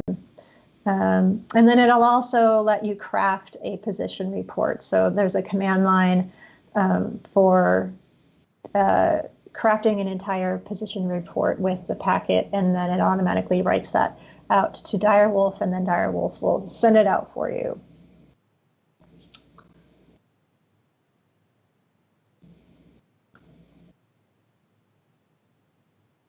So that's all I have. I can show the software again, anybody who wants to see it or something like that.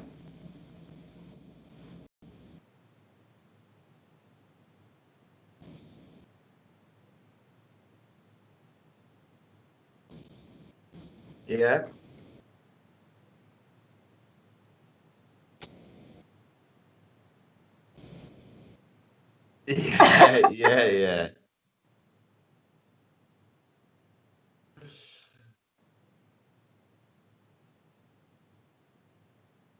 Yeah. There was 2 questions. First one is more about the signal itself. How long it take for signal to go around the world, if you know?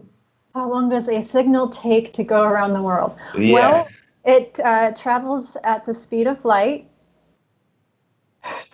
Yeah, so depending on how much it has to bounce, of course, it's going to slow down, and then signals have a tendency to attenuate. So if you're using low power, it'll attenuate more quickly. If there's a lot of noise, it'll attenuate more quickly. But yeah, it just goes through the atmosphere and does its thing. It takes like a second, I guess. Okay. And there was a question regarding the specific sound card. Is there something really specific needed for such a project, or is it something you can get pretty easily?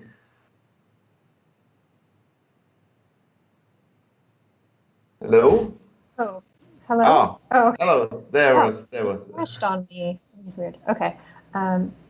No, nothing really specific. The USB sound card that I have is a really cheap little doohickey thing that I got off Amazon somewhere. But I also have a more complex one. I wish I had it with me. It's in my bins, my radio pins. That's the SignalLink USB, and that has like a volume adjuster thing on it, and it's it's a lot nicer. But I do use just a little dongle USB plugged into my Raspberry Pi, and that seems to work just fine. And then I have the signal link that plugs into my bigger radio.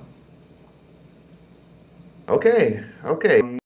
Thank you very much. I'm pretty sure that if there will be any other question appearing in the YouTube chat or in the Slack channel, that you'll be able to answer them later. So here's one more. Yeah. Maybe. There's one more. Yeah. There's one more, and now I'm actually unmuted, so I didn't unmute myself. So what I was what people were just missing was that I was saying this was a really cool talk and the most nerdy talk of the conference, and I really loved it all the way. So the question is, the Raspberry talks via audio with a real radio. There exists I lost the call. I missed the question. The call dropped. Okay, the Raspberry talks via audio with a real radio. There exists also a C# software-defined radio, SDR#, that talks to USB radio dongles. Have you considered making a plugin for that software? I was just reading, I didn't understand because So no, I mean, I've thought about it. I've thought about getting more into software-defined radio, possibly understanding the GNU radio project. So that's an open source SDR, software-defined radio project. I don't know much about signal processing, so that's a little bit beyond me at the moment, but I did think about getting into that. Okay. Cool. So I think we're done here. Thanks a lot, Marnie. It was really interesting. You're welcome. Thank you. And we will be back for the final Q&A with all the organizers, but the Q&A is not for us. We will just put the questions in there, and Philip will try to answer all your questions. He's writing me now, so I guess he's ready.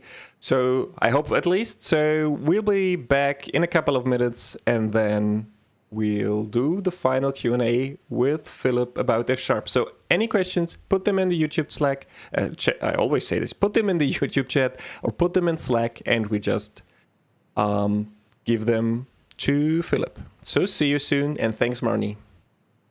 Thanks, Marnie. Thank you. You're welcome. Bye.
I won't be finishing this coffee in time. Those were your first words live on stream now, so great. So, hi everyone, and this is the last and final session for this conference. I'm totally dizzy. We're approaching 11 hours now. I just told the others, it's the first conference I've ever seen where I have watched each and every single talk from back to front to back. And all of them were great. So this is pretty cool. So one thing I want to say before we start this whole thing off here, it's if you come in late, if you're from the US or you're just here now, it's not that I'm super special that I'm on the left all the time and all the others have to share one window, one camera window. It's just because we had to do this with a lot of Skype problems in the first 3 hours. So we actually had to change this. So the first thing was F# was renamed to EchoConf. Then because of Maria's talk, it was renamed to GoatConf. And now because I forgot to unmute myself, and Steffen suggested MuteConf as the final thing. So I think with Philip starting his session by eating a banana, I think we're on for yet another theme of the conference. Yeah, it's really cool. So we have MuteConf, BananaConf, and everything. So this is the last talk today. We can do it. We can do it. Yeah, we totally. Yeah. And I'll keep my mouth shut for most of the time now because I will just talk bullshit. And so we are here to have some questions for the F# team, which is basically Philip and his banana at the moment. So keep going, guys and girls. Yeah.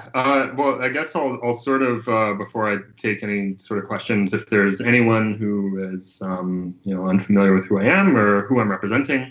My name's Philip Carter. I work on the .NET team at Microsoft, focusing on F# and our compilers and other stuff. I mean, some people who have been my friends for a while have perhaps seen me even post some C# blogs on the .NET blog, like with knowable reference types and other stuff. And that's actually, it's not because, I just sort of do a C# person or like a greater team. There isn't like just like this little F# team that's just kind of this independent silo from everybody else. We are part of the greater .NET organization. And so, so I've been focusing on F# for about 4 years now. Back in, I believe it was early 2016 when I first took over the role. So it's been a pretty fantastic time so far. And I'm speaking on behalf of my other colleagues. We actually have a new one whose name is Vlad, who currently lives in Prague. He's very new to the team, but then in addition to that, there's Kevin Ransom, Will Smith, Don Syme, who was on here earlier, Brett Forsgren, and John Segura are currently on the team. And also, I guess, speaking on behalf of Nelson Wu, who will be joining us in the fall. He was our wonderful intern last year who implemented a few F#5 features. I'm here to talk, to first of all field questions, because there's always, fantastic questions that people have for me and other people on the team. And then also just sort of briefly reiterate that, what we're doing with F#5 and where we're sort of headed this year and in the next year and so forth, which is, I think, a pretty exciting place. There's been a few initiatives going on for the team over the past, I'd say pretty much the past 4 years now. .NET Core has been a big focus for the team in terms of trying to make F# great on .NET Core. And I think we've been able to achieve that in part due to the help from the community and not literally in terms of like submitting code that makes stuff work better, especially in the early days, but then also in terms of constant support and creativity from the open source community, being able to show how awesome .NET Core can be and what you can do with it with F#, which is pretty radical. And I think we've seen some of that even show up here in the conference today. F#5 marks a shift in our focus. obviously everything, like, we've shipped features, but everything has been mostly aligned with .NET Core and making .NET Core good. And although there's still plenty of things to improve, we think that has largely been that goal has largely been accomplished, which is to say that you can use F# with .NET Core, and with the release of .NET 5 and the scripting work that we've been doing, we think it's in a pretty good place. And so we want to choose sort of the next space to try to make F# really great for. And that space is actually one that Microsoft tried to push F# for in about 2010, back when there was this initiative called the Scientific Computing Effort at Microsoft, which ultimately failed. And I don't mean for F#, I mean there were like 300 people working on some stuff at Microsoft, and very little of that work actually ended up turning into a real product. But there were a lot of really awesome goals and really awesome things that were happening as a result of that. And it was a very real space of like analytical, interactive programming, the beginnings of machine learning, data analysis. And I think back in 2010, part of the problem was that things were perhaps a bit too immature overall in the ecosystem. Like, we have kind of this explosion of ML frameworks, for example, but that wasn't really the case back in 2010. Big data, Spark, for example, is just something that like you just sort of do now. That wasn't really the case back in 2010. And so, but tools like, actually, I'm not even sure if Jupyter existed in 2010. Maybe it did, but if it did, I'm sure it was really bad compared to how it is today. But so now, machine learning, data science, analytical and interactive programming is sort of on the rise again. And this is something that there are roots of this in F# that make F# really good for that sort of work. And we want to sort of, first of all, use this as an opportunity to sort of revitalize F# scripting and interactive programming, because that has always been a strength of F#, but something that we sort of largely ignored for many years. And we want to make it better now. And then secondly, we want to explore what changes we can make in the language that, not necessarily like, oh, this is a machine learning feature, so we're just going to graft it onto the language and, and then you just do more machine learning, I guess. But like more sort of infrastructural stuff that is generally applicable for making F# great, but that allows it to really shine in certain things. And so that's sort of where we're trying to head. We're doing a lot of learning and trying to figure out what a lot of that actually means. But we have done some concrete things in alignment with that. The first is probably what I anticipate to be the most popular feature of F#5 coming later this year, which is being able to reference packages in scripts. Just pound our NuGet, name a package, optionally a version number, and then boom, you just have it. That's something that has traditionally been a pain in the ass without that feature. You could use packet and then use the packet load scripts option and then do a pound load on your load scripts file. But that's sort of like a little bit removed from what you want. Like conceptually, you just want to say, oh, well, I want to reference a package, not I want to use dependency manager to download the package and generate a script that I'm going to then load in, and that will bring in the references to the package. It's not the way that people tend to think. They just say, I want to reference a package. And so that's sort of what we're going for with that. And that's what we're intending to ship in F#5. And that's one of the first steps. We think this sort of reference a thing, like could be something that we explore a little bit more, and especially in collaboration with some of the folks in the community. I know that Christoph Schieschlach has prototyped, for example, being able to pound a project and being able to say like, oh, here's a project that's on disk. I'm just going to go pound our name of the project, and then boom, I get full context on what's contained inside of that. There's opportunities for that sort of stuff. The other big thing that we've been working towards from like a tooling and interactive standpoint has been what we're calling .NET Interactive. And .NET Interactive is surfacing currently in Jupyter Notebooks, being able to make F# really, really great in Notebooks environment. The other thing that we've been working on, like right now we're actually working on, is making that experience even better in the VS Code Notebooks infrastructure. And what's interesting is compared to Jupyter, first of all, it's not quite the same as Jupyter, but it is something that's getting quite popular because VS Code Notebooks has excellent support for language services and all sorts of like additional tooling that is really, really hard to bring into a Jupyter environment. But it also allows you to do things like export a VS Code notebook into a Jupyter notebook. And so then you can, share that Jupyter notebook for those who prefer a Jupyter environment. We really want to make F# a first-class citizen in that tooling space, because that's the tooling space that people who do data science and machine learning, that's the space that they occupy, right? We don't want to tell all of these people who are using Python and R to perform their useful tasks today, say, hey, you need to change everything that you're doing, come over to Visual Studio and do it our way. That's not what we're going for. We're trying to bring F# into that environment. And so that's going to be, I think, probably a multi-year journey where we're going to learn a whole lot. And I think a lot of changes to the F# language are going to sort of fall out of that as we identify more and more things that people want to do and where they are less convenient today in F#. And so that's sort of like the general high-level thing that we're going after. Now, what that means concretely is hard to say. I can speak about very specific F# features and that sort of stuff, and like which features are more likely to happen versus which other ones are more likely to happen. But the other thing to keep in mind is that yes, we're shipping F# 5 and we have sort of a set of goals in mind for what we're doing this year. But what we have planned for like next year and the year after and so forth is very much up to more. That's the sort of thing that's going to be determined by more than just those of us at Microsoft, right? Input from the community is going to be important here. Input from people who are also a part of other communities is going to be really important, especially if we have someone who has a background in machine learning.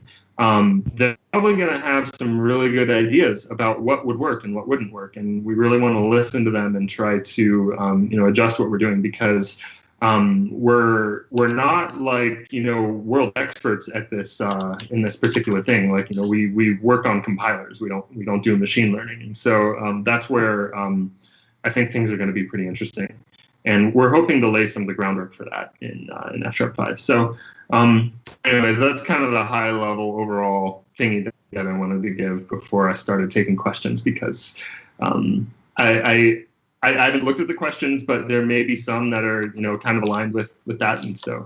Yeah, we could cross some already. Yeah. There was quite a lot of questions around the scripting experience and the sort of data analytics direction. So we're going to get back to those once we read through them properly and figure out which of those you've already answered, which might be most of them, but we'll have a look at that. So in the meantime, there's a sort of nice question which I thought would be a good thing for the community to discuss, and that's the question: what are the known slow parts of the compiler, and are there any ideas how to go about improving performance of those? Which I guess is a nice sort of call for the community to contribute as well. Yeah, that's a good question. So what most people would think is the slowest part of the compiler is the type checker, right? Because it has to infer types and it has to solve all these type constraints and do all this fancy stuff to make sure that everything works. It's actually not the type checker. The fsharpConf, the thing that is the slowest relative to what it should be. So sort of backing up a little bit, the F# type checker, I'm not saying that it's like the fastest thing in the world. It could be sped up a bit, but it's actually pretty fast for what it has to do. The fsharpConf, on the other hand, is very slow for what it has to do. And this is actually pretty important because it's not just about, speeds, but if you're working, say, in Visual Studio or VS Code or Writer or VS Mac, parsing is the first operation that happens whenever you literally type in a document, right? We have to reparse the document because we have to be able to recognize, like, hey, you typed some characters. Are those characters like a keyword, for example? The only way to do that is to actually parse. Parsing is very, very slow in the compiler today. It is, I would argue from a tooling standpoint, it is sort of like slow at a very fundamental level, not just like it does a few stupid things that we could fix up sort of level. That's a good thing to sort of engage with us on. In particular, one of the big things that it does is the F# compiler reads from disk and relies on things existing on disk way too much. If you compare it, say, with the parser and Roslyn that they use in tooling for C#, they lift everything off of disk as basically as soon as they can. And that's something that doesn't really exist in F# today. Another big thing is importing IL in the compiler is very, very slow. A prototype of using system reflection metadata where it speeds it up by about, I think it's something like 20 to 30% and reduces memory usage by about half. That's sort of a direction to go. There's a prototype that I don't know if we have a pull request out for that or not. If we don't, we could sort of put that up there. Maybe some folks could engage on that. The other thing is there's also a very expensive phase of compilation that's called pickling. So basically what happens with the F# compiler is there's like .NET metadata that it reads and that it writes, things like string, for example. That's a type that exists in .NET. But there are some F# specific things that don't exist in .NET. For example, if you inline a function or if you use statically resolved type parameters. So there's a question of, okay, well, say I use some of that stuff in one project. How do I share that information with another F# project? Well, the answer is there's this metadata blob that we read and write all the time. That blob of F# metadata, first of all, is very large. Second of all, we read and write from it a lot, perhaps a lot more than we should. And third of all, the actual act of reading and writing to and from it is very expensive. And it's expensive in two ways. First of all, it's expensive just in terms of being an expensive CPU-bound operation. Second of all, it allocates on the large object heap. So if you're familiar with what this is in .NET, the large object heap it's not a bad heap in .NET, but if it's misused, it's very, very bad. So in .NET, the .NET runtime is optimized for allocating small objects, right? Like small strings, small arrays, that sort of stuff. What they do is they have a limit where if you allocate an object that's 85 kilobytes or higher, it gets allocated on what's called the large object heap rather than the small object heap. The small object heap is very, very optimized for allocation and cleaning, and it can all be done on background threads and that sort of stuff. When the large object heap needs to be compacted, it pauses all threads. So if you ever get a UI delay in tools, or like if you notice that something just feels unresponsive, that's usually because there's a large object heap compaction that's going on. The reading and writing of metadata, especially the writing of this F# metadata, allocates, I believe it's like 200K on the large object heap every time it does this. This is a 200K byte array that does. It's either 100K or 200K. It doesn't matter. It's large enough to go on the large object heap, and it happens enough such that it fills the damn thing up.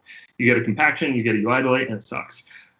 So that's something that is sort of, it doesn't necessarily make individual compile runs faster to improve that, but it improves the performance of your editing environment, which is intrinsically tied to the compiler. So those are some areas that somebody could, try to work out fixes for, and that's certainly what I would encourage engaging with us on. We'd love to sort of tackle all of these as well, but we'd probably have to not ship F#5 to be able to do that, and so we'd rather ship an update to the language than not. So yeah, that's sort of my long-winded answer. All right. Thank you. Yeah, thank you. I'll take one from, there's a long list of questions. One is about the task computation expression support. Is there any specific blocker for merge, or how does it look like with the native support of task computation expression? I'd say it's about 85% complete. But I'm probably going to say that it's unlikely to land in F#5. The reason why is we already have some things that are in preview right now that we want to clean up a bit. And so the main problem with that is it is an extremely complicated feature. The means by which this feature actually works is mind-boggling. And so it's going to take a long time to review this thing and agree upon the design. It's because it's not just, how it's accomplished for the task comprehension specifically in that PR. It's a general purpose mechanism that's being exposed. And because, ultimately we want you to be able to write your own computation expressions that are going to, be faster and use a lot less memory. But that's where it really starts to get weird, because if we introduce something that nobody can understand, that's kind of a problem. So that's sort of why I'm trying to set expectations here, where I think if it was architected in such a way that nothing was exposed publicly, then it would probably land in the compiler sooner. But because it is designed as a general purpose mechanism for any computation expression author to utilize, that raises the bar significantly for being merged. In general, we're also taking an approach of being more slow and deliberate with what we're merging into the code base than we have in the past. In part due to the fact that internally we have been hit with a lot of problems related to regressions. And most of you may not have seen those regressions because they typically align at the edge cases. But these regressions have actually identified very large test gaps that we need to actually spend a lot of time going in and filling. And because of that, we don't really feel confident taking in extremely complicated features at sort of a very fast pace until those test gaps are in a better place, because we don't want to, we've been lucky so far that these regressions have only hit edge cases, but we don't want to regress a core scenario that totally screws somebody's code if they update their tool set. But I will say that we view this one as very, very important, because this is a very fundamental feature that can improve async, which is kind of an important part of the language. So, okay, thank you, Philip. All right, and now that we're on the topic of things being merged back, someone asked, what are good up for grab tasks issues for newcomers to help with .NET F#? Sorry, what was the last part of the question? To help build with .NET F#. Oh, yeah. To help with that. Good up for grabs issues. So this can be a bit tricky because a lot of the issues that we have are not, triaged in terms of being easy versus medium versus hard. I would say that one of the easier things to do is okay. So first of all, actually the easiest things to do is to just improve some of the existing tests that are in the code base. Pretty simple. Pretty much anybody could go in and do that. There are actually a lot of F# core library features that have been approved, and language features that are they're approved in principle. They just don't have a design and they don't have an implementation. A good number of those are some of them are very challenging. But so what we do have in the F# language suggestions repo is of those suggestions, there's a little indicator that says, small, medium, large, X large, that sort of stuff. Basically anything that has an S in front of it or small tends to be fairly easy to do. Or maybe not easy so much as just not horribly complicated, right? We've had actually a few features that were implemented by people where it was their first contribution to the code base. And, it was certainly a challenge to implement this stuff.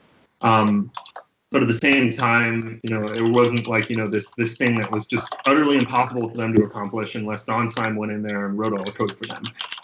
So that's one area that I would also look at. The other thing is we have a lot of open issues in the F# repo.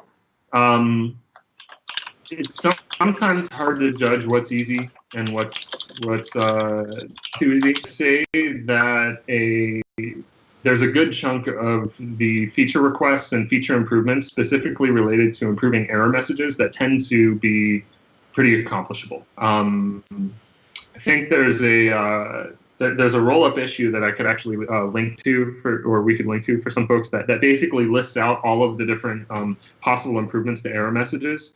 And a good number of those are actually fairly approachable in terms of implementing those in the compiler. So that's what I'd say. All right, thank you. Okay, we've got two related questions next from Christoph, whose name I promised that I will badly try to pronounce live. There's two questions. I think they're both sort of related about the stats that you have access to.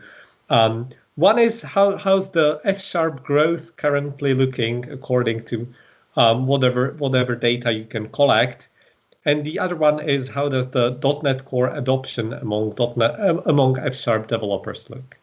So two statistics questions. Yeah.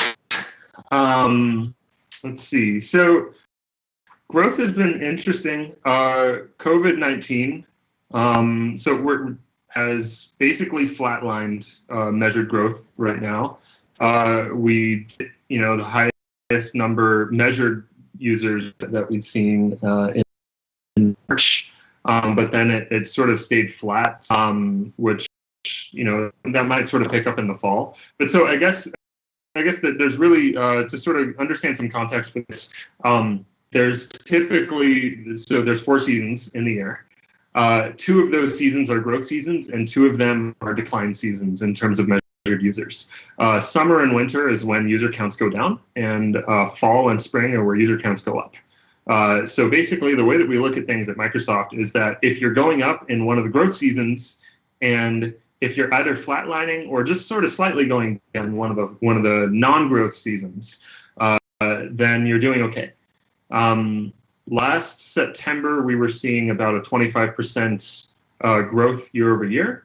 When I did that for March of this year, it was about the same. I haven't looked at what the year over year was for May, because now that we have all of May, we have complete numbers. I would expect it to be about 25%, maybe a little bit less, just because COVID has likely impacted that a bit. Then, as far as .NET Core is concerned, so subset of that is .NET Core specific is growing, but more difficult to measure. The reason why is because we don't have very good telemetry for Linux. And that's a lot of people are doing things related to Linux. They might be developing on Windows and they may have telemetry turned off, but they may have it on Linux and so forth. I don't actually quite know the subset. I know that like a year ago, .NET Core was like about half of the F# user base that we could tell. I would expect it to be a larger cohort just because .NET Core itself is growing quite a bit, whereas .NET Framework is more stable, I guess is the term that I'll use. And F# developers in particular, rather I should say the F# user base at large tends to upgrade a little bit faster than everybody else. So that's sort of, I'd have to look it up, but my educated guess would be that about 50% of F# users are using .NET Core right now. And that cohort is what's growing the most. The other caveat to this is we can't measure anyone using VS Code on Linux. So if you're doing that, I have basically no idea that you exist. And that's sort of the additional, and then also the additional caveat, if you work in finance, there's a good chance that you're not being measured because you have every possible means of measurement being turned off. And of course, if anybody disables telemetry, I also, from like, a number standpoint, have no idea that they exist. So whatever I end up seeing is always going to be a smaller representation of what exists in the real world. But yeah. What I typically do when I sort of like, I think the past couple of years I've used September as the as sort of say like, oh, F# grew by X percentage year over year. Last year it was 25%. So far it looks like it's still about 25%. I guess we'll see what it looks like in the fall. I hope it goes up a little bit due to increased .NET Core usage. Okay, thank you. I have one question from Zaid, whose surname I will try to pronounce correctly, Zaid Ajash. Ask about the plan for support of F# Analyzers SDK in Visual Studio. So sort of a yes and a no. The no is that F# as it exists in Visual Studio today, likely not.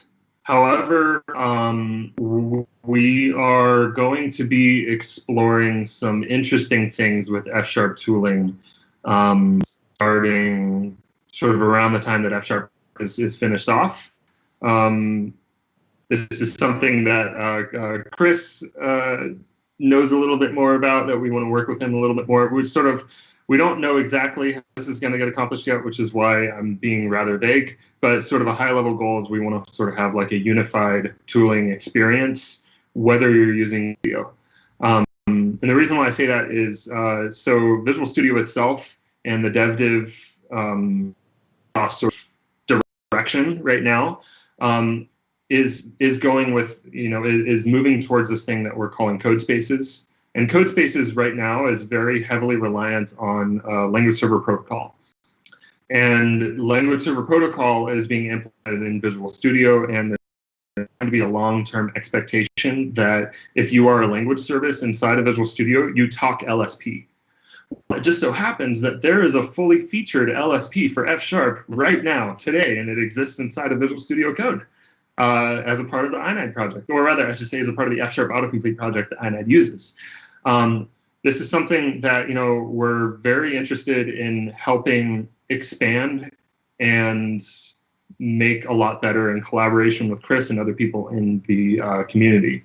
And so I think that is the avenue by which the F# Analyzer SDK and Phantomous and other things could find their way into Visual Studio one way or another. But that at least that's sort of how I would phrase it. I don't know like concretely how that's all going to work yet. There's a whole lot of conversations that we got to have, a whole lot of planning before anything real starts to happen. But this is sort of the overall direction that we're going to head in, and I know that I would personally like to see that the Analyzer SDK and some of the other things that INIDE brings in can find their way into any F# editor that uses LSP. So that's kind of the overall framing that I'll put on that. Okay, thank you. Gien? Yes, I am still here.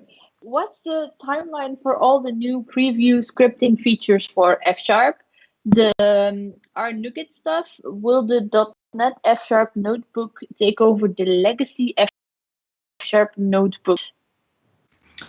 Okay, so timeline. So right now, just in case people are not aware, you can do #r NuGet with FSI today, but you have to use at the FSI preview. There's like a preview flag that you launch FSI with. INIDE also actually has support for this if you have the .NET 5 preview SDK installed. So you can go ahead and do that. So that's all in preview, and our goal is that that becomes GA this fall in alignment with the .NET 5 release, which is happening in November. So basically, by November, this is going to be in full release. #r NuGet will just be available in all F# Interactive places, basically.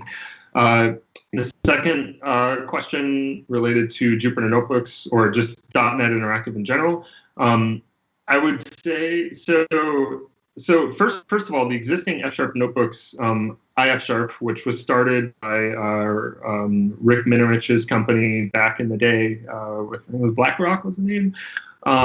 That has evolved and sort of changed hands over time. It's currently maintained by Microsoft Research. We've been working a lot with him to sort of have the .NET Interactive Jupyter sort of become the de facto replacement, and he's basically in favor of that. That frees him up a lot to just implement features rather than baby builds all day long. So I think in the long run it will be the de facto replacement. Right now, because .NET Interactive is still in preview and iF# is not, that's sort of your call about if you want to use one or the other. Personally, I have found the .NET Interactive one to be more reliable and faster, and I believe it has more features now. So that's the one that I've been using. Yeah, that's sort of my answer. So yeah, it'll probably end up being the de facto replacement. As far as what happens with iF#, I'm not entirely sure. We'll probably have to talk with Colin about that and figure out, what the best next steps are for that, especially once .NET Interactive goes into general availability. All right, thank you very much. So we're we still have a long list of questions for you, and we don't have a chance of answering all of them. So I'll just pick one more. For the other ones, we'll post them, or you can find them on Slack in the Q&A channel, and we'll ask Philip to have a look there and answer any remaining questions there after the end. But there's one very important, very interesting question that we've been all wondering about, basically since it arrived at the start of your session. And this is really the bonus final question of the conference. I think it's very suitable for that. The question is, what Disney character is Kevin the most like? It's Kevin Ransom. Okay, so for those of you who don't know Kevin Ransom, glorious F# developer, longtime F# team member. He's an interesting person with a colorful personality, sometimes kind of grumpy. You see, because Kevin Ransom, prior to COVID and us being in our homes and being isolated physically from one another, going into the team room, he'd walk in and go, "I have to be here again. It's too many people, too much noise." And 2 days after being forced to be in his house all day, he shows up in our virtual stand-up and he says, "Oh, I just want to die." We're like, "Why? What's wrong, Kevin?" He's like, "I've been finding out that I'm a social animal." So it turns out that he loves people after all. So I think this is a challenging question because I'm not really sure what Disney character is like a real grouch, but just has a true heart of gold. Is it the Grinch maybe? Or no, that's not Disney. Shit. I don't know. Well, we might for the community leave it for after this awesome description. Open question for the community. There's hopefully going to be another fsharpConf in 2 years, and we have already a few things we have to figure out. One is how to get more goats into the slides. Another is how to do it without echo. And now we have to figure out what Disney character Kevin is. So I think we can leave it at that. And thank you very much, Philip, for joining us for the Q&A. There's few more questions left. We're sorry to everyone who's watching and we couldn't answer your questions, but join the Slack and Philip is always there anyway, so you can always find him and get your questions there. Thanks a lot, Philip. This was really cool. Yeah. Thank you so much for having me. Definitely really happy to be here. And, it's kind of a bummer that I can't travel over to, a physical conference and, say hi to all of my friends, in person. But this is pretty great, too. I just hope that you all get some sleep. Yeah, it's about time, I guess. Yeah, so thanks for being here. It was really a pleasure. And see you around, I guess, in the next conference, maybe in real space. Absolutely. Thank you, Philip. And thank you to all our amazing audience who's been, I think there's 400 people who started watching. There's still over 200 people who stayed with us until the very end. I really enjoyed hanging out in the chat on YouTube as well.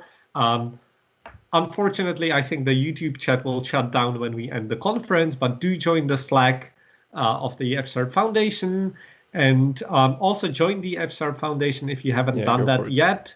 And as Reed was saying, there's elections coming up, so if this event encourages you to take more active role and maybe contribute to the F# community, that's one place where you can get active. Yeah, totally. And so there's always the question, will all this be up? Yes, it totally will be, and you can just bookmark the same link. So the video will be up, 11-hour video, now almost 12-hour video will be up directly after the conference.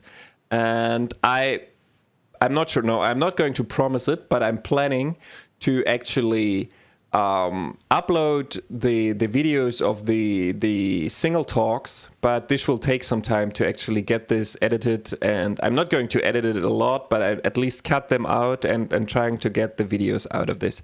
So then we can watch the videos without all the echoes and goats and whatever was in there as well. So no, but I think they're worth it. I am still absolutely stunned by the quality of the talks, by all of them. It was so good, and really happy about the outcome. And this is a really cool thing. So thanks. Yeah, congratulations to your streaming gear. Like 12 hours. The Surface Book is a good thing. Surface Book 2. and I was having a call with Scott Hanselman last week, and he actually said you need to get the Surface Dock 2, because I was complaining for about 10 minutes to him about the Surface Dock 1 and how bad it is.